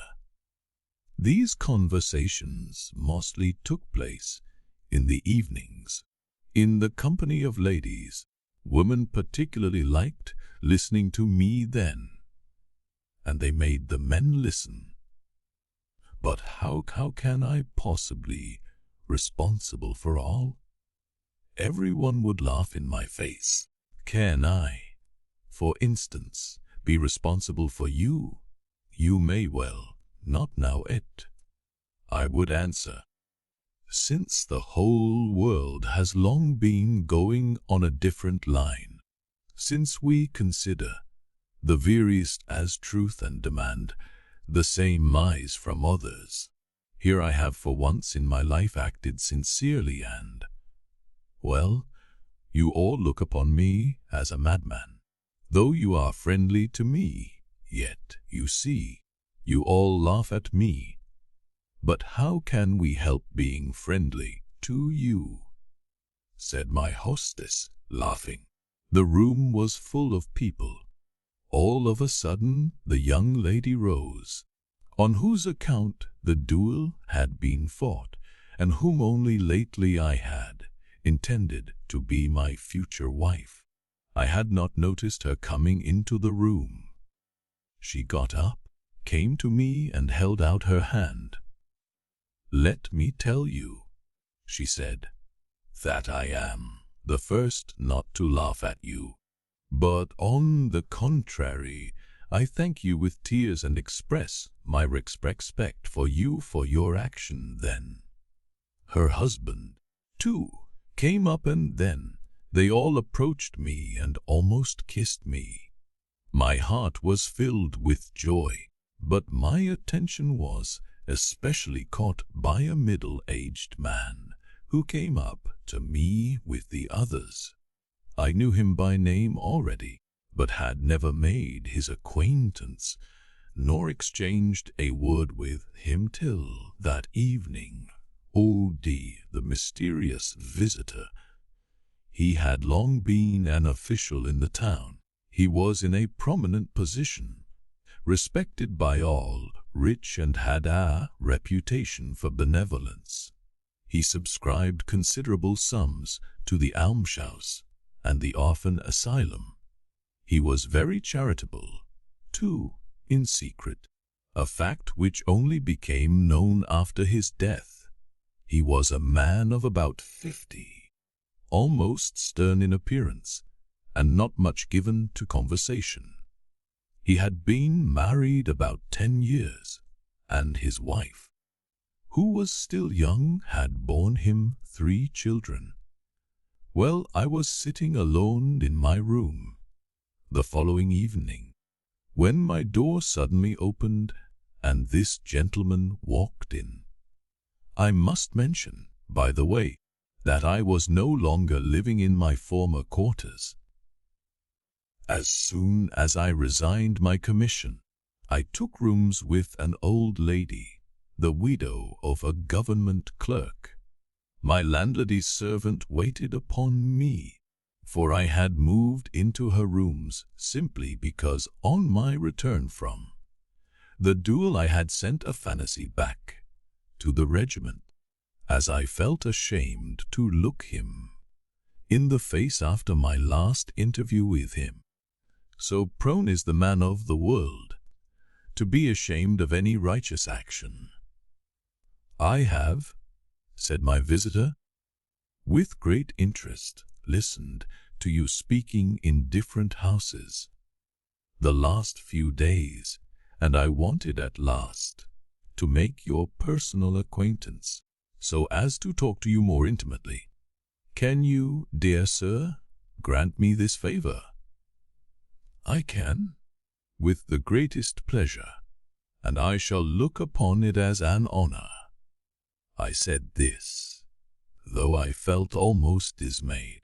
So greatly was I impressed from the first moment by the appearance of this man.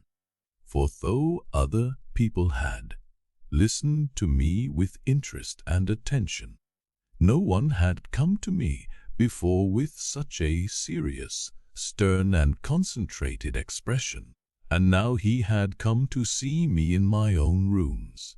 He sat down. "You are, I see, a man of great strength of character," he said, "as you have dared to serve the truth, even when by doing so you risked incurring the contempt of all. Your praise is, perhaps, excessive." I replied. "No, it's not excessive," he answered. "Believe me, such a course of action is far more difficult than you think. It is that which has impressed me, and it is only on that account that I have come to you," he continued. "Tell me, please, that is, if you are not annoyed by perhaps unseemly curiosity, what were your exact sensations, if you can recall them, at the moment when you made up your mind to ask forgiveness at the duel? Do not think my question frivolous.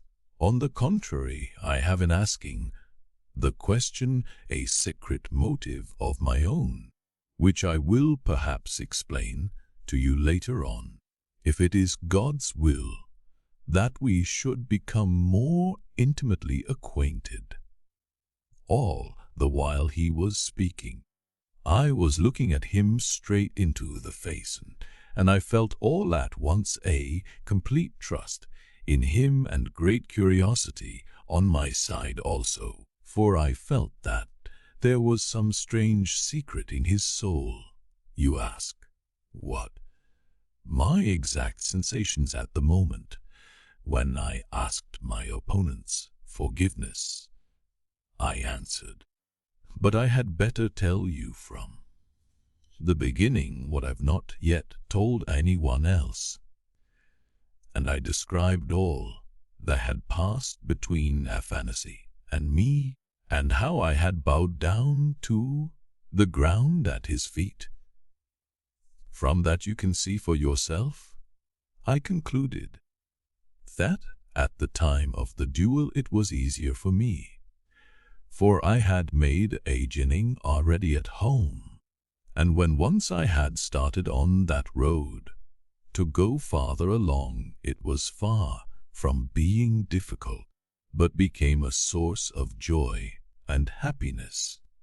I liked the way he looked at me as he listened.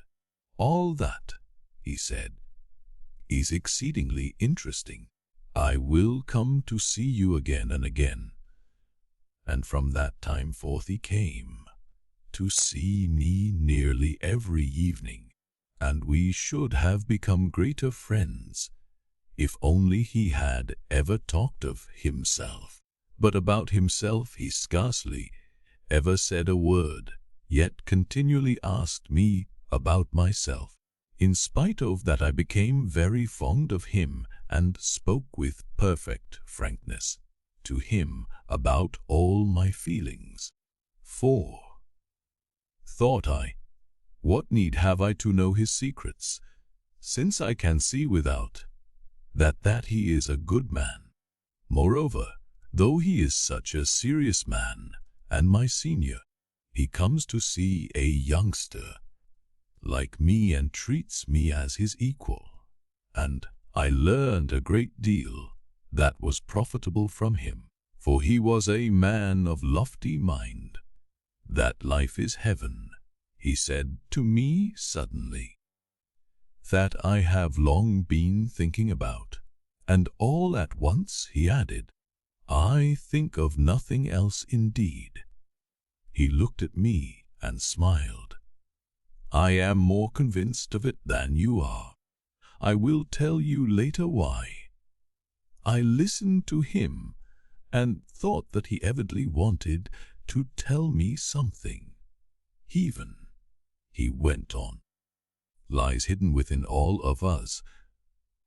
Here it lies hidden in me now, and if I will it will be revealed to me tomorrow and for all time.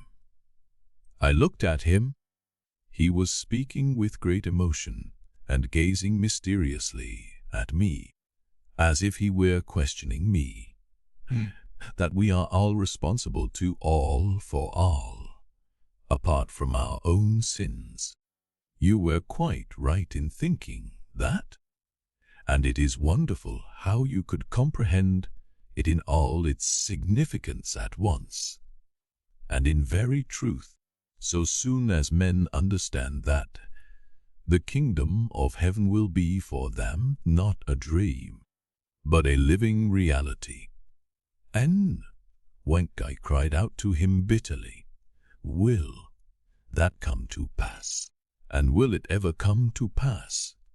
Is not it simply a dream of ours? What then? You don't believe it, he said.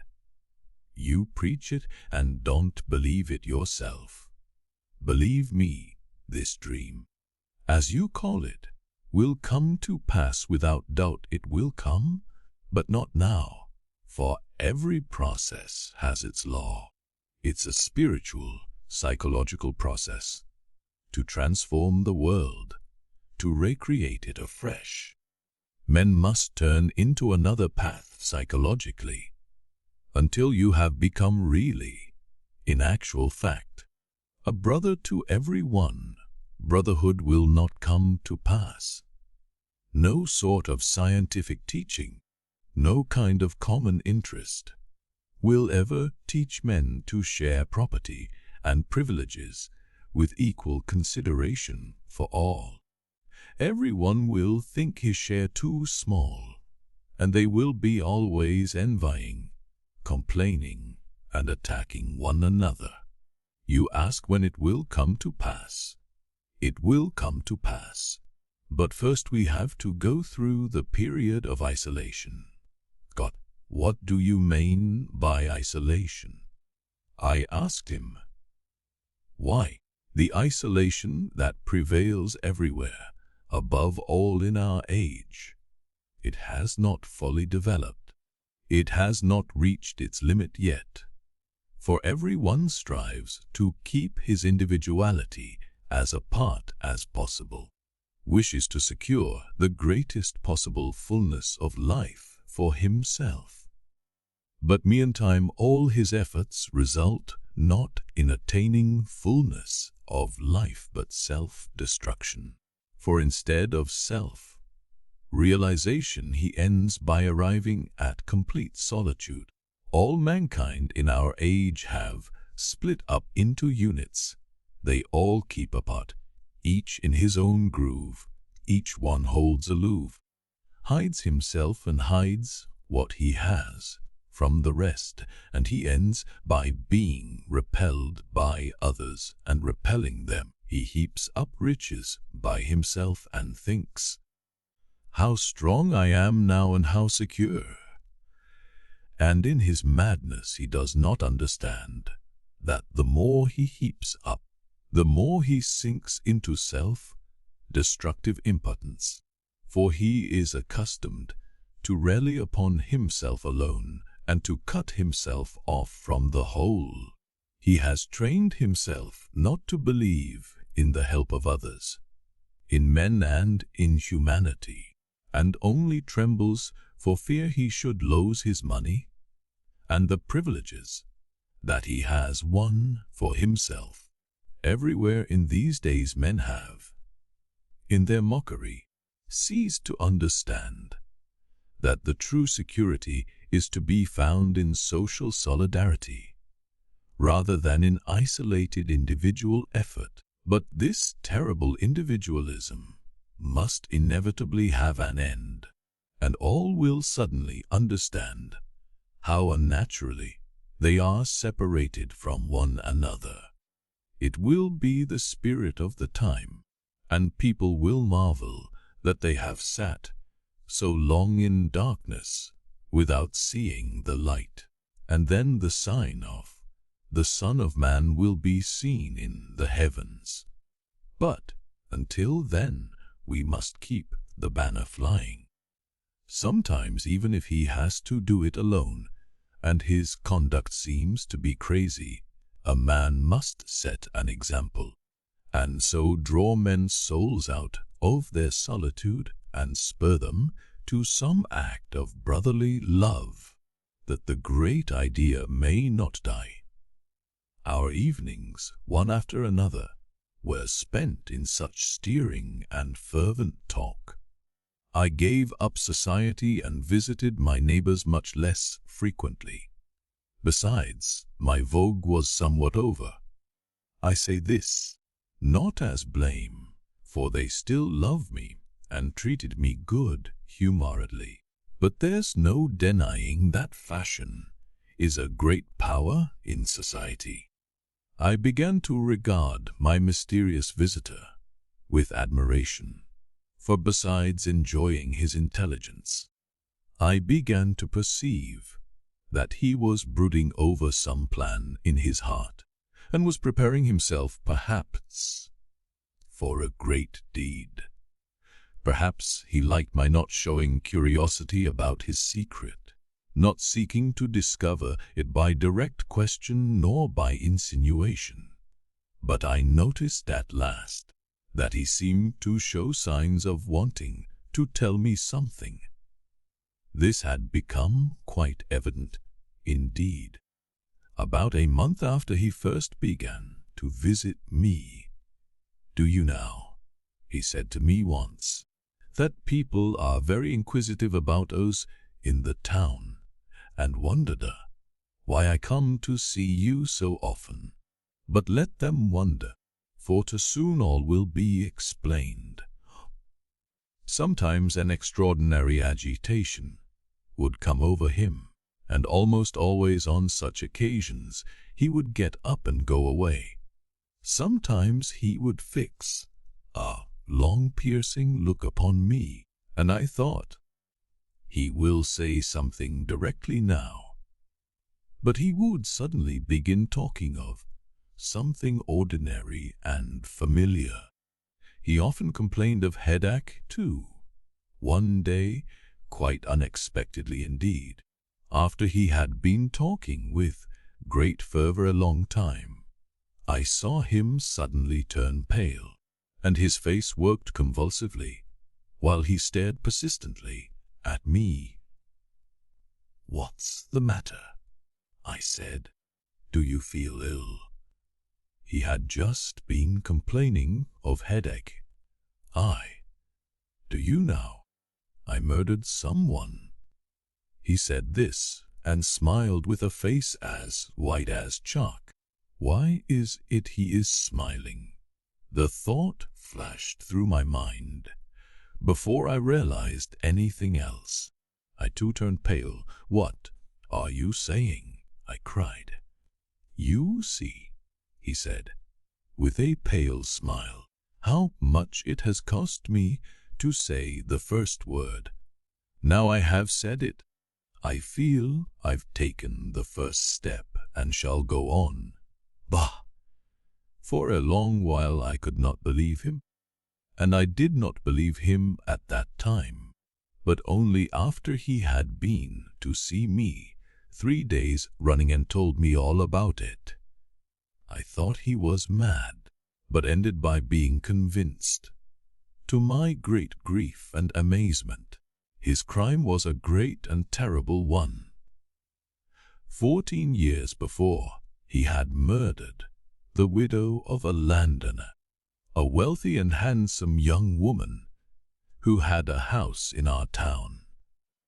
He fell passionately in love with her, declared his feeling and tried to persuade her to marry him. But she had already given her heart to another man, an officer of noble birth and high rank in the service, who was at that time away at the front, though she was expecting him soon to return. She refused his offer and begged him not to come and see her. After he had ceased to visit her, he took advantage of his knowledge of the house to enter at night through the garden by the roof at great risk of discovery. But, as often happens, a crime committed with extraordinary audacity is more successful than others. Entering the garret through the skylight, he went down the ladder, knowing that the bottom of it was sometimes, through the negligence of the servants, left unlocked. He hoped to find it so, and so it was. He made his way in the dark to her bedroom, where a light was burning, as though on purpose. Both her maids had gone off to a birthday party in the same street, without asking leave. The other servants slept in the servants' quarters or in the kitchen on the ground floor. His passion flamed up at the sight of her asleep, and then vindictive, jealous anger took possession of his heart, and like a drunken man, beside himself, he thrust a knife into her heart, so that she did not even cry out. Then with devilish and criminal cunning, he contrived that suspicion should fall on the servants. He was so base as to take her purse, to open her chest with keys from under her pillow, and to take some things from it, doing it all as it might have been done by an ignorant servant, leaving valuable papers and taking only money. He took some of the larger gold things, but left smaller articles that were 10 times as valuable. He took with him, too, some things for himself as remembrances, but of that later. Having done this awful deed, he returned by the way he had come. Neither the next day, when the alarm was raised, nor at any time after in his life, did anyone dream of suspecting that he was the criminal. No one indeed knew of his love for her, for he was always reserved and silent, and had no friend to whom he would have opened his heart. He was looked upon simply as an acquaintance, and not a very intimate one, of the murdered woman. As for the previous fortnight, he had not even visited her. A serf of hers, called Pyotr, was at once suspected, and every circumstance confirmed the suspicion. The man knew. Indeed, his mistress did not conceal the fact that, having to send one of her serfs as a recruit, she had decided to send him, as he had no relations and his conduct was unsatisfactory. People had heard him angrily threatening to murder her when he was drunk in a tavern. 2 days before her death, he had run away, staying no one knew where in the town. The day after the murder, he was found on the road leading out of the town, dead drunk, with a knife in his pocket, and his right hand happened to be stained with blood. He declared that his nose had been bleeding, but no one believed him. The maids confessed that they had gone to a party and that the street door had been left open till they returned, and a number of similar details came to light, throwing suspicion on the innocent servant. They arrested him, and he was tried for the murder, but a week after the arrest, the prisoner fell sick of a fever and died unconscious in the hospital. There the matter ended, and the judges and the authorities and everyone in the town remained convinced that the crime had been committed by no one but the servant who had the hospital. And after that the punishment began. My mysterious visitor, now my friend, told me that at first he was not in the least troubled by pangs of conscience. He was miserable a long time, but not for that reason, only from regret that he had killed the woman he loved, that she was no more, that in killing her he had killed his love, while the fire of passion was still in his veins. But of the innocent blood he had shed, of the murder of a fellow creature, he scarcely thought. The thought that his victim might have become the wife of another man was insupportable to him, and so, for a long time, he was convinced in his conscience that he could not have acted otherwise. At first he was worried at the arrest of the servant, but his illness and death soon set his mind at rest. For the man's death was apparently, as so he reflected at the not owing to his arrest or his fright, but a chill he had taken on the day he ran away, when he had lain all night dead drunk on the damp ground. The theft of the money and other things troubled him little, For he argued that the theft had not been committed for gain, but to avert suspicion.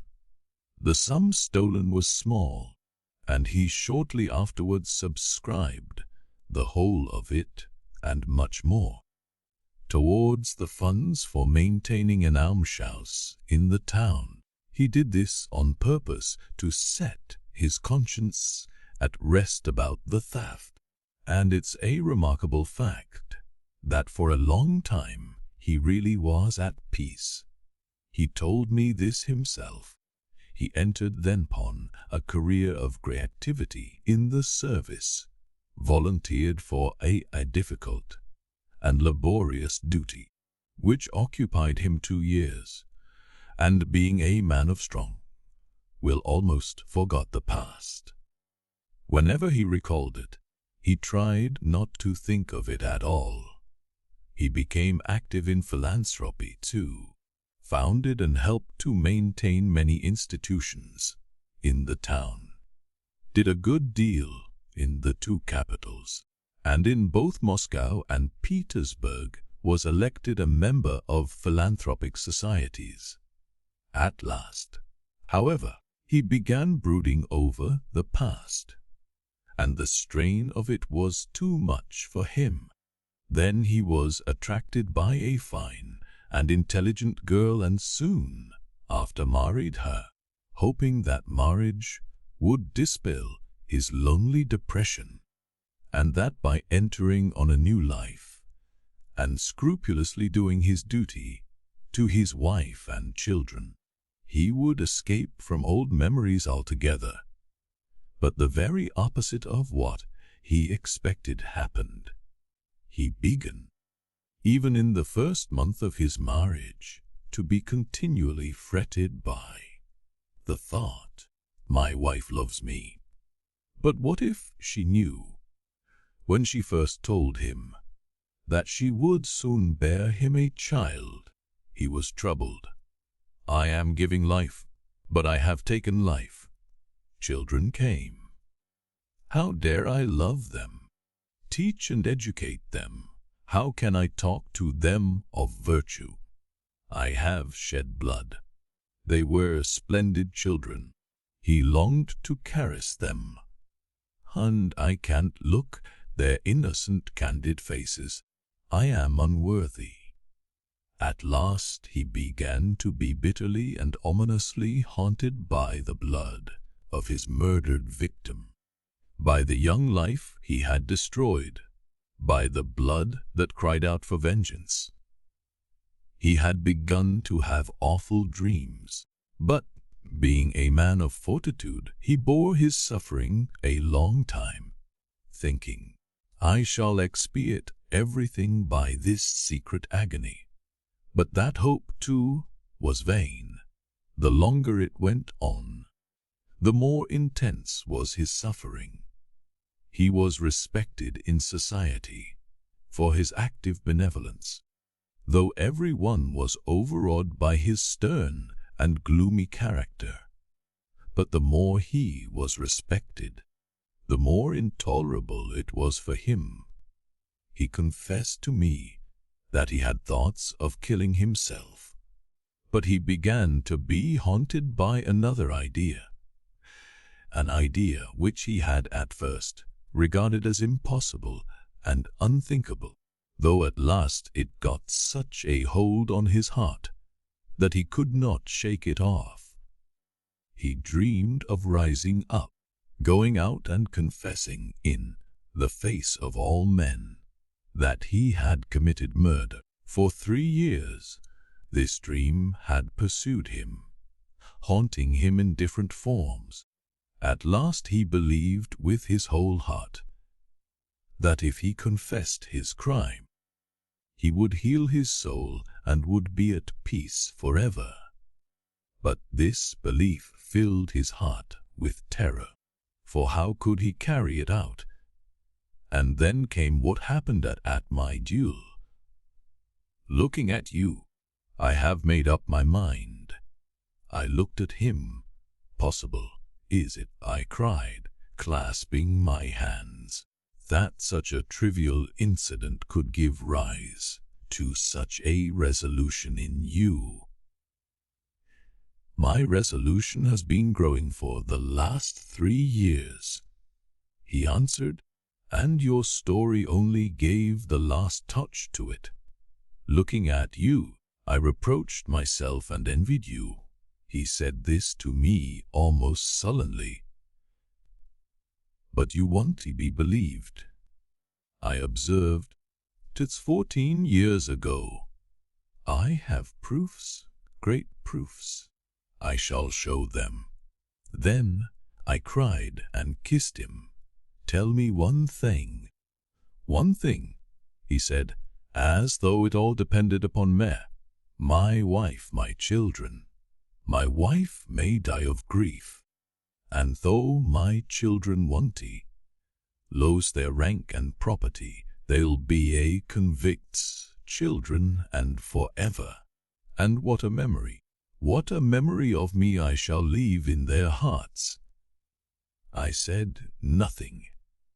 And to part from them, to leave them forever. It's forever, you know, forever. I sat still and repeated a silent prayer. I got up at last. I'm afraid. Well, he looked at me. Said I, confess. Everything passes. Only the truth remains. Your children will understand, when they grow up, the nobility of your resolution. He left me that time as though he had made up his mind. Yet for more than a fortnight afterwards, he came to me every evening, still preparing himself, still unable to bring himself to the point. He made my heart ache. One day he would come down determined and say fervently, I know it will be heaven for me, heaven, the moment I confess. 14 years I've been in hell. I want to suffer. I will take my punishment and begin to live. You can pass through the world doing wrong, but there's no turning back. Now I dare not love my neighbor nor even my own children. Good God, my children will understand, perhaps, what my punishment has cost me and will not condemn me. God is not in strength but in truth. All will understand your sacrifice, I said to him. If not at once, they will understand later, for you have served truth, the higher truth, not of the earth. And he would go away seeming comforted, but next day he would come again, bitter pale, sarcastic. Every time I come to you, you look at me so inquisitively as though to say, he has still not confessed. Wait a bit, don't he despise me too much? It's not such an easy thing to do as you would think. Perhaps I shall not do it at all. You want to go and inform against me then, will you? And far from looking at him with indiscreet curiosity, I was afraid to look at him at all. I was quite ill from anxiety, and my heart was full of tears. I could not sleep at night. I have just come from my wife, he went on. Do you understand what the word wife means? When I went out, the children called to me, Goodbye, father, make haste back to read the children's magazine with yous. No, you don't understand that. No one is wise from another man's woe. His eyes were glittering. His lips were twitching. Suddenly he struck the table with his fist, so that everything on it danced. It was the first time he had done such a thing. He was such a mild man. But need I? He exclaimed, must I? No one has been condemned. No one has been sent to Siberia in my place. The man died of fever, and I've been punished by my sufferings for the blood I shed. And I shan't be believed. They won't believe my proofs. Need I confess, need I? I am ready to go on suffering all my life for the blood I have shed, if only my wife and children may be spared. Will it be just to ruin them with me? Aren't we making a mistake? What is right in this case? And will people recognize it? Will they appreciate it? Will they respect it? Good Lord! I thought to myself, he is thinking of other people, respect at such a moment. And I felt so sorry for him then, that I believe I would have shared his fate if it could have comforted him. I saw he was beside himself. I was aghast, realizing with my heart well as my mind what such a resolution meant. Decide my fate, he exclaimed again. Go and confess. I whispered to him. My voice failed me, but I whispered it firmly. I took up the New Testament from the table, the Russian translation, and showed him the Gospel of St. John, chapter Hissy, verse 24. Verily, verily, I say unto you, except a corn of wheat fall into the ground die, it abideth alone, but if it die, it bringeth forth much fruit. I had just been reading that verse when he came in. He read it. That's true, he said, but he smiled bitterly. It's terrible the things you find in those books, he said, after a pause. It's easy enough to thrust them upon one. And who wrote them? Can they have been written by men? The Holy Spirit wrote them, said I. It's easy for you to prate. He smiled again, this time almost with hatred. I took the book again, opened it in another place, and showed him the Epistle to Hebrews, chapter X, verse 31. He read, It is a fearful thing to fall into the hands of the living God. He read it and simply flung down the book. He was trembling all over. An awful text, he said. There's no denying you've picked out fitting ones. He rose from the chair. Well, he said, goodbye. Perhaps I shan't come again. We shall meet in heaven. So I have been for 14 years, in the hands of the living God. That's how one must think of those 14 years. Tomorrow I will beseech those hands to let me go. I wanted to take him in my arms and kiss him, but I did not dare. His face was contorted and somber. He went away. Good God, I thought, what has he gone to face? I fell on my knees before the icon and wept for him before the Holy Mother of God, our swift defender and helper. I was half an hour praying in tears, and it was late, about midnight. Suddenly I saw the door open, and he came in again. I was surprised. Where have you been?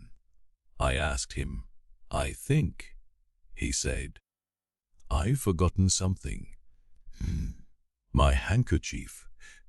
Why, think, even if I've not forgotten anything, let me stay a little. He sat down. I stood over him. Do you sit down, said he. I sat down. We sat still for 2 minutes. He looked intently at me and suddenly smiled. I remembered that. Then he got up, embraced me warmly and kissed me. Remember, he said, how I came to you a second time. Do you hear?" And he went out. Tomorrow, I thought. And so it was. I did not know that evening that the next day was his birthday. I had not been out for the last few days, so I had no chance of hearing it from anyone.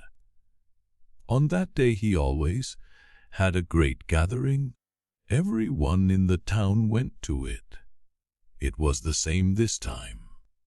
After dinner he walked into the middle of the room with a paper in his hand, a formal declaration to the chief of his department, who was present. This declaration he read aloud to the whole assembly. It contained a full account of the crime, in every detail. I cut myself off from men as a monster. "God has visited me," he said in conclusion. "I want to suffer for my sin." Then he brought out and laid on the table all the things he had been keeping for 14 years, that he thought would prove his crime. The jewels belonging to the murdered woman, which he had stolen to divert suspicion, a cross and a locket taken from her neck with a portrait of her betrothed in the locket, her notebook and 2 letters, one from her betrothed, telling her that he would soon be with her, and her unfinished answer left on the table to be sent off next day. He carried off these 2 letters. What for? Why had he kept them for 14 years afterwards instead of destroying them as evidence against him? And this is what happened. Everyone was amazed and horrified. Everyone refused to believe it and thought that he was deranged, though all listened with intense curiosity. A few days later it was fully decided and agreed in every house that the unhappy man was mad. The legal authorities could not refuse to take the case up, but they too dropped it. Though the trinkets and letters made them ponder, they decided that even if they did turn out to be authentic, no charge could be based on those alone. Besides, she might have given him those things as a friend, or asked him to take care of them for her. I heard afterwards, however, that the genuineness of the things was by the friends and relations of the murdered woman, and that there was no doubt about them. Yet nothing was destined to come of it, after all.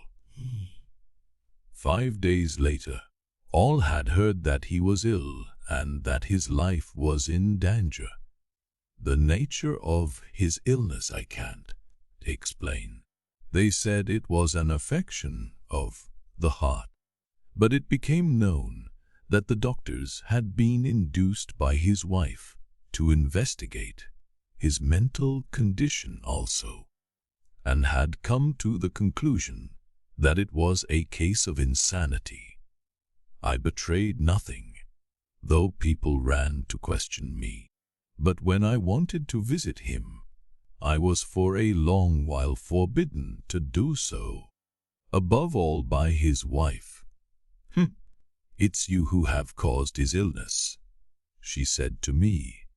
He was always gloomy, but for the last year people noticed that he was peculiarly excited and did strange things, and now you have been the ruin of him. Your preaching has brought him to this. For the last month he was always with you. Indeed, not only his wife, but the whole town were down upon me and blamed me. "That's all you're doing," they said. I was silent and indeed rejoiced at heart, for I saw plainly God's mercy to the man who had turned against himself and punished himself. I could not believe in his insanity. They let me see him at last. He insisted upon saying goodbye to me. I went into him and saw at once that not only his days, but his hours were numbered.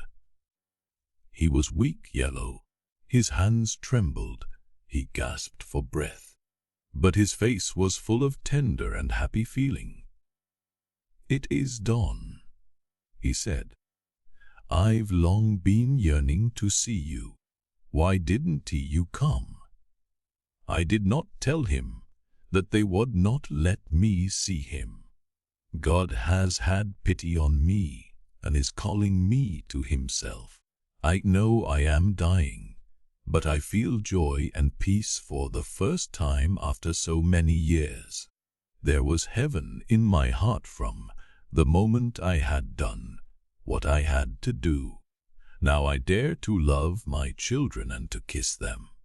Neither my wife nor the judges, nor anyone has believed it. My children will never believe it either. I see in that God's mercy to them.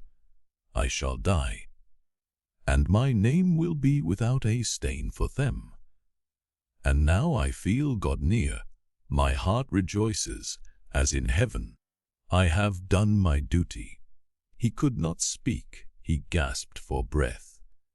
He pressed my hand warmly, looking fervently at me. We did not talk for long. His wife kept peeping in at us, but he had time to whisper to me, "Do you remember how I came back to you that second time at midnight? I told you to remember it. You know what I came back for. I came to kill you. I started. I went out from you, then into the darkness. I wandered about the streets, struggling with myself, and suddenly I hated you so that I could hardly bear it. Now, I thought, he is all that binds me, and he is my judge. I can't refuse to face my punishment tomorrow, for he knows all. It was not that I was afraid you would betray me, so I never even thought of that. But I thought, how can I look him in the face if I don't confess? And if you had been at the other end of the earth, but alive, it would have been all the same. The thought was unendurable, that you were alive, knowing everything, and condemning me. I hated you as though you were the cause, as though you were to blame for everything. I came back to you then, remembering that you had a dagger lying on your table. I sat down and asked you to sit down, and for a whole minute I pondered. If I had killed you, I should have been ruined by that murder even if I had not confessed the other. But I didn't think about that at all, and I didn't think of it at that moment. I only hated you and longed to revenge myself on you for everything. The Lord vanquished the devil in my heart. But let me tell you, you were never nearer death. A week later he died. The whole town followed him to the grave. The chief priest made a speech full of feeling. All lamented the terrible illness that had cut short his days. But all the town was up in arms against me after the funeral, and people even refused to see me. Some, at first a few and afterwards more, began indeed to believe in the truth of his story, and they visited me and questioned me with great interest and eagerness. For man loves to see the downfall and disgrace of the righteous. But I held my tongue, and very shortly after, I left the town, and 5 months later, by God's grace, I entered upon the safe and blessed path praising the unseen finger which had guided me so clearly to it. But I remember in my prayer to this day the servant of God Mikhail, who suffered so greatly. Chapter 3. Conversations and Exhortations of Father Zossima. To E., the Russian monk, and his possible significance. Fathers and teachers. What is the monk? In the cultivated world, the word is nowadays pronounced by some people with a jeer, and by others it is used as a term of abuse, and this contempt for the monk is growing. It is true, Alice, it is true, that there are many sluggards, gluttons, profligates, and insolent beggars among monks. Educated people point to Thesa. You are idlers, useless members of society. You live on the labor of others. You are shameless beggars. And yet how many meek and humble monks there are, yearning for solitude and fervent prayer in peace. These are less noticed or passed over in silence, and how surprised men would be if I were to say that from these meek monks, who yearn for solitary prayer, the salvation of Russia will come perhaps once more. For they are in truth made ready in peace and quiet, for the day and the hour, the month and the year. Meanwhile, in their solitude, they keep the image of Christ fair and undefiled, in the purity of God's truth. From the times of the fathers of old, the apostles and the martyrs. And when the time comes, they will show it too, the tottering creeds of the world. That is a great thought. That star will rise out of the east. That is my view of the monk. And is it false? Is it too proud? Look at the worldly, and all who set themselves up above the people of God. Has not God's image and his truth been distorted in them? They have science, but in science there is nothing but what is the object of sense. The spiritual world, the higher part of man's being, is rejected altogether, dismissed with a sort of triumph, even with hatred. The world has proclaimed the reign of freedom, especially of late. But what do we see in this freedom of theirs? Nothing but slavery and self-destruction. For the world says, you have desires and so satisfy them, for you have the same rights as the most rich and powerful. Don't be afraid of satisfying them, and even multiply your desires.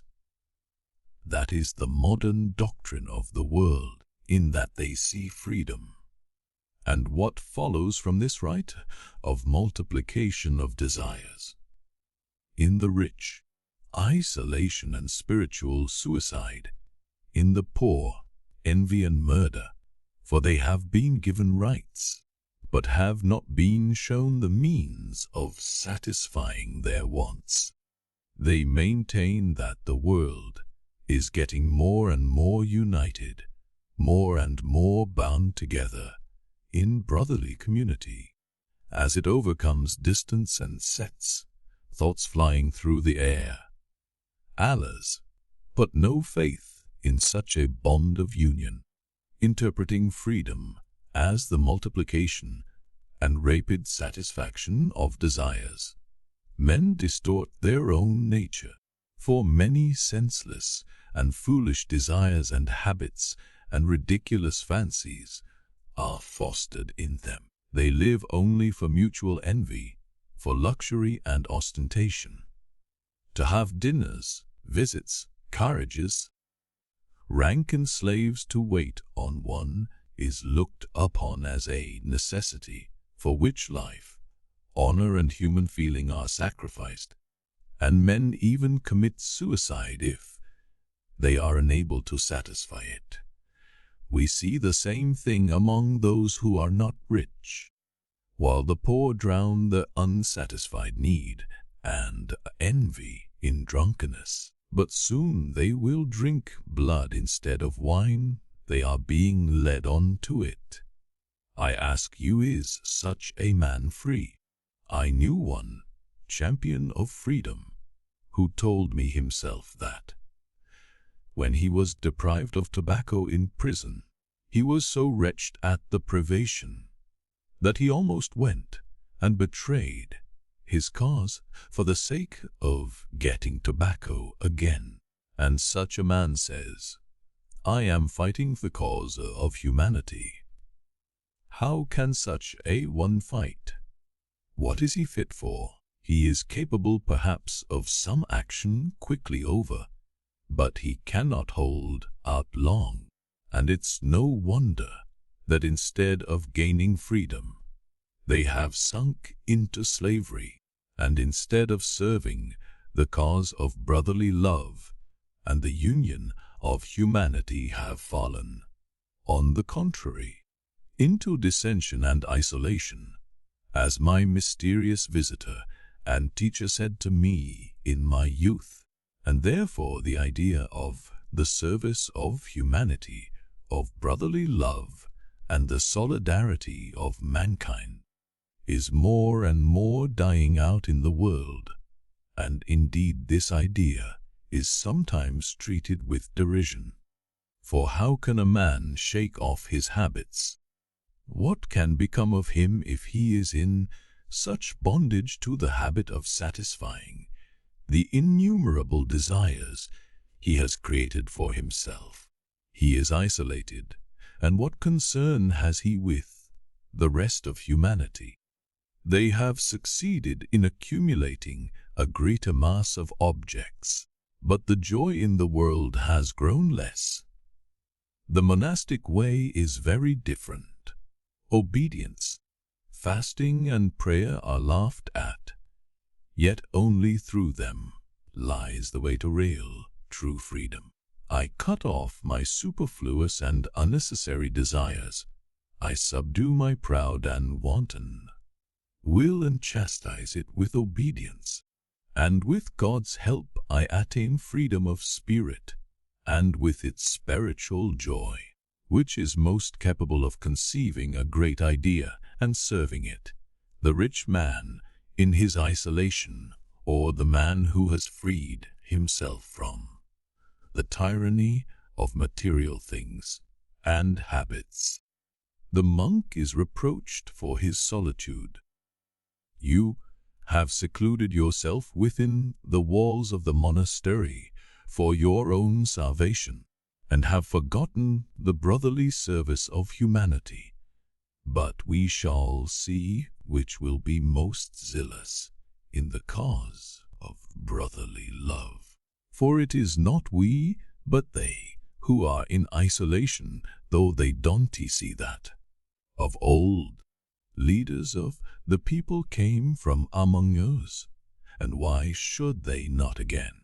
The same meek and humble ascetics will rise up and go out to work for the great cause. The salvation of Russia comes from the people, and the Russian monk has always been on the side of the people. We are isolated only if the people are isolated. The people believe as we do, and an unbelieving reformer will never do anything in Russia, even if he is sincere in heart and a genius. Remember that. The people will meet the atheist and overcome him, and Russia will be one and orthodox. Take care of the peasant and guard his heart. Go on educating him quietly. That's your duty as monks, for the peasant has God in his heart, the effect of masters and servants, and of whether it is possible for them to be brothers in the spirit.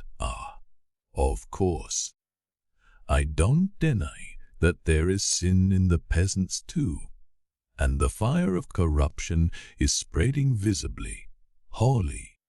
working from above downwards. The spirit of isolation is coming upon the people too.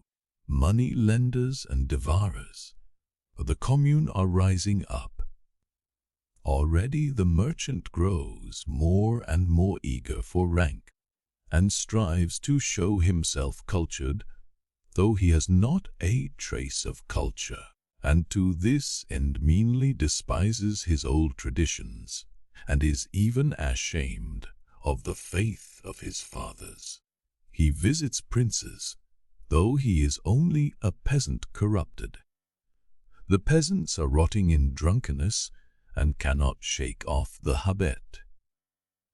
And what cruelty to their wives, to their children even, all from drunkenness. I've seen in the factories children of 9 years old, frail, rickety, bent and already depraved, the stuffy workshop, the din of machinery work all day long, the vile language and the drink. That is that what a little child's heart needs. He needs sunshine, childish play, good examples all about him, and at least a little love. There must be no more of this. Monks? No more torturing of children. Rise up and preach that. Make haste, make haste. But God will save Russia. For though the peasants are corrupted and cannot renounce their filthy sin, yet they know it is cursed by God, and that they do wrong in sinning, so that our people still believe in righteousness, have faith in God and weep tears of devotion. It is different with the upper classes. They, following science, want to base justice on reason alone, but not with Christ, as before, and they have already proclaimed that there is no crime, that there is no sin. And that's consistent, for if you have no God, what is the meaning of crime? In Europe, the people are already rising up against the rich with violence, and the leaders of the people are everywhere leading them to bloodshed and teaching them that their wrath is righteous. But their wrath is accursed, for it is cruel. But God will save Russia as He has saved her many times. Salvation will come from the people, from their faith and their meekness. Fathers and teachers, watch over the people's faith, and this will not be a dream.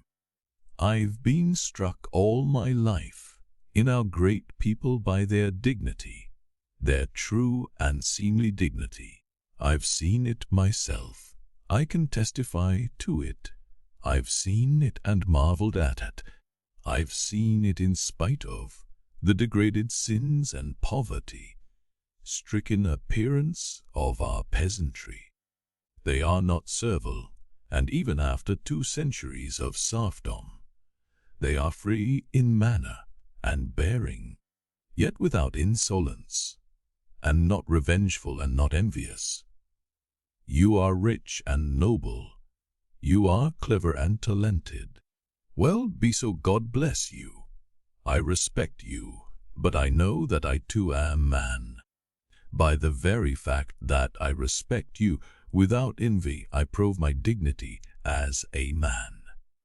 In truth, if they don't this say, for they don't know how to say this yet, that is how they act.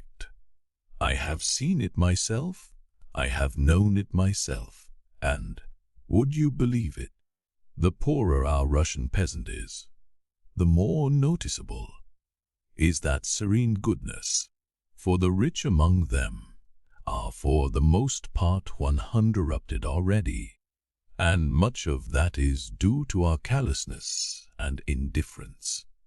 But God will save His people, for Russia is great in her humility.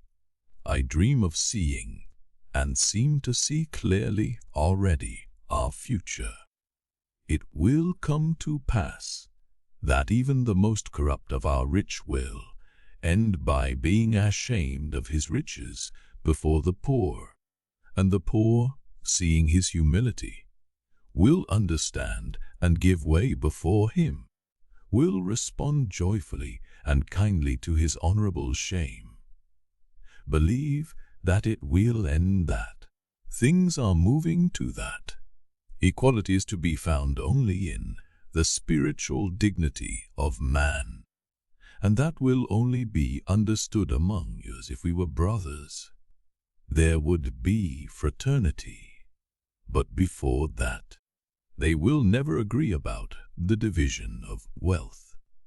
We preserve the image of Christ, and it will shine forth like a precious diamond to the whole world. So may it be. So may it be. Fathers and teachers, a touch incident befell me once. In my wanderings out in the town of K, my old orderly, a fantasy. It was 8 years since I had parted from him. He chanced to see me in the market-place, recognized me, ran up to me, and how delighted he was. He simply pounced on me. "Master dear, is it you? Is it really you I see?" He took me home with him. He was no longer in the army. He was married and already had 2 little children. He and his wife earned their living as costermongers in the marketplace. His room was poor, but bright and clean. He made me sit down, set the samovar, sent for his wife, as though my appearance were a festival for them. He brought me his children. "Bless them, Father." Is it for me to bless them? I am only a humble monk. I will pray for them. And for you, Afanassy Pavlovitch, I have prayed every day since that day.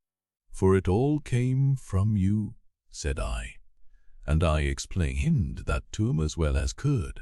And what do you think? The man kept gazing at me and could not believe that I, his former master, an officer, was now before him in such guise and position. It made him shed tears. "Why are you weeping?" said I.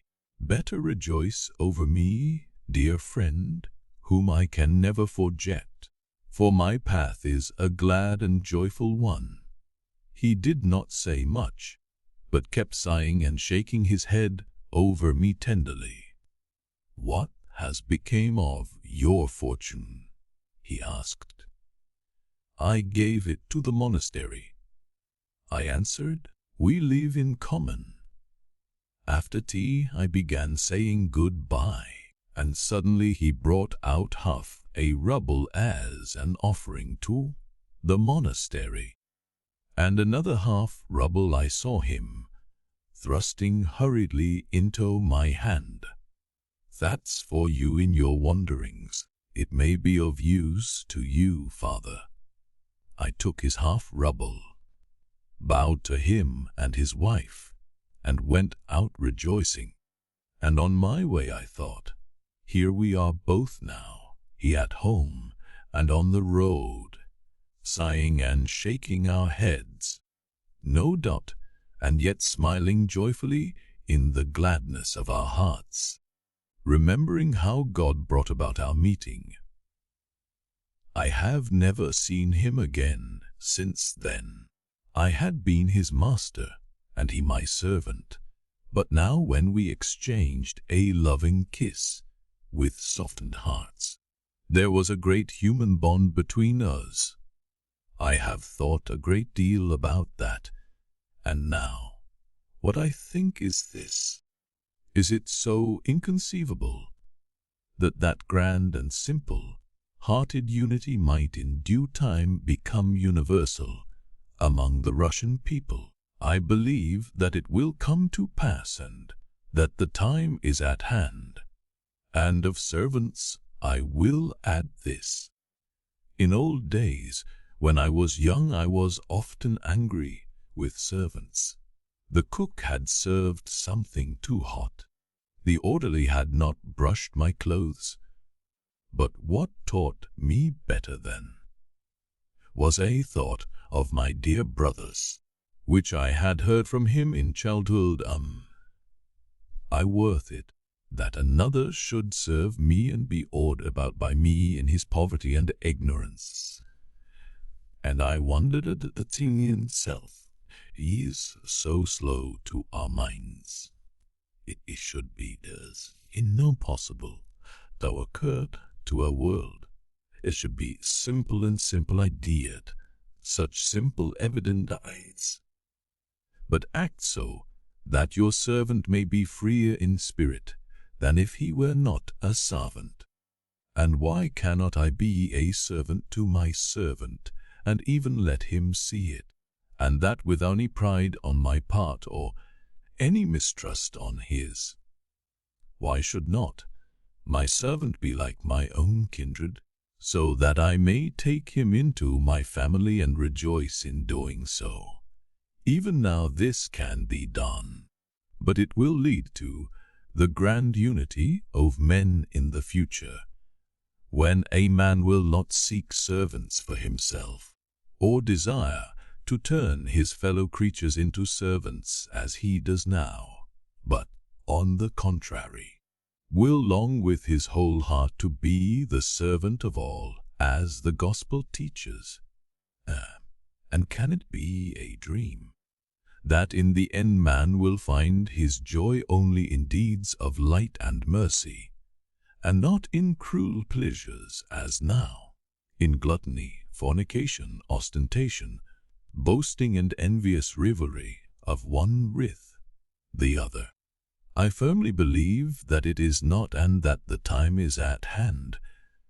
People laugh and ask, when will that time come? And does it look like coming?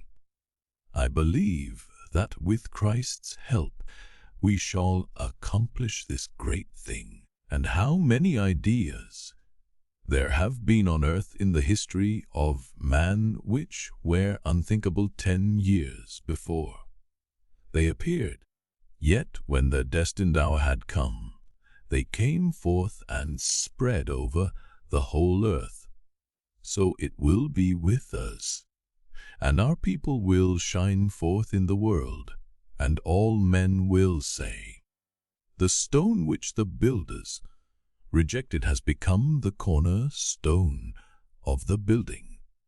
And we may ask the scornful themselves, if our hope is a dream, when will you build your edifice and order things justly by your intellect alone, without Christ? If they declare that it is they who are advancing towards unity, only the most simple-hearted among them believe it, so that one may positively marvel at such simplicity. Of a truth, they have more fantastic dreams than we. They aim at justice, but, denying Christ, they will end by flooding the earth with blood, for blood cries out for blood. And he that taketh up the sword shall perish by the sword. And if it were not for Christ's covenant, they would slaughter one another down to the last 2 men on earth, and those 2 last men would not be able to restrain each other in their pride, and the one would slay the other and then himself.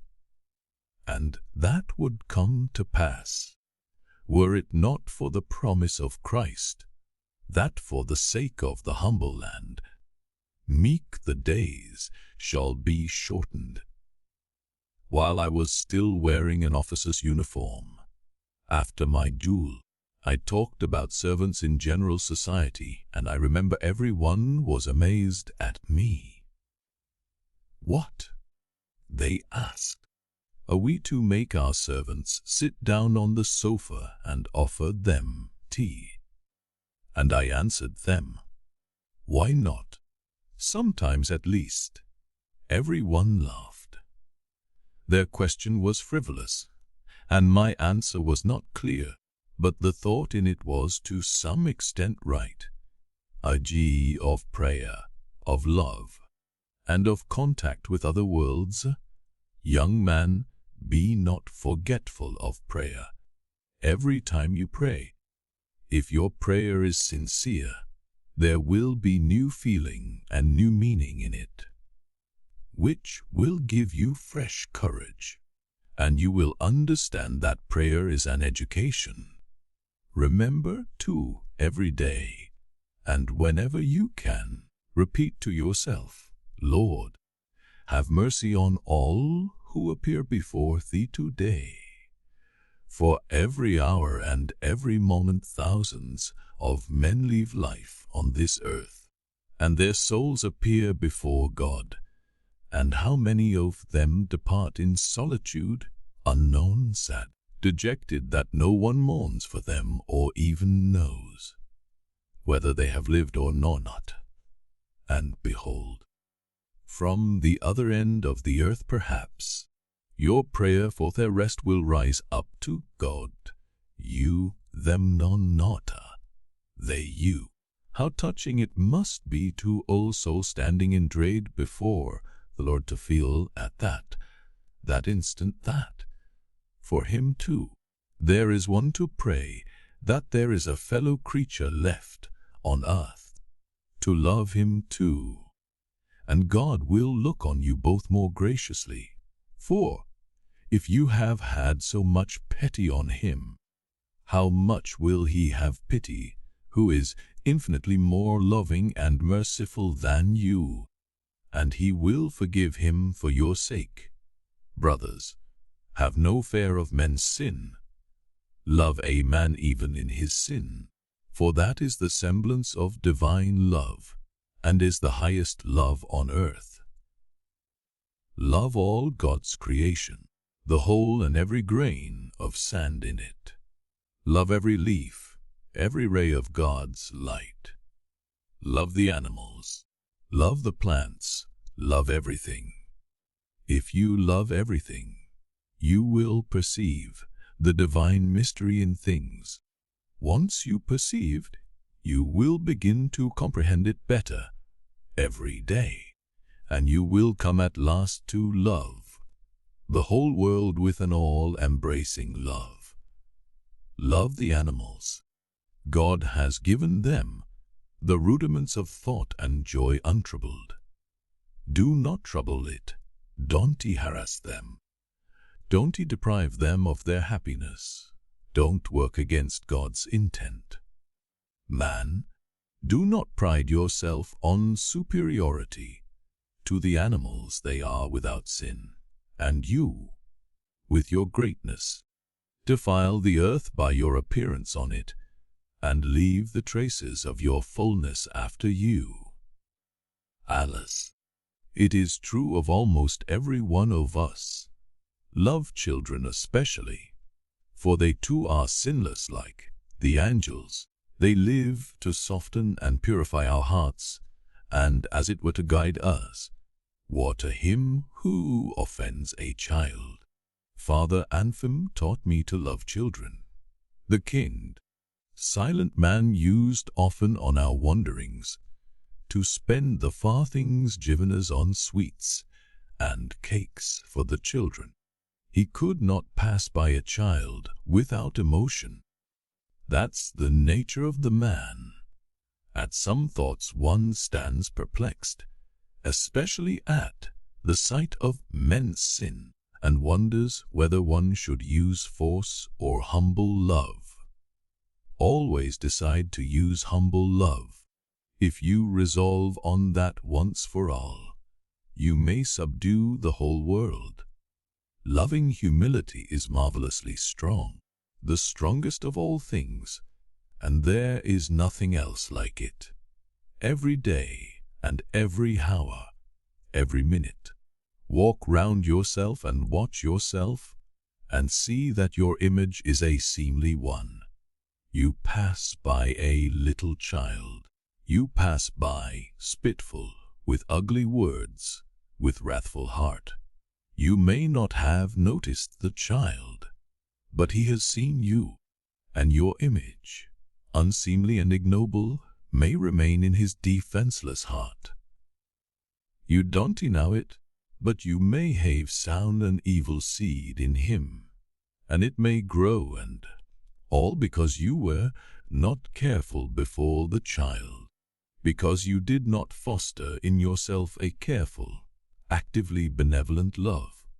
Brothers, love is a teacher, but one must know how to acquire it, for it is hard to acquire. It is dearly bought. It is won slowly by long labor, for we must love not only occasionally, for a moment, but forever. Every one can love occasionally. Even the wicked can. My brother asked the birds to forgive him. That sounds senseless, but it is right, for all is like an ocean. All is flowing and blending. A touch in one place sets up movement. At the other end of the earth, it may be senseless to beg forgiveness of the birds, but birds would be happier at your side. A little happier, anyway.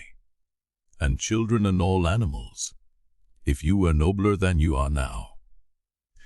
As all like an ocean, I tell you, then you would pray to the birds too, consumed by an all-embracing love, in a sort of transport, and pray that they too will forgive you your sin. Treasure this ecstasy, however senseless it may seem to men. My friends, pray to God for gladness. Be glad as children, as the birds of heaven, and let not the sin of men confound you in your doings. Fear not that it will wear away your work and hinder its being accomplished. Do not say, sin is mighty, wickedness is mighty, evil environment is mighty, and we are lonely and helpless, and evil environment is wearing use away and hindering our good work from being done. Fly from that dejection, children. There is only one means of salvation. Then take yourself and make yourself responsible for all men's sins. That is the truth. You know, friends, for as soon as you sincerely make yourself responsible for everything and for all men, you will see at once that is really so, and that you are to blame for every one and for all things.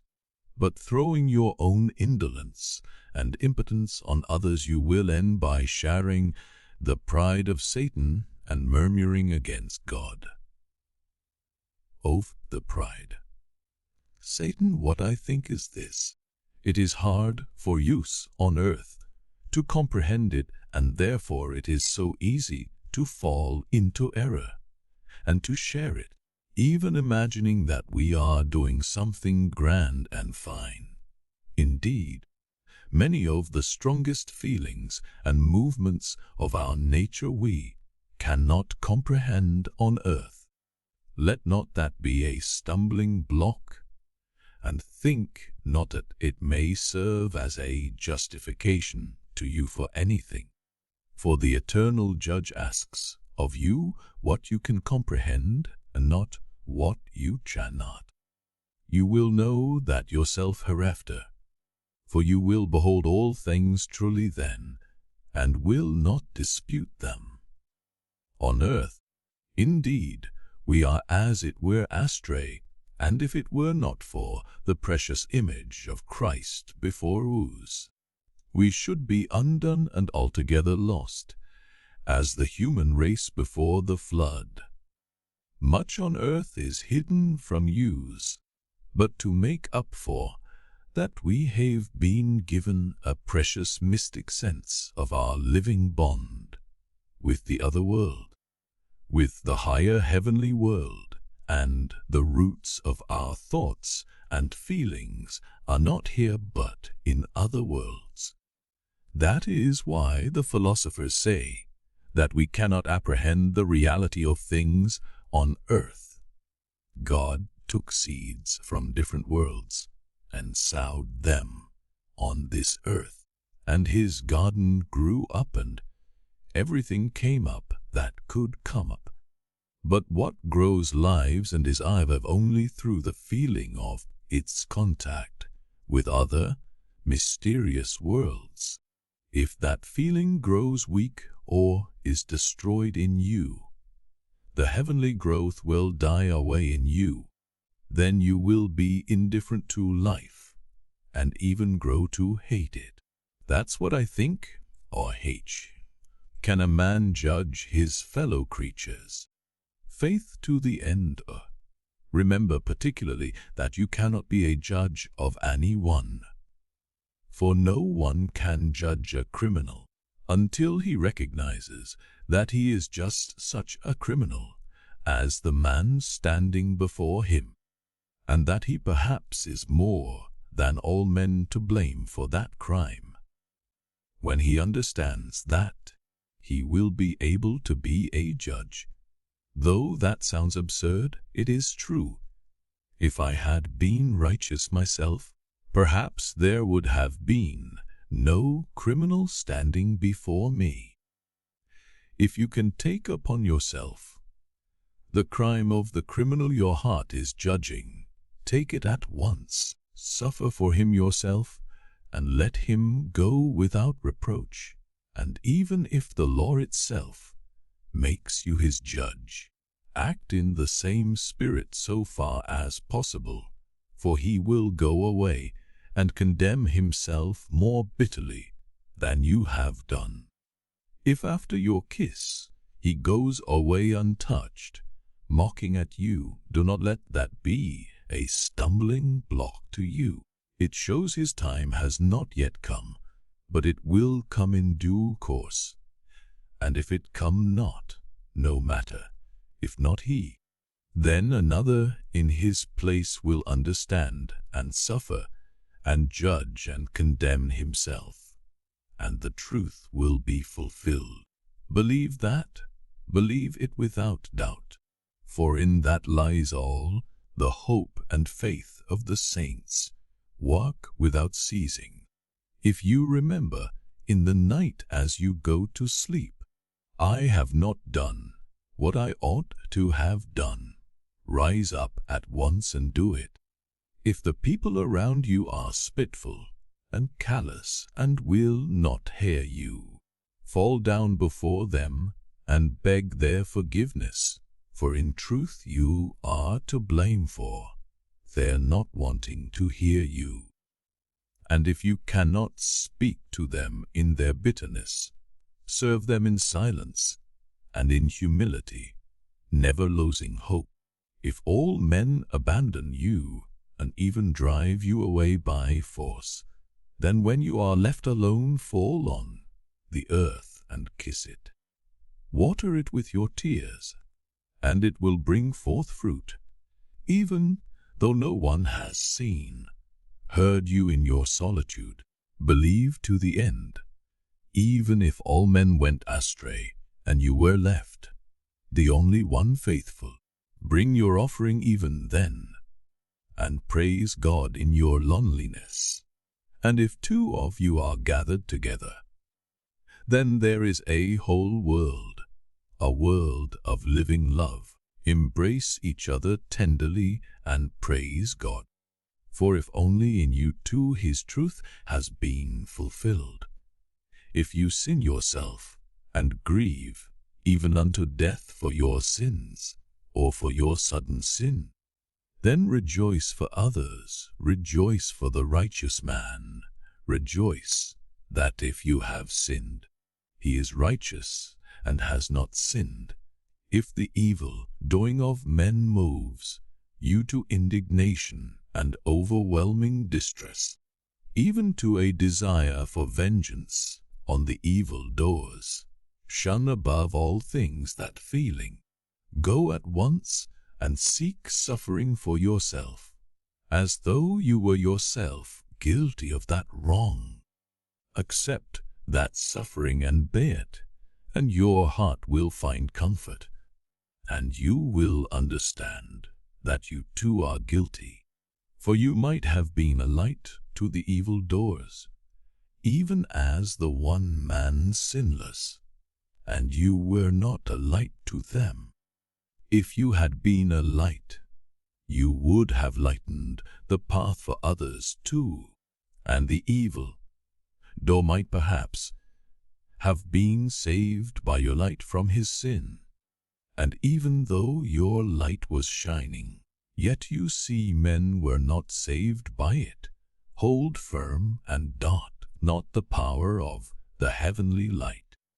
Believe that if they were not saved, they will be saved hereafter. And if they are not saved hereafter, then their sons will be saved. For your light will not die even when you are dead. The righteous man departs, but his light remains. Men are always saved after the death of the deliverer.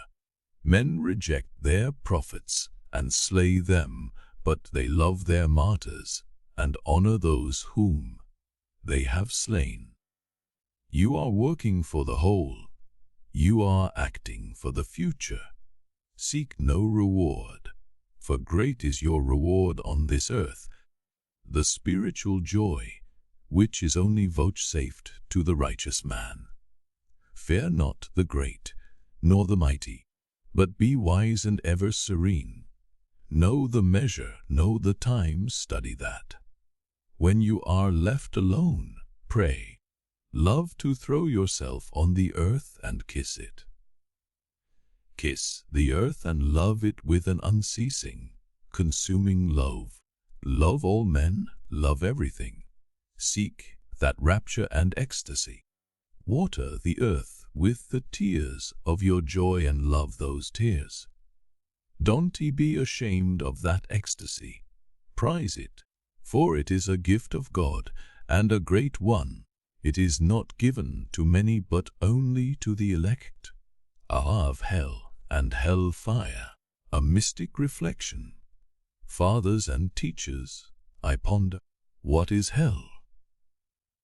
I maintain that it is the suffering of being unable to love. Once in infinite existence, immeasurable in time and space, a spiritual creature was given on his coming to earth the power of saying, I am and I love. Once, only once, there was given him moment of active, living love, and for that was earthly life given him, and with it times and seasons. And that happy creature rejected the priceless gift, prized it and loved it not, scorned it and remained callous. Such a one, having left the earth, sees Abraham's bosom and talks with Abraham, as we are told in the parable of the rich man and Lazarus, and beholds heaven and can go up to the Lord. But that is just his torment, to rise up to the Lord without ever having loved, to be brought close to those who have loved when he has despised their love. For he sees clearly and says to himself, Now I have understanding, and though I now thirst to love, there will be nothing great, no sacrifice in my love. For my earthly life is over, and Abraham will not come even with a drop of living water. That is the gift of earthly active life, to cool the fairy thirst of spiritual love, which burns in me now. Though I despised it on earth, there is no more life for me and will be no more time, even though I would gladly give my life for others. It can never be, for that life is past, which can be sacrificed for love. And now there is a gulf fixed between that life and this existence. They talk of hellfire in the material sense. I don't go into that mystery and I shun it, but I think if there were fire in material sense, they would be glad of it. For I imagine that in material agony, their still greater spiritual agony would be forgotten for a moment. Moreover, that spiritual agony cannot be taken from them, for that suffering is not external, but within them. And if it could be taken from them, I think it would be bitterer still for the unhappy creatures. For even if the righteous in paradise forgave them beholding their torments, and called them up to heaven in their infinite love, they would only multiply their torments, for they would arouse in them still more keenly a flaming thirst for responsive, active and grateful love, which is now impossible. In the timidity of my heart I imagine, however, that the very recognition of this impossibility would serve at last to console them for accepting the love of the righteous together with the impossibility of repaying it by this submissiveness, and the effect of this humility they will attain at last, as it were, to a certain semblance of that active love which they scorned in life, to something like its outward expression. I am sorry, friends and brothers, that I cannot express this clearly, but woe to those who have slain themselves on earth, woe to the suicides. I believe that can be none more miserable than they. They tell us that it is a sin to pray for them, and outwardly the Church, as it were, renounces them. But in my secret heart I believe that we may pray even for them. Love can never be an offense to Christ.